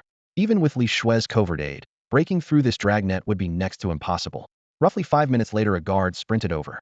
Your Majesty, he's been spotted on Tianqing Prairie. Excellent. Bernie brightened at once. After him. What's he doing out there? Huate muttered. Trying to cross the border? Tianqing Prairie straddled the frontier between the eastern zone and the other regions, the boundary line cutting straight through it. At his current strength, crossing was impossible. Yalvis shook his head, and Huate's frown deepened. That makes no sense. Whatever he's after, my eastern elite can crush everything in our path, Bernie said icily. The fallen lands can no longer shelter him, everyone. Crack. A shrill snap cut him off. In the distance, a colossal purple hand slammed against the fabric of space once more. Fine cracks raced across the sky, climbing into the clouds, a terrifying sight. Li Shui's face tightened. The rules themselves can't stop it? Throwing soldiers' lives at the wheel of purgatory is madness. Yalvis turned ashen. He sensed a monstrous horror about to descend on the Cambrian realm. Bernie, however, ground out, I don't care. I'm reclaiming my ultra-divine weapon. Full march. He knew chaos loomed, yet retreat was no longer an option. With an army at his back, had still been driven to the brink by Luo Yi whooshing. Rumble iron tides of troops rolled toward Tianqing Prairie. Countless disgruntled players trailed behind, hungry to see the outcome. The purple hand kept hammering the void, shaking heaven and earth. Ding system message. You have entered the map, Tianqing Prairie. The grassland blurred past, as Yifeng sprinted with everything he had. Beat Beefy's calm flashed. A message from Luosha popped up. Bro, that's all I can do. Thanks, Yifeng replied, truly grateful. Luosha, a fellow assassin, had donned a dark nether cloak and the evil god mask to impersonate him and draw enemy eyes. The mentor had also concealed his aura, letting Yifeng punch through the blockade. Yifeng wasn't worried Luo Sha would covet the mask. The evil god mask was bound to him alone and useless to others. The real deception rested entirely on the mentor's power. Stay sharp. They're already coming for you, Luo Sha warned. Then none of them will make it back, Yifeng answered, voice ringing like steel. Luo Sha froze. Seriously? The Light Camp has 3 deity-level powerhouses. How can you leave them no way back? Adventurer, wait. Some garrison soldiers spotted him and immediately gave chase. We suspect you're an enemy spy. Come with us. They shouted. Yifeng couldn't be bothered to answer. He slipped into the shadow of the city wall and sprinted away. At first, only 1 or 2 guards followed, but the number soon swelled to dozens, then hundreds, until thousands of armored troops flooded the plain behind him like a tide. Luckily, his speed now rivaled that of a spirit rank fighter, and in brief bursts nearly touched earth rank. Ordinary soldiers couldn't even graze his robe. Mid-gallop, a vast gorge that seemed to split heaven and earth burst into view. It cut straight across the land, bottomless and seemingly endless. Knowing his goal lay just ahead, Yifeng activated Shadow Pursuit, forcing his speed even higher. The instinctive final sprint before the finish line, meant to shake off the last of his pursuers. The air boomed. 3 god-level auras crashed down from above. 3 god-tier experts strode through the sky, overtook the army in an instant, and landed in a wedge formation before Yifeng, sealing every escape. The situation flipped in a heartbeat. Pointless struggle, the leader, Bo and I, said with a cruel smile as he waited for the adventurers to claim Yifeng's head. Even if you can resurrect, it won't help. The fallen leaves in silence. You are now belongs to neither the light nor dark faction. When you die, you'll have nowhere to respawn. Yifeng stopped and faced the Emperor rank Bo and I at close range, expression calm. He didn't bother looking back at the troops blanketing the prairie. Rumble. Suddenly the thunder of hooves rolled in from behind Bo and I, making the canyon's gray walls quiver. Bo and I frowned. On the far rim of the gorge, dense cavalry units poured in, several corps massed together, staring across the gap with cold eyes. Breaking Spear Kabofir God-level boss. Undying Stone Lu Shiosi God-level boss. Flash Phantom Bei Ert God-level boss. A host of god-tier powerhouses had converged. What's the meaning of this? Bo Nis' face darkened. Had never imagined things would escalate so far. This man is vicious beyond measure. We're here to assist the Eastern Sovereign, Kabofir said. His handsome face glinted green in the sunlight. The words sounded righteous, but greed smoldered in his eyes. Before he finished, they all ignited divine power and leaped toward this side of the gorge. For an ultra-divine weapon, violating borders and treaties was a small price to pay. Buzz. A pale gold barrier marking the national boundary flared into view overhead, a steel-like wall across the canyon. The first obstacle. Boom, boom, boom. Water, fire, lightning, and light exploded against the screen. Multicolored elements churned the sky, yet the barrier refused to tear. Yifeng watched in silence, utterly unmoved. Until certain adventurers reached the required level, a national boundary is far tougher than they imagine. Seeing the shield intact, Bo and I exhaled softly, then raised his sword to cut Yifeng down. Ding. System prompt. This adventurer has not provoked you. If you attack, you will suffer rule sanctions. Clang. The blade halted a hair's breadth from Yifeng's eyes. Damn these rules. There's no place for you in this world, Bo and I growled. True, Yifeng said with an unreadable sigh. In the world as it stands, there's no place for me. Die. A player in the distance drew his bow. An arrow shrieked through the air toward Yifeng. Whoosh. Thud. The moment the arrow touched his chest, a large hand casually caught it, stopping it cold. Miss. The immunity marker hovered. The archer stared, slack-jawed. Seriously? Yifeng lifted his gaze and swept the crowd. If you plan to kill me, rushing won't help. Yifeng shook his head and offered a patient reminder. You'd better send a few thousand people to wear me down before you try to snipe the kill. The first wave is nothing but cannon fodder, you know? Before he finished speaking, he flipped his wrist. The arrow spun half a turn, point outward, and he hurled it with all his might. SSSHD. Boosted by the insane attack speed of divine weeping, the arrow blurred into a phantom, looped back, and slammed into a nearby archer's brow. The fletching still quivered. 35,412. Without divine weeping's full stat bonus, the damage dropped slightly, yet it was still a one-shot kill. The archer fell with eyes wide, blood sliding down the shaft. A collective hiss rose from the onlookers. Holy crap, that actually worked? 9, 1, 12. A stream of scratch damage numbers floated up. Yifeng ignored them. Arrows, daggers, and spell sparks clanged off his breastplate. His face stayed impassive as he fixed on the Emperor. Think victory's in the bag. Then break this line. Not far away, Bernie folded his arms and watched coldly. Like when you bulldozed through Walter and me and shattered the super divine weapon. The memory still stung. 2 god-tier players overwhelmed by a swarm of nobodies. Utter humiliation. Yifeng chuckled. I might die here. But before that, I have a small, shameless request. Oh, Bernie lifted a brow. Let's hear it. A man on death's door tends to speak kindly. am curious what regrets falling leaves might have. I've spent weeks in the fallen lands hungry, sleepless, exposed to the elements. It's been rough, Yifeng said slowly, finally feeling remorse. No, no, Yifeng shook his head, madness flickering in his eyes. He licked his lips. I'm just wondering what food tastes like at a national funeral. I'd like a bite. Alvis and Walter both twitched at the corners of their mouths. How dare you? You actually want a seat at His Majesty's funeral feast? Chaos ruled the field. The surging crowd nearly swallowed Yifeng whole, rainbow-colored skills exploding above his head. Greed blazed in countless players' eyes. Whoever brought down Liu Wuxing could become the next legend capable of crushing world bosses. Glory, status, women, everything would be theirs. Ha ha. Bernie's veins bulged as he laughed in fury. You think you can steal my place? You're not worthy. We'll find out soon enough, Yifeng replied, calm despite the tightening ring around him. Humph.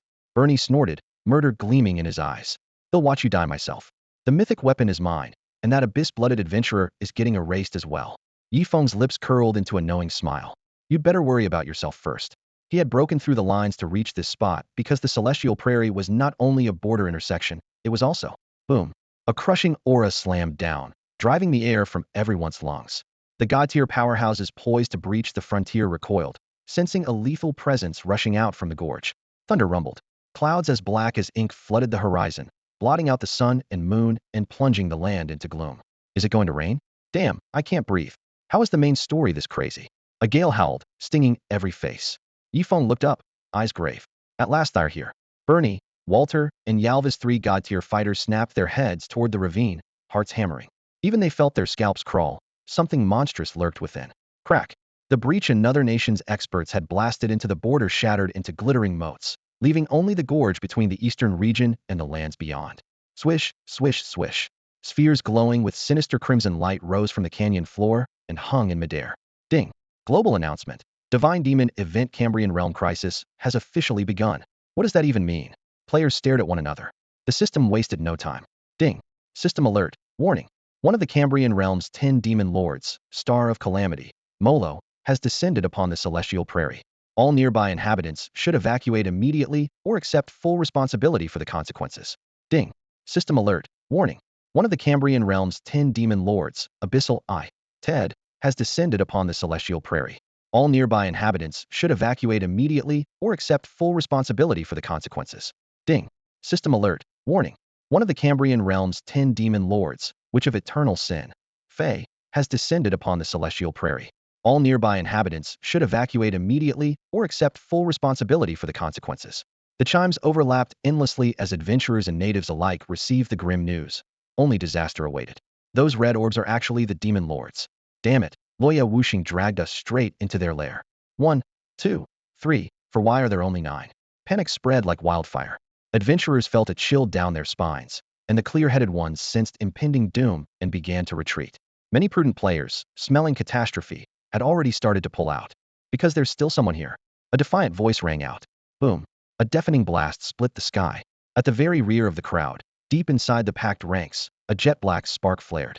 In an instant the pinprick swelled into a half-sphere, then burst into a colossal dome of dark energy. Dust was sucked away. Everything beneath it became a vacuum, as if that slice of space had been erased. 100 meters, 1,000, wherever the black wave rolled, not a single person survived. When the flood at last receded, the ground had caved into a gigantic crater, as though struck heat-in by a meteor. Shattered rock lay everywhere, and the metallic tang of blood lingered. The few adventurers still standing on the rim were weak-kneed and chalk-faced, stumbling back with hearts pounding. Yifeng, however, remained perfectly calm, his eyes as placid as an ancient well. Just one of Godslayer Anita's tricks, he said mildly. The damage is nothing special. Move. The foreign god-tier combatants nearby had already sensed the danger. None dared linger. They spun and bolted. Yifeng's lips curved into a cold smile. Trying to run now? Too late. Whoosh, whoosh, whoosh. Several dark red spheres cut through the air, sealing their escape. A few more settled quietly at Yifeng's feet, the air tightening until every breath felt heavy. Bernie's knuckles turned white around his sword hilt, his bloodless lips quivering. So ruthless. 5 demon gods had encircled him, eyes sharp as blades, closing in step by step. He did not run. The route behind him was already blocked by Anita. From the moment Head watched the demon gods return, he had known there was no way out. Ding. System prompt. Attention, your exclusive item Evil God Orb has detected a rare bloodline nearby. A crisp chime sounded in Yifeng's ear. A rare bloodline. Hardly, he thought with cool detachment. They're everywhere. Tingling. A lilting jingle floated over. A witch in a black dress drifted through the air, tiny bells gleaming at her ankles. Her figure was lithe, a delicate black parasol resting on her snow-white shoulder. Ruby eyes shimmered with otherworldly light. Every step seemed to draw souls toward her. The instant she spotted the young man she had yearned for, her lips blossomed into a bewitching smile. Liu Wuxing, we meet again, she breathed, voice soft and sweet, unable to hide her delight. Yes, Yifeng replied, turning with the same detached calm. Did you miss me? The witch knit her brows as though giving the question serious thought. Then she laughed like a flower in bloom. Miss you? I was almost driven mad with longing. Since their last parting, her borrowed body had been wrecked beyond repair, yet no struggle could erase the 4 words Liu Wuxing from her bones. Today she had barely awakened when he appeared before her, a gift straight from fate, and her heart tumbled out of rhythm. Good, Yifeng nodded, satisfied. I hope you can hold on to that precious, blurry feeling. Their intimate exchange drifted into the ears of the surrounding god-tier fighters, leaving them wearing odd expressions. Witch of eternal sin, Yu and Liu Wuxing and Nita's brows knitted as she pressed for an answer. Don't misunderstand. Before the witch could speak, Yifeng cut in. After I left you, I happened to meet the witch of eternal sin in a grove. His gaze grew distant, as if reliving an unforgettable night. That night, we both lost control. You and Nita turned ashen, her heart shattering on the spot. Ha! Sharp tongue, the witch of eternal sin sneered, her voice turning icy. Next year on this day will mark your death anniversary. Isn't that so? Anita let out a shaky breath. Good to hear. The pieces of her broken heart seemed to knit back together. A confident smile tugged at Yifeng's lips. Could you really bring yourself to do it? He never doubted she had the power to kill him. Storming onto the Tianxing prairie to provoke a demon lord was already a gamble with his life. The witch took her time, studying him. I know what makes you bold. You think 3 lives are plenty, so losing one means nothing, right? That's part of it. Yifeng raised one finger, then a second. But there's another reason. Oh, her brow arched. Do tell. Reason 2, he said softly. You can't bear to. He did have a last-ditch escape plan, but the risk was so high Head decided against using it. Repeated taunts pulled the witch's lips into a thin line, killing intent flashing cold in her eyes. If that's your farewell speech, I'm afraid I won't be moved. Leaves drifted silently. Anita could hold back no longer. She lunged, fist roaring like a dragon. Go to hell. The blow expanded in Yifeng's pupils, yet he didn't flinch. As the witch had said, his real trump card was only 3 lives. The low-grade random teleport scroll in his coat couldn't slip past her control over time and space. So this was the end. Clang. A blinding sword light crashed down between them, piercing Anita's fist. The force slammed her into the ground and sent her tumbling. Boom. The earth cracked, spiderweb fissures racing hundreds of meters outward, forcing the other demon lords to fall back. Reason 2. A silver-haired girl planted her boot on Anita's head, sweeping her gaze around. Her voice was frigid. His mentor is right here, and she's fiercely protective. Swish. A silver shield snapped around Yifeng, sealing him off from the surging blast. The Dragon Realm's guardian. Bernie's eyes lit up at the famed champion of the light. We still have a chance. Walter, Jarvis, break through with me. Yes, sir.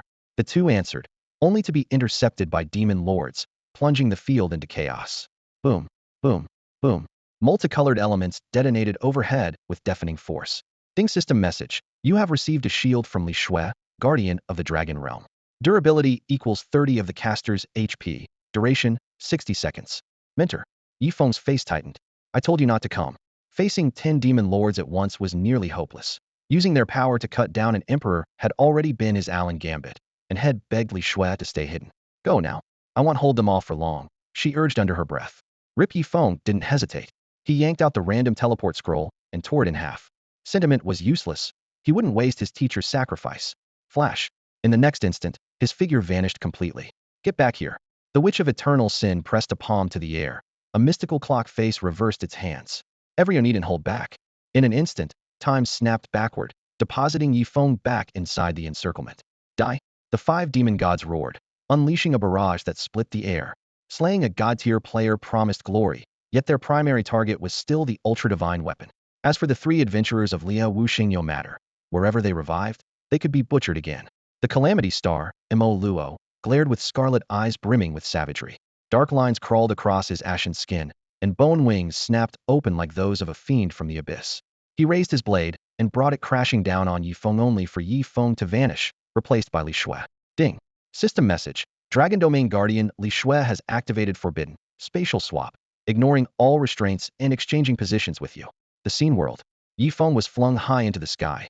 He tore apart a random teleport scroll. Silver light engulfed him, and he streaked away like a comet. Inside the spatial tunnel, Prismatic walls rippled with shifting colors. Swoosh, swoosh, swoosh. Seconds later, several demon gods, radiating violent fury, plunged in pursuit. Seal. A crisp command echoed. A blizzard of ice flooded the passage, congealing into crystalline blue ramparts that raced up and froze the demon gods in mid-charge. Yifeng dropped out of the teleport and landed in a charnel field, the ground slick and clinging. Ding. System message. You have entered the map Mount of Bones. The stench of rot clawed at his nostrils. Looking down, he found his right foot lodged inside a shattered rib cage. Fugis Carrion. Thought ID stepped in a cesspit. He yanked his foot free and hurried off before the demon gods could trace the tunnel. On the Tianqing Prairie, several god-tier combatants were locked in battle. Seeing her disciple escape, Li Shui immediately withdrew. She dreaded no single demon god, but with several nearby, staying would only invite disaster. Guardian of the Dragon Domain, help me. Emperor Bernie of the Eastern Sector, drenched in blood, pleaded for aid. The demon gods weighed keep Li Shui against Slay and Emperor, and chose the Lateran Emperor's fall would cripple the city defenses, whereas Li Shui might still slip away. Your Majesty, Li Shui never slowed. I can't save you, but my disciple and I will gladly attend your funeral feast. She owed Bernie nothing and found him faintly repellent. Bernie's face went ashen. SHHHK, SHHHK, SHHHK. 3 blades from 3 directions pierced him, blood geysering. As life ebbed, hatred twisted his lips. Luo Yi Wusheng. Ding. System message. You have entered the level 3 town Moonlight Town. Merging into the crowd, Yifeng opened his friends list. Mentor, are you all right? I'm fine, Li Shui answered. But the dark faction is rising, and the world is about to plunge into chaos. Yifeng's reply was grim. The threat isn't only the dark faction. The announcement called this a Cambrian world crisis, not a dark uprising. Not just the dark faction? Explain, Li Shui demanded. Remember that sea dweller we met on the coast? Their people have coveted the land for ages. Outside Kanglan town, sunlight drenched the beach. Homa monstrous waves hundreds of meters high reared toward the sky. Atop the crests, ranks of blue-skinned sea folk brandished alien weapons, murderous intent rolling off them. Surge after surge slammed onto the sand, barreling straight for Kanglan town. The age of human dominion is over. Deep within the fallen lands. Bang! A colossal violet hand hammered the fabric of space. Boomon last strike shattered the barrier. The hand recoiled into a swirling maw. Cackles pierced the darkness. Legions of undead spilled forth, chains snapping in a chorus of metallic clacks as deathly auras flooded outward. Denizens of purgatory, lay waste to this world. A rumbling voice commanded. And remember, strangle the abyssal demon emperor before he rises. The Dark Alliance, the infernal undead, and the sea clans surged forward like a raging storm, threatening to overturn the mortal realm. Ding. System alert.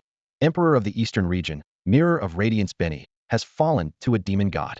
Eastern players EXP gain 10, all attributes 10, city wall durability 20 for 3 days. The sudden chime exploded in every Eastern player's ears. 3 simultaneous debuffs at such a critical moment were practically a death sentence. The demon gods knew this and abandoned their siege on the Dragon Domain's guardians to focus entirely on killing Benny. Phase 1 complete. Yifeng's voice remained calm, but his eyes were icy. The Emperor had to die. If Benny had lived, Yifeng would have been attacked from all sides. As for the debuffs, they were merely kindling for the catastrophe about to sweep in over the next 3 days. The other regional forums instantly erupted. Haha, what fantastic news. The Eastern region is doomed barely a few days after launch, and their emperor's already dead. Time to pull ahead of them. Their mockery didn't last long. Another heavy system prompt followed. Ding. System alert. Emperor of the Ameri region, Spear of Ruin Cobafire, has fallen to a demon god. Ameri players EXP gain 10, all attributes 10, city wall durability 20 for 3 days. Faces across the Ameri region turned ashen, and players began raging at their own emperor. Yet Benny wasn't the only ruler roaming the borderlands. Cobafire was merely the second and would not be the last. Starfield Prairie. Benny's corpse was still warm when more than a dozen demon gods closed in, their armor stained a dull, dark red. The sea clans are advancing, and the undead from the fallen lands will reach the light faction cities soon, one of them reported. Moro, what's the plan? Don't fight on separate fronts, Moro answered, his crimson eyes glinting. First choke off the light faction's lifeline, then carve up their cities. Carve them up? Anita arched an eyebrow. Why hand the world to others? With our strength, we could swallow the light faction whole. Haste makes waste. Moro's tone was flat. We can turn on each other anytime, but the priority is to wipe out the light faction. The demon gods exchanged brief looks, then nodded. Understood. Well, lead the Dark Legion straight to the light empire, leave no one alive. Moonlight Town. A silver dragon streaked across the sky, dimming the daylight. With a graceful leap from its head, Li Shui landed beside Yifeng. Master, are you hurt? Yifeng asked urgently. I'm fine, Li Shui replied, her delicate face grave. During the next 3 days, the light faction will drown in blood. You must stay on guard. Taking her disciple straight back to the dragon domain was unwise. Luo Yi Wuxing's identity was too sensitive, likely to draw rejection from the dragons. Moreover, he carried a super divine weapon and even brighter target than a major capital. The dragon domain itself might not keep him safe. All things considered, for now, the safest place for her disciple was the middle of nowhere. Rest easy. He'll stay hidden, and with my speed, it'll be fine as long as I avoid the real powerhouses. Warmth flooded Yifeng's chest. No matter what happened, this mentor had always treated him sincerely, and he refused to drag her into danger. Li Shui answered softly, then seemed to sense something. Her gaze skipped over the town wall and fixed on the open plain beyond Mingyue town. Keika, Keika, Keika. At the horizon, a tide of undead surged forward, a black mass so vast it made one's scalp tingle. Ding. System message. Warning: Mingyue town is under monster siege. All residents and adventurers, please join forces to defend the town. A siege event? That came out of nowhere. Must be a mini-event. The players inside the town perked up, cracked their knuckles, and rushed outside to farm some easy experience. Head toward the central continent, but steer clear of the big cities. I'm sure the light faction will keep the spark alive. Li Shui called from the air, then unfurled her wings and shot toward the dragon domain. She knew Mingyue town was doomed. If she fought here, her cover would be blown. Got it. And be careful, mentor. Yifeng shouted back. Li Shui hovered for a moment, tilted her head in acknowledgement without turning, then settled onto the silver dragon's back and vanished into the clouds. Questions still churned in her mind. Who owned that purple hand inside the wheel of purgatory, and why did it hate Luo Yi Wuxing so much? And how had he learned that the demon god would revive beneath the canyon on the Sky Star Prairie? Li Shui refused to believe Luo Yi Wuxing had allied with the darkness faction. Otherwise, the demon god wouldn't keep targeting him. Ding. System message. Regrettably, the main quest battle of corruption has failed. What the? The main quest can fail? The forums erupted. Players who treated this world like an ordinary game swore nonstop. They'd never imagined the devs would actually let them lose a storyline everyone was supposed to clear. Watching his mentor disappear, Yifeng exhaled a long breath. The defeat had been inevitable. His attempt to shift the disaster eastward had worked, but only barely. I guess that still counts as finishing the mission? He muttered. As if in reply, the pleasant chime of the system echoed in his ears. Ding. System message. Congratulations. You have completed the S-rank quest at the brink of despair. Reward. Ultra-rare S-rank skill, Undying Grasp. That's it. No levels, no reputation, no gold, just one skill book? Yifeng stifled his complaint and opened his inventory. An ornate tome with a dark purple cover sat quietly in one slot, arcs of lightning dancing across it. Undying Grasp S rank. Description. Life and death entwine like the moon reflected in water, untouchable, yet undeniable. Effect. Gather overwhelming force to break force with force, immobilizing the target and dealing 200 of your attack as damage. This strike cannot miss. Note. Control duration depends on the relative strength of caster and target. Restriction. Usable only by classes that wield special elemental power. Cooldown. 60 seconds. HSS. Yifeng sucked in a sharp breath. This skill really deserved the label ultra rare. It even came with a guaranteed hit. Learned. Ding. System message. Congratulations. You have mastered the ultra rare rank skill, Undying Grasp. Ding. System message. Due to the additional effect of the weapon Divine Lament, the skill Undying Grasp has been upgraded to SS rank. Unbreakable Grasp S Steer Overview. Being and non-being shift like the moon on water. Untouchable yet unmistakable. When the skill is activated, a surge of domineering energy condenses instantly, overwhelming force with even greater force. The target is paralyzed and takes damage equal to 400% of the user's attack, and this strike cannot miss. Stun duration scales with the combatant's relative power. Extra effect. Within certain limits, the caster can forcibly control any unit's actions, provided the class possesses the required elemental affinity. Cooldown, 40 seconds. Note, because the host's strength is currently insufficient, the skill has not yet reached its true ceiling. Thanks to Godcry's passive All Skills 1 tier, Unbreakable Grasp jumped from S to SS. Its damage rose by another 200%, and it gained a jaw-dropping control effect. But just how terrifying within certain limits could be, even Yifeng had no clue. 6,656. A sudden crimson number popped above his head, ruining his good mood. He looked toward the source less than 50 meters outside the town. An undead archer was woodenly knocking another arrow. The last shot had gone astray and lodged itself in him. Messing with me? Yifeng's lips curled coldly. He raised his left hand at the skeleton, and cyan and obsidian elements converged in an instant. Unbreakable Grasp. SSS. Twin elements merged into a translucent film that clamped over the undead archer.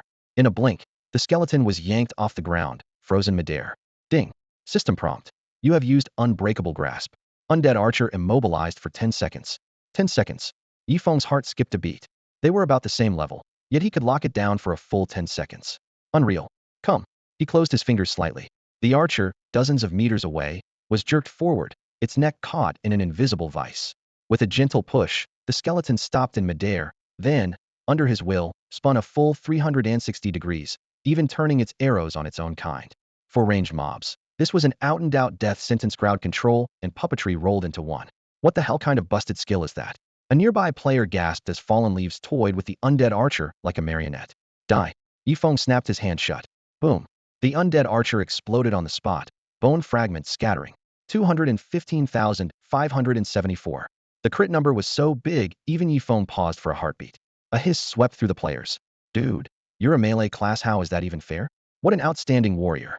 Even the seasoned NPC soldiers on the wall couldn't hold back their praise. Please help us defend Minghua Town. Count on it. Yifeng looked beyond the walls. A vast tide of undead surged like black waves. He vowed solemnly, he'll live and die with Minghua Town.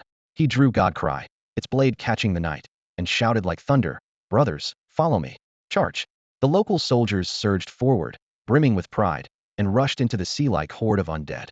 Seizing the moment, Yifeng triggered Wind Shadow's step, slipped into stealth, and bolted toward the back of Minghua Town, posting a single word on the roaring forum run. Years of peace had dulled the light faction's edge, and now they were besieged on three fronts: the dark faction, the sea race, and the suddenly appearing undead. Defeat was almost certain. Yifeng knew he wasn't dooming the natives. The townsfolk were already bound to Minghua Town. With nowhere to run, they might as well die fighting on the walls. Ding. Global announcement. One of the 10 demon lords, the evil bone dragon Aode, has descended upon the Sakura Zone. The Sakura dynasty has fallen. All citizens of the Sakura Zone suffer 10 experience gain and 10 to all attributes. Ding. Global announcement. One of the 10 demon lords, the evil bone dragon Aode, has descended upon the Britannia Zone.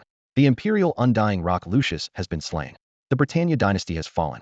All citizens of the Britannia Zone suffer 20 experience gain and 20 to all attributes. The system chimes hammered his eardrums like cold iron, tolling the death knell for the light faction.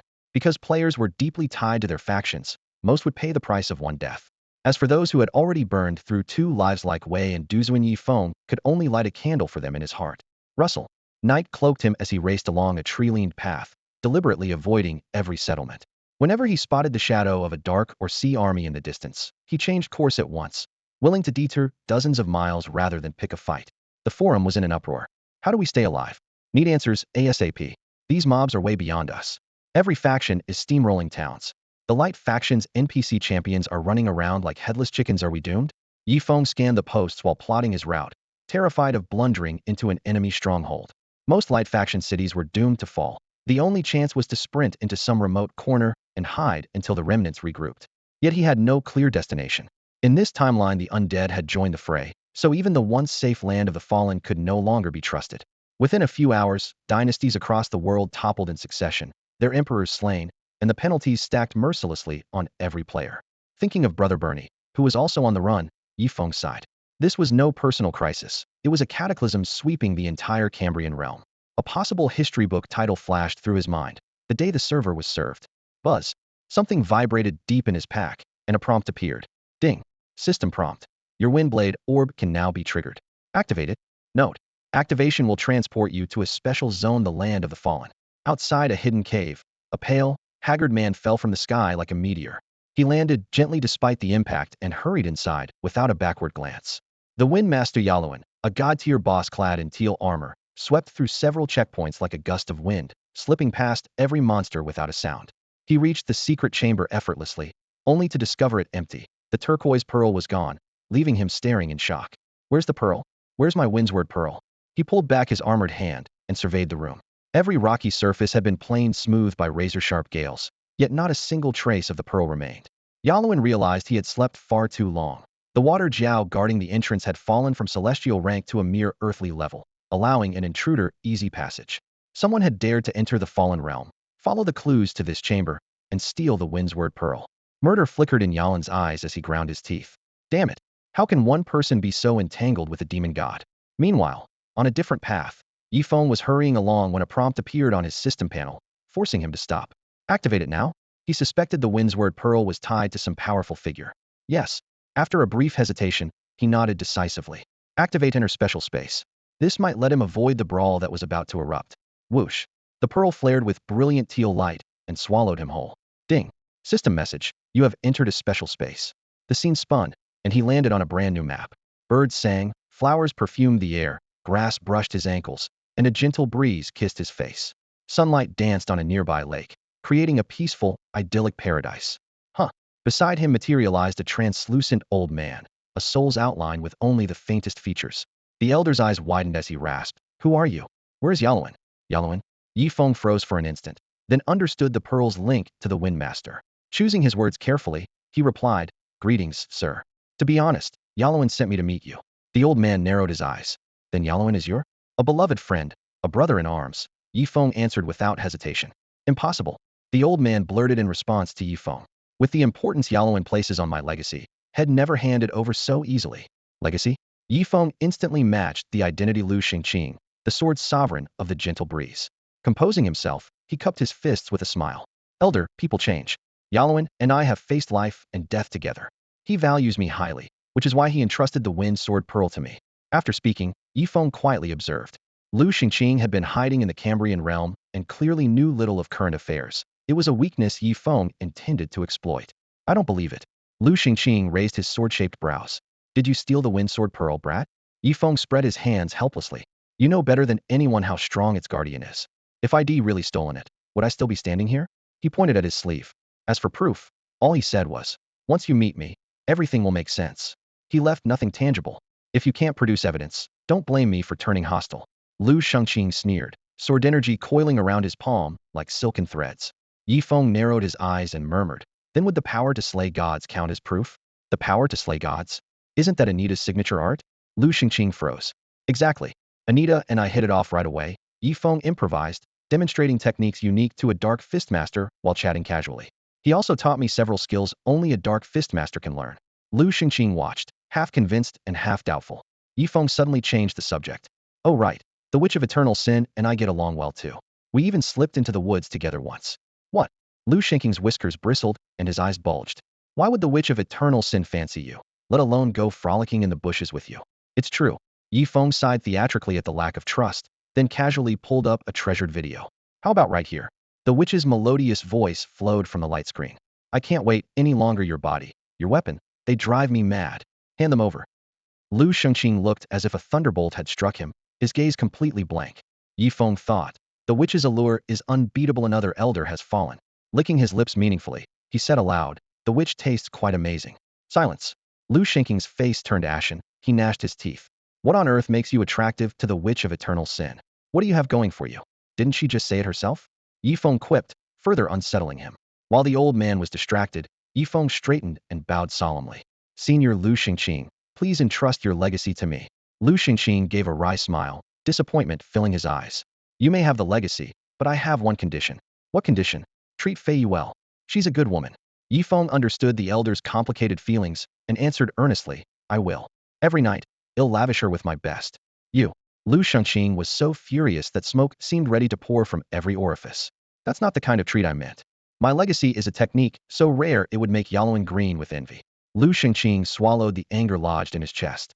He wouldn't live much longer, so the competition no longer concerned him. If this masked boy wanted the inheritance, he'd have to clear 3 trials. "Come on." Yifeng lifted his chin, his gaze razor sharp. "I'm unstoppable. Test me however you like. Words can cut as deep as blades."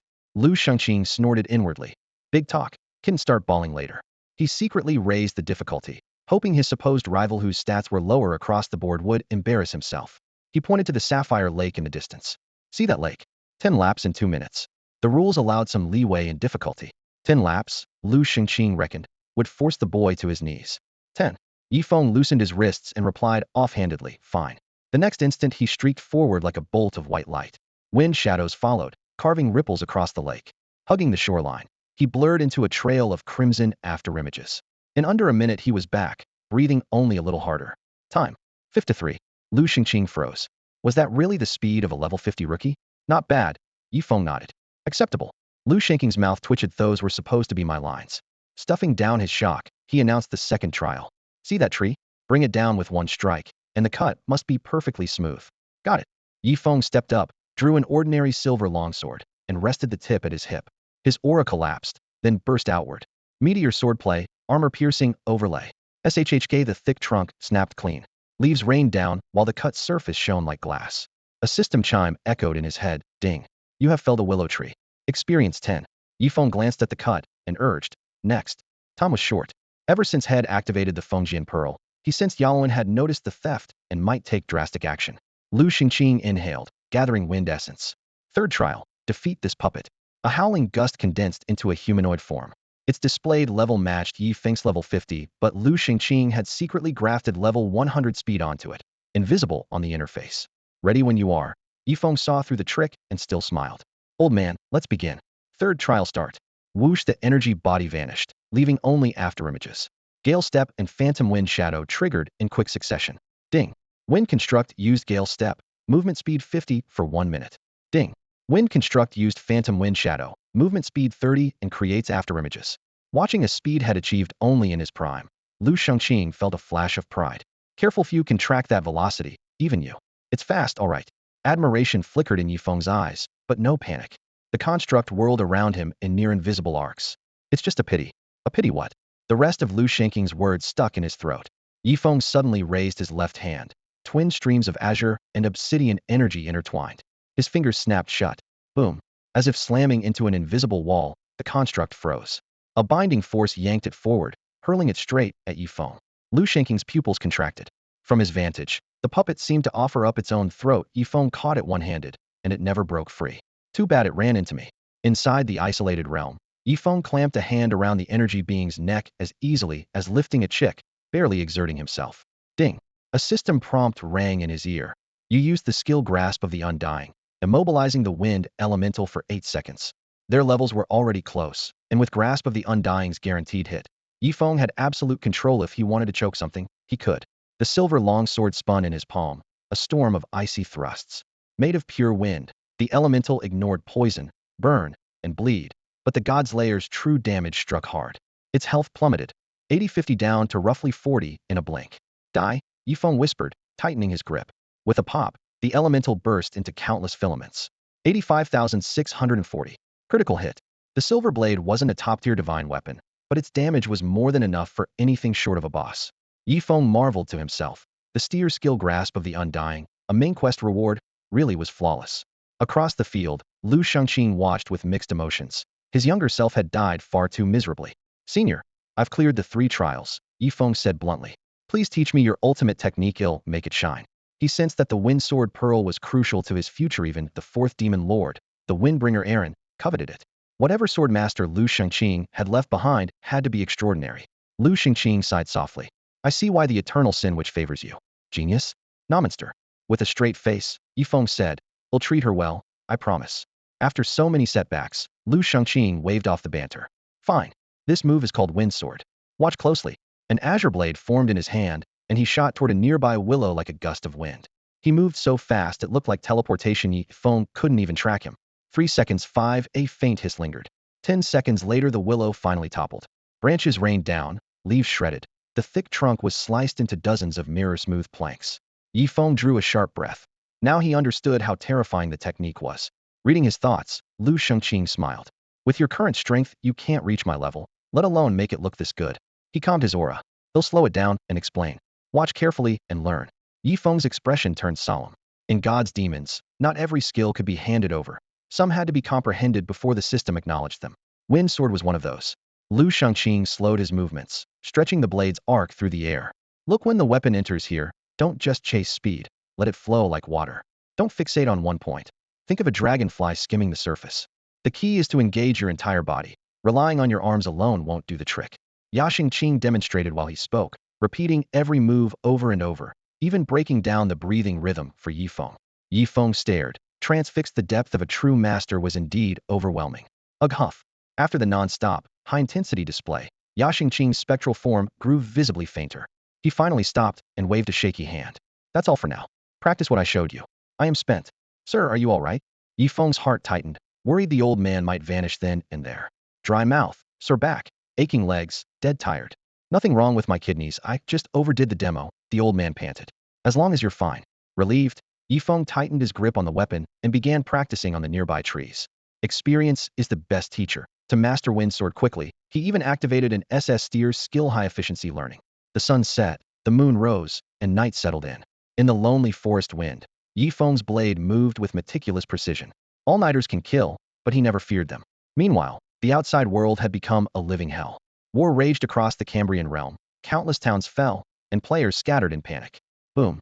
A red-haired girl of about 13 dropped from the sky into a Tier 3 town like a meteor, slaughtering tens of thousands of players in an instant. Flames danced along her hair, and her porcelain, blood-splattered face wore a manic grin. I knew it, fresh food here. The blue giant bird guarding the town crashed down with shattered wings. Nirvana Demon Phoenix, Yinwu Mine Tier Boss. She raised her hand, and torrents of fire shaped into a phoenix swept along the ground after the fleeing crowd, turning everything to ash. When the town was devoured, she casually gnawed on the roasted blue bird, tossed its skeleton aside, and hunted for her next target. The light faction retreated on every front, royal capitals across all regions collapsed, and every living soul could only hide in terror. After 3 agonizing days, the fighting finally eased, but most cities were nothing but charred ruins. Inside the pocket dimension, SHK, SHK, SHK, Yifeng flashed by like a wraith, and a thick tree was sliced cleanly into 3 pieces. Excellent, Yaxing Qing exclaimed. You've grasped the essence of the wind sword. Then why hasn't the system recognized it? Yifeng asked, puzzled, every joint aching from the effort. One final step remains. Yaxing Qing raised his hand, and a stream of Azure energy poured from his palm into Yifeng's brow. Your speed talent is unmatched. Didn't grow complacent. Understood. Yifeng nodded. One last question, Yaxing Qing muttered, his old face flushing. Kid, what exactly made the eternal sin witch fall for you? Do you want the polite answer or the real one? Yifeng's smile was icy. The real one, of course. My weapon, Yifeng replied flatly. Yaxing Qing's mouth twitched. He instinctively glanced at Yifeng's waist. That good of an asset? Beyond God tier. Yifeng nodded, offering a hint. Whoosh. A dozen meters away, space warped and a turquoise vortex formed. A gaunt man in teal armor staggered out, pale as death and gasping for air, clearly drained by the effort of breaking in. Arun? What are you doing here? Yaxing Qing exclaimed. He had forged this space himself. Even a demon god would struggle to enter. Arun's gaze slid past Yaxing Qing and locked onto the thread of wind energy between him, and Yifeng the legacy was at its final stage. His eyes turned blood red, and he roared at the sky. You little bastard. Ding. System prompt. Congratulations, you have successfully learned the skill. Both Lu Xingqing and Yifeng were taken aback by Aaron's sudden cascade of curses. Aaron's profanity rolled through the cavern like muted thunder. Lu Xingqing was the first to recover. His emerald soul form whipped around, fixing on the gifted young man beside him. In an icy voice he demanded, Who exactly are you? I am the ruler of countless living beings, Yifeng declared, standing with his sword across his chest. In truth, the number ran into the billions, but he rarely mentioned that. Ding. System notification. Congratulations, you have mastered the skill wind chant. It's great. Ding. System notification. As the first adventurer to master its great skill, you receive 100 free attribute points, 2,000 reputation, and 100 gold. Ding. System notification. Because of the weapon Divine Weep, Wind Chant has been upgraded to S grade. Oh, that feels good. Yifeng exulted inwardly. This 3-day, 2-night dive into the Pearl of the Windblade had paid off handsomely. He clasped his fists. Thank you, Elder. I will never forget what you did for me today. Lu Xingqing had only helped him by chance, but the assistance had been invaluable. Once the Azure energy had poured completely into Yifeng, Lu Xingqing's soul body thinned abruptly, as though a single gust could blow him away. Regret flashed across his face. It's over. I passed the legacy to the wrong person. Whoosh. A streak of blue light. Hair bristling with fury, Aaron lunged forward, fist driving straight at Yifeng's face. Die. Swish. Before the blow could land, Yifeng used his special spatial privileges to retreat to a safe zone. At the boundary, the entire pocket space shattered like broken glass, fissures spiderwebbing outward. Haha, Aaron panted, his face livid with exhaustion and rage, likely both. He had spent years currying favor with Lu Xingqing for this very inheritance. Now it was gone, and his heart bled. Lu Xingqing, are you brain dead? His roar echoed, murderous intent flaring. Lu Xingqing's expression shifted moment by moment. At last he exhaled a long breath, his voice barely a whisper. What's done is done. Giving it to him isn't the worst outcome. He outclasses you. In fact, the reason Fallen Leaves escaped early was my covert help. Otherwise he would have died at least once. I made the mistake, so we'll see it through, or my legacy ends here. You blood surged the wrong way inside Aaron. Darkness flooded his vision. Pooh. He coughed up a mouthful of blood. Fallen Leaves, this isn't over. Free of all attachment, Lu Xingqing's soul body dissolved into specks of azure light that drifted away. Swish. Yifeng exited the pocket space, his vision snapping back to the ancient battlefield at the entrance. The ruins were crowded with undead, blue soul flames flickering inside their skulls. Chalk-white skeletons propped up battered armor, and rust-eaten swords swung aimlessly, their wandering steps scraping metal in a chilling chorus. Undead Swordsman Elite. Level 65. HP 600,000. Attack 2,0002, 150. Defense 1, 2001, 310. Skills Necro Slash, Basic Combo. Description: soldiers who died with grudges, now risen as undead. They have only one goal to drag you into the grave with them. Stats like these were far beyond what a regular player could handle. A chill ran through Yifeng. After taking hits from 3 different sources back to back, he wondered whether the Light faction could still hold out 3 days from now. Keika, Keika, Keika. The undead cackled in rasping falsetto as a gloomy wind swept across the battlefield. The moment the undead swordsmen sensed a living presence, they attacked without hesitation. Yifeng flipped his hand, drawing the mist-shrouded divine weeping from his pack. As the blade turned, a flash of icy light cut through the fog, and 3 arc-shaped strikes smashed into the nearest undead swordsman at once. 29,240, 29,475, 28,997. Even without activating any skills, he was almost always landing triple hits. This frightening attack speed came from Whispering Wind. Whispering Wind passive SS rank. The ultimate technique of the Zephyr Sword Saint, Lu Xingqing, coveted even by the 4th Demon Lord. Active skill. Currently unavailable. Passive effects. 1. Every basic attack automatically triggers a double strike. 2. 75 chance to trigger a triple strike. 3. 20 chance to trigger a quadruple strike. 4. 5 chance to trigger a quintuple strike. Can be upgraded. Just 4 simple lines, yet they lifted Yifeng's combat power to an entirely different tier. From now on, his basic attacks were anything but basic. Combined with stacked movement and attack speed buffs, Whispering Wind's potential would only rise. Even so, Yifeng was still nowhere near reproducing Lu Xingqing's legendary feat of felling the willow, let alone unlocking the hidden active skill. Boom. Undead swordsmen swarmed from every direction. Yifeng slammed his right foot into the ground, and a shadow domain burst outward, blasting the undead several meters back. Thanks to his weapon's 5 lifesteal and the domain's occasional AoE knockback, he could practically stand his ground and farm mobs in safety. Ding. System notice. You have slain an undead swordsman. EXP 2.32. Ding. System notice. You have slain an undead swordsman. EXP 2.32. Golden light rained down. In just over 10 minutes, Yifeng hit level 54, his stats surging.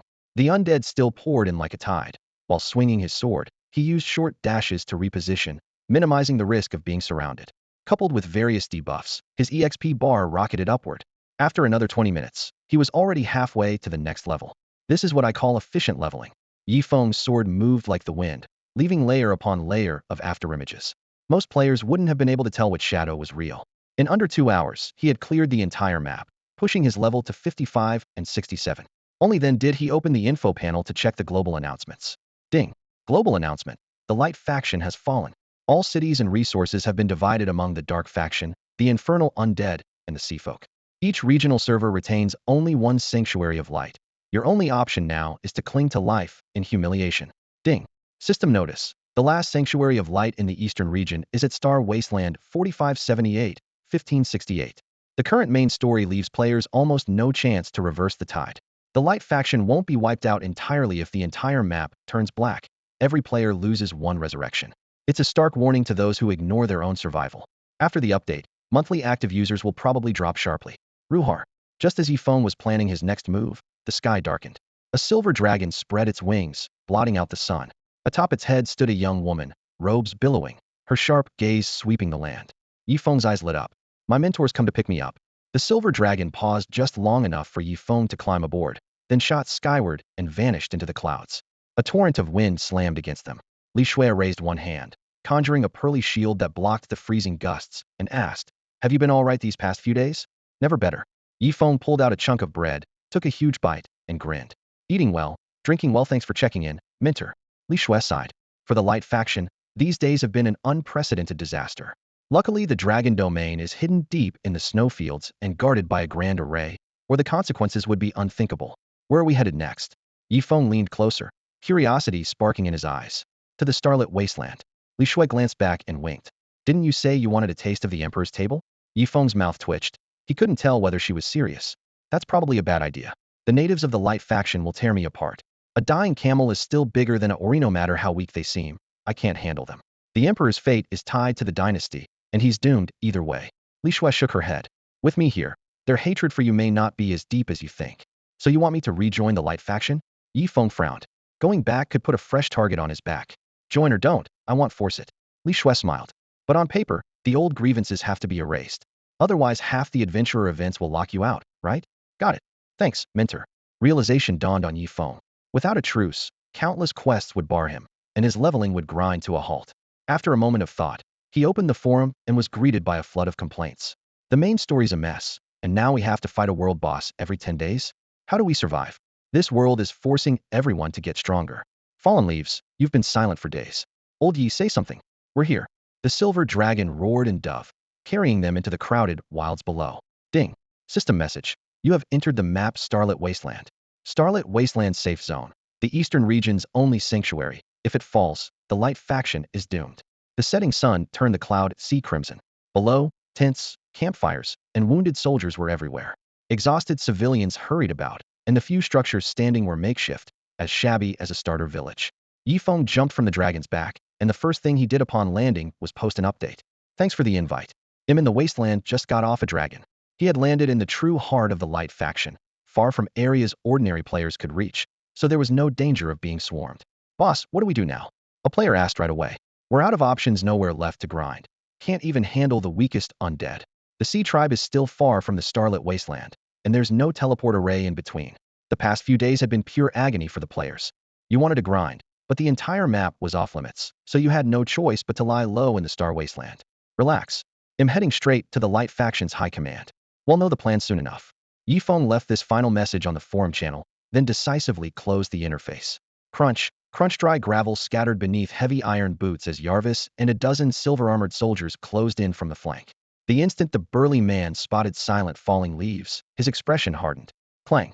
A great sword flashed from its scabbard and hovered at the ready. Silent falling leaves, you dare show your face here? Drop your weapon. Li Shui stepped sideways in front of Yi Feng, her voice cold and unyielding. Dragon Domain Guardian, don't overstep. Jarvis ground his teeth, about to snap back, when a clear yet commanding female voice rose from the rear ranks. Jarvis, there's no need for bloodshed. At the crisp order, the soldiers parted, revealing a woman in a dark gold battle cloak. A sheathed long sword hung at her waist. Each stride sent the cloak rippling, the picture of poised authority. Princess Xia. Immortal class boss. Level. HP. Attack. Defense. Skills. Profile. Daughter of Bernie, Jewel of the Light Empire. Appointed Supreme Commander in her faction's darkest hour. Jarvis instantly bowed his head, his voice dropping an octave. But, Your Highness. Xia lifted her blue eyes to Yi Feng, speaking candidly. My father's actions were foolish. I won't disguise that. Silent Falling Leaves is an exceptional adventurer. The Light faction has no cause to regard him as an enemy. Under her insistence, Jarvis could only sheath his blade and step back. Silent Falling Leaves, my father acted out of desperation. I hope you can forgive him, Xia said solemnly. Yi Feng nodded. That's why I Kamito let bygones be bygones. Seizing the moment, Xia asked, then will you return to the Light faction? Ding system prompt. Join the Light faction? No. Yi Feng rejected it without hesitation. He knew perfectly well that plenty of people in the Light faction still disliked him, and he couldn't afford to lose the bonus damage from his blasphemer title. Xia's brow creased, though her tone remained sincere. You refuse? He'll think about it later. It's not a decision to make lightly. I hope you understand, Yi Feng replied. You make a fair point. Xia studied him for a moment. Once I officially assume my father's duties, he'll lift the bounty on you. As an apology, he'll send you a gift, please accept it. Thank you, Your Highness. Yi Feng agreed readily, silently admiring her finesse. Take the gift, and you owe the giver simple logic. Li Shui suddenly interjected with obvious mischief. Since we've settled things, my disciple will attend your father's funeral. Yi Feng covered his face. Mentor, could you be any more blunt? To his surprise, Xia didn't object. She nodded. Very well. Are you going to pay your respects now? It's only right, Yi Feng replied with an awkward smile. Led by the princess, they climbed the shattered stone steps to a quiet rise. A western wind swept through the withered grass. In the distance stood a lone monument. Though sand-worn, the character's Emperor Bernie remained distinct. Yi Feng moved forward alone, resting his hand on the cold stone and speaking in a low, sincere voice. Your Majesty, I've come to see you. Li Shui. Everyone. Out of the corner of his eye, Yi Feng noticed her turn away, clearly hiding her expression. Her shoulders trembled slightly, and he had no idea what she was thinking.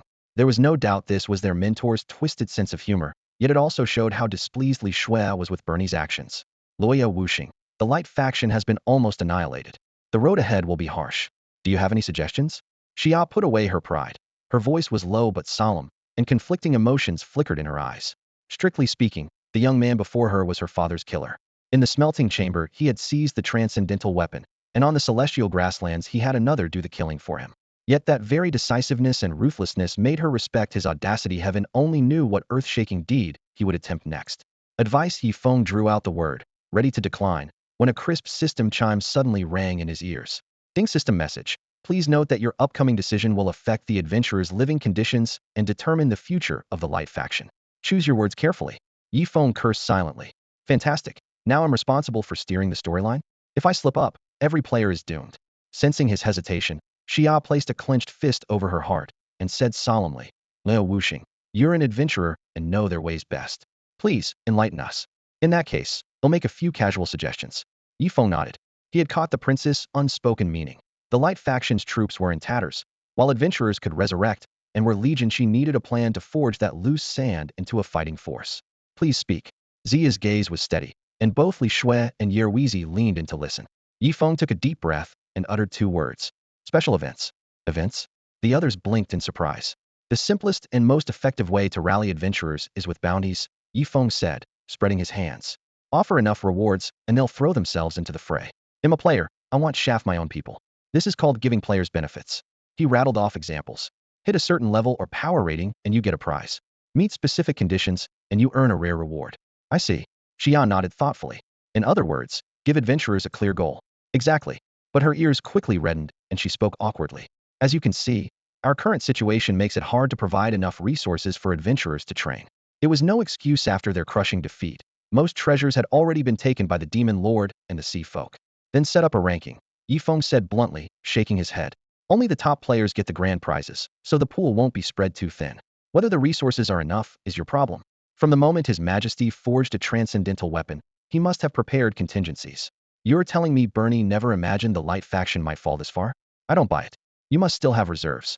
Xia pondered for a moment, then nodded gravely. I understand.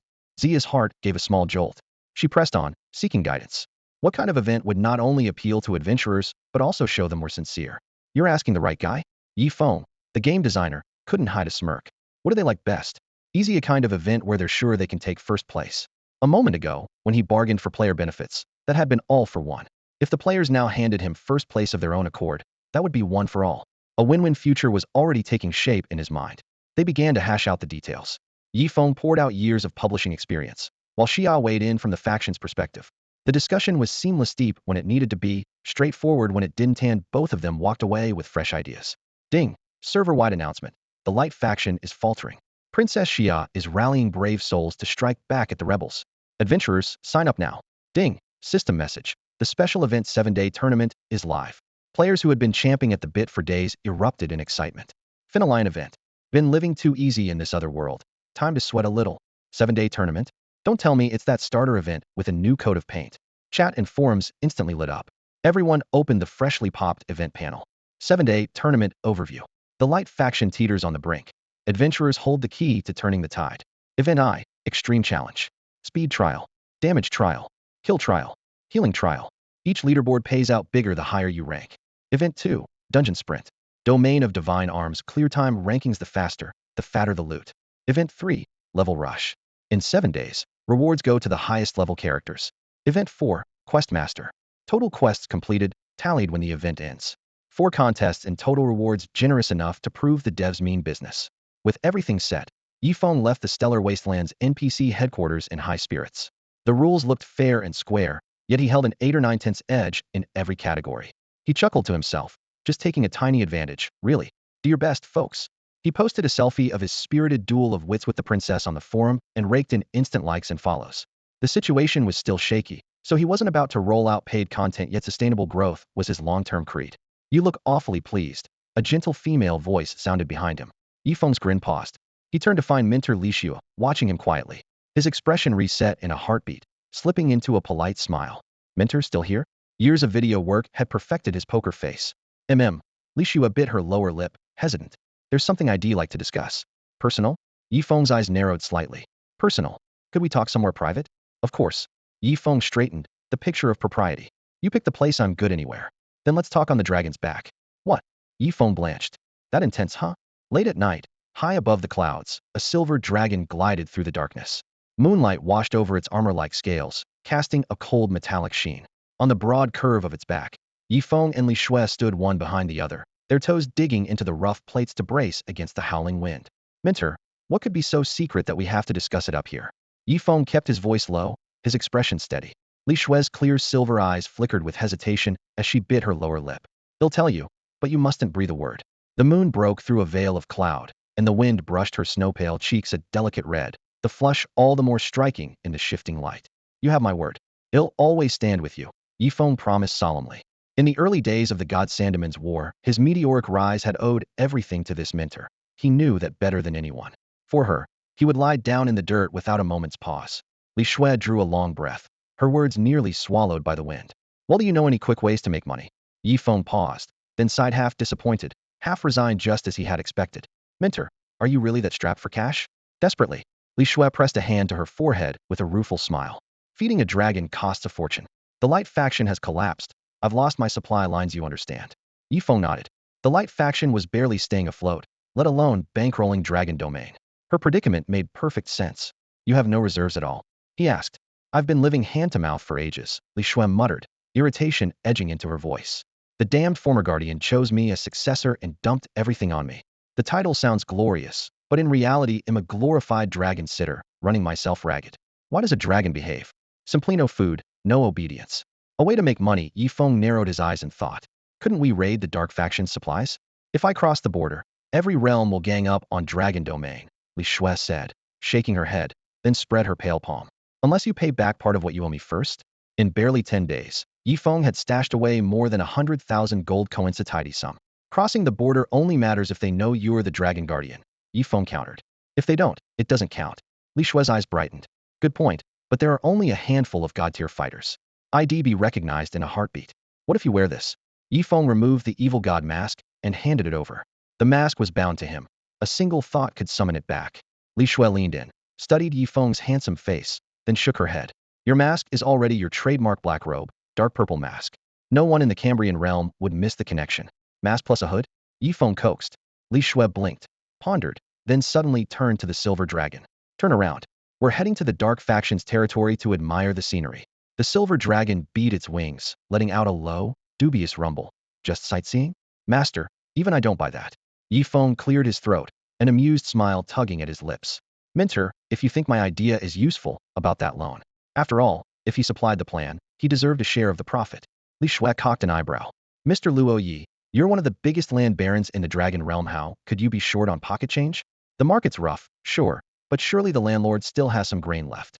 Yet the man, sitting on more than 100,000 gold coins, could only brood and sigh like a penniless beggar. Li Shui couldn't help it. She burst out laughing, eyes crescent-shaped. Fine, I'll knock a bit off the bill. Ding. System message. You've received the rare hidden quest fast cash. Difficulty, B. Summary. You've got a connection in the dark faction. High risk, high reward. Objective. Team up with Dragon Realm Guardian Li Shui to smite evil and uphold justice. Reward. A portion of your debt will be cancelled based on your haul. Penalty. None. A silver dragon ripped through the sky, carrying the two of them straight into dark faction territory. Below, an entire city lay in ruins, crumbling walls, scattered bones, embers still coughing black smoke. They hovered above a Tier 1 capital. Li Shui slipped on an eldritch mask, threw 3 hoods over it, and had already switched into an unrecognizable outfit. Back in a flash. Understood, Yi Feng nodded. Boom, boom, boom. Within minutes, sword lights slashed across the streets like raging ribbons. Every dark creature in the capital was wiped out, 9-digit damage numbers flaring while dust spiraled skyward. To leave no trace, Li Shui used no ice magic, only raw physical strikes. Once the threat was gone, she and Yi Feng dropped to the ground while the silver dragon circled above. Inzi, keep watch. If anything moves, dive back into the mount space, she ordered. We'll clear out before Sunriseno loose ends. Roar. The silver dragon nodded hard. Li Shui led Yi Feng into the corpse-strewn ruins.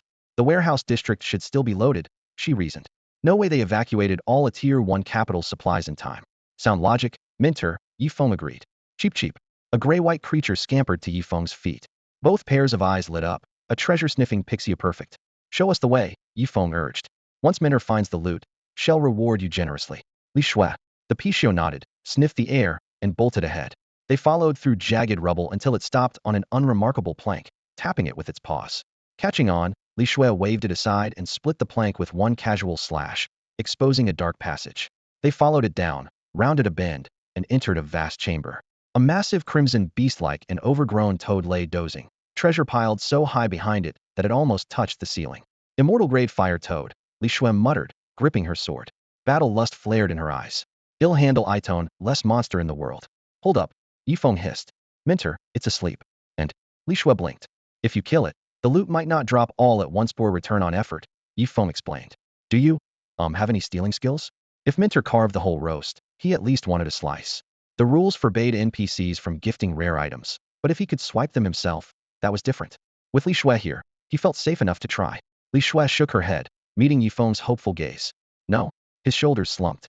I don't have a stealing skill, she added calmly, but I do have one that lets me take whatever I want. Yifeng. Mentor, that's more like it. Then he'll trouble you for a few pointers. Mentor. Yifeng scratched his head in embarrassment. As expected of the Dragon Domain's frugal guardian, of course Li Shui had mastered the art of borrowing other people's gear. She arched an eyebrow, eyes gleaming. Since the haul is pretty good this time, I'll waive your tuition. Behind them, mountains of gold and jewels glimmered in the fire toad's lair, enough for Dragon Domain to trade for a trove of supplies. A thought flashed through Yifeng's mind. He targeted Li Shui, and a new entry appeared on his skill list. Silent Hand Grade A. Description: were you really taught to do this as a child? Effect: silently steals items and equipment from a target's inventory. Chance of being discovered increases with the target's strength. Cooldown: 5 seconds. Cost: none. Ordinary rogues only get a grade B pilfer skill. Li Shui had handed him an A straight away. Why hesitate? Learn. Ding. System: congratulations, you have learned Silent Hand Grade A. Ding. System: hidden class trait Heretic God of Wind detected skill upgraded to Demonic Hand Grade A. Ding. System: weapon Divine Weep detected skill rarity upgraded to Grade S. Li Shui's eyes lit up. An abyssal demon's comprehension really is absurd. Yifeng waved modestly. The god-tier weapons doing most of the work. He opened the new skill window. Demonic Hand Grade S. Description: demon, get your hands off that. Effect: allows you to steal from a target's inventory while moving. Discovery chance greatly reduced. Extra: when used with demonic tongue, success rate 20. Cooldown: 3 seconds. Stealing on the move was the real craft, and the synergy with demonic tongue made it tailor-made for him. Fighting spirit surging, Yifeng said, Mentor, I'm heading out. That fire toad is in for a treat me, brand new demonic hand, needs a test. Li Shui nodded. Go and come back quickly. Stay safe. Ding. System: you have received an additional quest reward Guardian of Dragon Domain, Li Shui's blessing. Your presence concealment ability has been greatly enhanced. With the blessing active, Yifeng triggered Wind Shadow Stride. A thin mist swallowed his figure as he glided along the ground. The cave's scorching air seared his lungs. The fire toad snored on, its belly rising and falling. Holding his breath, Yifeng let a wisp of dark violet energy curl over his fingertips and tapped lightly. Mine. Ding. System: you used Demonic Hand and stole Heavenfire Pearl Heaven Grade from the fire toad. Rolling the thumb-sized crimson pearl between his fingers, Yifeng grinned. Now that's a haul. The fire toad kept snoring, jaw opening and closing lazily. Yifeng inhaled, activated the skill a second time. Ding. System: you used Demonic Hand and stole chunk of meat common item. So it wouldn't be treasure every pull. Unfazed, he waited out the 3-second cooldown and reached in for a third try. Ding. System message: you used the skill Demon's Hand and successfully stole a chunk of meat, a common item, from the fire toad. Gulp. The drowsy fire toad snapped its eyes open, its crimson pupils locking onto the audacious thief. Yifeng merely frowned, then relaxed and barked, Pichio, double down. Chi-chi. At the beast's clear cry, Pichio burst into radiant gold light. Ding. System message: Pichio activated double down, looting items from the fire toad's pack worth 10 times the stolen item's value. Ding. System message: you obtained Lucky Star, Immortal Tier. Lucky Star? What a lame name. I couldn't give it away at my junk stand. Yifeng rolled his eyes and stepped back. Boom. The furious fire toad spewed searing flames, bent on burning the thief to ash. Shoo. A blade flashed like water, slicing the fire apart in an instant. Li Shui strode forward, her sword gleaming. Hate filled the toad's bulging eyes. Being robbed blind while asleep was unbearable. Gulp. The moment it sensed the girl's hair-raising aura, its rage was doused. She was a god-tier fighter. Ding. System message: your mentor, Dragon Domain Guardian Li Shui, has slain the immortal tier fire toad. Because you dealt no damage, you gain no experience. Moments later, with a thunderous crash, the fire toad hit the ground.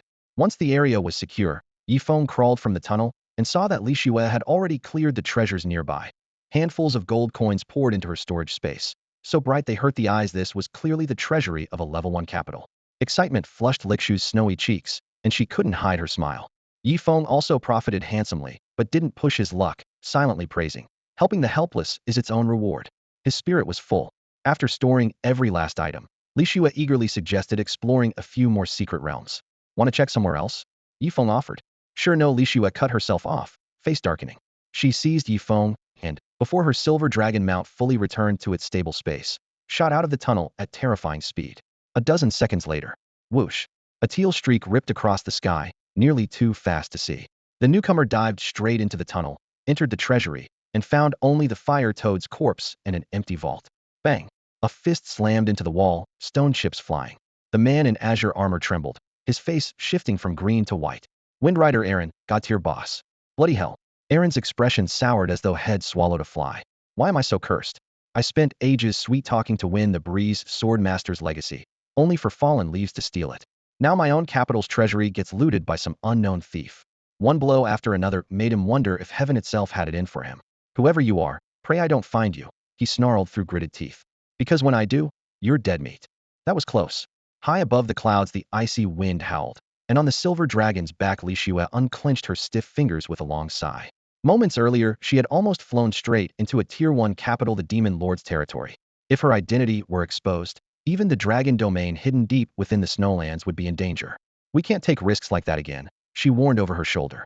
Yifeng dipped his head in agreement. Li Shue repeated herself. Absolutely not, at least for the foreseeable future. Yifeng nodded once more, though he told himself that plundering the dark faction's riches was perfectly fair game. If an opportunity arose, he would not hesitate. With the matter settled, Li Shue raised her hand to distribute the spoils. Not a bad haul. As agreed, your reward is a 600,000 reduction in debt. Ping. System message. Congratulations. You have completed the rare hidden quest, a quick way to make money. Difficulty. B. Reward. 600,000 gold debt reduction. Ping. System message. For outstanding performance you have received an additional reward. S-rank item, favor of the goddess of fortune, pet item. The twin notifications made Yifeng's eyes shine, and he opened his inventory at once. Favor of the goddess of fortune. Grade S. Effect. All pet attributes 10. Extra. Slightly increases the master's luck while carried. Flavor text. Pets are meant to be spoiled. Note. Activate by placing in the pet inventory. Luck can be elusive, Li Shue said, smiling at the wide-eyed Pichio at Yifeng's feet. But once you bond with an auspicious beast, you'll find it stays on your side. Thank you, Minter. Yifeng slid the item into his pet inventory. He recalled how stealing that trinket from the fire toad had been half skill, half luck. With this bonus, his odds would only improve. Chiu. The Pichio chirped twice at Li Shue in thanks. Seizing the moment, Yifeng produced the mist-shrouded longsword Shinchi. The Pixius mother is sealed inside, he said solemnly. She isn't a sword spirit, though. I'd like to find her a proper body. Do you have any suggestions, Minter? Li Shue shook her head. A Pichio is a divine beast. She could inhabit a fire toad, but her strength would plummet and she would never break through again. Then what sort of body would suit her? Yifeng pressed. Other than her own form. Two stand out, Li Shue replied after a moment's thought. A Qilin or a Xieji. Both divine beasts. Yifeng gave a wry smile. That goal was a long way off. The 5-element Qilin have entire clans, Li Shue explained. Strictly speaking, they're not that rare.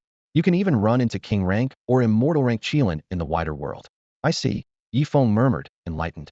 Gray mist boiled along Shinki's blade, and the Pixius mother emerged as a ghostly figure. There's no need to hurry, she said gently. Right now you should concentrate on strengthening yourself. Understood. Yifeng nodded firmly. I know my limits, I won't bite off more than I can chew. After that, Li Shue escorted Yifeng back to Star Wilderness, the light faction safe zone. Minter, you brought back a mountain of supplies. How are you planning to use them all? Yifeng asked, full of curiosity.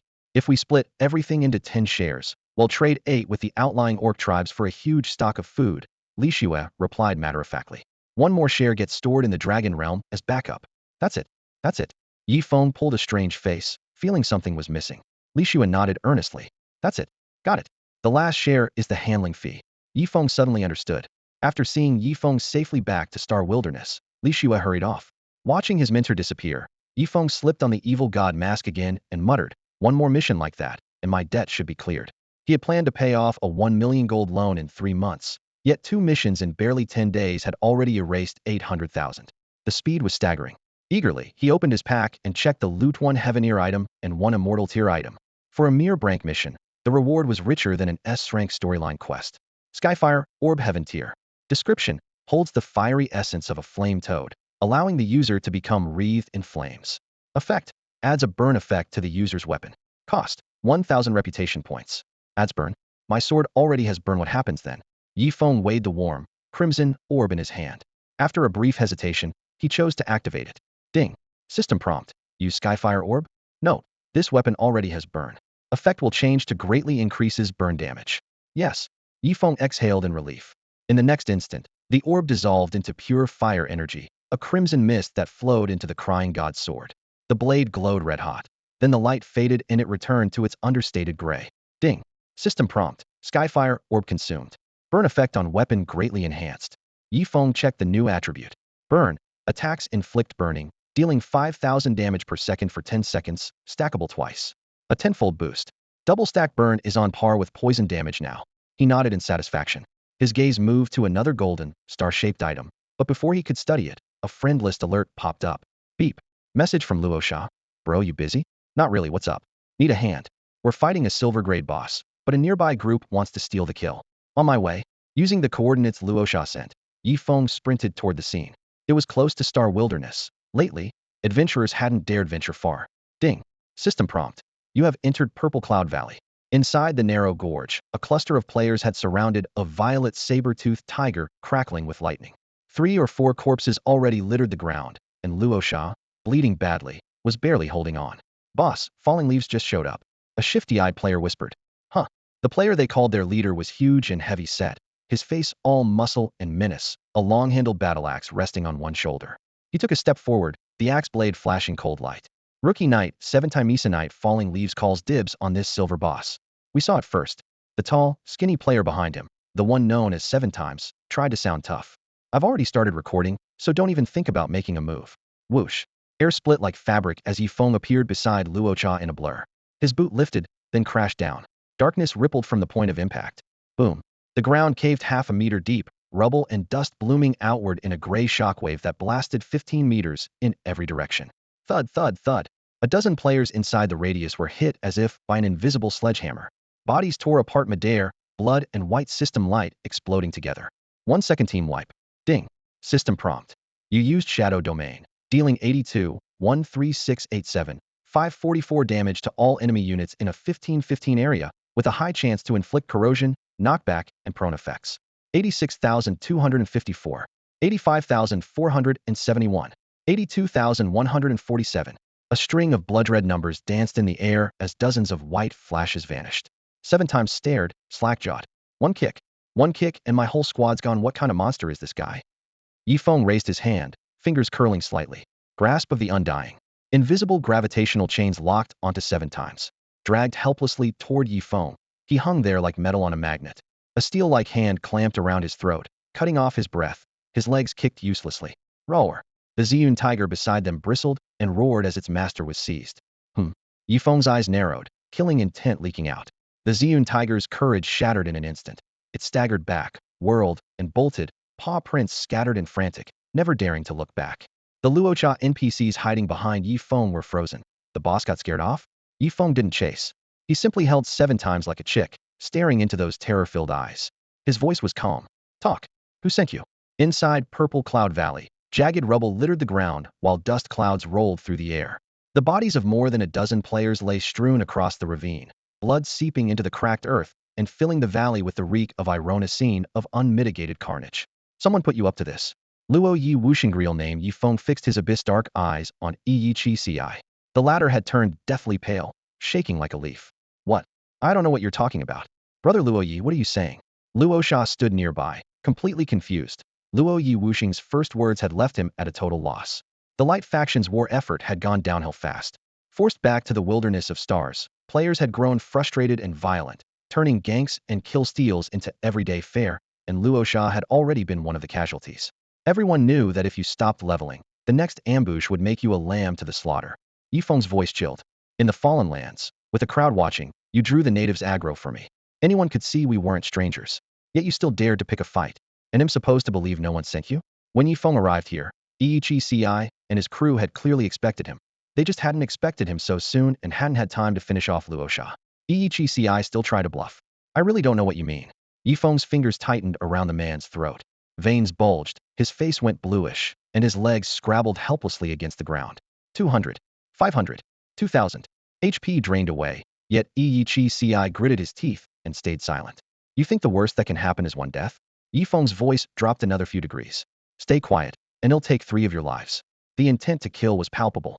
Iichi's pupils shrank. Ice seeped into his chest. He'll talk.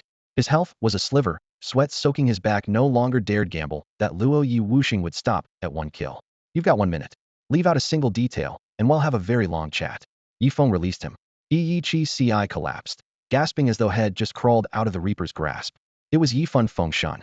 He blurted. You paid me to take out Luosha. Son of a. Luosha erupted, cursing. That bastard's that petty? He remembered Yifeng Fengshan in the Godslayer riot instance they'd partied together. A squabble with Luosha had made the man expose the party's position, and an abyssal demon had hacked him to pieces, costing him the loot. Clearly had been nursing the grudge ever since. No. Yifeng shook his head, still calm. The real mastermind wouldn't be a small-time thug like that. As he finished, both he and Luosha turned their eyes on Iichi. I have told you everything. Iichi's face was ashen. He dropped to his knees and begged, Brother, please, spare me. I won't ever do it again. A flash of steel split the air.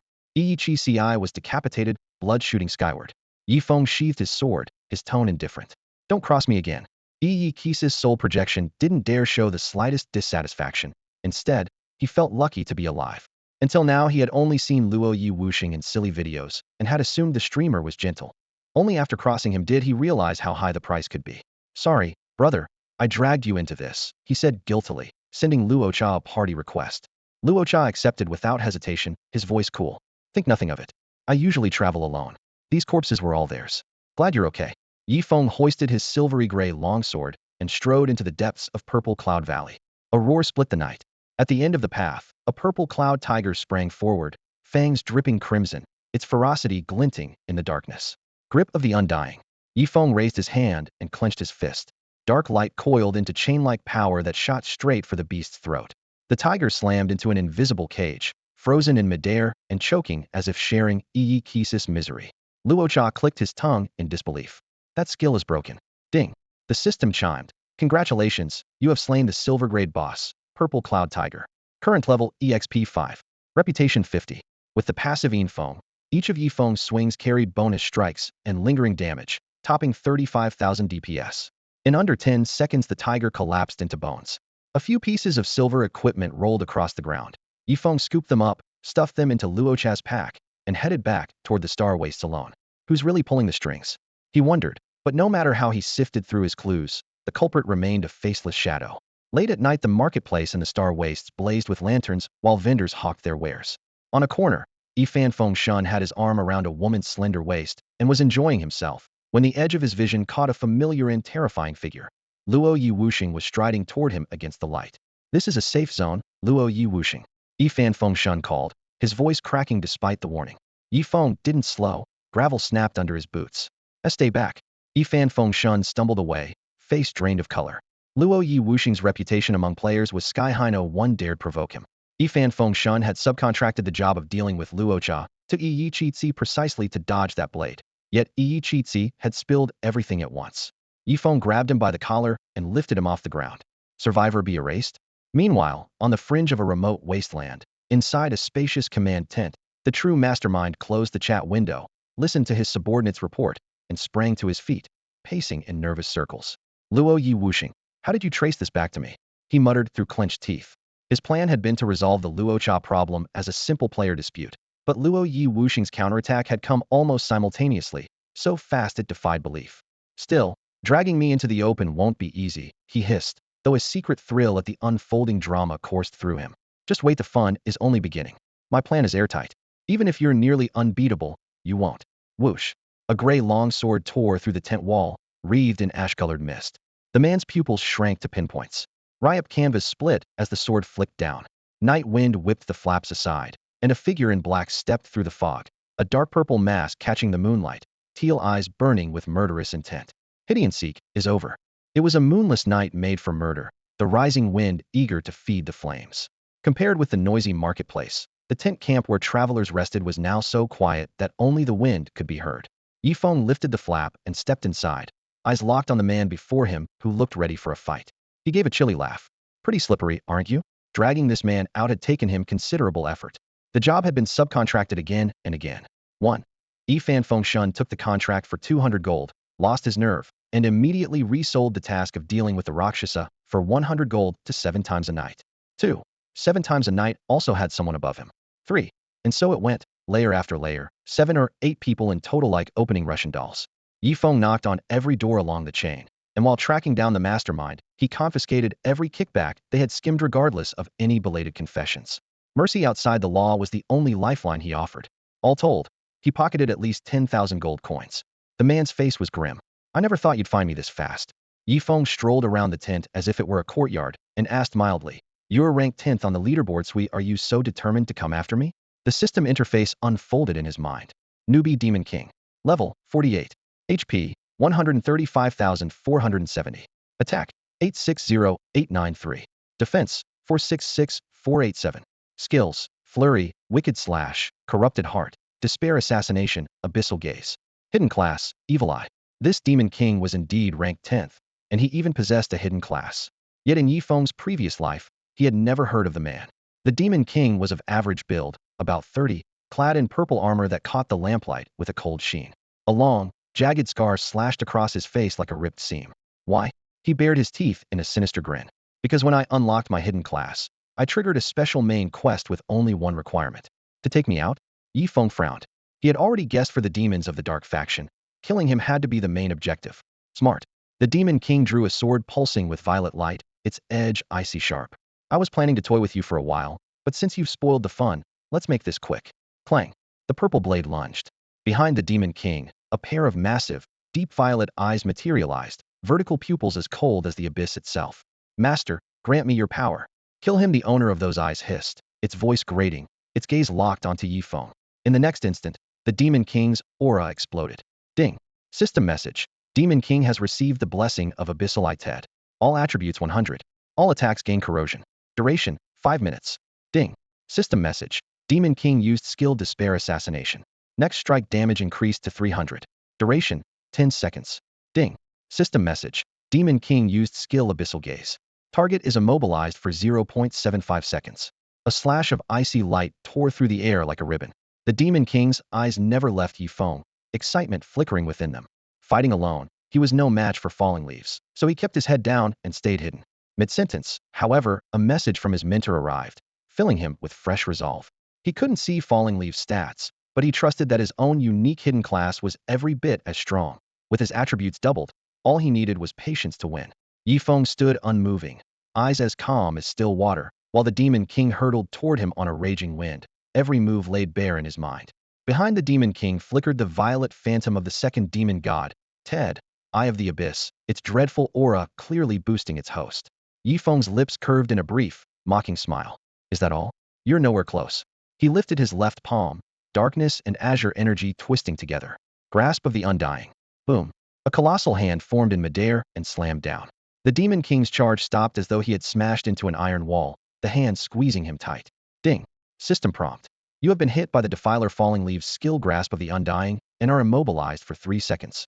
Stunned and trapped, the Demon King blurted, "Impossible." Flash. Yifeng's long sword whistled forward, the passive wind chant triggering 4 times in an instant. 4 crimson gashes burst across the Demon King's chest and abdomen. 32,788. 32,450. 68,884. Critical 34,587. Even a pack of demon gods couldn't touch me, and you think you can kill me? Yifeng shook his head, unsure whether to admire the Demon King's courage or mock his stupidity. The excitement drained from the Demon King's eyes, leaving only numb despair.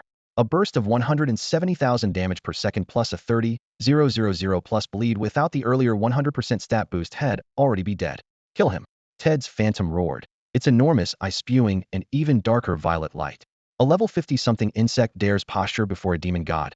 Laughable. Ding. System prompt. The Demon King has received the blessing of Ted, Eye of the Abyss.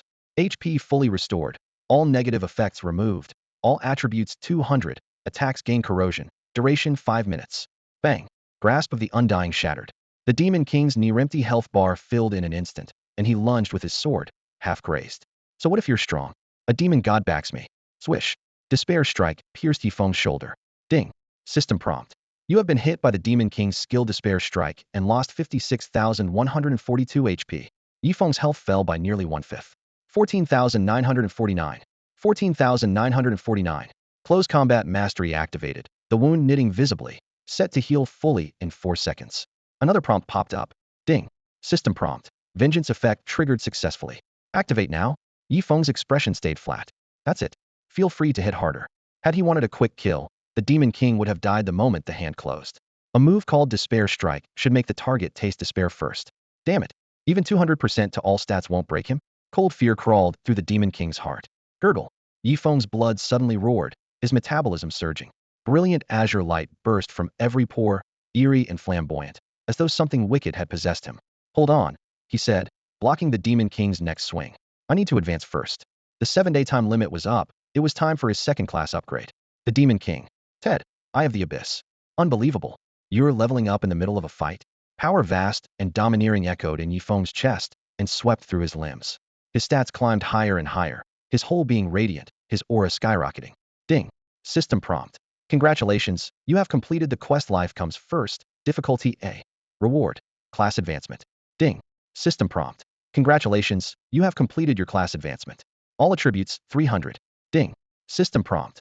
Congratulations, you are the first player to complete a class advancement. Extra rewards. Prestige 500, 80 free stat points. Rare item. Ding. System alert. Congratulations, you are the first player to complete a class promotion and have earned an extra reward reputation 500, free attribute points 80, and the rare item absolute transfiguration. Ding. System alert. You have mastered the skills Cold Dragon Roar Scrade and Snowfield Chill Scrade. Ding. System alert. Because of the evil god of wind trait, the skills Cold Dragon Roar and Snowfield Chill have been converted to Wine Dragon Roar and Dark Wind Annihilation. Yifeng let out a long breath, feeling clear-headed and refreshed. Across from him, the Demon King's face had grown frighteningly dark. Come on, let's keep going, Yifeng said calmly, his words carrying a razor-sharp edge. The Demon King stayed silent. He had already been under immense pressure. Now that his opponent had completed a class promotion, what could he possibly fight with? Yifeng's suddenly triggered demon's tongue turned into a blur and closed in. A shadowy fingertip emerged as Demon's hand unfolded. Hand it over. Let me see what you've got. Since this guy was a dark faction plant inside the light camp set up specifically against him, he had to be carrying something priceless. If nothing dropped on death, that would be a pain. Better feel out the goods first. Ding. System alert. You used the skill Demon's Hand and stole the item Grand Healing Potion grade from Adventurer Demon King. 1 red pot? You think I'm begging on the street? Yifeng snapped, slapping him across the face. I told you to hand it over. Didn't you hear me? Smack. Demon's hand struck the Demon King's cheek, leaving a clear 5-finger mark. Ding. System alert.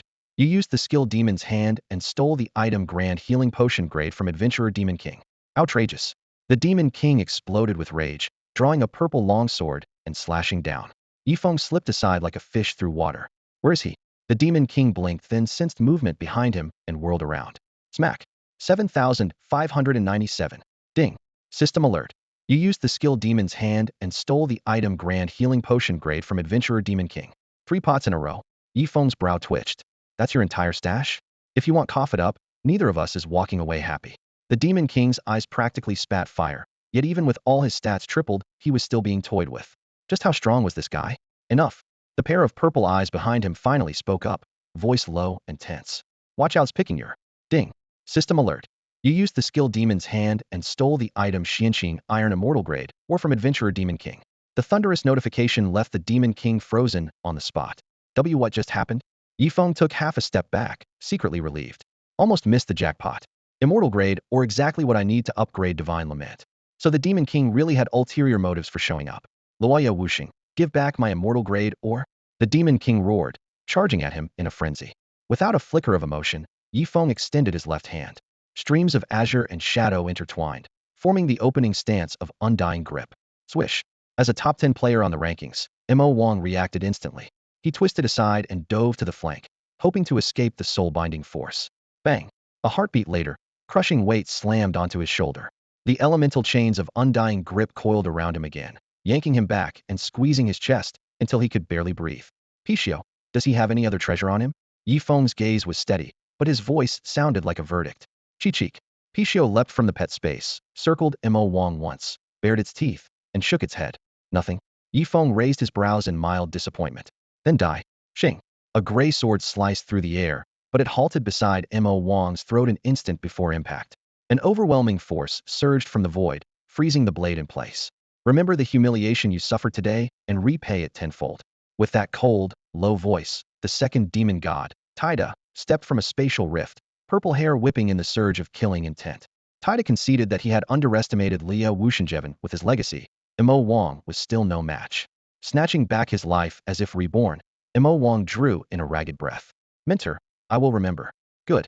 Taida's lips curved. Come to me first. Whoosh.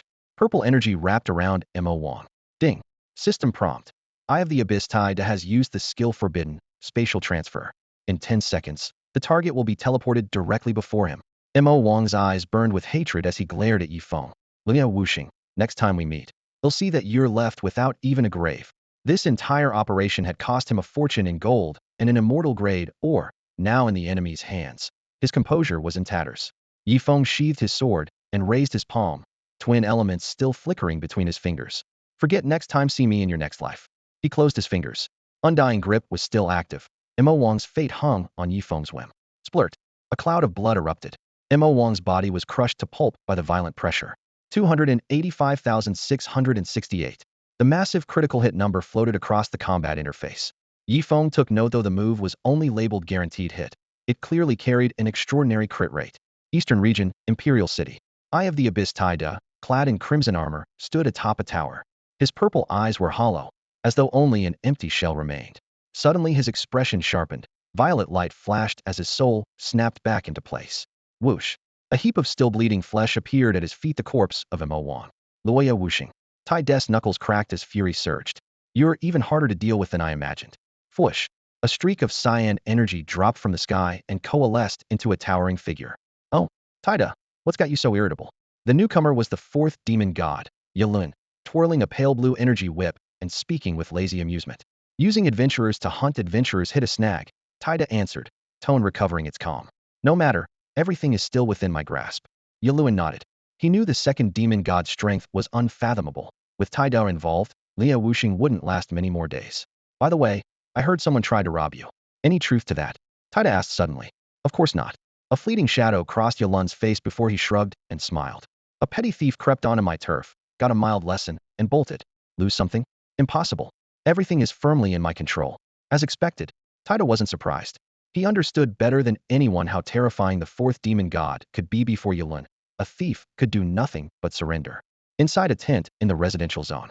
Thud, thud, thud. Princess Xia, clad in a silver-white battle robe, stormed in with the burly Arvis right behind her. A murder inside a safe zone was unheard of, and the culprit would have to be punished loudly and publicly. Why is it you?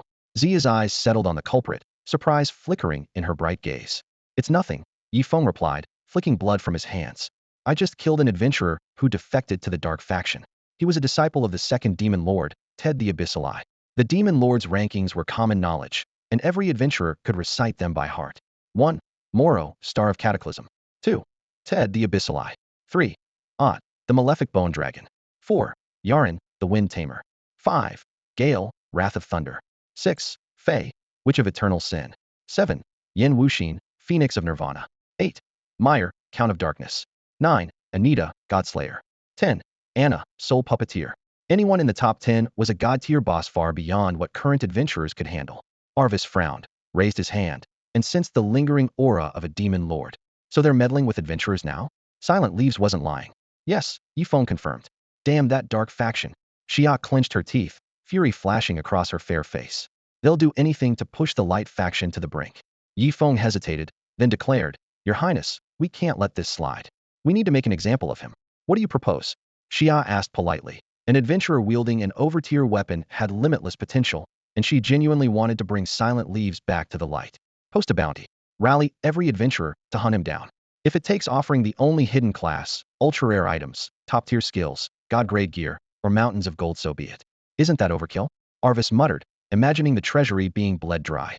An adventurer defecting to the dark faction isn't a big deal? Yifeng shot back. If we tolerate one, others will follow. We have to cut this off at the source. But All for the light. Yifeng thumped his chest, as though holy radiance burst from him. Arvis was left speechless. This man wasn't even in the light faction, yet he sounded more devoted than any of them. You're right, Xia said after a moment. We'll post the bounty, but the light faction is short on resources, so we'll have to trim the rewards. Ding. A server-wide announcement echoed overhead. Attention, the adventurer Demon King has betrayed the light faction and attempted sabotage from within. Princess Xia has issued a bounty. Any player who defeats him will receive a handsome reward. Whoever lands the final blow will obtain the unique hidden class, plus a choice of one of three, a rare skill, a rare item, or a large sum of gold. Eliminate him completely. Taking down the Demon King meant ending all three of his lives. A frosty grin tugged at Yifeng's lips as his eyes locked on the task board sky-high bounty one he had coveted for ages. For most adventurers, infiltrating the dark faction's heartland was suicide, but with the stealth effect of Wind Shadow Companion and speed far beyond mortal limits, he could shred the Demon King in a handful of rounds. Adventurer Silent Falling Leaf. Princess Xia, clad in golden armor, spoke solemnly. Thank you for exposing the traitor. Anyone who serves the light faction will be duly rewarded. Ding. System notice. Congratulations. You have completed the hidden quest Catch the Traitor difficulty A. Rewards. Level 1. Reputation 500. Dark Gold Item Wind and Rain Helm. Ding. System notice. Target eliminated. Rewards. Level 1. Reputation 1000. Free attribute points 50. Wind and Rain Helm Dark Gold. Defense 5560. HP 7000. Traits. Defense 10. HP 10. Bonus. Fortified critical hit chance against you 1. Required level 50. Description. Though assaults strike like wind and arrows fall like rain, this helm keeps you safe for a while. 2 shafts of golden light descended, and Yifeng's level jumped to 57. The moment he donned the new helm, he felt both health and defense surge. Princess Xia hurried off with her soldiers to calm the frightened townsfolk. Yifeng stepped out of the Demon King's ruined lair, inhaled the cool night air, and exhaustion washing over him headed for the tent prepared especially for him. Larger than the others, with a soft bed and ample supplies, it was clearly a mark of favor. The next morning, sunlight slipped through the canvas as Yifeng woke refreshed. After a quick wash and an even quicker breakfast, he opened his skill menu, eager to inspect his second-tier ability. Wind Dragon Roar SS rank. Description. Harnesses wind element power to forge a dragon-shaped blast that seeks a clean kill. Effect. Converts 50 of current movement speed into bonus damage. Ignores 20 of target defense. And deals 250 of current movement speed as damage to a single enemy, with a high chance to inflict bleed, knockback, or severe wound. Cooldown, 10 minutes. Yifeng nearly slapped the table in excitement finally, a skill that turned his Whisper's talent's speed advantage into raw burst damage. He pulled up his character panel and calculated at lightning speed. After stacking attribute points, gear, and buffs, his maximum movement speed reached 1406, half of which was 703. Wind Dragon Roar would therefore hit for 703, and with 20 defense ignore, the effective damage rose to 903. His title added another 30, pushing it to 933. Finally, his Divine Weapon God's Lament amplified final damage by 50, bringing the grand total to roughly 1400. In theory, that's the ceiling for damage. You'd have to stack a bunch of skills to reach it, so it's almost impossible in real combat. Even so, Wind Dragon Roar is still an ultimate tier move, and as it levels up it boosts movement speed and dishes out even nastier hits. Besides Wind Dragon Roar, Yifeng had his eye on another tier 2 skill Darkwind Killing Array. He searched every tab of the skill menu but found nothing, so he replayed last night's system alerts. At last the familiar chimes sounded. Ding. System message. Because of the evil god of wind trait, you have successfully merged the S-level effect of Darkwind Killing Array into Shadow Domain. Shadow Domain SS rank overview. An area effect technique the evil god of wind gleaned from the Dragon Realm Guardian's Frostbreak, later fused with Earthrending Wave Kick and Darkwind Killing Array, dramatically boosting its power. Effect. Unleashes the caster's evil energy, dealing 300 damage to all enemy units within a 50 by 50 area and carrying a high chance to inflict bleed, corrosion, knockback, or knockdown. Additional effect for 10 seconds. The domain deals extra damage each second equal to 10 of the caster's attack. Cooldown, 1 minute. Both the raw numbers and the coverage had been beefed up, and the per second ticks felt like a 10-second burn slapped onto the skill. Yifeng clenched his fists in excitement. I've got to test this on a boss. He wolfed down breakfast, tossed aside the tent flap, and vaulted out of Star Wastes, heading straight for the outskirts of Infinity Town. In a cave there lurked a dark gold giant python that had once nearly snatched a long-guarded chest from under his nose, perfect for a test run.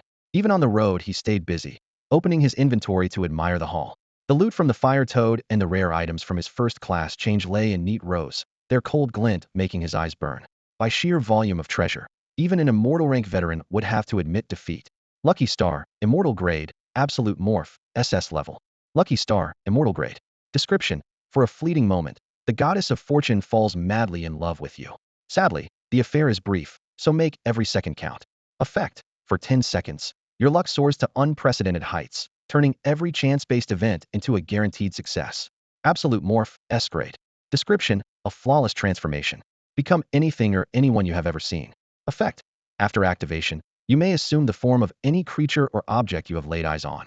No outsider can see through the disguise. Interesting. Yifeng's eyes lingered on Lucky Star's entry, his curiosity thoroughly piqued.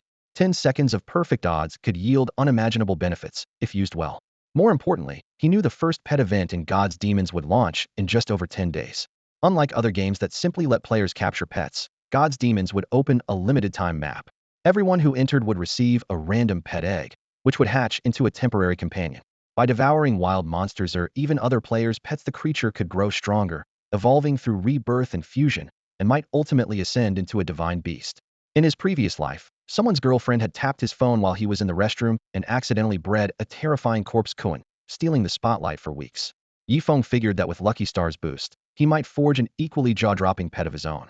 As for Absolute Morph, his gaze darkened, and the words Demon King flashed through his mind. So what if it belonged to the dark faction? He wanted that bounty, and he didn't intend to wait long. If he was going to infiltrate the enemy camp, who should he impersonate? While pondering, Yifeng dashed toward a cave he remembered, moving like a gust of wind. The entrance was black as ink, and a damp chill met him as he stepped inside. Soon he reached the depths, where a massive emerald-scaled python lay coiled in slumber. Venomous Python Dark Gold Boss. Level, 58. Health, 2 million. Attack, 3, 5003, 800. Defense, 1, 8002, 000. Skills: Advanced Toxin, Fatal Kiss, Constricting Coil, Venom Injection. Profile: a serpent's crushing power is legendary. Provoke it, and the consequences are disastrous. Opportunity was right in front of him. Yifeng tightened his grip on the gray longsword and exploded into action. Wind Shadow Step, Shadow Pursuit, and Wind Dragon Roar chained together in an instant. Swoosh. The blade of the divine Weep flashed with azure light. Raging wind coalesced into a roaring dragon's head that ripped through the air, carving a deep scar along its path. Hiss. Sensing danger, the python jerked its head up, only to glimpse a streak of icy steel. The sword crashed down on its skull, sending blood spraying. SHHK? An instant later, Yifeng had slipped behind it. 681,257. Critical. Nearly a third of its health vanished in one stroke. 10,000. Poison. 5,000. Burn. 1,344. Bleed. 10,500. True damage. Debuffs piled on, and the creature's HP plummeted before his eyes. Hiss. Ambushed. The venomous python went berserk, spreading its jaws wide as snow-white fangs lunged for Yifeng. Grasp of the Undying. Yifeng raised his left hand and clenched his fist. The giant python was locked in place, unable to move for 3 seconds. Taking advantage of the brief window, he unleashed Meteor Sword Art without hesitation. Sword flashes poured down like a storm, chaining almost every basic attack into a triple strike. Cold light wove a shimmering web, carving bloody gashes across the serpent's thick scales. In the blink of an eye, violet-black venom splattered everywhere and scales burst apart. By the time the viper broke free, its health had plummeted to 20%. Its massive tail thrashed wildly, but it only managed 2 anguished hisses before its heavy body crashed to the ground in a cloud of dust. The fight was over in less than 10 seconds. Ding. System message. Congratulations. You have slain the Dark Gold level boss Venomous Python. Rewards: 50 current level experience and 100 reputation. Yifeng sheathed his sword, surveyed the multicolored loot columns on the ground, and picked up the dropped gear along with several dozen gold coins. 2 dark gold items had dropped: a dagger with poison damage and a pair of emerald greaves. The dagger was useless to him, so he tossed it onto the forum's trading board for 5,000 gold. The greaves, however, he equipped on the spot. Serpent Skin Greaves Dark Gold. Defense, 60-65. HP, 8,000. Trait, 10 max HP. Bonus, Tenacity, an additional 3,000 HP. Required level, 52. Description: as the name implies, greaves fashioned from tough snakeskin. If an ordinary movemento attack skill can turn into an ultimate, how terrifying will a real ultimate be? Yifeng mused, stroking the greaves with mounting anticipation. After tidying up, he set off for the ruins of Shadowless City. It was a dungeon he had designed himself, but had postponed for various reasons. Now he finally had a chance to check it out. A few minutes later, the dungeon entrance came into view. Many players were gathered there, taking turns, but still failing to clear it. Shadowless City had once been a Tier 2 city, now reduced to rubble. Protected by system rules, the instance itself remained intact, and no powerful monsters roamed nearby. Damn, the creator of the instance is here. I wonder if Falling Leaves Silent can fend off Falling Leaves Silent. Doesn't look good. Great, there goes my first clear reward. Amid the hushed whispers, the crowd parted for him, eyes filled with awe. The server had only been live for a dozen days, yet Yifeng had already claimed nearly every first kill, turning views of Flash in the Pan into utterly unbeatable. Standing before the shimmering blue light, he cast Scout. Instance, Realm of Divine Arms.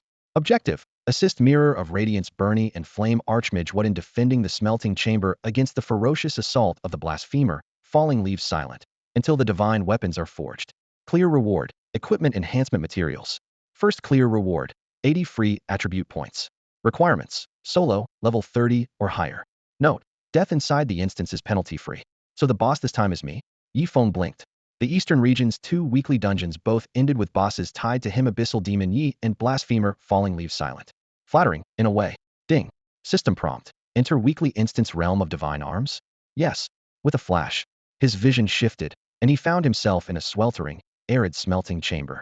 Molten lava churned below, and above the forging pool 2 longswords sewn black, 1 white. The demonic Heavenblade and the Holy Spirit sword hovered silently, reflecting the firelight. Nearby, an elderly man in imperial robes and a crimson-robed mage stared at the pool, excitement dancing in their eyes as if ready to act at any moment. Mirror of Radiance Bernie NPC. Flame Archmage what NPC. Inside the instance, these 2 powerhouses had been nerfed to mere civilians, no help at all. Sensing a visitor, both turned simultaneously. Their eyes landed on Yifeng and they froze. A strange reunion. The runes carved into the dungeon wall shimmered, and Yifeng once again stood before Emperor Bernie, long since fallen in battle, and Walter, missing for ages. Hello there. He lifted a hand and let out an awkward chuckle. Technically, this should be our first time meeting, right? What an entertaining adventurer. Bernie smiled and shook his head. The moment I saw you, I was reminded of someone called the Blasphemer. Fallen Leaves Silenia, 2 look strikingly similar. Must be a coincidence. Yifeng replied offhandedly, though inwardly he stayed on alert. Walter nodded in agreement. Yes, that has to be it. So what do I need to do? Yifeng changed the subject at once. Discussing appearances with them felt oddly unsettling. Bernie pointed toward the forging pool in the center of the hall. In a moment, 2 divine blades will fuse into one. While the ritual is underway, hordes of monsters will pour through the hidden passage. You must hold them back and keep the forging intact. Can you handle that? Of course. Yifeng answered confidently. Leave the blasphemer's schemes to me. Excellent. Bernie nodded in approval. The Light faction is proud to have an adventurer like you. Ding system message. The forging ritual has begun. You must repel 4 waves of attacks. The bell's echo faded as the 2 ancient swords drifted together in the forge, light and darkness entwining, while a violent updraft sent dust swirling. Tap, tap, tap. Rapid footsteps closed in. The first wave burst from the narrow tunnel into the hall. For Lord Fallen Leaves Silent, and his supreme blade charge. Evil Soldier normal. Level, 60. HP, 100,000. Attack, 1,000. Defense, 1,000,1050. Skill, basic combo. Traits, Swarm, Indomitable. Description, soldiers recruited by the Blasphemer Fallen Leaves Silent, now swallowed by darkness. The soldiers ignored Yifeng and rushed straight for the forging pool. He sighed, drew the gray longsword God's Lament, and muttered, I don't recall any of you helping me back then. He stomped hard on the floor. Shadows billowed out, dark light whipping into a gale that hurled every soldier skyward. 100,000. 100,000. 100,000. A tidy column of damage numbers popped up. The soldiers died before they could even scream. With stats like those, they never stood a chance. The first wave was obliterated, leaving Bernie and Walter frozen in place. Bernie's gaze lingered on the blade in Yifeng's hand. Your sword feels strangely familiar. Don't mind it. Yifeng flipped the gray weapon casually. Just something I picked up by the roadside. Bernie. 2 minutes later, the evil soldiers launched a second assault. Their stats were slightly higher, yet Yifeng still sent them flying with a casual kick, wiping them out on the spot. Adventurer, be extremely careful with the third wave. Walter kept his eyes on the tunnel entrance. I sense something terrifying approaching. Oh, Yifeng raised an eyebrow. So the third wave comes with a mini-boss. I wonder who it'll be. He didn't have to wait long before heavy footsteps echoed in the tunnel. The sound wasn't loud, clearly only one person was coming in when the attacker appeared. Yifeng almost burst out laughing. The newcomer sported flaming red hair, a hulking frame, and pitch-black runes carved along his cheeks. It was an old acquaintance of Yifeng, Godslayer Anita, elite monster. For Lord Silent Falling Leaves. Anita slammed his fists together, aura erupting. Yifeng pointed to himself with a half-smile. Then do you know who I am? Your Anita frowned, words sticking. A moment later he snorted. Why should I care? A dungeon NPC was still just code. Yifeng had no intention of wasting breath. Emerald mist coiled around him, the grasp of the undying activated. Two blades split the air, light flashed, blood sprayed, and Anita crashed to the ground, one shot before he even knew what hit him. Deep inside a high tower, in a dimly lit conference room, the air rippled and Anita's projection appeared first, taking a seat, crimson eyes narrowing. Nearby, an elegant man in a count's tailcoat stirred his coffee leisurely. Sensing something amiss, he glanced over. Godslayer, what's wrong? Nothing, Anita said irritably, waving it off. Just felt a sudden pang like someone's cursing me. The Cambrian realm is chaos itself. Half the world's cursing us. Think nothing of it, the Count chuckled. Anita nodded, still uneasy. Whoosh, whoosh, one projection after another materialized until the table was full. Folding skeletal wings, the abyssal fiend at the head of the table, first demon god, Imo Luo, spoke in a rasp. Status of the light factions across the regions? Only stray forces remain, we're clearing them out. Same here. The replies were much the same around the table. Beside the eye of the abyss, Tade, a small figure, poked his head forward, the demon king once slain by silent falling leaves. He warned gravely, my lords, destroy the light faction at all costs. If the adventurers recover, they'll overturn everything. Apprentice, you overstep, Tade reprimanded. I'm only telling the truth. The demon king spat.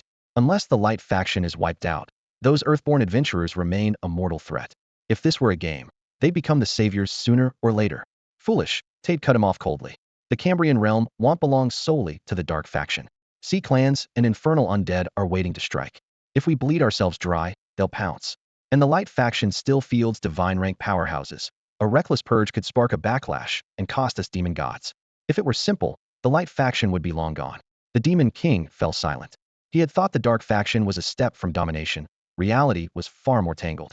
Resentment still smoldered. At least wipe out the light faction in the eastern zone, especially that damned silent falling leaves. The very name made his teeth grind, yet fear crept in. Since the bounty went up, had been on edge. Imo Luo muttered, rough fingers tapping the table. We can't give silent falling leaves any more time to grow. He must be eliminated early. Imo Luo, the witch of eternal sin, cautioned. He's too clever to tie himself wholly to the light faction. Even if the light falls, he might walk away untouched. I know, Imo Luo said, eyes deepening, voice firm. But we still have to act. The witch frowned. Why? I'm not sure. Imo Luo stared at his palm as if verifying something. The next moment he closed his fist and murmured, I sense something in him, something I've never felt before. The demon gods exchanged looks. What is it? Imo Luo's Adam's apple bobbed, and he blurted almost involuntarily, bloodline suppression. Silence. The conference room fell into a death-like stillness. The words bloodline suppression landed like a 1,000-ton stone, and every demon god held their breath. Even Imo Luo, a powerhouse of the abyssal demons, was forced to lower his head. None of them dared imagine how high the true form of someone called Liu Wuxing might stand. How do we deal with Liu Wuxing? Godslayer Anita asked first, a note of unease coloring her voice. Imo Luo's lips moved as he gave the answer. Wipe out the remaining light forces on the wasteland of the Desolation Star.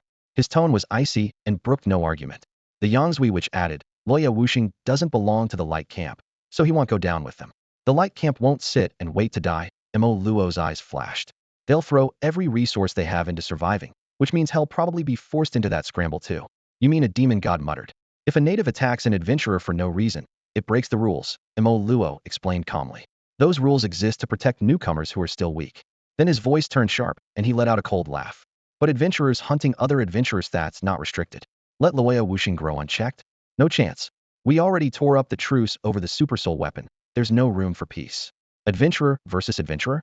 Whoosh, dozens of eyes swiveled toward the meeting room's lone adventurer. Only then did the demon gods grasp the first demon god's plan. They already had a ready-made chess piece. Ding. System message. Congratulations. You have slain Godslayer Anita Elite. Current level, EXP 10. At the other end of the instance, Yifeng picked up the reinforcement materials Anita had dropped, flexed his wrists, and calmly waited for the fourth wave. Adventurer, be careful, Captain Bernie warned quietly. Liu Wuxing is crafty. He won't attack hidden. Yifeng raised an eyebrow, pointed at a corner of the smelting chamber, and said with certainty, knowing him, he'll tunnel in from there. Why are you so sure? Just a guess.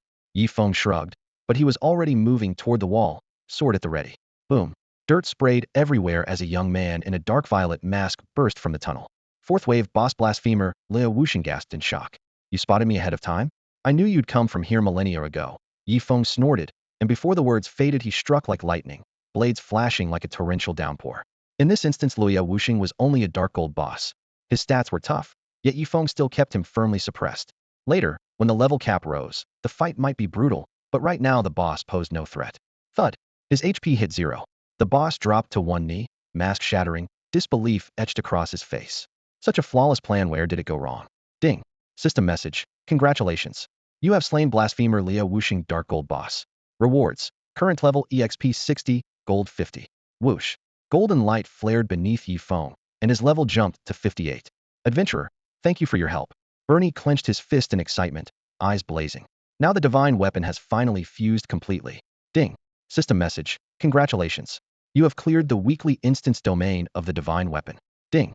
System message. As the first adventurer to clear the domain of divine weapons, you receive an extra reward 80 free attribute points. Ding. System message. Congratulations on taking first place on the domain of divine weapons speedrun leaderboard. Ding. System message. Would you like your glorious record announced to every player in the Divine Demon Earth region? If you agree, you'll gain an additional 1,000 reputation. Yifeng poured all 80 points into speed without a second thought. Instead of stepping into the teleport array, he opened his pack to check the loot from this run. Basic Weapon Enhancement Scroll. Description: Strengthen my divine weapon. Effect: Increases a weapon's power. Limit: Usable only for 12 enhancement. Note: 30 success at 1 star, 10 at 2 star. In the Divine Demon world, weapons are the only gear that can be enhanced, and they cap at 5 star. There's no X. That's why the domain of divine weapons drives players wild. Rip. The scroll tore crisply. He had earned 3 of them and decided to use all 3 on Shinchi. First scroll. Swish. White light flooded the blade, its edge blazing. Ding. System message. Enhancement succeeded. Shinchi is now 1 star. Great start. Encouraged, he used the second and third scrolls. Second scroll. Ding. System message. Enhancement failed. Third scroll. Ding. System message. Enhancement succeeded. Shinchi is now 2 star. With only a 10% chance to reach 2 star, getting there on his first weekly clear was insanely lucky. He ran a hand along the sword's edge, and its data panel popped up. Shinchi Ultra Divine. Attack: 3,0,0,0,3, 200. Trait: Attack 100. Trait: Attack Speed 220. Trait: Physical Lifesteal 6. Add-on: Righteous Path. All skill tiers 1. Note: Current skill tier cap is SSS, talents excluded. Add-on: Demonic Path, final damage 50. Add-on: Bleed. Attacks inflict bleed, dealing 0.8 of the target's max HP per second for 10 seconds. Add-on: Burn. Attacks inflict burn, dealing 5,000 damage per second for 10 seconds, stackable twice. Active skill. Active skill. Active skill. Bound to Luoya Wuxing. Required reputation 3,000. Required level 30. Flavor: the personal weapon of the blasphemer Luoya Wuxing, superior to every divine arm in the Cambrian realm. Current rank: Earth grade. Upgrade materials: 3 immortal grade ores. 2 successful upgrades had rocketed its base attack from 600 to 3,200. Yifeng whistled under his breath. The sword's raw attack alone now tripled or quadrupled the combined bonus from his growth stars and rings, and the bleed and lifesteal effects had improved, too. As the weapon grew stronger, so would everything else. Ding. System message. Please exit the instance in 10 seconds. Unstoppable. Gripping Shinchi, Yifeng stepped into the teleport array, already plotting how to snag the first Earth-grade boss kill. Flash. The light faded, and he was back outside. A wave of chatter crashed over him. He's out finally. Do we get to witness Luoya Wuxing's power in person? Players whispered excitedly, eager for a show. Luoya Wuxing. A deep, steady voice cut through the noise. The crowd parted on its own. Yifeng looked over and saw a man with a silver spear standing calmly nearby, a white-haired elder at his side. Gun Soul, Nanmen Chuinyu. Gun God? Nangong Wu? You're looking for me? Yifeng asked in surprise. The young man standing before him was none other than Nanmen Chuinyu, a rival he had known in his previous life. Forthright and proud, Nanmen had never accepted the word defeat. Clutching a silver spear that trembled in his grip, Nanmen spoke crisply. I'm challenging you to a duel. Excitement almost burst from his eyes. Falling Leaf in silence was reputed to be an exceptionally powerful fighter, and after enduring his mentor's brutal training, Nanmen wanted to gauge the distance between them himself. The prospect made him even more focused. Yifeng looked past him to the kindly old man nearby and spoke on Nanmen's behalf. So you brought your mentor along to watch? Don't misunderstand, young man, the old man said with a gentle smile, stroking his gray beard. I'm only here to observe. I won't interfere. Are you sure? Yifeng raised a brow. Even if I hit him hard, you won't step in? This mentor, capable of bestowing the Gun God class, possessed truly terrifying power, something Yifeng knew well. I want, the old man affirmed with a nod. What if I beat Nanmen until he's bawling for his parents, still no help? No, I want, the old man stammered, momentarily stunned. What if I pin him underfoot, smash his face, lop off his head to kick around, and finally take it home as a chamber pot? Still nothing. Yifeng rattled on, refusing to leave any loopholes. Facing a legendary expert, he dared not be careless. Nanmin Chuinyu blinked. I only wanted a duel. Aren't you going overboard? You brat, are you looking for trouble? The old man growled, his beard bristling. He had planned to save his disciple if things got dire, but Yifeng had exposed him. I knew it, Yifeng said knowingly. The moment you save Nanmin, you'll vent your anger on me. Nanmin Chuinyu frowned. Yifeng's point wasn't baseless. If someone was about to die, the mentor would intervene, and consequences would follow. So what do you want? The old man demanded through clenched teeth. Why are young people today so hard to handle? Just a friendly spar. Yifeng replied with a narrow-eyed smile. If I win, you owe me a piece of celestial grade ore. Since Nanmin had come in earnest, he felt no need to refuse. But with a god-tier master watching, this smelled like a hidden quest he couldn't ignore. Why don't you just rob me? The old man snapped, nearly rolling up his sleeves. If I lose, they'll give you a piece, Yifeng said, spreading his hands innocently. Fair. Fair my foot. I can see you're stronger than Nanmin. Before the old man could finish, Yifeng raised 3 fingers. He gets 3 chances. If he beats me even once, he'll return the ore immediately. He needed 3 pieces of celestial ore to upgrade his super artifact. Knowing he held the upper hand, he offered a concession. The old man fell silent. Sparring between adventurers carried no death penalty. For his disciple's sake, he had to weigh the proposal. Yifeng seized the moment and added fuel to the fire. Nanmin, looks like your mentor doesn't trust you much. You ruthless kid. The old man, hit where it hurt, ground his teeth. Fine, have it your way. After thinking it over, he realized the odds were firmly in his favor. 3 chances and entire trio of duels. As long as Nanmin Chuinyu failed to beat Luo Yi Wuxing even once under his guidance, the wager was in the bag. Ding. System prompt. Congratulations, you have received the Hidden Quest 3 Duel Pact. Difficulty, D. Description, you have wagered with the proud Snow Spear Sovereign, Nangong Wu. Defeat Nanmin Chuinyu in 3 consecutive duels.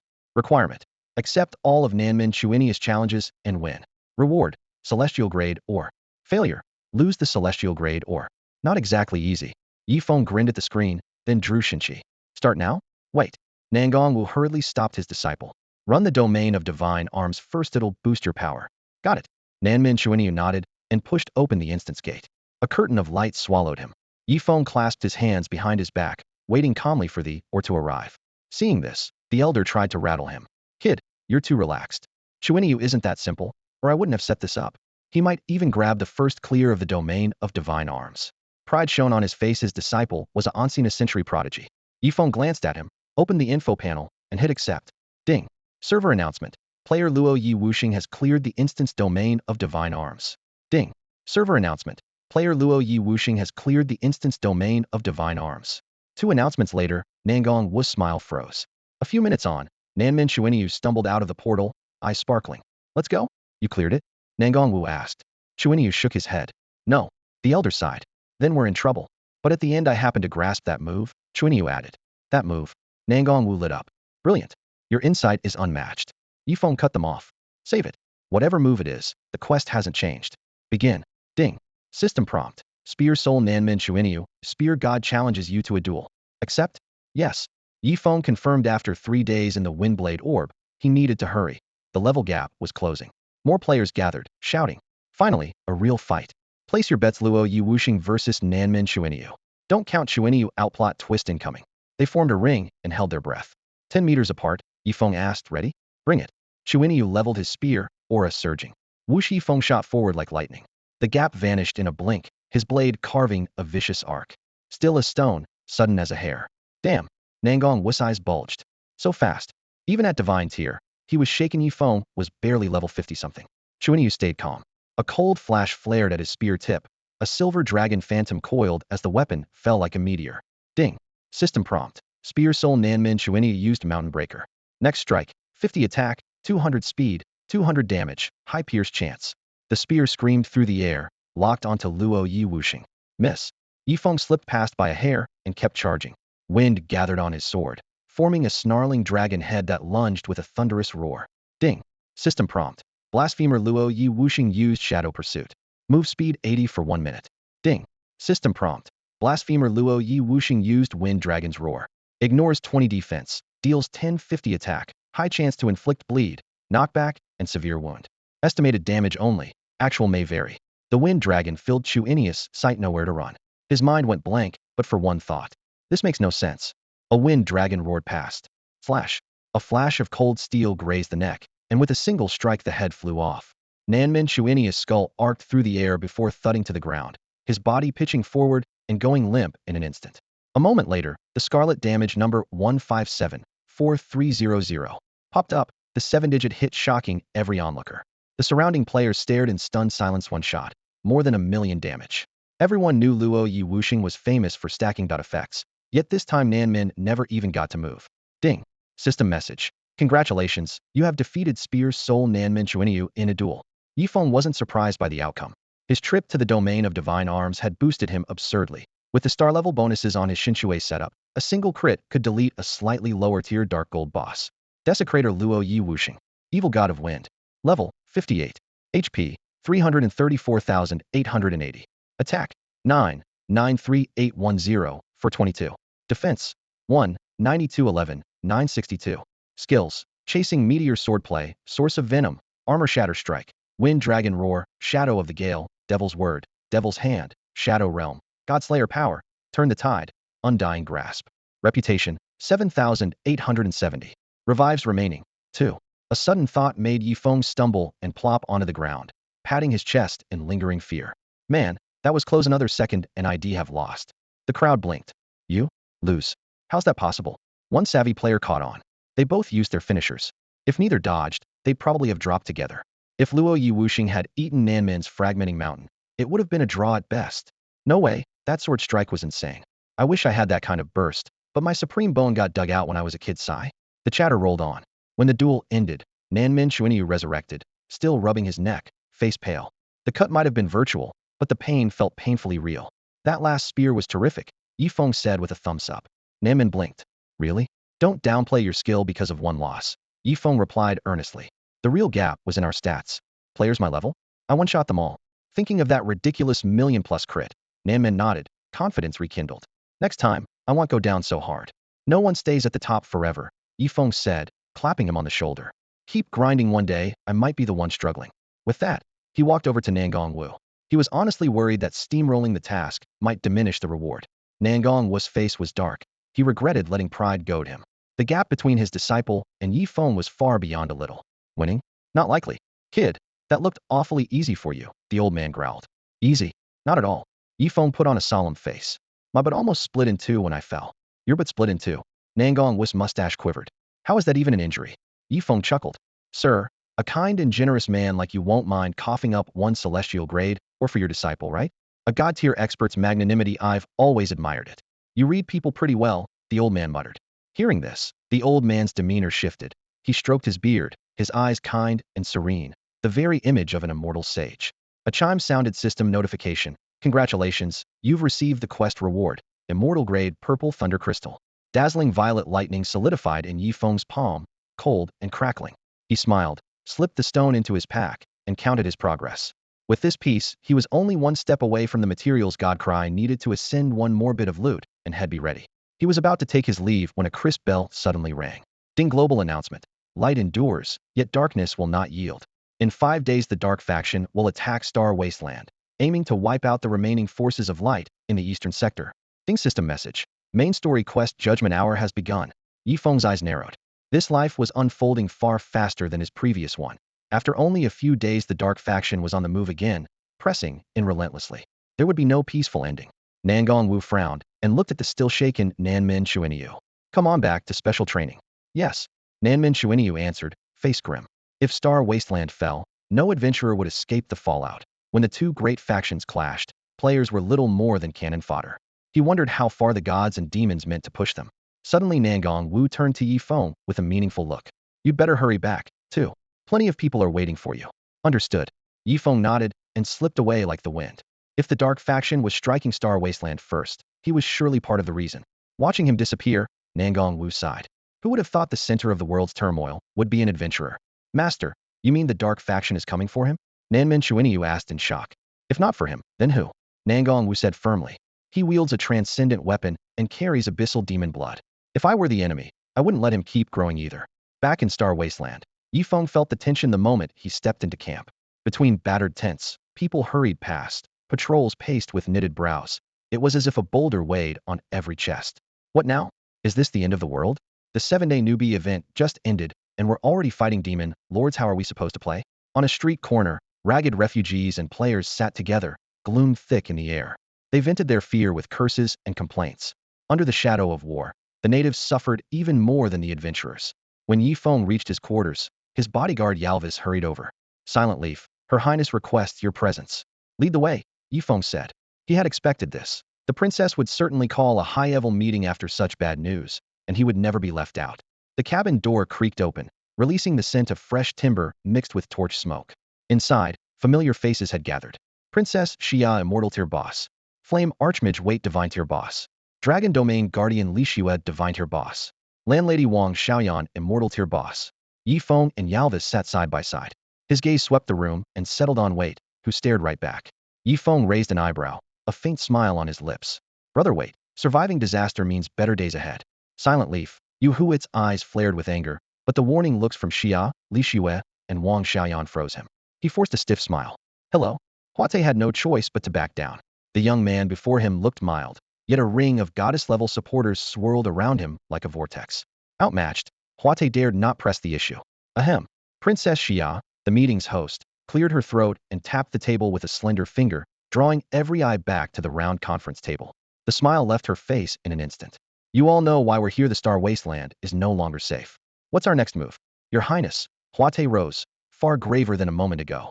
If several demon lords attack together, the Star Wasteland will fall at once. With our current forces, we can't assemble a usable defense line in time. So you're suggesting? The Star Wasteland is only a map square, not a true homeland. We can keep retreating and preserve our strength. No. Xia cut him off, speaking rapidly. An evacuation sounds easy, but where do we put 1,000,000 civilians? What region could hold them? Supplies, food routes, garrisons would have to rework everything. We're already short on resources. Shuffle the board again, and half our people will starve before the enemy even arrives. Huate's lips moved, but no words came out. Seeing this, Yalvis asked respectfully, Your Highness, do you have a better plan? Zia's brows knitted tight. We can't retreat or fight to the death. I don't believe the demon lords of the Dark Camp are immune to losses. We have 3 god tiers here, and I can invite 2 reclusive powerhouses. Even if the demon lords show up, they'll pay dearly for every step. Wang Xiaoyan went pale. But even among gods the gap is huge. With their heritage, 1 demon lord can suppress 2 or 3 ordinary god tiers. To make them hesitate, every one of us would need to match the Dragon Domain Guardian. We're at the end of the road, Xia said softly. We have only 1 sliver of hope left. Huate spoke again, his voice heavy. It all comes down to that super divine weapon. The 10 demon lords coveted, and Luo Yi Wuxing brought this calamity upon us. Oh, Yifeng shrugged, utterly calm. Then he'll leave. Banished from the light camp, he could walk away anytime. Huate choked, opened his mouth, and fell silent. The room went stiff. Xia hurried to smooth things over. Even if father had secured the weapon early, do you really think we could have held the royal city? Huate flushed scarlet and lowered his head. I spoke out of turn. Xia continued. The sea folk and the infernal undead want the weapon too. The fragile balance is gone. She turned to Yifeng. Luo Yi Wuxing, what's your plan? Every head in the room swung toward the lone adventurer. Yifeng was silent for a moment, then looked up and uttered 2 words. Siege them. Siege them. The room erupted. Chairs scraped as people nearly leapt to their feet. 2 words, and the earth shook. Yifeng explained unhurriedly. If the Star Wasteland isn't a homeland, the same goes for them. While they attack us, we strike their cities. With their main force marching north, we drive straight for the heart. With the troops we have, what gives you the right to storm a city? Huate objected at once. Or is this a smokescreen to split their army and still meet them heathen? Yifeng shook his head. No. So, Luo Yi Wuxing, are you saying we should rally the people, seize a city, and abandon the Star Wasteland altogether? Zia's blue eyes brightened at the idea. Choosing their own battlefield sounded far better than waiting to be attacked, however slim the odds remained. Yet Yifeng shook his head, calm and resolute. The approach is close, but still off. Stop teasing us, Luo Yi Wuxing. Li Xue laughed softly, silver eyes curious. What's the real twist? Yifeng glanced around and spoke evenly. The dark faction's true target is me, not any of you. A brief silence filled the cabin. Everyone knew it, but no one had said it aloud. In other words, he went on, to force a fight to the death, they'd have to pull several demon lords off other fronts just to keep you alive. That gap would cost them too much. So no matter who attacks, it all ends in bargaining? Li Xue murmured in realization. Exactly. Wiping out the light faction means nothing if they can't seize the transcendent weapon or kill me. The cost exceeds the gain. Yifeng nodded. Mentor, we're perfectly in sync. Li Xue shot him a sidelong glance. Feeling smug? Ahem. Yifeng straightened at once. Since there's nowhere left to retreat, we hit them heathen. Which city we take is for Her Highness to decide. Meeting adjourned. He rose first, pushed the door open, and walked out alone. Xia watched his departing figure, emotions tangled. At last she understood the dark faction's game. When they decided the light faction's fate, they would offer terms centered on Luo Yi Wuxing's life. The world was their board, every soul a piece. The 10 demon lords were betting on whether Luo Yi Wuxing would act to save the light faction. Late that night, Yifeng returned to his temporary tent. So this is how they plan to corner me. He sneered. Rescue the light faction and he must accept the enemy's terms. Refuse, and he'd lose his refuge and starting point, becoming a hunted wanderer an impossible choice. A shadow swept past outside. Who's there? Yifeng tensed. Disciple, may your master come in? Li Shui's voice held a cool trace of concern. Yifeng let his guard drop and lifted the flap with a smile. Of course. An oil lamp glowed softly inside. Carrying a faint fragrance, Li Shui sat across from him, silver eyes tinged with worry. Are you holding up? Don't worry, Minter. Whatever trick the dark faction plays, I won't lose. Yifeng laughed boldly. Never. Li Shui nodded. If the pressure's too much, you can tell me. Only talk? Yifeng sounded almost disappointed. What else? Li Shui arched a brow. I'll maybe stay and do something else. Yifeng blinked. And what would you like your master to do? Li Shui's eyes glimmered, amusement stirring. At that moment, Yoruwezi hurried through the night with the gift Princess Xia had entrusted to him. He couldn't help thinking how ironic it was. Once sworn enemies had hunted Luo Yi Wuxing, and now their survival depended entirely on him, fate's will turning in silence. Approaching the tent, he spotted light inside and 2 silhouettes. This late, could the dark faction have sent a negotiator? Yoruwezi slowed, pretending to pass by, using his divine senses to catch the conversation. Minter, my dear Minter, no one will know. Let's play again. Yifeng whispered coaxingly. Absolutely not. Li Shui refused. It's too Sunwei played only yesterday. We need to wait. A cold wind swept by. Yoruwezi froze, mind spinning. He had just stumbled onto something utterly scandalous. Master and disciple doing that. The tent was brightly lit. Li Shui suddenly remembered something that made her pulse race. Her snow-white cheeks flushed pink, silver eyes sparkling, yet she shook her head resolutely. No, we can't do that again anytime soon. Oh really? Yifeng let out a long sigh, full of regret. He had hoped for another round, but his mentor would not relent. You're still young. Stop dwelling on improper thoughts, Li Shui chided gently. Fine. Yifeng could only drop the matter. In truth, he was desperate to sneak back into dark faction territory with his mentor and salvage the junk their enemies had abandoned. Urgently needed a 3rd immortal grade, or to push Divine Cry's power through the roof. The dark faction now hated him with a passion. Unless he raised his strength far beyond his rank, he would never get ahead. Who's there? Li Shui cocked her head, voice like a whip. Who's eavesdropping? It's me. Yalvis, discovered in the act, had no choice but to step inside. How much did you hear? Lix's tone was icy. Yalvis' heart pounded. I heard nothing at all. Overhearing sparks between master and disciple, he feared the Dragon Domain Guardian might silence him for good. Li Shui thought for a moment, then let it go. They hadn't mentioned their plan to rob the rich in dark territory, so even if Yalvis had listened in, it would make little sense. Yalvis grumbled inwardly, but managed an awkward smile. Yifeng changed the subject. It's the middle of the night, what do you want? Her Highness asked me to deliver an apology, Yalvis said with relief, pulling a lavish black cloak from his pack. She says once her position is secure, she'll make it up to you handsomely. For now, please accept this token. Oh, Yifeng smiled knowingly. Her Highness is considerate. He understood Zia's concern. She feared he might abandon the light faction, so she was doing everything she could to keep him. He took the cloak and brought up its stats. Hero's Cloak Spirit Tier. HP, 40,000. Defense, 300,320. Trait, HP 20, Defense 20. Bonus, Fearless Attack 10. Special, Old Hand, Basic lowers level requirement by 10. Required level, 68. Required fame, 1000. Description, Fallen leaves make no sound. On my father's behalf, I offer you our heartfelt apology. A top-grade spirit item, and the old hand skill meant he could equip it immediately. Yifeng bowed slightly. He'll accept the cloak. He had to save the light faction. 1. Their strength could help him share the demon god's pressure. 2. His power was still growing. He needed a safe harbor. 3. If Eastern Zone players lost their faction support, the losses would be catastrophic.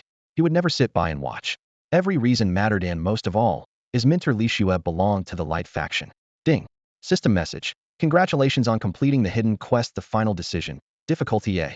Your suggestion has been accepted by Princess Xia. Reward. Level 1 and a Spiriteer Hero's Cloak. A flash of golden light fell, and Yifeng reached level 59. He'll go back and report in. Yifeng closed the interface and turned to leave. Alvis blocked his path with a solemn salute and said in a low, steady voice, falling leaves no sound. Please forgive my earlier offense. A soldier's duty is to follow orders. I understand. Yifeng nodded. Only then did Alvis stride away. Li Shui was about to leave as well. She reminded him softly, get some rest. The mentor is gone, too. Wait. Yifeng called after her, eyes on her back. Mentor, please take care of yourself. No one knows how the next battle will end. Li Shui turned, her clear eyes arching like a crescent moon. In the last personhood stand still and wait for death. Watching her walk away, Yifeng finally felt at ease. The next day, the sky was bright and clear, the breeze mild and pleasant. After a quick breakfast, Yifeng headed to the training grounds for the 7-day event. As one of the planners, he intended to join the players himself. Damn it, my ranking just got bumped again. I never knew what being 730 plus millionth felt like. Thanks, gods and demons. Haha, 10 extra damage points, and I jumped 20,000 places. Most players in the Eastern Zone had swarmed to Star Wasteland. Even with multiple arenas, the place was packed. Limited attempts and level caps couldn't dampen their hunger for leaderboard rewards safer and more profitable than grinding mobs outside. Using strength far beyond the average player, Yifeng forced a path through the crowd and stopped at the entrance to the Extreme Speed event. In essence, Extreme Speed was a 100-meter dash fully monitored by the system, eliminating the need for referees. He stretched and warmed up briefly at the starting line. Nearby players soon noticed the top-ranked boss and called to their friends, come here. Falling Leaves No Sound is about to run Extreme Speed. Where is he? Wait, where'd he go? System message. Your 100-meter time is 2.5 seconds, surpassing 100 of adventurers. System message. Congratulations, you are now first on the Extreme Challenge Speed leaderboard. Second place time, 7.3 seconds. No suspense at all. With his SS grade talent, Yifeng had never doubted his dominance in speed. That was exactly why he designed this event. Afterward, Yifeng headed to the Extreme Damage Arena. This event measured the highest single burst of damage. The field was packed with special straw dummies, endless HP, zero defense there solely to take hits, and record numbers. Once the system randomly locked onto a target, Yifeng planted himself a few hundred meters away. In the space of a heartbeat, he powered up, every movement speed skill flaring at once. A teal wind dragon roared from the edge of his blade, slicing the dummy clean in two. Its wooden head hit the ground with a dull thud. 1,604,650. Blood-red digits leapt into the air. Holy crap, 1.6 million damage. The dummy actually died. Is this guy even human? No piece of tech could pull that off. Players nearby stared in shock. Most characters only had a few dozen thousand HP. Breaking 100,000 was considered elite. A hit like that would put you in debt for lives you didn't even have. Ding. System message. Your max single hit damage is 1,604,650, surpassing 100 of all adventurers. Ding. System message. Congratulations. You are now first on the Extreme Damage leaderboard. Second place, 802,354. Yifeng wasn't Threledno critical, only double the runner-up. Someone might still catch up. 10 minutes later, ignoring everyone trying to strike up a conversation, he queued again. This time, he didn't fire Wind Dragon Roar right away. He stealthed closer, opened Shadow Domain, adding 10 incoming damage to the target, and then swung. SHHHK. A gray crescent of light split the air, Dragon's Roar rattling eardrums. The dummy exploded under the onslaught. 3,614,200. Critical hit. Ding. System message. Your max single hit damage is 3,614,200, surpassing 100 of all adventurers. Second place, 802,354. The number finally met his standards, though whether it would hold was anyone's guess. Without pause, he moved to the Extreme Kill Arena. These dummies had the stats of the elite undead axemen, but they didn't fight back. Shadow Domain. Yifeng slammed a foot to the ground. A shockwave pinned every dummy in range. He darted through them, sword flashing, unleashing every AoE the moment it came off cooldown. 5 minutes flew by. Ding. System message. You have killed 1,014 dummies, surpassing 100 of all adventurers. Ding. System message. Congratulations. You are now first on the Extreme Kill leaderboard. Second place, 153. 3 first places in a row. Feels like a dev's pet slipped into the newbie event. It's barely been 2 weeks. Could you at least pretend to be balanced? The crowd swelled, chatter growing louder, but Yifeng paid them no mind. The gap had opened made everyone desperate to see him up close. With 3 challenges done, he headed straight for the final event, Extreme Healing. People exchanged confused looks. Isn't that one meant for priests? The sun climbed higher, blazing in a cloudless sky. Under the blazing sun, Yifeng arrived at the Extreme Healing event grounds.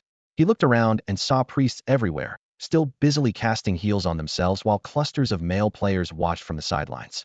The heat left the priest's robes half-soaked. Each sweep of a staff sent new flashes of light across the field. Beads of fragrant sweat slid down slender necks, and a faint mix of herbs and body scent hung in the air. The onlookers crowded together, whistles and catcalls overlapping in a constant din. Come on, nurse me harder. That's some real milk you can fill me to overflowing in one go. The shrill teasing made several female players' faces darken. Anyone not competing, clear out now. A female knight in violet plate shoved through the crowd, sword raised in one hand. Her voice was cool and hard. Suntanned skin, clean-cut features, eyes like blades. She stood unflinching before the wall of men. A system tag hovered above her head. Rising Star Bu AI Megawa, Intermediate Knight, level 50. Come on, Rose. No need to overreact, someone muttered. We're just here for fun. At this point in the game, level 50 meant a completed second advancement. Very few had made it that far, and their rankings had skyrocketed. Bu AI Megawa swept the crowd with a frosty stare. If you've got time to mess around, use it to boost your own stats. Before her words faded, a broad-shouldered man stepped up beside her, clad in black armor with a broadsword that gleamed coldly, clearly a freshly acquired high-grade weapon. You heard her, the man rumbled. Move it, or my blade's going to get hungry. The system overlay read, Rising Star Bay Foam, Shin Iron Swordsman. A top 10 leaderboard title was all it took. The spectators scattered like startled birds. When the square finally cleared, Bu AI Megawa spotted one more player who was obviously not a priest Yifeng. She narrowed her eyes and lifted her sword tip. Quit gawking and move along. Bei Feng followed suit, then froze halfway through his warning.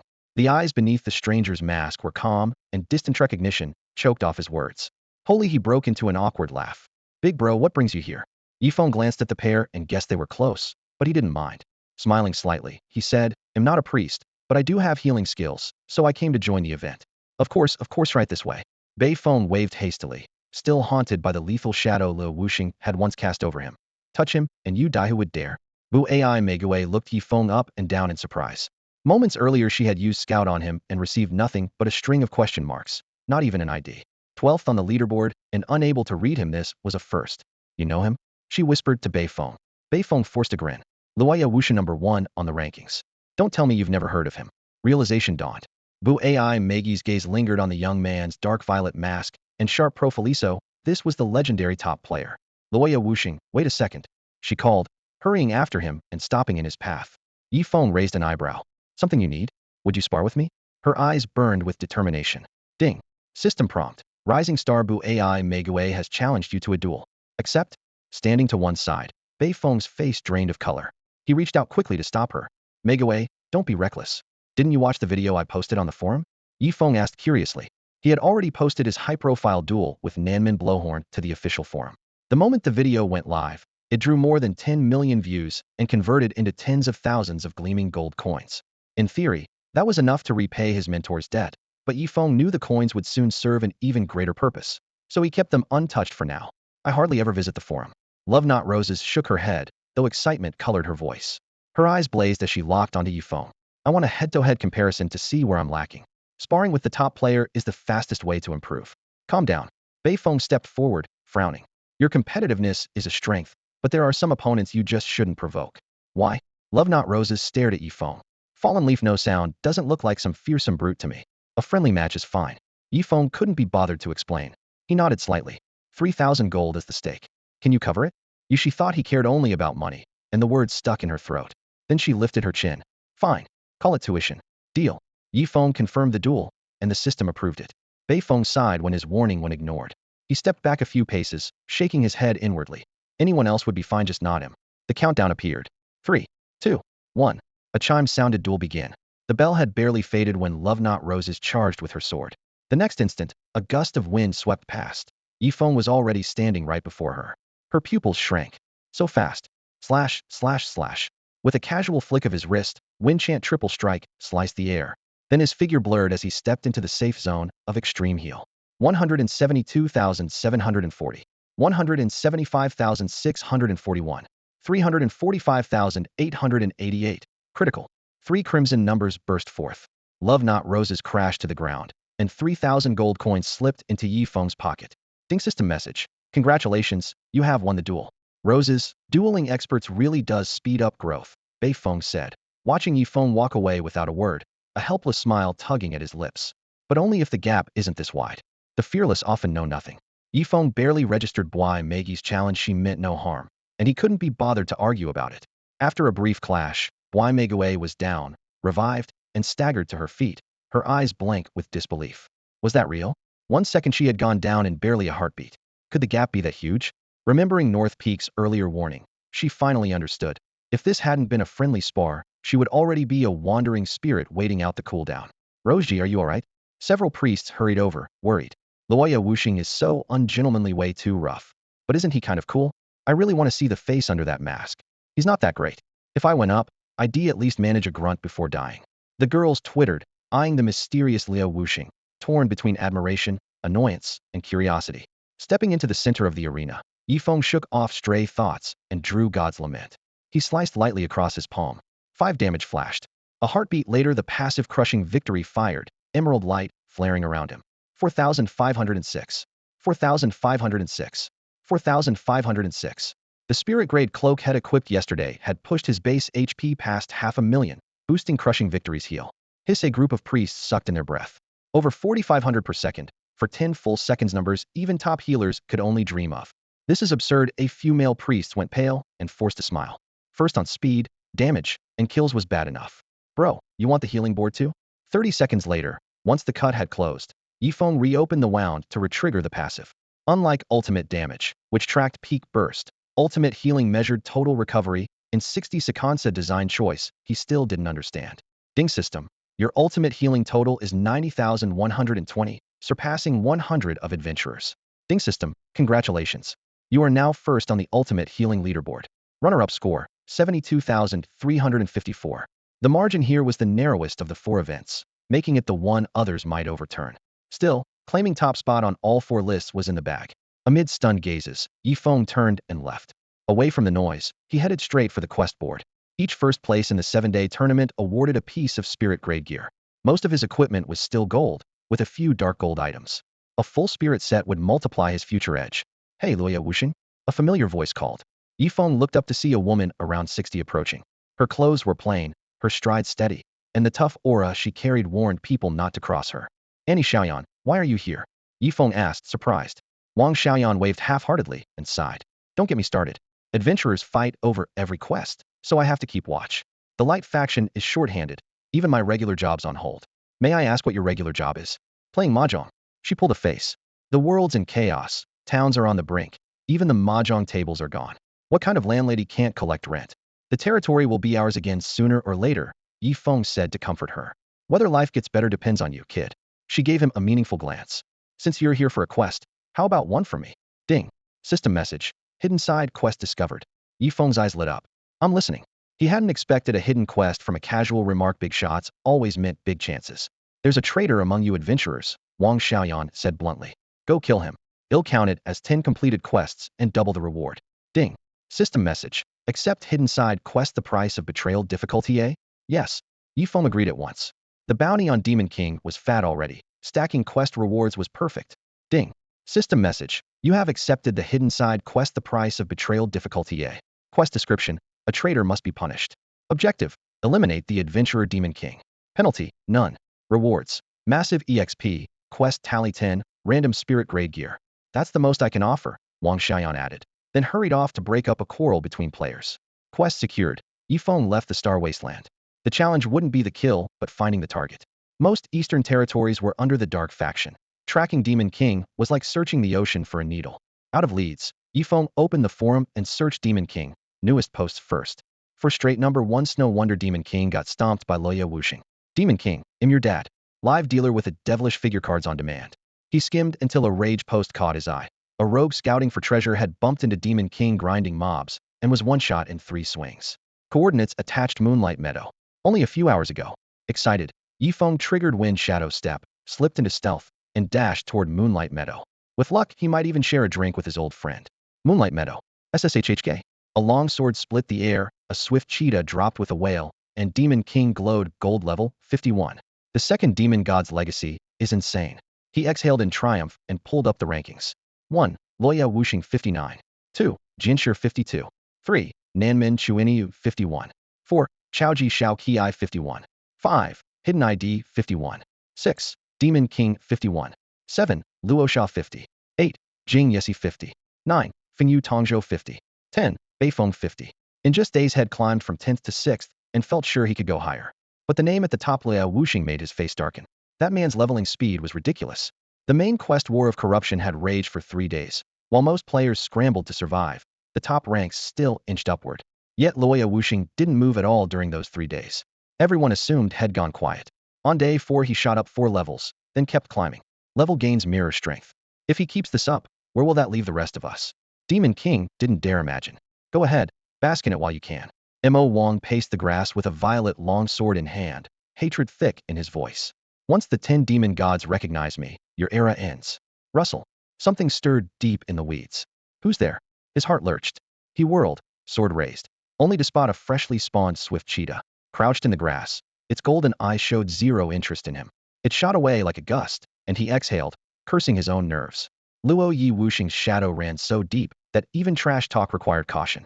Humiliated, he pointed his sword at the cheetah's retreating form. Perfect target for practice. Rustle. Another uneven footfall cut him off. Who? He spun again. Sunlight blanketed the emerald turf. A breeze swayed the tips. No one there. Not a hallucination. A rogue had to be lurking. He listened hard, then raised his voice, dripping with scorn. Come on, coward. How much smaller can you curl up in the dark? Whoosh. A blade tore the air behind him. Top-tier instincts kicked in.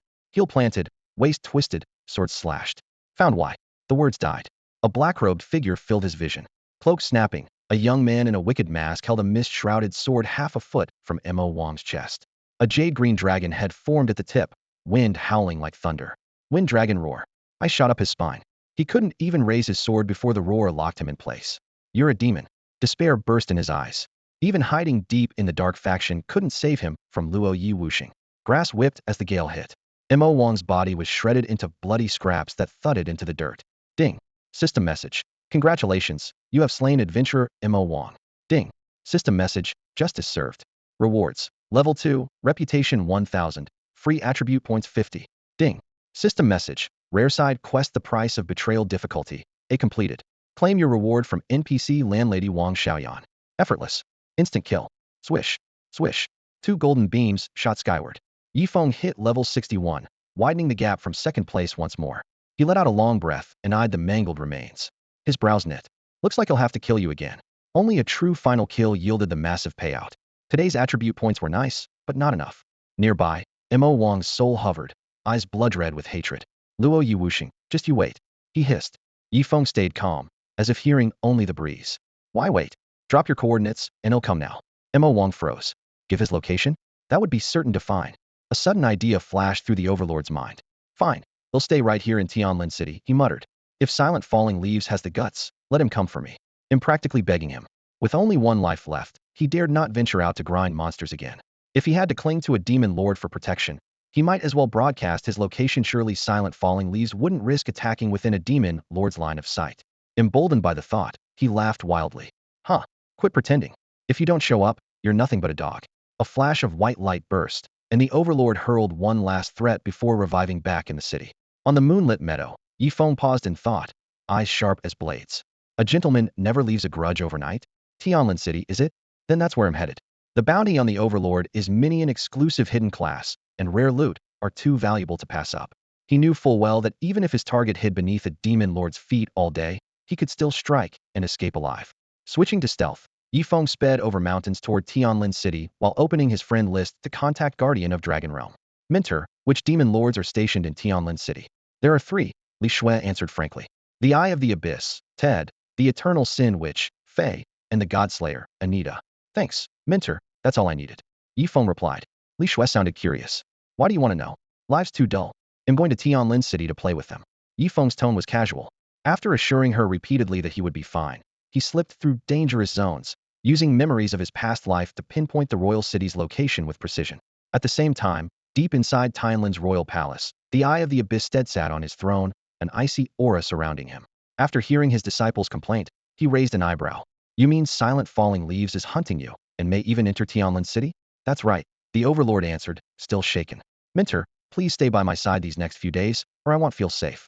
With 1 life remaining, he could take no chances. Staying close is no trouble, Ted chuckled. But do you really think he can find Tianlin City? True, the Overlord agreed. In the vast eastern region, an adventurer who arrived barely 10 days ago probably didn't even know where the capital was. Ted scoffed, feeling no pressure at all. Ding. System prompt. You have entered the map Tianlin City super capital. Roughly 2 hours later, Yifeng reached the royal city. The colossal fortress crouched like a steel behemoth, charcoal walls soaring into the clouds, exuding an oppressive dread. The gates were sealed, and bloodthirsty dark creatures packed the battlements, ready to turn anything that approached into a pincushion. Now part of the dark faction, Tianlin City ignored the defensive rules that protected light-aligned capitals. Inside the palace, the overlord still paced anxiously. Minter, don't underestimate silent falling leaves. He's terrifying. One sword strike instant kill. Humph, he's only strong because of an overpowered weapon, Ted dismissed. Tianlin City's defenses are tight, swarming with dark creatures. A mere level 60 adventurer would need permission from every checkpoint before he could set foot inside. Meanwhile, Yifeng had no intention of storming the front gate. Circling to a remote corner, he waited until the patrol's route left a narrow blind spot. Rise. Placing his sword, Divine Lament, underfoot, he activated Deathless Grip. Buzz. An invisible force lifted the blade, carrying him skyward. The skill could manipulate any entity within range, and Yifeng had mastered it. Once high enough, he flipped onto the battlements, stowed the sword, and slipped down the inner wall, clinging to the shadows without a sound. All right, you three demon lords, he whispered. I'm here to pay you a visit. Dark creatures prowl in every corner of Tianlin City, their twisted forms and overwhelming power far beyond what players can currently handle. Hidden in the shadows, Yifeng didn't dare relax for a moment. Using Undying Grasp, he hugged the walls, scaled windows, and slipped across rooftops, patiently mapping every patrol route. Only when a relatively safe gap appeared did he dart through one street after another. Without the wall-running perk from Undying Grasp, simply avoiding their line of sight would have been impossible for anyone. After 2 exhausting hours, he finally reached his destination, the Imperial Palace. Even under the constant fires of war, the heart of this super capital still gleamed with splendor. Crimson walls glowed deeper in the flames' reflection, glazed tiles scattered golden light, and tiered halls stretched into the distance like a dragon's spine. The lavish decor and carefully layered vistas declared that its former opulence and glory had never truly faded. Drawing a steadying breath, Yifeng crouched low and stepped through the gate.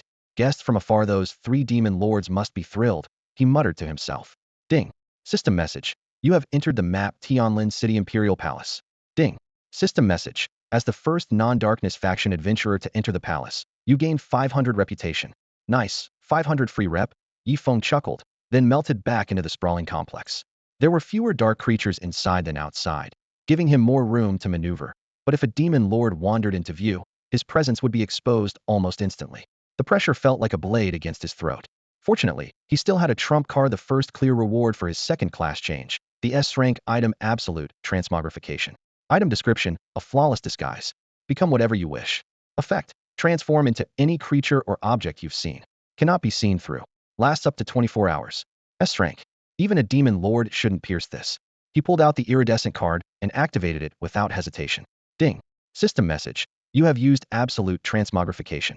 You may now transform into any creature or object you've seen for up to 24 hours. After a moment's thought, he chose an ant. Small bodies are harder to spot. A burst of multicolored light enveloped him, and in an instant he shrank to the size of a grain of rice. Whoosh, the tiny ant skimmed across the floor, 6 legs racing as he slipped through a crack into the nearest hall, ready to search each chamber for the demon lords. He scurried under the bed of an elegant bedchamber. At the edge of his vision sat a palm-sized wooden chest. Exquisite chest, grade A. Description, may contain spirit tier equipment or a grade and lower items. In open-world games, treasure chests always show up in the strangest places. Yifeng triggered his lock-picking skill. With a click, the lid popped open. Ding. System message. You obtained common item, used tissue. Ding. System message. You obtained common item, used tissue. So many tissues. Does the room's owner do nothing but toss them under the bed? As the supposedly rare chest kept spitting out trash, Yifeng grew increasingly annoyed. Don't tell me that's all. Ding. System message. You obtained special outfit insole, grade costume. B-class fashion accessory insoles. Hey, race a tip. They not only make your shoes more comfortable, but also give you a little extra height. Item effect, 10 movement speed. Bonus effect, 10 required levels for all boots. The drop finally appeared, and Yifeng cheerfully slid the insoles into his meteor boots. The blazing blue insoles settled against the soles, and a stat window popped up at once. Movement speed 10, boot requirement level 10. Every pair of boots now came with a built-in beginner's mastery, a perk Yifeng found even better than pure speed. Besides the insoles, he fished out a ring that shimmered with dark turquoise light. Ding. System message. You have obtained Xianming Ring Spirit Grade. Attack, 250250. Health, 30,000. Trait, Attack 20, Attack Speed 20. Extra, Fortitude Base Attack 100. Reputation required, 1000. Level required, 65. Description, A ring forged from Xianming stone that greatly boosts offense. Spirit grade. It puts my 2 gold rings to shame. Yifeng murmured, pleased. Sadly, the level cap was 65. He was 4 levels short. He tucked the ring into his pack, confirmed the chest was empty, and slipped out in silence. His top priority was still the Demon King. Absolute morph would last long enough, but the palace was huge, he had to hurry. He reached a side hall and squeezed through a door crack, only to spot a towering figure inside.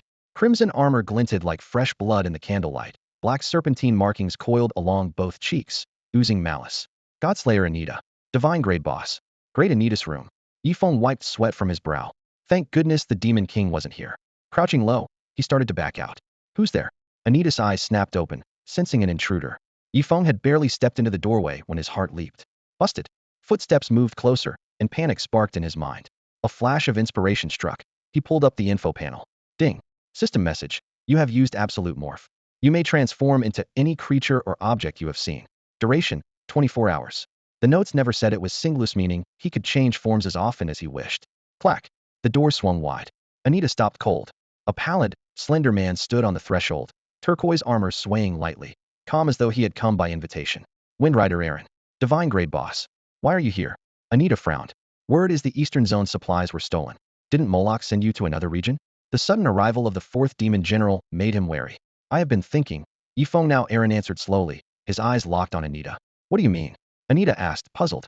I've thought long and hard. Yifeng exhaled, voice dropping to a growl. And I've decided the one most likely to have stolen my supplies is you. Anita stared, stunned. Those resources had vanished while he was away. Only an insider could have done it. Could it really be him? Bullshit. Outside the room, 2 demon gods confronted each other. You say I stole your supplies, where's your proof? Anita demanded, her face clouded. Yifeng drew himself up. At that moment, no one else had any motive but you. And what motive would that be? Anita shot back. Drive me away so you can spend more time with the Yangzui witch in the Eastern District. You, how could you think that? Yifeng's voice caught. In truth, he had felt a flicker of delight when Yaluan left. Anita's eyes narrowed. Don't tell me you'll feel the same way. Exactly. Yifeng declared in Yaluan's tone. Even if the Yangzui witch and Luoya Wuxing slipped off into the woods together, I wouldn't mind at all. Humph, Anita snorted. The Yangzui witch would never hook up with Luoya Wuxing. So she's still untouched? Yifeng pressed. Anita waved him off. Do you really think she's that wanton?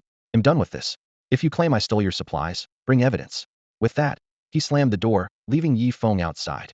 The door was still trembling when a chill shot through Yifeng. 2 close, 1 punch from Anita would have shattered his disguise. He hurried away. Had planned to shrink back into an ant, but paused on the steps. If he stalled any longer, absolute shapeshift would expire and the Demon King's trail would remain cold. Better to stake everything now. He inhaled, twisted his form, and became Anita once more. Tianlin City's corridors were wide and dim. Whenever patrolling beasts spotted Anita, they prostrated themselves. Greetings, Lord Demon God. Yifeng merely nodded, lowered his voice, and replied, mm. Then he strode toward the grandest hall where a demon god was most likely to dwell, keeping silent to avoid giving himself away. Unfamiliar passages, golden braziers, gem-studded pillars he pushed on, but luck failed him. No abandoned treasure chests appeared. Just as he relaxed, a sharp hum cut through the air. Ding. System alert. The blasphemer Luoya Wuxing is highly likely to have entered the Imperial Palace of Tianlin City. Ding. System alert. The blasphemer Luoya Wuxing is highly likely to have entered the Imperial Palace of Tianlin City. Exposed? Yifeng's heart sank. He sped up his search. The palace was a maze. Who knew where that brat was hiding? If he met any demon god first, the Demon King might show himself. Then he could strike. Even a god-level expert couldn't react in time. Trading his life for the Demon King's would be worth it, and if absolute shapeshift let him escape afterward, all the better. Jiu at the Pixius urgent cry, Yifeng halted before a pitch-black wooden door. Ding. System alert. The auspicious beast Pichio reports a special barrier ahead. Entry is impossible. Another demon god's residence. Yifeng stiffened, clasped his fists, and called out, Anita requests an audience. No reply. The silence was so deep, he could hear his own heartbeat. Time slipped by, and Yifeng became certain the room was empty. Gulp. A crazy thought flashed through his mind. Could Pichio find a way in? The demon god's chambers might be hiding priceless treasures. If he couldn't slay the Demon King and ended up trading an S-grade item for nothing but grade costumes and spirit tier gear, he would be taking a huge loss. Pichio leapt from the pet space and shook its fuzzy little head, giving a clear no. We can't get in. Yifeng's heart sank, and he almost abandoned the idea of forcing his way inside. Gray mist surged, and beside the spear divine weep, a majestic yet gentle phantom, appeared, the spirit of Pixius' mother. In a soft voice she said, with the power of divine weep, I can break the seal for you. but afterward I must sleep. Thank you, Senior, Yifeng answered solemnly. Clang. Divine weep erupted with blinding light, turning into a silver streak that smashed straight into the glowing barrier over the door. Outside the palace, while searching for falling leaves make no sound, the Witch of Eternal Sin caught the disturbance in her ruby eyes. Without hesitation, she turned back toward her own quarters. Bold fool, you dare make trouble at my doorstep. Boom. The hall trembled as the crystalline barrier shattered into motes of light. The spear flew back. Yifeng caught the weapon, used shadow pursuit, and blurred forward crack, splintering the lock. What met his eyes was a rather crowded boudoir. Vivid murals covered the walls. Rows of gowns, mostly black silk trimmed with delicate lace, took up half the room. Jewels on the vanity glittered under the lamplight. A huge, soft bed was piled high with comforters that looked irresistibly fluffy. No doubt this was the witch's private sanctuary. Yifeng dashed to the vanity, sweeping ordinary trinkets aside. At last he found only a thick witch's diary common item. Guessing it might hold valuable clues, he stuffed it into his pack. Then he searched under the bed, in the gown piles, every crack and crevice, nothing even close to a real treasure. Leaving empty-handed would be a disaster, he muttered, glancing at the shattered seal and feeling even more cheated. Chirp, chirp. Pichio urged him to hurry. Instead, a ruthless gleam lit Yifeng's eyes. No treasures? Fine, I'm not leaving. He'll make the witch bring them out herself. Ding. System message. You have obtained the common item throw pillow. He tossed the pillow into his bag, then cast absolute morph, turning himself into an identical pillow. He could still sense everything and communicate, but outwardly he looked flawless. Why pick a pillow? If he walked away empty-handed, his demonic hand wouldn't stay polite for long. Click. The door opened again. Jingle her black skirt swayed, and the silver bells on her ankle chimed. The Witch of Eternal Sin's snowy face was colder than ever, all former languid allure replaced by killing intent. She scanned the room. Curtains fluttered, the open window hinting the thief had escaped. She strode to the vanity and pulled out a hidden drawer. Instantly the blood drained from her face. Dizzy, she staggered to the window, hunting for any clue and found none. About 10 minutes later she slunk back, collapsing onto the plush bed. It's over me, diary's been stolen. Mortified and furious, she grabbed the pillow, rolling back and forth, her cheeks blazing. What now? I'm finished. That book has all my secrets. Who would have thought the lunatic took nothing but the diary? She bit her lip, near tantrum. What kind of nut does that? I'm going to explode. Losing control, she half knelt on the bed, pummeling the pillow with her small fists while screaming. If I ever find you, they'll beat you to death. Yifeng. On the bed. The Eternal Sin Witch, Fei, glared with flaming eyes, her slender shoulders quivering, her full curves trembling. My diary lives work. She was on the verge of a breakdown. The pillow in her arms was Yifeng. The beating he had just taken left every organ screaming, and he could only curse himself. I should have turned into an ordinary cushion, not a body pillow. He never expected the disguise to fool a demon god for long. Fei could rewind time, but she had to take herself along. She couldn't conjure foresight out of thin air. Ba, Yifeng silently chanted, forcing himself to stay calm. No matter how stunning she looked, she was just a pretty skeleton to him. I honor only Shakyamuni. The self-hypnosis worked. He crushed the urge to draw his vajra and strike back, lying as limp as a corpse. Fei sprawled in the middle of the bed, fingers clawing the sheets, her pearly teeth grinding. She could duplicate the diary easily, but it was packed with mortifying secrets. If it leaked, falling leaves without sound, Yifeng's codename was famous enough to make her a joke among adventurers. If this gets out, I'd rather die. Her cheeks blazed as she buried her face in the pillow. This is worse than killing me. Yifeng wondered what explosive secrets she had written. At length, Fei's breathing steadied. Still hugging him, she rolled to her side, her snowy hand sketching a circle in the air. The next instant, beep beep, a friend list notification flashed. Fei, did you steal my diary? So adventurers and natives could chat remotely. Back when they destroyed the super divine weapon, Yifeng, Anita, and Fei had formed a brief alliance and added each other. Yifeng answered at once. No? Seeing the lone word, Fei's eyes lit up. If it wasn't him, she must have lost it herself. Just as the thought formed, another message appeared. Yeah, right. Fei's face went stone gray. She clenched the quilt. Don't you dare. You're the one who leaves nothing valuable in your room. Blame me? Yifeng spread his hands. If the place had sported a few immortal-grade relics or S-class artifacts, he might indeed have ignored the diary. Fei pressed. Did you read it? Yifeng. Not yet. Fei cut straight to the point. Name your price. How do I get it back? Yifeng. Give me a divine artifact. Fei nearly flipped the bed.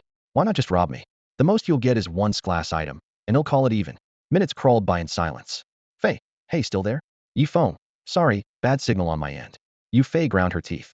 Even she could see falling leaves without sound was stalling because he disliked the terms. The diary is a common item, nowhere near S-class. Be reasonable. Yifeng glanced at the clock. It was late. He replied coolly, We'll talk tomorrow. Staying up is bad for your skin. After that, no matter how sweet or threatening Faye's messages became, he stayed silent, and her texts grew steadily more frantic. Beep beep. A message popped up from another friend. Yifeng glanced at the screen. It was the Godslayer. Anita bro, you there? I'm here, my man. He fired back.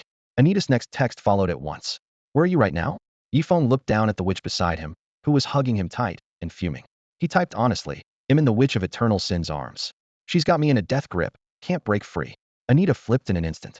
You mutt, looking for trouble? Come on, why the abuse? I'm telling the truth here. Seems nobody believes honesty anymore. Yifeng protested. Just wait, Anita snorted. In a few days you'll be begging for mercy. You're scaring me. Yifeng half joked, though he wondered if the moves Head learned from her would do any good. Anita didn't care. Those tricks won't keep you alive. Leah Wuxing walked away with only meteor fist, armor-shattering fist, and earthquake wave, kick barely the basics. Yifeng shot back. I think your skills are amazing. Seriously. God-slaying damage is true damage way above any dot, and it scales with attack. ITLL never go out of style. Anything forged by a demon lord is top tier. We'll see, Anita replied coolly. With war at the doorstep, she was curious how far that half-baked kung fu would take him. Chat over. Yifeng refocused on the witch. Maybe it was wishful thinking, but she actually got up to wash. 10 minutes later the bathroom door opened. She came out in a thin nightgown, its loose fabric doing nothing to hide her curves. Her snow-white face was flushed from the steam, and without her usual icy mask, her natural allure was even more lethal. The witch slipped back under the covers, hugged a body pillow, and fell into deep sleep. Yifeng averted his eyes, reminding himself, soft pillow, stay soft. Thud. She suddenly kicked the pillow off the bed. Why does it smell weird tonight? Hasn't it been washed in ages? With that she rolled over and drifted off again. Yifeng stayed silent, waiting for her to be fully asleep. Around 2 or 3 in the morning, he inched to the edge of the bed, heart pounding life or death. The gap between them was huge. Even with her guard down, success was far from certain. But this was his only shot. He steeled himself time to steal. A faint pulse of dark violet energy rippled out, barely visible. Ding. System prompt. You have used the skill demon's hand and stolen the steer item treasure map from Fei E, Witch of Eternal Sin. The moment the loot was his, Yifeng held his breath, counted a few seconds, then leapt out the window. He morphed into an ant and bolted through the night. Snatching a priceless artifact from a god-level witch without waking her was pure luck. He'd push it no further. Besides, he already had a fortune-bringing pet. Tonight's haul was more than enough. Boom. The Witch of Eternal Sin jolted awake. Blood-red eyes flared, and the pressure of a god tear being swallowed the night. Yifeng he already reacted? Time slammed into reverse, rewinding a dozen seconds. Yifeng's chest tightened. Without hesitation he dived into a nearby thicket and, in the blink of an eye, became an unremarkable blade of grass. At the same moment, Fei, the Witch of Eternal Sin, jolted awake. The treasure at her chest was gone. She instantly rewound time by 30 seconds, yet when the glow faded she still couldn't spot the thief. Luo. Yi. Wuxing. She bit out every syllable, flashed to the window, and swept her gaze across moonlit walls, eaves, and corridors. Everything was unnervingly still. Still a step too late. Rage and regret twisted inside her. She'd thought the intruder had already fled, never guessing he was hiding only yards away. The most dangerous place really is the safest. Clever. Moonlight pooled like water. The vast palace lay deathly silent, distant buildings blurred by thin mist, as if a veil separated them from reality. In such an environment, tracking a master thief was nearly impossible. Whoosh, whoosh, two sharp sounds split the air. Anita and Ted arrived and stopped beside Fei. Witch of Eternal Sin, what happened? Anita asked, brow knit. Luo Yi Wuxing is still in the palace, probably close by, Fei said darkly. He just slipped into my room and stole my treasure. What? The two demigods blurted. Knowing they were on alert, the thief had not only stayed but dared rob a god? The audacity chilled them. Trouble. Ted reacted first, sprinting toward the side hall where his disciple was lodged. His true target may be my disciple. Fei and Anita followed at full speed. Hidden in the grass, Yifeng was conversing with the auspicious beast Pichio inside his pet space. Pichio, how long can we delay super jackpot? He dared act only once. If Fei rewound time, anything stolen would have to be surrendered. Ding system prompt. Pichio replies super jackpot can be delayed up to 5 minutes, but the longer the gap, the weaker the effect. Try to activate within 3 minutes of acquiring the item. Understood. Yifeng silently counted the seconds. Time ticked by. As the 3rd minute expired and the demigod's footsteps faded, Yifeng muttered, now. A crisp cry pierced the night. Pichio burst from the pet space, golden light radiating from its horns across the sky. Ding system prompt. Pichio uses super jackpot. Based on the item's value, it seizes loot from Fei worth 10 times that amount. Ding system prompt. You have obtained an S-grade special item gourmet artist secondary profession transfer certificate. Inside the grand hall, Faye's chest tightened, her face even darker. He stole another treasure. A puppet, the witch's diary, inscribed treasure map, now a transfer certificate. Luo Yi Wuxing, are you my destined nemesis? She growled. Since crossing paths with him, she hadn't gained a single advantage. In the side hall, the Demon King's disciples saw their expressions and felt his heart race. Master, Luo Yi Wuxing is still here? He even stole your treasures? His voice quavered. Rest easy. I will keep you safe. The second demon god, Ted, raised a hand. A deep purple shield unfolded, wrapping the disciple in an impenetrable cocoon. As a pawn, that Q-trait disciple is still useful. He must not die at Luo Yi Wuxing's hands just yet. Anita swallowed her anger. Were the three demon gods supposed to sit there and take a beating? For dignified demon gods to be toyed with by a few level 50 adventurers, where would their pride go? You wanted to see me? A black-robed youth wearing a silver-black mask strode over from a short distance away, fallen leaves swirling around his feet, his expression composed. What the? The Demon King's eyes bulged. With three demon gods present, this guy still dared to saunter in. What trick was he pulling? Black, violet, and crimson energy erupted as the three demon gods closed in, trapping the youth at the center. Anita was first to speak, her voice low. Luo Yi Wuxing, what's your game? Even she couldn't figure out why Yifeng would walk into a snare. Yifeng replied calmly. I heard you wanted to see me, so here I am. Tade narrowed his eyes. Kid, aren't you afraid of dying? Each of the demon gods had a score to settle with him. Who didn't want to flatten him with one slap? If I dared to show up, I wasn't planning on being afraid. As he spoke, Yifeng produced a thick, black-bound diary from inside his coat and gripped it tightly. My diary. Murder flashed in Fei Yi's eyes as she reached out. Give it back. Give me a drop of your blood and guarantee I walk away, and it's yours. A confident smile tugged at Yifeng's lips. With the evil god pearl in his possession, he knew exactly how valuable demon god blood was. If he couldn't steal it, he'd trade for it. A faint crease formed between the eternal sin witch's brows. Blood again? What exactly are you after? She already knew Yifeng had taken 2 vials of demon god blood from Anita. Clearly he was here for more. Yifeng shrugged. The diary's useless to me. Trade or don't. Your call. He had tried to read it, but the system labeled it energy sealed. Judging by the witch's reaction, it probably just contained daily musings, embarrassing at most, hardly valuable. Tade let out a cold laugh, killing intent rolling off him. A measly diary, could it really be worth more than your life? They'd finally cornered him. Who wanted to let him walk away alive? Yifeng lifted his shoulders. When the real war comes, you'll use my life as a bargaining chip anyway, and I've got more than one resurrection in reserve. If you want the satisfaction of killing me once right now, go ahead. He knew that once negotiations started, the demon gods would try everything to kill him 3 times. Dying once meant nothing. Tate fell silent. The youth knew the risk, yet was willing to gamble away one resurrection on the future. His nerve was astonishing. He glanced back at the disciple standing behind him and sighed inwardly. The gap was far too wide. His life or death is your decision, he said, passing the choice to the eternal sin witch. Anita nodded. I have no objection. The witch of eternal sin stared hard at Yifeng, as though she could pierce the mask covering his face. At last she relented. Very well. They'll trade. With a snap of her fingers, a clear vial appeared in her hand. Cold steel flashed, slitting her palm. Scarlet blood followed the lines of her skin and dripped into the bottle. Plop, plop until it was full. Only then did she seal it with a pulse of violet magic, the liquid swirling gently inside. Whatever happened, no one could be allowed to read that diary. That was her last line. Ding. System prompt. You have activated the hidden quest game of the Brave Rank A. Quest description. A bold move on the chessboard may be captured at once, yet it often sparks the path to victory. Objective. Return the witch's diary. Reward. Witch's blood. Safe passage to the Star Wasteland. Take it back. Yifeng reached into his coat and handed the weather-worn diary to the witch of eternal sin. You will pay for this, Fei growled, but she kept her word and passed him the vial of witch's blood. Ding. System prompt. Quest game of the Brave Rank A completed. Reward obtained. Witch's blood. Teleportation unlocked. You may now return safely to the Star Wasteland. Yifeng stored the vial with care, clasped his hands to the 3 archdemons, and said, Gentlemen, farewell. As he turned, he glanced at the Demon King seated behind the shield and smiled. One must have claws of his own to bargain with a tiger, wouldn't you agree? The Demon King's lips twitched. He wanted to retort, yet no words came. Even as an enemy, he had to admire such brazen nerve.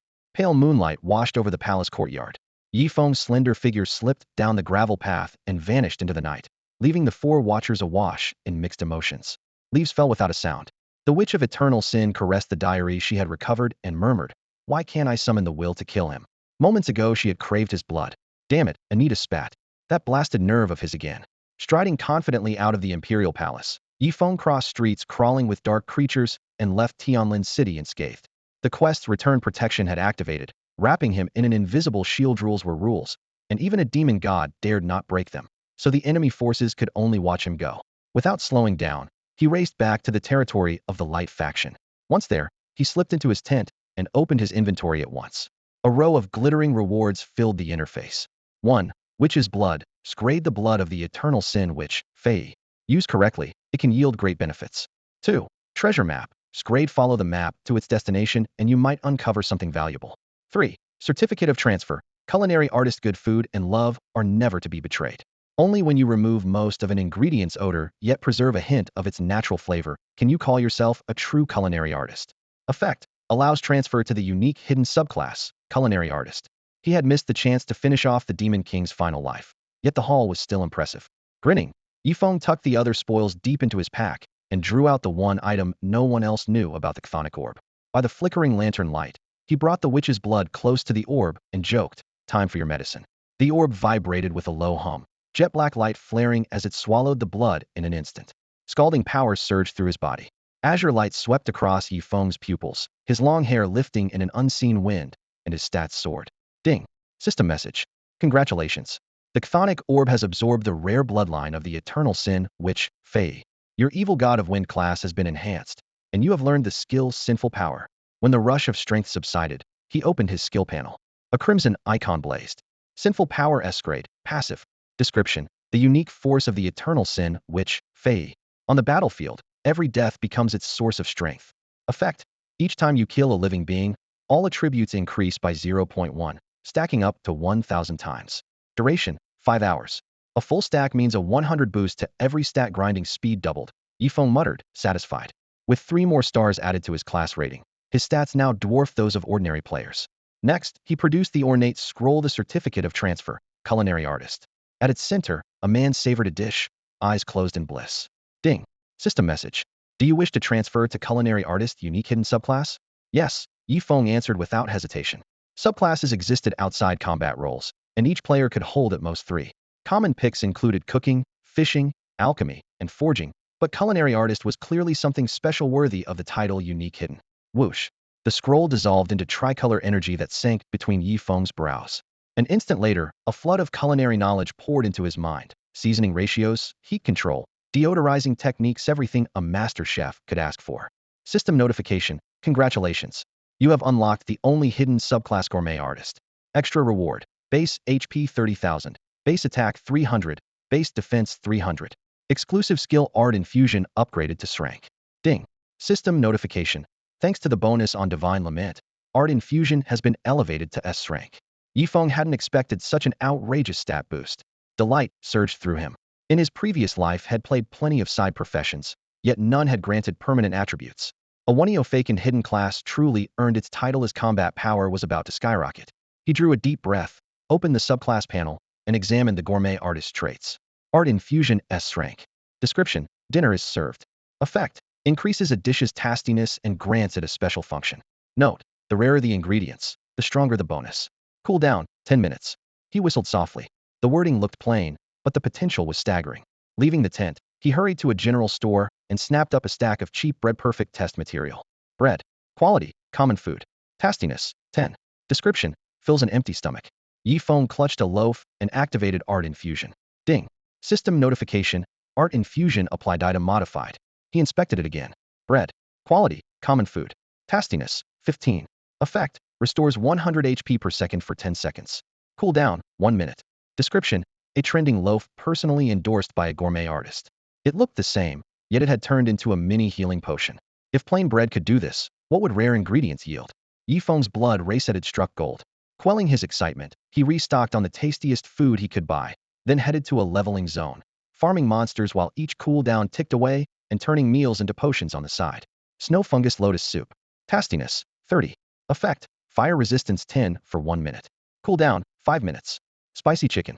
Tastiness, 35. Effect. Attack 20 for 1 minute. Cooldown, 5 minutes. Chopped chili fish head. Tastiness, 35. Effect. Movement speed 30 for 30 seconds. Cooldown, 5 minutes. Percentage buffs. Each dish was priceless. The 10-minute skill cooldown limited mass production for now, but commercial success was only a matter of time. A beam of golden light fell. Yifeng hit level 62. He waved to nearby grinders. You guys keep at it, I'm off. A breeze swept the plain as fallen leaves departed. The remaining players exchanged glances. He one-shots everything. How is he our level? At the bulletin board, Yifeng soon spotted the wandering landlady, only to find her ringed by adventurers. Place your bets, no takebacks. Got coin, step up. No coin, step aside. A cigar glowed as dice clattered across the table, faces flushed all around. Big, big betting big. It's been big 3 times, no way it's not small now. Damn it, I'm broke. Yifeng squeezed in and shook his head. Annie Xiaoyan, gambling out here isn't the best idea. What's wrong with a little fun? She retorted, blowing smoke. Besides, we're not even playing for real money. The surrounding players chimed in, exactly. Brother Fallen Leaf, don't go snitching to the NPC bigwigs, this game's totally free to play. Fine. Yifeng couldn't be bothered to circle around with Wang Xiaoyan and got straight to the point. I'm here to hand in the quest. Great. Wang Xiaoyan looked up, admiration shining in her eyes. No wonder someone with abyssal demon blood works so fast, ruthless, and clean. Ding. System prompt. Congratulations. You have completed the quest. Price of betrayal difficulty, A. Rewards, level 1, quest completion 10, mystic grade item falling star staff. A staff? Yifeng raised a brow, disappointment creeping into his voice. Can I swap the reward for something else? What do you want? Wang Xiaoyan asked with a smile. She knew him well enough to bend the rules. The gamblers nearby fell silent, staring at Yifeng in disbelief. Since when could you bargain over quest rewards? Yifeng thought for a moment, then said firmly, I want a ring. Among the 3 rare slots, ring, necklace, cloak already had mystic grade pieces for necklace and cloak. His only ring was the mystic Xinming ring, so he still needed one more. As for common gear like armor and bracers, the 7-day tournament would likely fill those gaps. Rings are scarce. That's outside the usual rules. Wang Xiaoyan hesitated. Yifeng frowned, then inspiration struck. How about this, let's gamble. If I win, you give me a mystic grade ring. Deal? Oh. Wang Xiaoyan crushed her cigar, eyes lighting up. Kid, I won't go easy on you. Sure.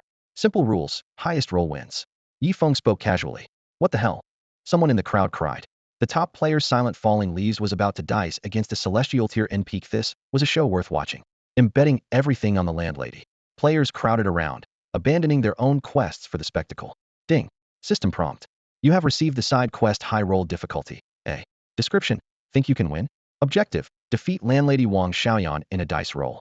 Rewards. Quest completion 1. 500 gold. Modified reward for price of betrayal. Your roll, or mine first.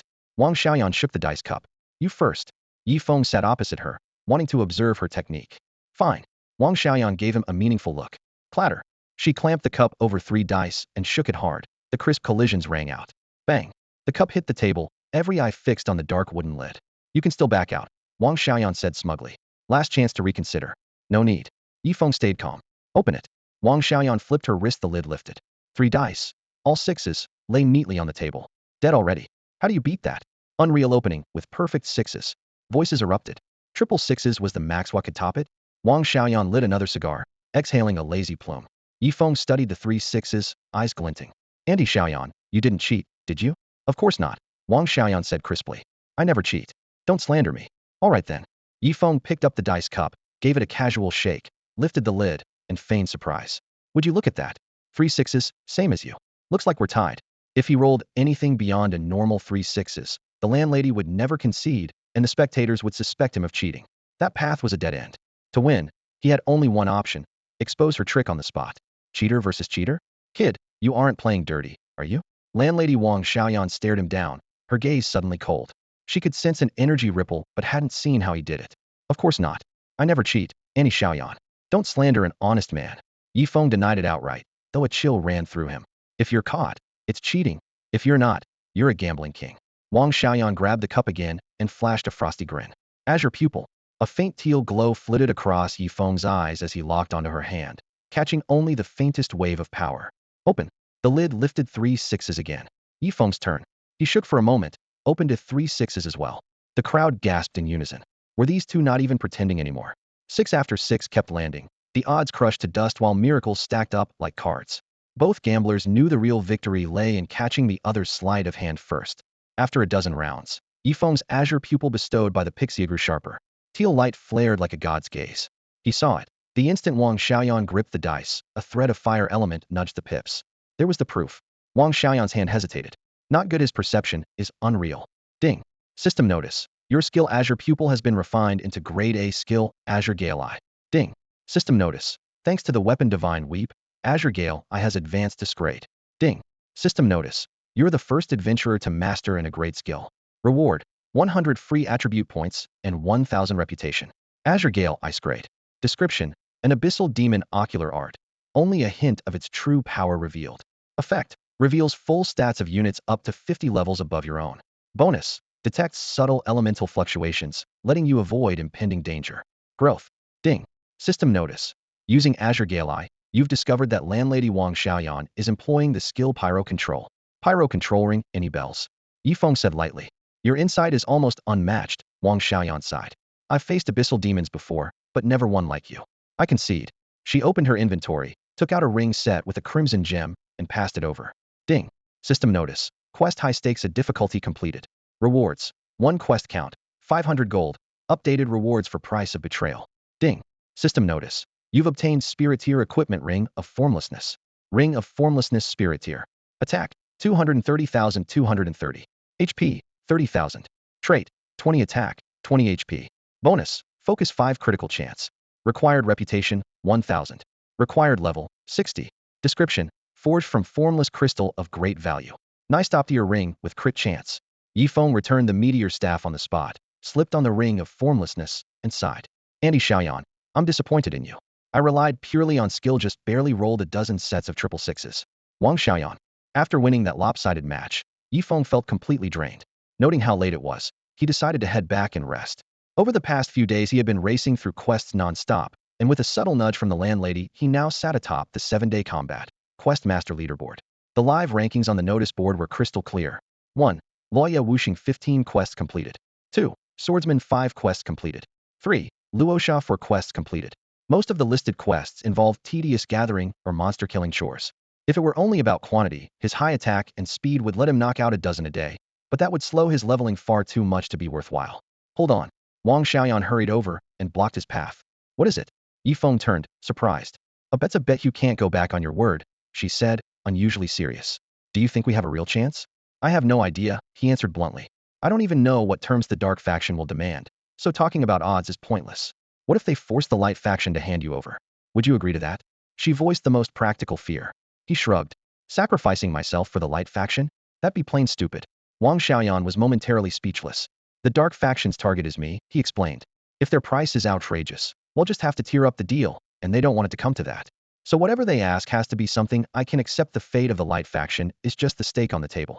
After the brief exchange, he ducked back into his tent, washed up quickly, and fell into a deep sleep. Dawn broke, bathing the camp in rosy light. Yifeng chewed a piece of hardtack to wake himself up, then strode into the weekly instance riot of the Godslayer. The abyssal demon hadn't finished its first roar before he cut it down, pocketing 2 respectable dark gold items, a suit of armor, and a dagger. Hey, want a dark gold dagger? He messaged Luosha. For most players, dark gold was top-tier gear. Above that was spirit grade, and even Yifeng only had 3 such pieces. Absolutely. Luosha replied in an instant. Yifeng pasted the dagger's stats into the chat. Name your price. Bro, the level requirement's a bit steep, Luosha began nitpicking. Yifeng saw right through it. The dagger was pricey, so Luosha was looking for leverage. And only assassins can equip it. Restrictive, Luosha went on. Just give me a number. 8,000 gold. Honestly, I think it's worth around 10, but could I owe you 2,000 for now? The hesitation was obvious. That's too steep, Yifeng grumbled, then quickly added, fine, 8,000. Luosha was overjoyed. Thanks, brother. He'll get you the other 2,000 soon. Ding. System message. Your listed item Demon Dagger Dark Gold has been sold, earning you 8,000 gold coins. Unstoppable, Luosha shouted, snapping the purple-black dagger with its icy gleam into his hand. He had nearly emptied his coffers for this dark gold weapon, and now his blood was pumping. Today's world boss was his moment to shine. The nightmare of the first world boss still loomed large. Players everywhere were grinding levels and farming gear to ease their anxiety, and Luosha was no different. With this upgrade in hand, he felt his aura rise a full tier. Time slipped by until the second boss feared by every player on Earth appeared right on schedule.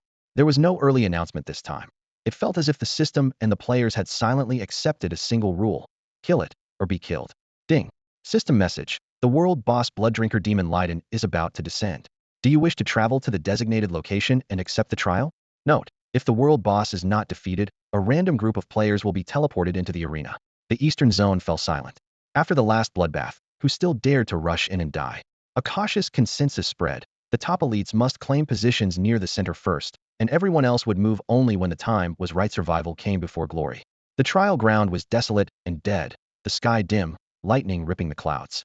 Swish, swish, swish, white light burst again and again as more players were teleported in. Anyone daring to show up this quickly clearly trusted their own strength. 10 days of frantic progress since the newbie period had killed off any false hope. Blood Shadow Luosha Shadow Assassin. Gunsol Nanmin Chuini U Gunslinger. Rising Star Jing Yesi Deadshot Archer. Famous IDs appeared one after another. Jing Yesi raised a hand in greeting, grinning sheepishly. Why are your titles getting scarier by the day? Hidden class perks, maybe. Luosha chuckled. Jing Yesi's forehead creased. I'm a hidden class 2 Deadshot Archer, sounds cool enough, right? So why's my title just the ordinary second tier one? Maybe your hidden class isn't hidden enough. Nanmin Chuinyu chimed in. Another flash of white. Everyone looked toward it to see a sharp-featured young man leading thousands into the trial. His blue brocade robe set off his tall frame and razor-edged presence. Warsoul Jinshur Sword Array Master, level 54. His arrival stirred an immediate buzz. Rank 2 is here. With this lineup, that boss won't even make a splash. Don't get cocky. Last time the top ranks almost couldn't break its defense. Swish. The scene shifted as Yifeng Falling Leaves Silent descended. Rank 1 too. With a roster like this, no way the boss survives. Yifeng's fame eclipsed even Jianshi's brilliance. Fengyu Tongzhou stepped to Jianshi's side and asked in a low voice, confident? Jianshi studied the masked man in the dark purple mask and black cloak, frowning slightly. Even my special probing skill can't read his stats, but I watched his sparring video with Nanmin Chuinyu, and I can't match that damage. ID lose a duel. Jianshi's voice was steady. What about in a team fight? Hard to say. Jianshi looked up at the growing sphere of blazing light, his expression solemn. Maybe this world boss will finally show me his ceiling. The wind howled while the glare overhead flared brighter and brighter. Stay sharp. Fengyi Tongzhou bellowed. Anyone who can't take a hit, back away from the world boss before you get swept up in it. Got it. The crowd instantly surged backward, leaving a huge opening where the front line had been. Boom. Purple lightning tangled across the sky, thunder rolling in its wake. Unlike last time, when the shockwave stretched for hundreds of meters, today the crimson flare spread only a dozen meters before stopping. From its heart, a pitch-black figure slowly emerged. A monster with blood-red bone wings hovered there. The wings were folded tight, turning its outline into a razor-sharp blade and filling the air with a suffocating sense of danger. Scree! Before the red glow faded, countless vampire bats burst out, their piercing cries sweeping in like a black tide. Vampire Bat Elite. Level, 53. HP, 200,000. Attack, 1, 8001, 950. Defense, 1, 0001, 050. Skill, Advanced Hemophage Sonic Wave. Description, bred by the vampire demon Li Duan, they follow him through countless realms, destroying civilizations and devouring life. Damn it, the world boss brought backup this time. Someone cursed. Last time they'd fought him unknown and thought he always hunted alone. Now they realized how wrong they'd been. Form up. The swordsman snapped, triggering the class exclusive skill of a sword array master. A normal party tops out at 100 players, but his class privilege could shelter 5,000 and eventually even more. Ding. System message. Willsoul Swordsman has activated Immovable Array. All members inside gain 30 max HP and 20 defense for 10 minutes. Sick. Luosha cheered, cleaving a bat the size of a basketball in half. He glanced at the faint golden shield blanketing thousands of players and whistled now, that was a buff. Boom. While everyone struggled to fend off the bats, the creature in midair suddenly spread its bone wings. Ash-gray skin and bottomless black eyes made it look half human, half nightmare. Children, kill them all. Li Duan the vampire demon cackled, plunging toward the ground. One glance told him this squad from Earth was pathetically weak. Whoosh. The moment he landed, a beam of cyan light speared toward him. A black-robed youth named Yifeng appeared out of nowhere, face-to-face with him at arm's length. Li Duan. The demon's mind reeled. What is this speed ridiculous? Shadow Domain. Dark violet energy wrapped around Yifeng's right leg as he lashed out, driving a brutal kick into Leiden's face. Agony exploded. The demon's head snapped aside and slammed straight into the earth, gouging a crater. Boom. The shockwave blasted the approaching bats off course. 204,514. 55,687. Damage over time. Ding. System notification. You cast Shadow Domain, dealing 204, 514314, 597 damage to every enemy within a 5,050 area and with a high chance of inflicting corrosion, knockback, knockdown, and other effects. As the domain fell, the ground split into a deep purple rift and thick mist billowed out, refusing to fade. Each second it drained life equal to 10% of Yifeng's attack, stacking with other damage over time effects. Within seconds, the vampire bats in a radius of dozens of meters shrieked, crashed, and died in droves. Yifeng acted first because he was overflowing with confidence. To regular players, a vampire demon was terrifying, but to him, it was hardly worth mentioning. Vampire Demon Li Duan World Boss. Level 72. HP 5 million. Attack 5, 2005, 500. Defense 2, 6002, 690. Skills: Super Drain, Demon's Eye, Evil Blade, Aura, Flight. It might be a low-rank demon, but for newcomers it was still deadly. You've angered me. Li Duan roared from under Yi Feng's boot. Bone Wings braced to launch himself up.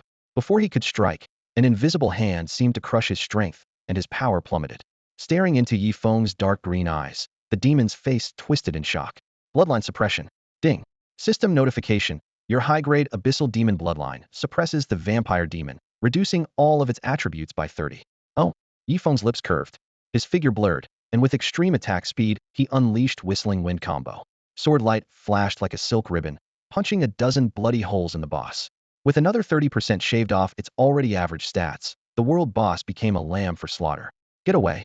Driven by survival instinct, the vampire demon forced himself upright and flared his wings, planning to escape by flight his ace in the hole. A brittle crack echoed. An unseen force snapped the wings shut and slammed him to the ground. Yi Feng's fingers locked around the demon's throat, undying grip, a ridiculous skill that never misses. 75,687. 77,547. 142,360 critical. Damage numbers poured down like a red waterfall, and the demon's health bar plummeted before everyone's eyes. The elite players watching gasped. None could find the tiniest opening to join the fight. Getting crushed like that? Brutal. In the distance, a swordsman's expression darkened, his knuckles whitening on his sword as he weighed his chances. Why is this happening? The vampire demon screamed in panic. Suffocation and despair piled up, and for the first time, he tasted true helplessness. Lord Abyssal Demon, please spare me. Yi Feng didn't answer. His sword moved even faster. 60%. 30%. 5 million HP was nothing but a practice dummy against attacks topping 10,000 per hit. Great King, avenge me. At the brink of death, the demon howled skyward. Boom! Crimson lightning struck. A rift opened in the clouds, and a bizarre phantom stepped out on the thunder, its aura chilling every player to the bone. Another world boss. Hearts pounded wildly. The vampire demon was bad enough. Who could handle something even nastier? Whoosh. The phantom glanced over the trial grounds, its gaze seeming to pierce countless spaces. The crushing pressure froze the very air. How dare you kill my offspring? You've got some nerve. Ding. System notification. Your high-grade abyssal demon bloodline suppresses, reducing all of its attributes by 20. Uh-huh. The phantom's tone flipped midway, suddenly warm and friendly. Brother, you look busy, so I'll leave you to it. Everyone. Vampire demon. The hovering phantom vanished almost as quickly as it had appeared, leaving everyone dumbstruck. It came and went in a blink. Someone yelled, "Oh mighty king." The vampire fiend Leiden's crimson face turned ashen. He barely managed an expletive before a blade split the air. Yi Feng's longsword, Divine Weep, swept past in a silver arc. The edge grazed the demon's neck, the head flew high, and a rain of blood crashed to the ground along with the lifeless body. Ding. System message. Congratulations, you have slain the world boss vampire fiend Li Duan. Rewards. Current level EXP 80, Reputation 1000, free attribute points 100. Ding. Server-wide announcement. Player Dushan's Luya Wuxing has defeated the world boss vampire fiend Li Duan. Salute. A wash of golden light fell, and Yi Feng's level jumped to 63. Is it over? The players looked at one another. They had assembled their full force for this battle, yet the result mirrored the last one. Luya Wuxing soloed the world boss. All eyes turned to Yi Feng in the center, emotions swirling between shock, fear, and awe. Luocha's newly purchased dark gold dagger had not even tasted blood. He could only slink away to hack vampire bats for experience. Swordsman, what's your take? Fengyu Tongzhou asked once he regained his composure. After a long silence, the swordsman rasped, Luya Wuxing is truly formidable right now. Fengyu Tongzhou patted his shoulder without another word. Admitting an opponent's strength is never easy, yet the swordsman's eyes already burned with resolve. But one day, he added, he'll surpass him. Elsewhere, Yi Feng scooped up every item the boss had dropped, stepped onto the teleport pad, and returned to Star Wasteland. He felt no trace of pride if a current tier world boss posed a hurdle. How could he ever hope to face the 10 ancient demon gods waiting ahead? He opened his pack, letting the spoils of war fill his view. 1. Demon Battle Armor Lingrate. Defense, 10001100. HP, 80,000. Traits, HP 30, Defense 40. Extra, Intimidation enemy units that attack you lose 5 attack. Level requirement, 62. Description, a suit of armor soaked in the blood of countless beings. Its demonic patterns awaken primal fear. 2. Meteor Guard S Grade. Description, a meteor may be late, but it never forgets to smash into your head. Effect: enchants any item below S grade, forcibly upgrading it to S grade. Without hesitation, Yifeng replaced his gold-tier spider silk mail with the demon battle armor, and his HP and defense skyrocketed. Meteor Guard, that's interesting. He arched a brow. Yet every subgrade item in his pack was either too low tier or lacked potential, and he hated to waste such a rare treasure. Save it for later? He pondered, then shook his head. In a few days the two great factions would clash again, and any resource that could be converted into combat power had to be used now. A sudden idea struck. He snapped his pack shut and opened his character panel. Items aren't limited to what's in my backpack. Costumes marked with letter grades also counted as items. His fingers raced across the interface, and he quickly found the optimal choice. Ding. System. Do you want to use this class Meteor Guard to force upgrade the class Dark Nether Robe? Confirm. Yifeng pressed yes without hesitation. Ding. System. The Dark Nether Robe has been promoted to the class Black Heaven Robe thanks to Meteor Guard. A burst of black light shot from the robe, then instantly withdrew. The coarse cloth turned into black silk, dark motifs rippling across its surface, deep and mysterious. Yifeng pinched the smooth hem and nodded to himself. Just the look of it matched the evil god mask on his face, and his aura grew several shades colder. Black Heaven Robes Class. 1. Movement speed 50. 2. Attack speed 30. 3. Black Heaven Night Operations. All attributes 10. 4. Extra effect. Small chance to raise NPC affinity. Small chance to instill fear in NPCs. 5. Requirements. 5,000 reputation, level 50. Dump every free stat point into speed. Yifeng allocated the points, hefted the Divine Whale Greatsword, and left the Star Wasteland to keep farming monsters. Everything was ready. The real outcome would be decided in the fights ahead. Tianlin City. Clack, the door swung open. Yin Wuxin, delicate as a porcelain doll, bounced into the room, her rosy little face sparkling with excitement. Sister Fei, I'm here to play with you. Still no manners. The eternal sin witch, Fei, stuffed her diary into her bag. Try knocking first, Wuxin. I just missed you too much. Yin Wuxin flopped onto the fluffy bed. She turned her head and spotted a portrait on the wall, a man in an evil god mask, the canvas riddled with throwing knives. Curiously, she pointed. Who's that? Luoya Wuxing, Fei answered coldly. He's our next target. The guy who stole my diary and traded it for my demon god blood in front of 3 demon gods? Yin Wuxin waved her tiny fists. Leave it to me, I'll teach him a lesson. With that, she plucked one of the knives from the canvas. Kids shouldn't play with that, Fei warned. Just one throw. Wuxin retreated to the far end of the bed. No skills, no magic, just aim. Let's see who can hit those green eyes. No. Fei strode over, yanked the portrait down, and ended the game on the spot. You're so stingy, Sister Fei. Wuxin pouted, tossed the knife onto the nightstand, and realized the huge body pillow was gone. Huh, where's the big pillow? Fei's cheeks flushed. It was stolen, she muttered. Who would dare steal your pillow? Luoya Wuxing. Why would he take it? Fei faltered, then snapped. Enough questions. It's gone, that's all. Don't worry, I'll get it back for you. No need. It's just a pillow, nothing special. Let him have it. So if I do get it back, it's mine, right? Wuxin's eyes sparkled. No, it goes back to me. Why? The little girl lowered her head in disappointment, blinking her big eyes. If we don't get it back, it's fine. But if we do, I have to return it? Adults are so strange. The calm before the storm still lingered. For several days, Yifeng had roamed the Star Wasteland, grinding monsters day and night without rest. In just 3 days, his experience bar rocketed to level 71. He had considered going after the first kill reward on a spiritier boss, but the creature never showed itself. The only known spawn point lay beside the Wheel of Purgatory, and he dared not charge in, lest he walk straight into a death trap. With danger closing in, even the smallest detour could prove fatal. At nightfall, the wind outside the tent made the campfire flicker. Lifting the flap, Yifeng stepped inside and immediately noticed a young woman pacing by the flames. She wore a plain gray dress, her blonde hair tucked beneath a hood, and sapphire eyes glittered in the firelight. Loose fabric still failed to hide her graceful curves. A system tag flashed. Princess Xia, Immortal Tier Boss, Falling Leaves, silent. When she saw Yifeng, her eyes brightened and a dimple appeared, though her tone was shy. May I sit inside for a few minutes? A few minutes? Yifeng raised an eyebrow in mock displeasure. Make it at least an hour. If word gets out otherwise, what happens to my reputation? Uffed. Xia laughed, the awkwardness melting away. As long as you don't mind. Yifeng stepped aside and ushered her in, then spoke directly. Your Highness, coming here in disguise must mean you want a private talk.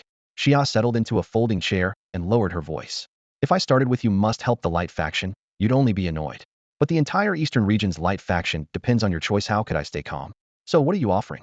Yifeng asked. All I can offer is profit. Xia met his gaze, her tone steady. Help the Light faction rise from the ashes, and it'll grant you access to the Holy Vault, which only royal blood can unlock. Oh, Yifeng had never heard of it.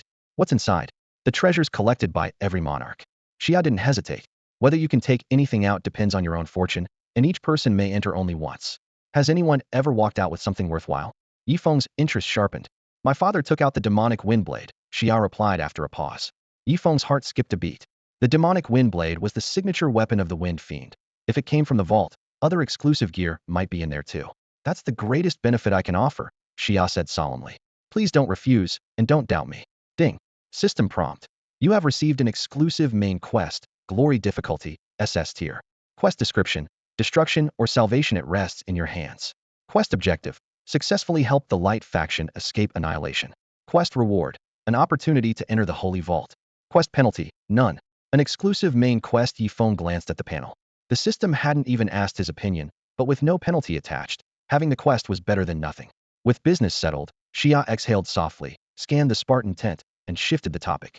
That leaves about 50 minutes. What shall we talk about until then? She glanced at the nearby bed, a teasing smile playing at her lips. So what exactly do you plan to do to me? Absolutely nothing.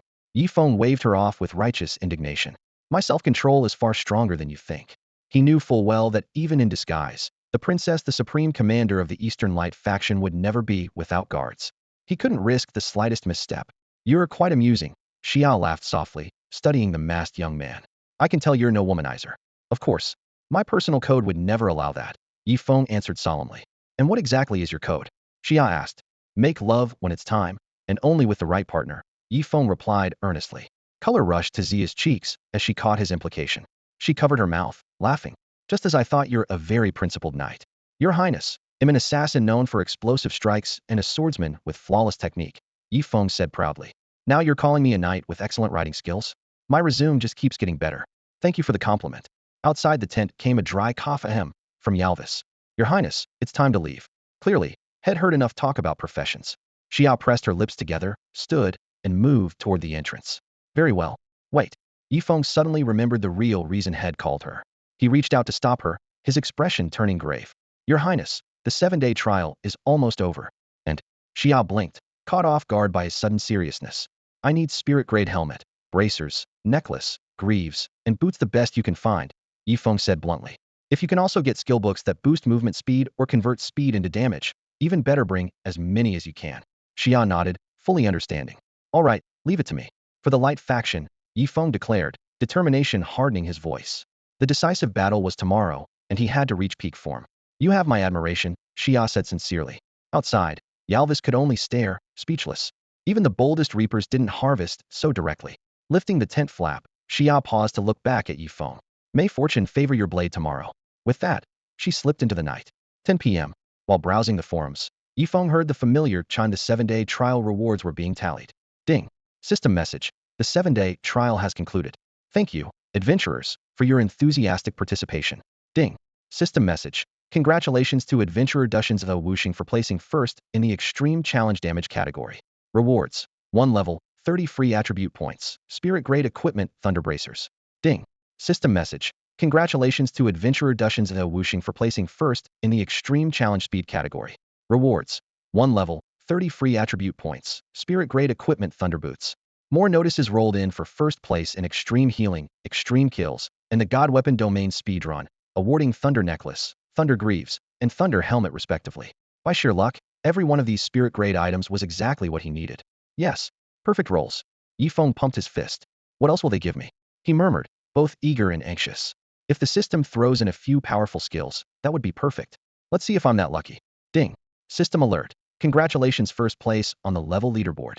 Rewards. Level 1, 30 free attribute points, and the rank skill Wind Wings. Ding. System alert. Congratulations, first place on the strategy master leaderboard. Rewards. Level 1, 30 free attribute points, and the rank skill Gale Thrust. Swish. Swish. Swish.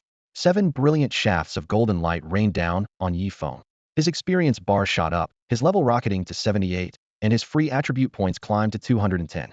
The only drawback was that both reward skills were merely errand understandable, he thought. After only 20 days in the world of gods and demons, and strength skill would be too much to ask. He learned them on the spot. First, their names fit his build. Second, skills often changed after acquisition, so there was no point overanalyzing. Ding. System alert. Because of the evil wind deity trait, Wind Wings has evolved into malevolent Wind Wings. Ding. System alert. Because of the weapon Shinki's bonus effect, Malevolent Wind Wings has been upgraded to Strength. Gale Thrust underwent the same change, renamed Wind Shadow Thrust, and likewise boosted to Strength by the Divine Weapon. Yifeng opened his skill window. Malevolent Wind Wings, S rank. Description: go a little faster and you'll take off. Effect: short range, low altitude flight up to 20 meters. Bonus: movement speed 30 while active. Duration: 1 minute. Cooldown: 10 minutes. Wind Shadow Thrust, S rank. Description: swift as wind, elusive as shadow. Effect: deals bonus damage equal to 30 of current movement speed. Cooldown: 30 seconds. He could fly at last. For most landbound foes, that was an overwhelming edge. Wind Shadow Thrust was another finishing move whose power would only grow as his speed stacked higher. Satisfied, he closed the panel and slipped into his sleeping bag. What terms would the demon god set tomorrow? He looked forward to finding out. Morning broke over the camp. After a quick breakfast, Yifeng lifted the tent flap, inhaling a lungful of crisp air that cleared his head. Though the storyline wouldn't refresh until 10, a grim tension already blanketed the camp. Players shuffled past, muttering complaints and wearing worried faces. World bosses and main quests alike were lethal. The memory of the last war of corruption still cast a dark shadow. If this plot twist proved just as brutal, many wouldn't survive the week. Yifeng walked along the street. The native army had already formed ranks, armor glinting in the early light. At their head sat Princess Xia on horseback, battle robe fluttering, her pretty face tight with resolve and fighting spirit. Flanking her were the god-tier warriors Huat and Yalvis. Loya Wuxing is here. Several players spotted him and whispered. Princess Xia trotted over, smiling slightly. Sleep well? Thanks to you. I did, Yifeng replied with a nod. A faint blush touched her cheeks, though whatever she imagined, she quickly buried. Bring a horse, she ordered. Moments later, a soldier led a mount to Yifeng. Although the mount system hasn't gone live and riding grants no stat boost, Yifeng still vaulted onto a horse, conserving energy for the battles ahead. Move out, Xia called as the clock inched toward 10. Under the battlefield rules, real combat always erupted at exactly 10, whether the demon gods stormed Star Wilderness or the light faction counterattacked the city. The only difference was that the light side had to arrive early if it wanted to launch the siege on time. Thud, thud, thud. Iron hooves and leather boots pounded the ground, kicking up dust that dimmed the morning sun. Tens of thousands of troops unfolded along the highway. Blackermoored soldiers mixed with human players, blades and spears bristling, their momentum towering like a mountain. Riding at the front, Yifeng turned and asked, which city are we taking this time? Qingyang, Xia replied, pointing ahead. It's a Tier 1 capital, far from the sea and Tianlin City, rich in resources, ideal for us right now. Yifeng nodded. Your Highness is right. If he were in command, he, too, would avoid the sharp edges of the Sea Clan and the dark faction. Those fronts were far trickier than the infernal undead. The thought made him ask, what have the undead been up to lately? Lying low and waiting, Xia said with certainty. They just fought their way out of the Wheel of Purgatory and need time to recover. That force is slightly weaker than the dark faction and doesn't dare stir up trouble right now. The focus is this battle. Alves clenched his fist. We must win. Failure isn't an option. Whether we win or lose, Yifeng murmured, looking up at the sky where the silhouette of a colossal silver dragon flickered among the clouds. Depends on how the demon gods set the board. At the same time, outside Star Wilderness, beneath rolling clouds, countless dark creatures roared. Windrider Arlen hovered in midair, holding a thumb-sized blue crystal. They've thrown their whole army at Qingyang City, he reported to the other demon gods. The natives couldn't use the rules for long-range communication, but special artifacts could span mountains and rivers with ease. Voices rose within the crystal. Excellent. Let's see how that slippery falling leaves silent escapes us this time. Once we get the divine weapon, the light faction will crumble, and then the Sea Clan is next. Imhungrai want chicken. Amid the arrogant boasts, a childish voice chimed in. Arlen's lip twitched. He knew who it was.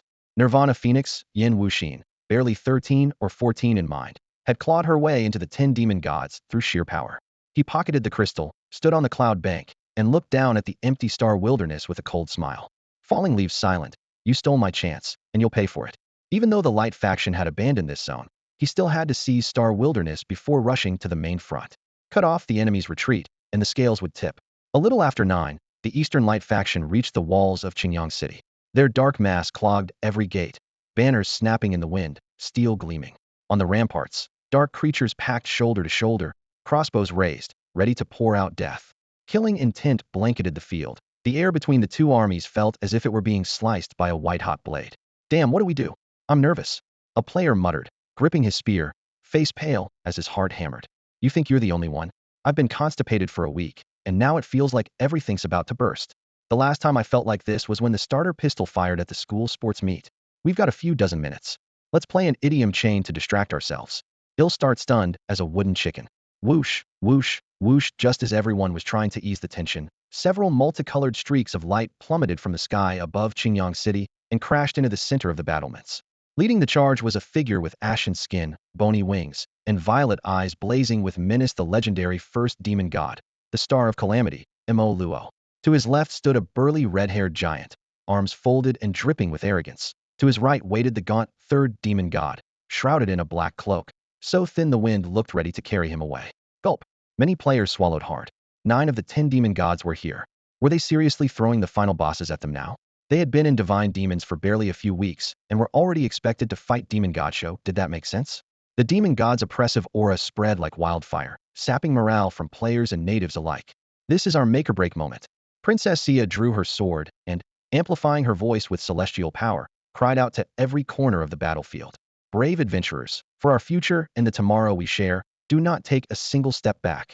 A thunderous roar split the sky. Everyone looked up to see several colossal dragons streaking across the heavens, their might rolling in like a tidal wave.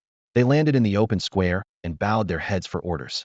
Astride a silver dragon, the guardian of Dragon Realm drifted down from the clouds, her silver hair gleaming in the sunlight, her youthful face breathtakingly beautiful. So Dragon Realm wants to wade into these muddy waters as well? Mo Luo narrowed his eyes, his sharp gaze fixed on Li Shui. Li Shui answered coolly, the Light faction and Dragon Realm share a common destiny, so naturally we stand together. We've got the dragons on our side. Dragonkin are no pushovers. The goddess is stunning. Morale on the light side surged. In the shadows of the rampart, the porcelain doll lowly Yin Wuxin peeked around a corner until she finally spotted Yi Feng. That silent falling leaf?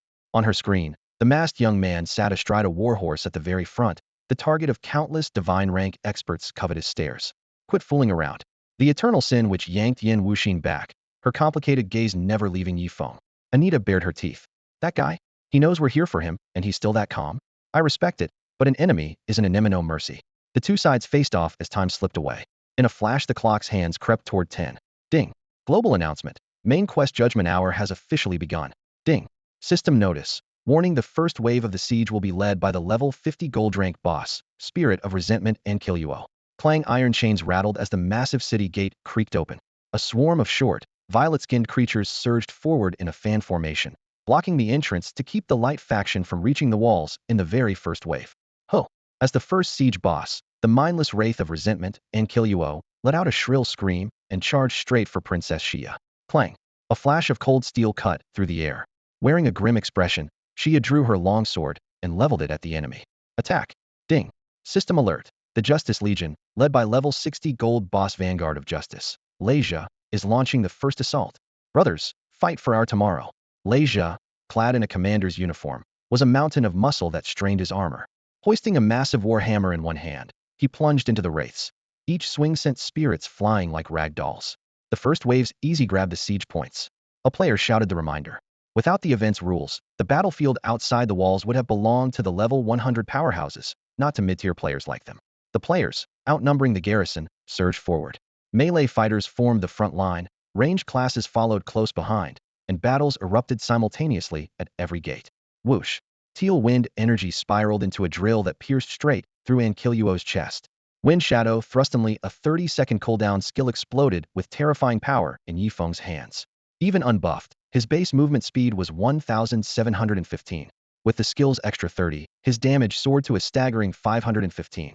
The domineering talent Traceless was finally showing its full potential. Such outrageous damage needed an equally fearsome stat sheet. Blasphemer Luoya Wuxing. Level 78. HP 2,922,400. Attack 15 62016 170. Defense 11 95212 504. Skills: Chant of Wind, Power of Sin, God-Slaying Force, Source of Venom, Shadow Domain, Decisive Victory, Grasp of the Undying Note, Rank and lower skills hidden. Reputation 10,370. Revives remaining 2. Spirit grade gear in every slot had erased his old defensive weakness, and his extraordinary adventures had widened the gap between him and ordinary players. 1,158,750. The 7-digit crimson damage number floated up, leaving nearby players stunned. He one-shotted it. Ding. System alert. Adventurer Blasphemer Luoya Wuxing has slain the Wraith of Resentment and Enkiluo. Bonus reward: Siege points 30. Yifeng casually scooped up the loot, then flashed his sword, clearing the nearby wraiths. Worthy of Luya Wuxing, king among adventurers. From afar, Leisure raised his hammer in salute. The name Luya Wuxing was now legend among the locals, a staple of tavern gossip. Beep beep. Ding. System prompt. Princess Xia wishes to add you as a friend. Accept? Yes, Yifeng answered without hesitation. None of his NPC friends were ordinary. These grunts don't need you. The real fight's coming later, get some rest, Xia said with concern. Alright. Monsters in their 40s no longer granted experience, so Yifeng ceded the points and saved himself for the upcoming siege bosses. Qingyang City, atop the battlements. Molo kept his eyes on Yifeng, a cold glint flashing within them. Luoya Wuxing is getting stronger by the day. Compared with their last clash, the man's leap in power was unbelievable. Did you see his stats? The fifth demon god, Gale of Thunderous Wrath, wore violet armor. A jagged purple lightning scar ran across his rugged face. He has so many skills the panel hides, everything shrank and below. I saw it too, Yin Wuxin added, blinking. 7S rank combat skills insane. Only now did the demon gods bother to inspect Liu Wuxing's data. Usually, they wouldn't spare a glance at someone they could crush like an ant. Anita's expression shifted. God-slaying force? Where have I seen that before? Power of sin. Faye scrolled through Fallen Leaves' silence character panel, her brow knitting before a sudden realization smoothed her expression. She finally understood why he wanted her blood. The abyssal demon could extract the unique power hidden in it and make that strength his own. She whispered, horrified. An abyssal demon can really do something that terrifying? Humph. At the very front, Imo Luo's face was dark as iron. He already knew what Fallen Leaves' silent possessed was far more than a mere super-divine weapon. The demon gods nearby said nothing, each harboring secret designs. An ordinary adventurer wielding treasures and power even god-tier beings could scarcely imagine? Unbelievable. Kill. The two front lines slammed together, a deafening roar of battle sweeping across the field. Every passing second felt like a year. Severed limbs lay everywhere, blood splashing until the ground became a heavy crimson canvas. Fighting side by side, adventurers and natives destroyed swarm after swarm of wraiths, until at last, boom, the massive city gates swung open again. A blue tide burst forth. Countless blue-skinned figures, dressed in nothing but scraps covering the essentials, raced onto the field. Ding. System prompt. Warning: the Shadow Charm Legion, led by level 60 epic boss Succubus Kaishi, is launching the second wave. Gasps rippled through the ranks. Everyone looked up to see the boss ample curves, lovely features, every movement dripping lethal allure. There are succubi in the city now. Don't show me this, I'm only 200 months old. I've got a bold idea. The jokes kept coming, but no one slowed down. The main quest Judgment Day hovered overhead. They were allowed victory, nothing else. He'll handle her. Yifeng hefted his spear, God's Lament, and charged. Epic-grade loot sold for a fortune, and he wasn't about to miss out. Kaishi twirled her bone whip and fluttered her lashes. Handsome adventurer, drop that weapon and spend 3 days and nights with me. How about it? No chance. Yifeng's voice was flat. As temptresses went, this succubus was low tier. Had recently survived the tender mercies of a certain witch on her own bed. This didn't even register. Ding. System prompt. Succubus Kaishi used charm. No effect. So stubborn. Kaishi licked her lips, still unwilling to give up. What will it take to make you surrender? Yifeng didn't bother replying. He lunged with Wind Shadow Pierce, wind mana coiling into a high-speed spiral that tore toward her. Flash. 2677 for 1568. But just before the spear struck, a searing red beam fired from behind Kaishi, punching straight through her chest and gouging a charred crater in the ground. Kaix's pupils shrank. She looked back in shocked confusion to see a voluptuous witch in a black evening dress, her usual languor gone, hair streaming in the wind. Her pale face shone with murderous intent, one elegant finger pointing forward, clearly the source of the devastating shot. One-shot kill. The battlefield froze. Questions filled every mind. Friendly fire? Lady Kaishi, how could a demon god treat you like this? Her subordinates watched their leader fall, morale collapsing as the light faction cut them down and their numbers dwindled. Ding. System message. Because the eternal sin witch Faye has slain the dark gold boss Succubus Kaishi, the second wave of defense bosses has been cancelled. Yifeng stared at the succubus' cooling corpse, lifted his eyes through smoke and blood, and met Fei's gaze on the battlements before turning back to his own lines for a brief rest. Wouldn't even let me touch a single dark gold boss. Brutal, Imo Luo muttered, eyes locked on Fei. Eternal sin witch, what are you thinking? Killing your own succubus in front of millions is hardly respectable. That cheap charm magic disgusts me. Fei replied, voice icy as her bloodstained staff slid between her fingers, a flicker of loathing burning behind her calm eyes. Mo Luo opened his mouth, found no retort, and let the awkward moment drown beneath the battlefield's roar. The brief lull was sliced apart, and the slaughter resumed. Leisure, fall back. Zia's voice rang from the arrow tower. Leisha, helmet cracked and pauldrons spattered with blood, still gripped his spear. Your Highness, I can keep fighting. That's an order. Zia's tone left no room for debate. Yes, ma'am. He wheeled his horse around and retreated, slumping over the saddle and gasping for breath when he reached the rest area. Yifeng raised a brow. We're allowed to pull back? We are, Xiai answered. Survive 2 consecutive waves and complete every objective perfectly, and the rules no longer bind us. We can withdraw early. So whether attacking or defending, string 2 wins together and the system's shackles fall off, Yifeng said in understanding. Ding. System message. The Darkspear Legion, led by LV, 75 Dark Gold Boss Darklance Irwin, will launch the 3rd defensive wave. Ding. System message. The Wind Swordsman Corps, led by LV, 75 Dark Gold Boss Wind Swordsman Jeff, will launch the 2nd assault wave. The 2 waves crashed in almost simultaneously, pressing to the base of the wall and bottling the defenders at the gate before forcing them back again. The mobs under the Dark Gold bosses were mostly level 60, already testing the player's limits. Hold the line. The leaderboard's 2nd-ranked swordsman raised his greatsword. A magic circle flared at his feet. Azure runes sweeping across a 1,000-man formation and layering buffs on everyone. Yifeng flexed his wrists. My turn, he told Xia. Isn't it too soon? She asked, concerned. Guessing the demon god's motives is pointless. Killing makes me stronger, Yifeng said evenly. The more enemies, the faster my sin power stacks. All right, Xia nodded. Be careful, it'll be right behind you. Thanks. Yifeng saluted with his sword, kicked off broken masonry, and charged the Dark Spear Legion. Sheshi's mist-shrouded longsword sliced the air, afterimages intertwining. 265,471. 284,511. Damage numbers rained down. Gale's explosive growth, combined with gear and item bonuses, had pushed his attack speed past 400%. With combo effects added, his DPS was monstrous, clearing everything in his path. Ding. System message. You have slain Dark Gunner. EXP 0.02. Ding. System message. You have slain Dark Gunner. EXP 0.02. The mobs were barely level 60-something. Against level 78, Yifeng stronger than the waves, but they yielded little EXP. What mattered was sin power. It could double all stats and might decide the battle. Is he harvesting vegetables? Falling Leaves Silent is insane. Don't be jealous, give me an ultra artifact, and I could do that too. Player chat was filled with exclamations. Admiring, envious, and jealous gazes overlapped, but no one looked away. Falling Leaves Silent had become the battlefield's most conspicuous target. Beyond those heated stares, the 10 demon gods watched in cool silence, their eyes never leaving Falling Leaves Silent. As the boss of the 3rd wave, the Darkspear Irwin rode a Black Panther, clutching an obsidian lance while he lurked on the sidelines. If he could sever Fallen Leaf Silent's head, his future would be secured in darkness. This was the moment that would define his life. Lord Demon God, watch me well. Irwin's chest heaved as he squeezed the panther's flanks. In an instant, the mount surged forward and his lance shot out. Traitor, your death is now. Ping. System prompt. You have activated Dark Spear. Your next attack gains 30 accuracy, 200 damage, and piercing for 10 seconds. Crack. Like lightning shattering the night sky, Yifeng's figure vanished. Miss. The lance struck nothing. Irwin's eyes bulged in disbelief. His surprise attack had failed. Where was the target? Thud. A boot heel slammed into his temple. Kicked from the saddle, Irwin hit the ground and rolled. Before he could rise, a gray sword stabbed into his chest in a flurry, blood spraying everywhere. The sword's violent pressure erupted like a gale. Nearby Dark Lancers were blown backward, smashed into walls, or killed outright, forced to watch their leader pinned to the floor and brutalized. Ping.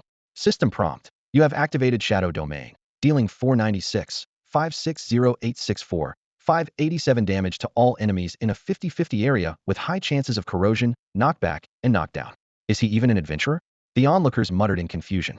He feels more like an NPC disguised as one of us. Damn you, Fallen Leaf Silent.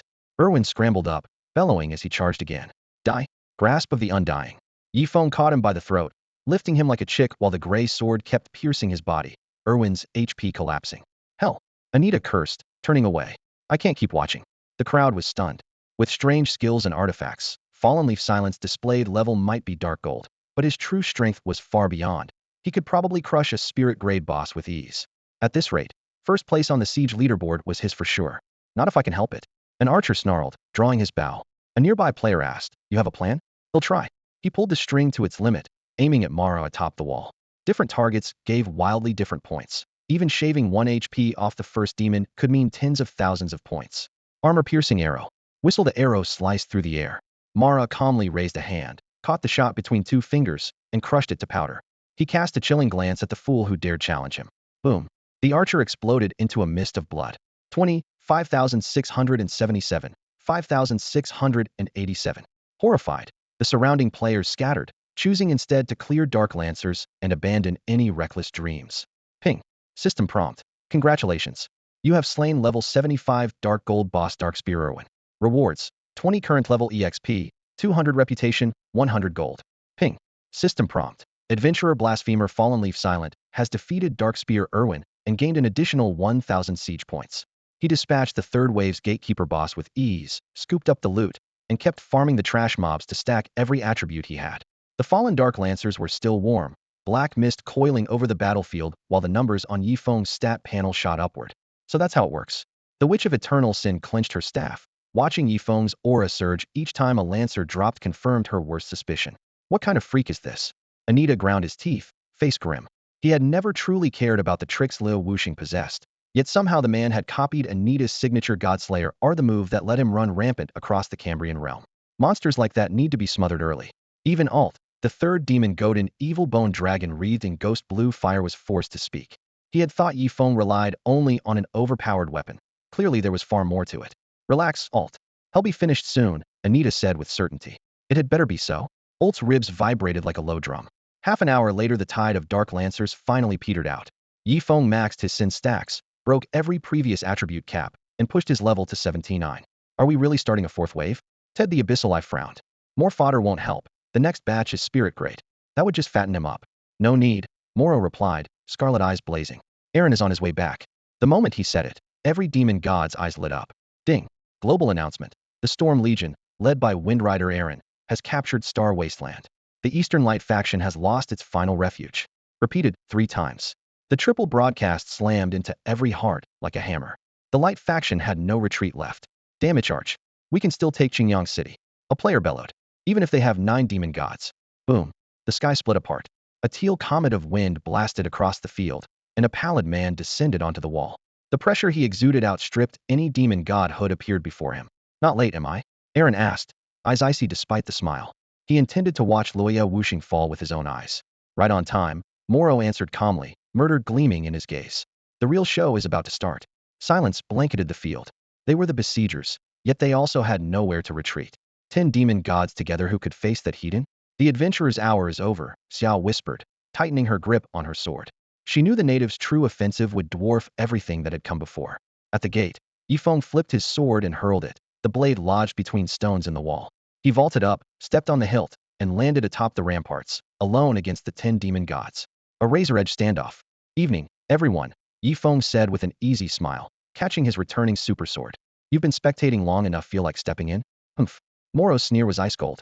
Insolence has a price. Below the wall, every onlooker held their breath, nerves stretched to the brink. The very air felt sucked away, leaving only the thunder of their own hearts. Perhaps judgment was about to fall. The battlefield seethed with unpredictable tension. Your Highness. Arvis planted himself beside Xia, silver armor clanging in the icy wind. If the talks break down, you must withdraw at once. If Luo Yi Wuxing rejects the demon god's terms, the Light Alliance will be crushed. 8 or 9 out of every 10 comrades will die, and there will be no way back. Xia gripped her cloak, eyes locked on the standoff atop the battlements. At that moment, the fate of the entire Light Alliance rested on a single decision by Luo Yi Wuxing. Arvis swallowed hard and looked up at the masked young man, scarcely believing his eyes. Who could have guessed that the adventurer His Majesty once tried so desperately to kill now held the key to the Alliance's survival? On the tower's summit, all 10 demon gods had gathered, black mist swirling. Clad in plain clothes, Yifeng fixed his teal gaze on the first demon god and spoke bluntly. Name your terms. Hand over the ultra-divine weapon, Maluo rasped, voice low and commanding, and I'll withdraw my army. The Light Alliance may scrounge a little longer. Impossible, Yifeng snapped. Pick another demand. He had expected Maluo's outrageous opening bid. If the demon god seized the ultra-divine weapon, the Light Alliance would never get another chance. Scarlet murder flashed in Maluo's eyes, and a god-tier pressure rolled out like a tide. You have no choice. A streak of silver answered him. The guardian of Dragon Realm darted to Yifeng's back, voice ringing like steel. No choice. Then we fight. Maluo's laugh echoed, cold enough to raise goose flesh. Guardian, your strength may rival the top 5 demon gods, but you stand alone. We 10 have come for one purpose, the ultra-divine weapon. What can you possibly change? You still have us.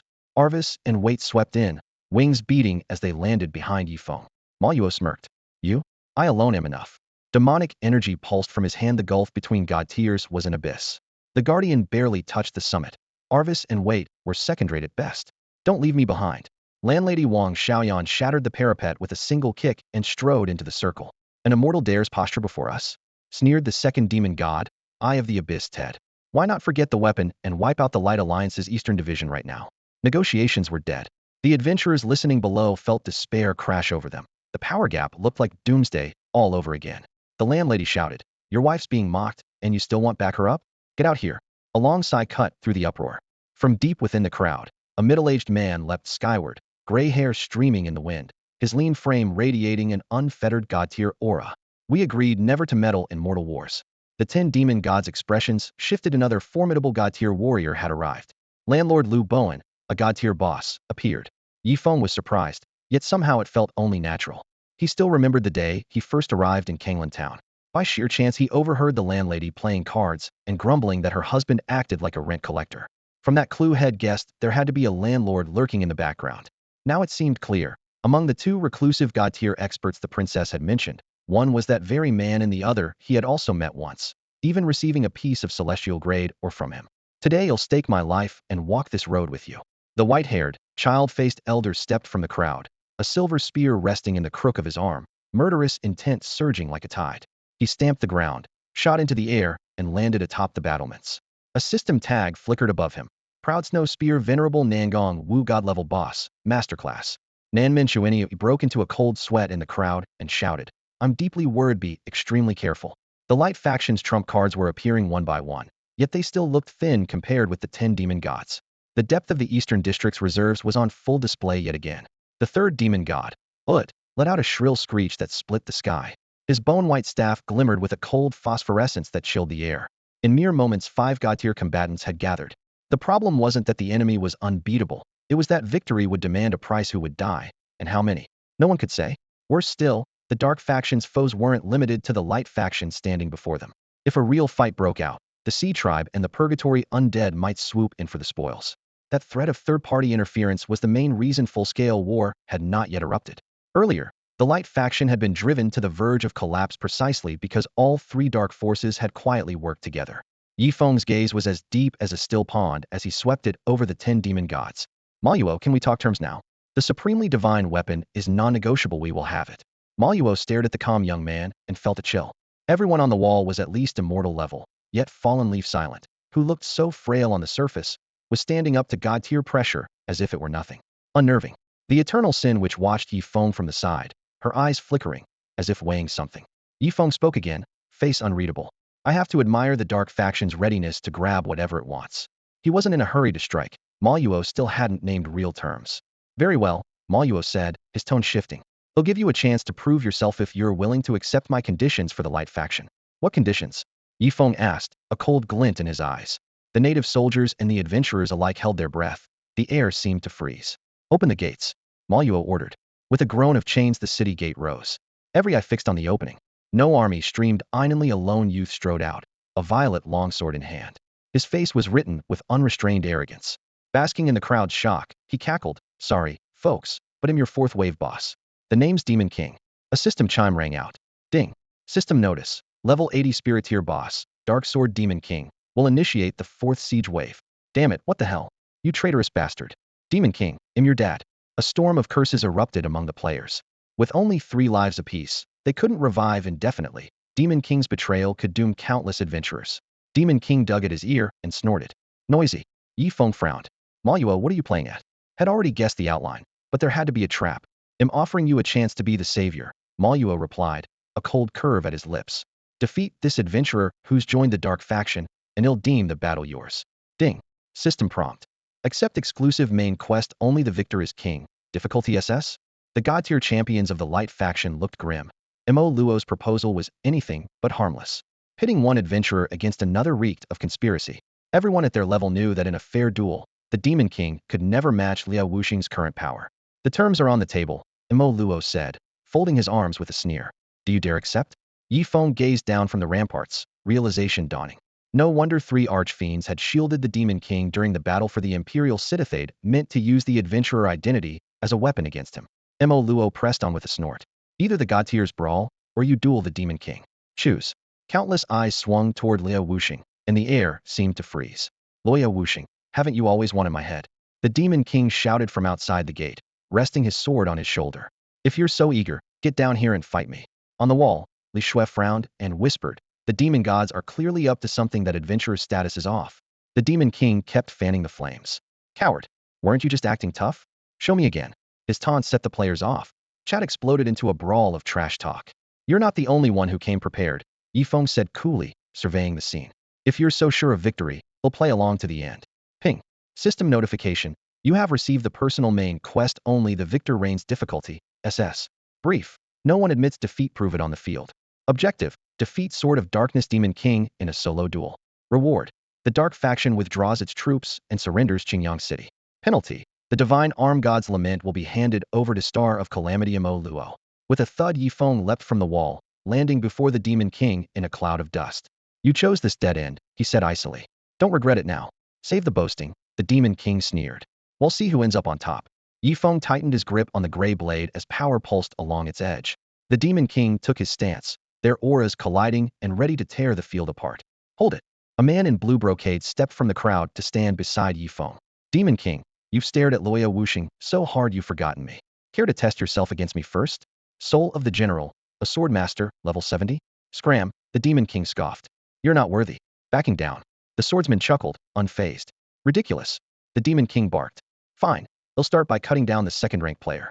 Come get slaughtered. On the steps, Mo Luo muttered with a frown, idiot. If he weren't still useful, I wouldn't even tolerate hearing his name. The swordsman tilted his head toward Yifeng and murmured, Bro, step back for a second. He'll probe his moves. I probably won't win, but knowing his skill set beats flying blind. He knew he was no match for Liu Wuxing, and a spirit tier boss like the Demon King would likely crush him. Yet he refused to stand idle. Every adventurer's future was at stake. All right. Yifeng nodded, calm and composed. The swordsman before him was still the companion he remembered. Formation. Feng Yutongzhou shouted urgently. Tap, tap, tap. Footsteps overlapped behind him as thousands of allies locked into formation, channeling their power into the swordsman. Streams of golden light poured into his body, setting every inch of him aglow. Ding. System message. Soulbound class swordsman has activated pinnacle formation. All attributes 53.4 for 10 minutes, proportional to formation size and strength. Note. Current formation cap, 3000. Pinnacle formation was his ultimate trump card in mass battles. If he were a higher level and could pack in more people, the boost would double. But this was his limit. Eyes sharp, he leveled his blade at the Demon King. Clang. Sparks spat outward as the Demon King caught the strike one-handed, sneering, that's it? Triple blade dance. The swordsman barked. Two phantoms identical to him flared on either side, slashing in perfect sync. The Demon King's eyes narrowed. He sidestepped one strike, but the second grazed his shoulder only to stop as though hitting solid steel. Miss. Ding. System message. Target protected by Dark Earl Mare. Incoming damage reduced by 100,000. What? The swordsman's pulse spiked. Die? Furious, the Demon King lunged. Crack. The swordsman crossed his own weapon to block, but the force shattered it. He stumbled back, barely staying upright. Ding. System message. Target protected by Furious Thundergale. Attack damage 50 with high chance to smash and knock back. Ding. System message. Your weapon has been permanently destroyed. Second place on the rankings? Pathetic, the Demon King mocked. Cyan light burst under his feet as he shot forward again, violet blade aimed at the swordsman's chest. His speed already eclipsed a typical spirit tier boss. Clang. At the last instant, Yifeng blinked in front of the swordsman. Divine Weeper met the blow. The impact numbed his hands and rattled his arms. So you're riding buffs from the 10 demon gods, Yifeng hissed, forcing the Demon King back. Beating him wasn't your own doing. What's there to brag about? Head already identified the speed boost as Windrider Yalan. The rest were still hidden. As long as I win, who cares? The Demon King shrugged. Damn.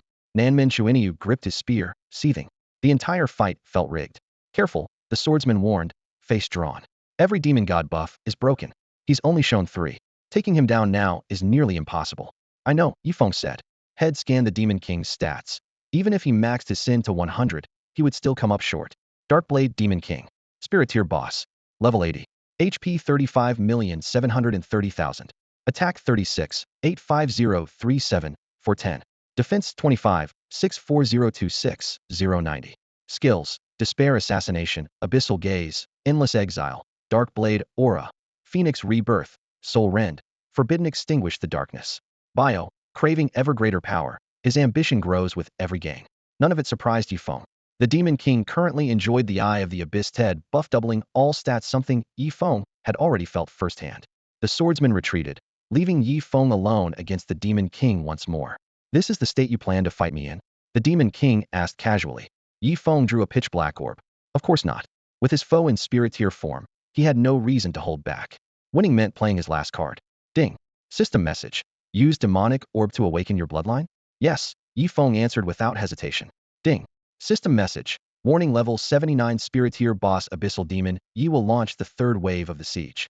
Bang. A cloud of black mist erupted from the demonizing pearl, swallowing Yifeng whole as countless players stared in shock. Thick as tar, the haze dripped and writhed, wildly awakening the evil god blood slumbering in his veins. After more than 10 seconds, a blinding streak of cyan light cut through the darkness, and everyone saw. Bone wings burst from his back, their ivory joints snapping open and shut. Deep green hair swept down to his waist, whipping in the wind. Two razor-sharp horns sprang from his brow, and his ashen skin gleamed with a sickly, dangerous sheen. A heartbeat later, blood-red system text materialized above him. Abyssal Demon Yi. Spirit rank boss. Level 79. HP 29,224,000. Attack 31, 24032, 340. Defense 23, 90425, 008. Skills: Wind Chant, Sinful Power, Godslayer Force, Toxic Source, Shadow Domain, Fatal Counter, Undying Grip. Profile: a mysterious abyssal demon who wields the power of an evil god. The battlefield went deathly silent. Now, not only had the Demon King become a spirit rank boss, even Liu Wuxing stood on the same tier. "What can I transform to?" Someone blurted on the barrage. Abyssal Demon Yi, the mandatory raid boss from the Kanglan Town event, the one that wiped our party in the Godslayer grounds. So it was him. After a heartbeat of silence, the chat detonated in curses. "Stylish look," the Demon King sneered, scanning Yifeng up and down. "But your power nothing special." Backed by the 10 demon gods' blessings, he felt certain he could crush the top-ranked player Liu Wuxing. Ma Yuo's chest tightened under the bloodline suppression, killing intent flaring in his eyes. "Adventurer Demon King, take him. As you command." With a jerk of his purple sword, the Demon King met Yifeng's indigo gaze. "You've killed me twice," he growled, "but I only need to kill you once." He shot forward, faster than ever. Flash. The sword fell. Miss. Yifeng sidestepped and drove Divine Weep in, yet the Demon King twisted away, the counter missing. Miss. The purple blade thrust for Yifeng's chest. The Demon King chuckled. "Times have changed. Did you think speed was yours alone?" Shick, shick, shick. Blades wreathed in gray mist crossed, carving several bloody gashes into the Demon King, while Yifeng took only a single hit. Ding system prompt. This unit has received the blessing of Evil Bone Dragon Aode. Critical rate 80. 12,347. 13,470. 12,647. 365,770. Critical. Yifeng's Wind Chant triple strike could have rivaled the Demon King's critical burst, but a flat 100,000 damage reduction blunted each blow. Meanwhile, Immune kept flashing over the Demon King, while flames blossomed on Yifeng's chest. The wound refused to heal for 10 seconds. 100,000. Burn. 112,230. True damage. This was the dual special effect granted by Yenwu Xin and Anita. 148,120. In his demonic form, Yifeng's HP was pushing 30 million, and the healing from overwhelm scaled up just as wildly. Undying Grasp. He thrust out his left palm, sending a surge of shadowy energy toward the Demon King. Ding. System prompt. This unit is protected by Star of Calamity Molo's blessing and is immune to all crowd control effects. Forced to watch from the sidelines, Beifeng clenched his fists until his knuckles paled. God damn it. This is fucking disgusting.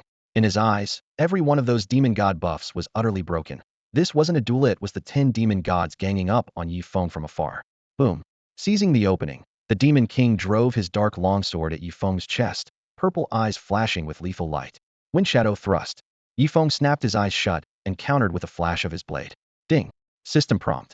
Darkblade Demon King has used Assassination of Despair. The next attack deals 300 increased damage for 10 seconds. Ding. System prompt. Darkblade Demon King has used Abyssal Gaze. You did not meet his eyes, so the control effect has been negated. 1,019,750. Critical hit. 921,004.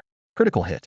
A searing pain exploded along the Demon King's neck, and the 7-figure damage made the corner of his eye twitch. By shutting his eyes to dodge the control and immediately countering, Yifeng had forced open a breach even against such overwhelming stats. The next second the Demon King whirled around only to catch a sweeping kick from Yifeng.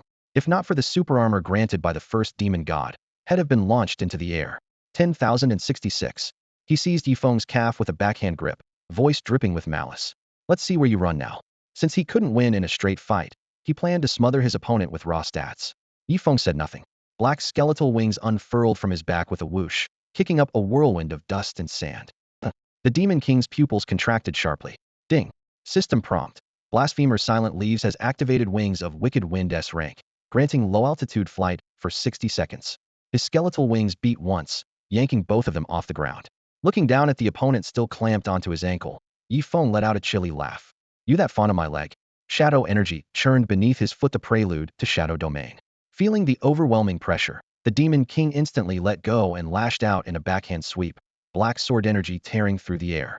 921,440. Critical hit. This time, Yifeng pressed forward instead of retreating. Having the Demon King airborne was too good an opportunity to waste. Azure light gathered, wind elements coiling around his blade like a dragon. Shadow Chaser. He turned into a streak of light and dove. Soul rent. Heart pounding. The Demon King flung out the temporary skill gifted by a demon god. For an instant a force drilled into Yifeng's sea of consciousness, but it vanished as quickly as it came, leaving him unfazed. Ding. System prompt. You cast Soul Rend, but the target's soul strength is too high. You suffer backlash, all attributes reduced by 30 for 30 seconds. BZE, Demon King's mind went blank, muscles spasming as an unprecedented weakness nearly pried the sword from his grasp. How is this possible? He rasped. In the stands, Anita cried out in shock, while Molo roared in fury. Who gave him that skill? Not me. Nor me. The demon gods shook their heads in unison, all eyes shifting to the sorceress in the black dress with immaculate makeup. Faye frowned, crestfallen and self-reproachful. Sorry, I never thought it would turn out like this. I only meant to give him an unexpected crowd control option. The demon gods fell silent. Mo Luo swallowed his anger and kept watching. You disappointed me today. Don't let it happen again. If it had been any other demon god, he would have raged at them already, but the offender was the eternal sin witch. First, the Godslayer Anita openly favored her and would absolutely protect her. Second, the Phoenix of Nirvana, Yin Wuxin, was her close friend, and that little troublemaker would definitely speak up in her defense. Boom. Wind Dragon roar exploded forward, the phantom dragon's head snarling as it slammed into the Demon King's chest. The violent shockwave drove him into the ground, throwing up a cloud of dust. Crack. The Demon King spewed blood, his face ash gold as several ribs snapped. With every stat debuffed and the impact stacking on top, he was nearly finished. 2,425,780. Critical. Li Shui's silver eyes lit up. The disciple's growth was astounding. After Wind Dragon roar, Yifeng opened his shadow domain. In a blur he pierced the Demon King's chest with a kick, downed a potion, and unleashed a storm of basic attacks. With insane attack speed and combos, the Demon King's HP melted away. With his stats cut by 30%, the Demon King now matched Yifeng's panel, making this the perfect moment for close quarters combat. Staggering upright, the Demon King glared, bloodshot eyes blazing. You can make me suffer 1,000 times, but victory will still be mine. They clashed again, blades and fists flashing too fast to track. Spectators fixed their eyes on the arena, emotions rising and falling with every exchange. Whoever won would steer the main storyline. The fate of every class hung on these two. 80%, 50%. Time slipped by as both health bars dropped, but overall Yifeng held the lead. Wind Shadow thrust. With the no trace buff, it hit like a 500% damage ultimate every 30 seconds, each strike shaving off huge chunks of the Demon King's life. Grasp of the Undying offered no control, yet still dished out heavy ranged damage. More importantly, Yifeng could glide at low altitude for brief moments, making him far more agile than his foe. The Demon King's only real threat, continuous corrosive damage, was offset by Yifeng's nimble footwork and the lifesteal from Godweep. An occasional vengeance proc made the Demon King's misery even worse. Even with our buffs, he's been pushed this far. Aaron's face darkened. Is Luo Yi Wuxing that talented, or is the Demon King just stupid? Doesn't matter. Mo Luo sounded bored. As long as he wins. The Demon King is merely a pawn we still need. 10-minute cooldown up, Yifeng unleashed his strongest move again. Wind Dragon roar. The draconic cry thundered across the battlefield. Bleeding out, the Demon King threw his head back and laughed, eyes full of hate. Luo Yi Wuxing, is this your limit? Rip. Wind tore at his clothes and flesh, sending a spray of blood into the air. We've got it. A player finally relaxed, shocked that a certain loss had turned into a rout. Luo Yi Wuxing is awesome. Before everyone's eyes the Demon King crashed to the ground. Life snuffed out, the battle was over. Boom. Suddenly, Golden flames shot from the Demon King's corpse. Ding. System message. The Darkblade Demon King has activated his passive skill, Phoenix Rebirth. He revives on the spot at full strength. All debuffs removed. Every attribute boosted by 20, and all attacks converted to fire damage. Flames spread beneath his feet as he rises slowly from the scorched earth, seemingly riding a tide of fire back to life. A raspy voice laced with murderous intent rumbles from his throat. Taste despair. In the next instant, he charges at Yi Feng, wrapped in blazing flames. The Demon King's health bar is now full, while Liu Wuxing is down to 30%, an overwhelming gap. On the viewing platform, Nangong Wu lets out a long sigh. Liu Wuxing has done more than enough. Killing the Demon King once in such an uneven duel was already stunning. But that boss is blessed by countless demigods. There's no way to turn this around. Landlord Liu Bowen has run the numbers 1,000 times. With only 30% HP left, even a miracle won't save Liu Wuxing. He shakes his head, about to explain. Slap. A crisp smack leaves his cheek burning. Why did you hit me, honey? He stammers. Who else should I hit when you're killing our own morale? His wife snaps. Liu gives a bitter laugh. The facts are right there. If he really wins, I'll get on my knees and call him dad. The arena falls silent. No one dares refute him. On the field, Yi Feng's teal eyes remain icy calm as he tracks every breath and twitch of the Demon King. The closer death creeps, the sharper his mind becomes. If I'm not strong enough, then I'll make myself stronger. System message. You consume Tremella Lotus Seed Soup common food. Fire resistance 10 for 1 minute. System message. You consumed spicy chicken common food. Attack 20 for 1 minute. System message. You consumed steamed fish head with chili common food. Movement speed 30 for 30 seconds. Yi Feng wolfs everything down, the crash of shattering plates mixing with his gulps as his stats soar. Pointless, Liu mutters, still unconvinced. Crack. Another slap rings out, its sting silencing him. The silk edge of a scroll tears with a sharp rip, drawing every gaze. Is that my scroll? Wang Dehai blurts. He remembers Liu Wuxing snatching the worthless item during a spar. System message. You used the item life initiation. Insight 30 for 10 minutes. Yi Feng doesn't know how frightening the Wind Fiend's base insight already is. He only knows that with another 30%, he's gambling everything. A flaming blade whistles through the air. The Demon King closes to 10 paces. 5, 3. The sword tip nearly touches Yi Feng's brow. In a flash he tilts aside, skimming past the blade, stepping forward instead of back. When their shoulders are scarcely a handspan apart, Yi Feng vanishes into thin air mist. Gone. Idiot, he's behind you. Mo Luo shouts. The Demon King whirls around, catching only the flutter of a black hem. Yi Feng slips into another blind spot. The Demon King spins again, and again still nothing. Somehow, Liu Wuxing has vanished from the battlefield entirely. Raksha, the one who knows assassin skills best, sucks in a sharp breath. Forced invisibility. Forced stealth is an assassin's trademark technique, allowing the user to vanish even while crowd-controlled or actively fighting, and its concealment far surpasses ordinary stealth. So Liu Wuxing is actually an assassin? Ding. System message. Congratulations. You have mastered the A-rank skill Forced Stealth. As the first player to grasp an A-rank skill, you will not receive additional rewards. Try up.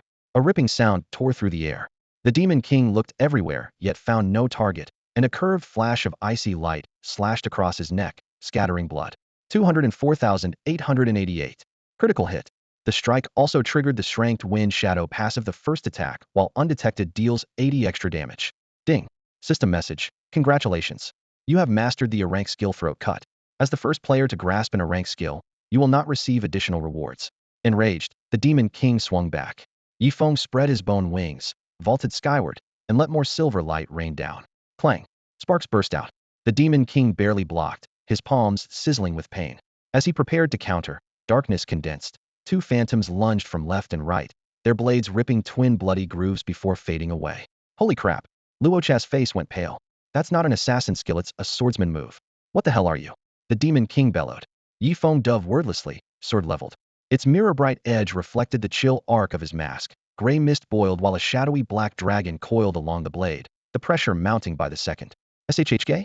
The thrust shattered the Demon King's protective aura and drove deep into his chest. Ding. System message. Congratulations. You have mastered an A-rank skill? Please name this skill. This Liu Wuxing is insane. No wonder he swiped his pillow. Yin Wuxing stuck out her tongue. She was sure she could one-shot him in raw power, yet this kind of potential was beyond her. I can't figure him out.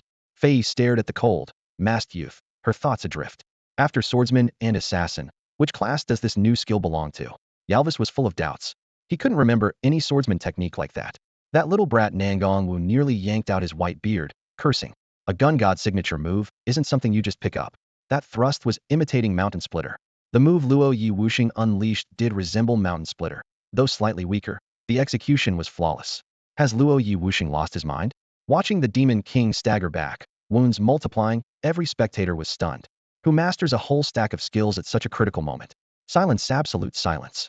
The battlefield still roared, yet to Yifeng everything fell mute. Every skill he had ever seen or used flashed across his mind, sharp as yesterday. Something nameless and mysterious settled over him, cloaking his body in an indescribable state. Ding. System message. Because you have comprehended a large number of skills in a short time, you have awakened the exclusive skill of the evil god of wind. Ding. System notice. You have grasped the evil god of wind's exclusive skill, forbidden art. Wind's sinister scar. Ding. System notice. Because of the weapon divine lament, forbidden art. Wind's sinister scar has been upgraded to SSS tier. Ding. System notice. As the first adventurer to master an SS tier skill, you receive 500 free attribute points and 10,000 reputation. In a flash, blinding arcs of lightning tore across the sky, and every immortal and god-rank spectator gasped. A forbidden art comprehended at the spirit stage by sheer force of will. Was he even human? The chime still echoed, yet Yifeng's eyes were ice cold. One thought remained: kill the man in front of him. The Demon King, hair bristling, charged with a purple longsword, roaring with fury. Clang, clang, clang. Sparks burst as steel collided, each strike making the air tremble. Relying on his titanic frame, the Demon King traded blows, bellowing, "The 10 demon gods protect me. How can you possibly win?" Yifeng twisted aside with undying grasp, slipping from range at an impossible angle. He forced stealth, his HP slowly rising in the shadows. Circling the field, he waited for his cooldowns. "Show yourself." The Demon King shouted, frantic. Left rear now, right rear still right, the Demon Advisor called. But spoken words couldn't match Yifeng's speed. Enraged, the Demon King smashed a stone pillar, shards spraying. "Fool. Falling leaves moves too fast." Whoosh. A golden streak flashed past his flank, blindingly bright. He raised his sword, striking what felt like solid steel. As the light faded, a gray-white baby Pichio appeared, its scale armor swallowing the blow. "I'm finished," the Demon King muttered. Yifeng blinked behind him, eyes like ice. Armor-piercing strike. Flash. A bone-deep gash split open. 201,215. Even with sky-high stats and 100,000 damage reduction, the Demon King was torn apart, blood gushing. Pain drove him to counter, but Yifeng had already slipped back. He reversed his grip and swept his blade. A black wave of sword energy screamed through the air, swelling in the Demon King's eyes. "Not that attack again," he cried, blocking desperately. "SHHK?" The wave hammered the purple sword, making it quiver. 64,487. He learns a skill after one look. Impossible. Before I could fight back, now he's outright cheating. Nearby spectators stood frozen. They'd thought the Demon King's rebirth was already beyond belief, yet Fallen Leaves and Silence had answered with something even more outrageous. The battle dragged on. Yifeng's health fell at a crawl. Constant regeneration and lifesteal made burn and true damage almost harmless, while the Demon King was outclassed in every way. Even when he occasionally grazed Luo Yi Wuxing, he couldn't sustain the pressure. 80%, 50% under the eyes of tens of millions of spectators, the Demon King's HP plunged like a cliff dive. Worthless, utterly worthless. Titus snarled, when Yifeng still had 20% health. "What are you waiting for? Use that move."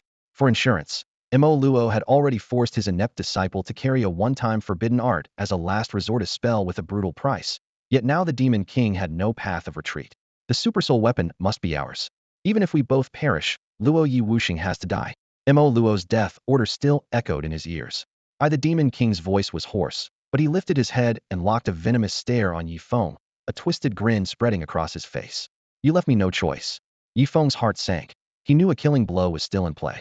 "So what if you're strong?" Darkness flared around the Demon King, condensing into glittering motes. His face went paper white, yet filled with savagery. "The final victory belongs to me." His aura surged like a raging tide. With super armor active, every interrupt was forcibly nullified. "Luo Yi Wuxing, be careful. Don't take it head and dodge if you can."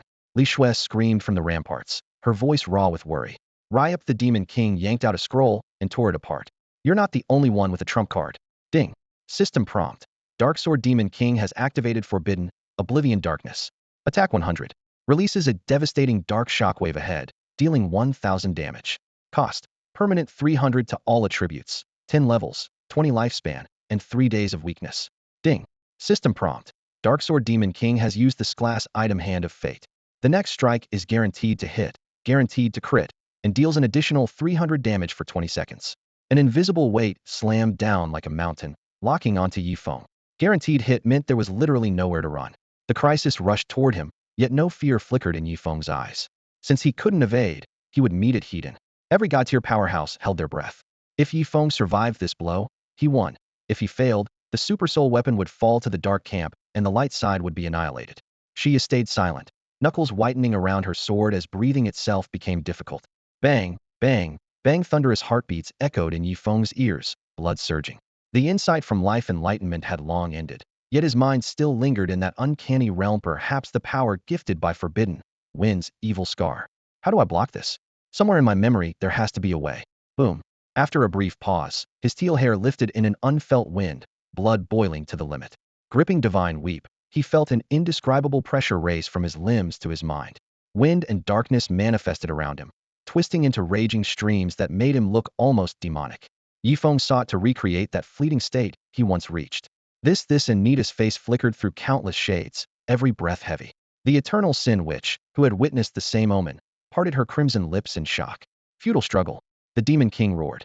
Sword raised. He lunged, becoming a jet-black wave whose power eclipsed the spirit tier. Victory is mine. The evil god mask burst into blinding white light as wind and darkness began their furious duet.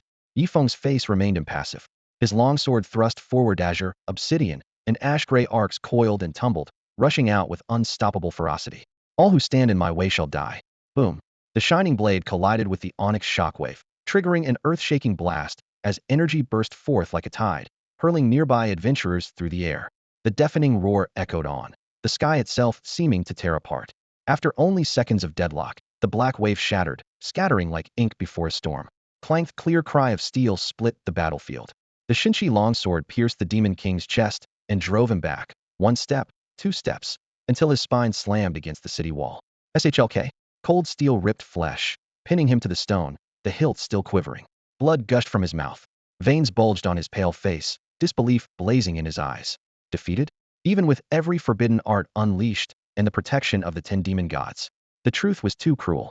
His throat bobbed, twisted lips trembling with unwilling terror. Yifeng met his gaze and yanked the Shinshi free. A flick of the blade scattered crimson drops, leaving the sword pristine once more. Maybe you thought you'd already judged me generously. Flames danced in Yifeng's eyes, but I'm sorry, I'm far stronger than you ever imagined. The Demon King's lips moved soundlessly.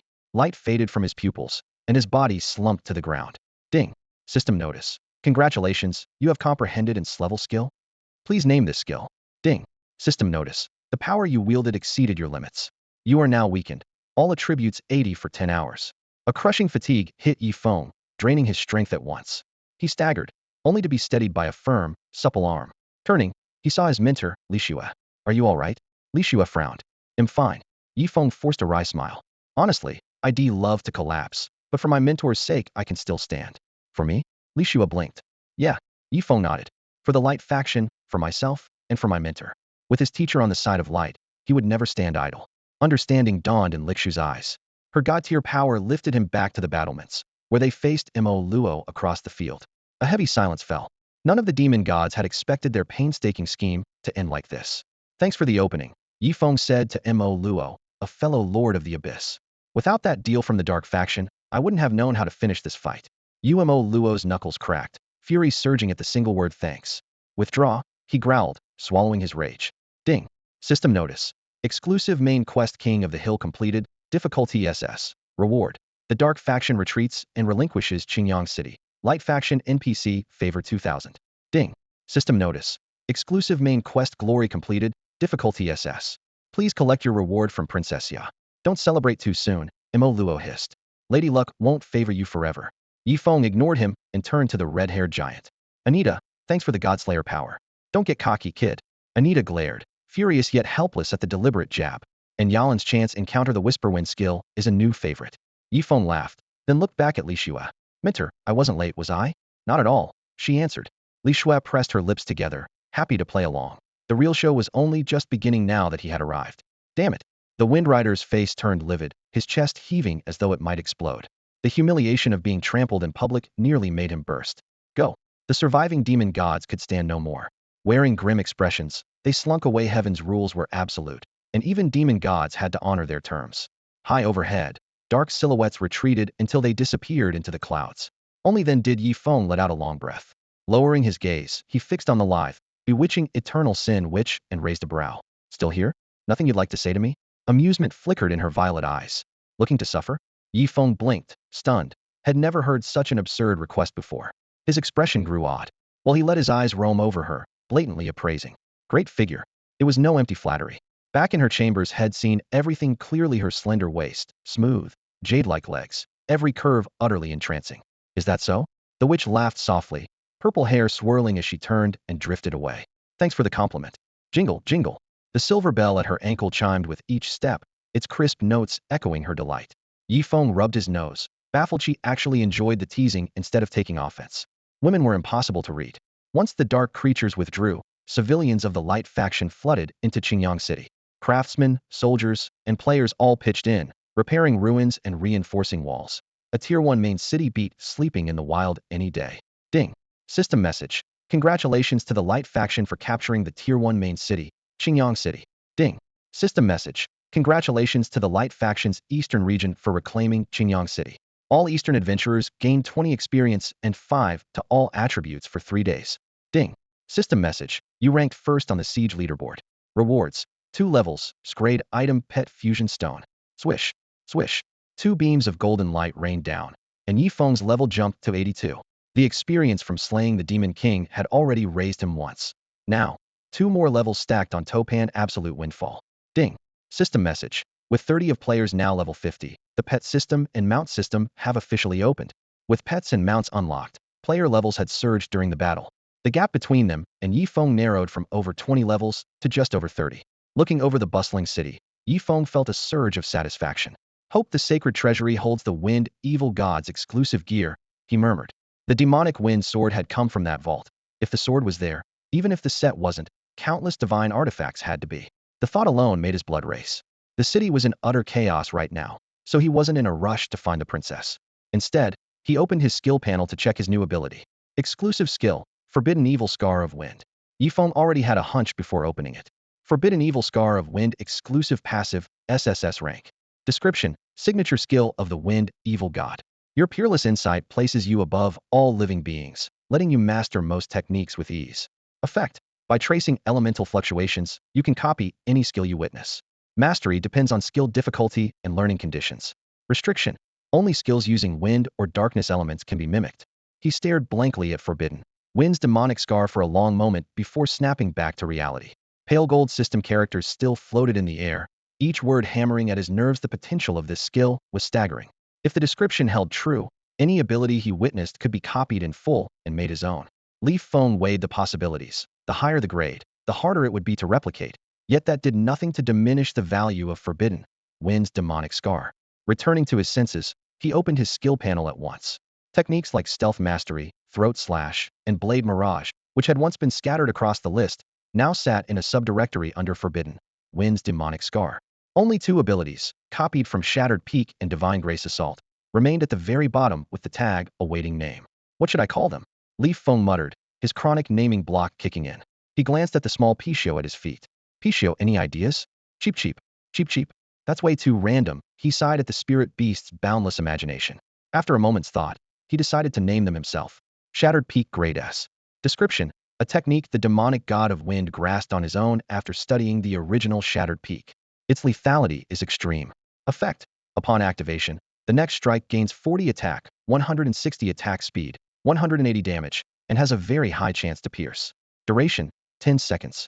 Cooldown, 5 minutes. Wind Demon Extermination Grade SS. Description, a frenzied dance of wind and darkness, an annihilation move derived from divine grace. Effect, draws on every ounce of internal power to deliver a catastrophic blow, embedding wind element strangulation and dark element corrosion. Attack speed 200, movement speed 200, deals damage equal to 1000 of 200 of base attack, plus 50 of bonus movement speed. Side effect, all attributes reduced by 80 for 10 hours, penalty lessens as strength grows. Cooldown, 3 days. Shattered Peak spoke for itself. It was at least as powerful as the true Shattered Peak Nanmin the Braggart kept boasting about. Wind Demon Extermination, on the other hand, was an unquestionable ultimate, leagues above Wind Dragon Roar. The drawback, however, was brutal at his current level, and the 3-day cooldown hurt. He skimmed nothing else. A wave of exhaustion crashed over him. Letting out a huge yawn, Li Feng left the training grounds and headed for the quarters the princess had prepared for him. After a quick wash, he collapsed onto the bed and fell asleep at once. The life and death duel with the Demon King, followed by back-to-back S and S tier epiphanies, had drained him in a way no outsider could imagine. The next day, sunlight streamed through the lattice windows, filling the room with warmth. When Li Feng opened his eyes, it was already late morning, and the all attributes ADD buff on his HUD vanished on its own. Feeling completely refreshed, he grabbed a quick breakfast, then headed straight for the rear section of the royal palace, eager to see whether the sacred treasury held any gear tailored for a demonic god. Failing that, even a run-off-the-mill divine artifact would do. On the way, he kept his inventory open, continuing yesterday's unfinished loot inspection. Pet fusion stone, Shrank, a peculiar rock infused with a wisp of primal power.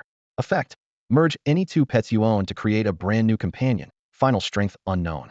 Super treasure map, S-Rank, a mystical chart that can locate any stash no matter where you hide it. Effect: reveals the most precious treasure near your current position. The inventory screen floated across his retina, a pale gold halo making the 2 items gleam. Yifeng studied the pet fusion stone, silently judging the odds. His Pichio was already a divine pet. To push it further, he would need another of the same tier, and even then he wasn't sure an Shrank stone would suffice, so he decided to shelve the idea for now. When his gaze shifted to the super treasure map, he raised an eyebrow. When did I pick this up? He flicked through the info panel to the latest battle log. Ding. System message. Congratulations on defeating the Ling-level boss Dark Sword Demon King. You are the first adventurer to slay a Ling-level boss. Rewards: 100 free attribute points, 2,000 reputation, and the S-Rank item super treasure map. Ding. System message. Would you like your feat announced to all players in the Godsend Demon's Earth Zone? Note: you'll gain an extra 5,000 reputation after the global announcement. Yes, Yifeng answered without hesitation. Ding. Server-wide announcement. Congratulations to player Blasphemer Falling leaves silently from the Eastern Zone for scoring the first Ling-level kill. The notice flashed across screens 3 times. Eastern Zone players barely reacted. They had witnessed last night's battle firsthand, while players elsewhere fumed on their forums, blocked by the regional firewall. Why the Eastern Zone again? Why is it always Falling leaves silently? When the borders open, I'm heading over to settle the score. I can't stand that name. From bronze to Ling tier, every first kill had gone to him, driving countless rivals up the wall. Oblivious, Yifeng kept walking until he reached the City Lord's manor in Qingyang City. Lord Falling leaves silently. Her Highness has been waiting. This way, please. City Lord Yalvis personally welcomed him at the gate. To the Bright faction, he was now a savior. Without last night's slog, Qingyang City would already have fallen. Yifeng nodded and followed Yalvis through corridors and courtyards. When the carved doors of the reception hall swung open, he spotted Princess Xia laughing with the Dragon Domain Guardian. Your Highness, Mentor.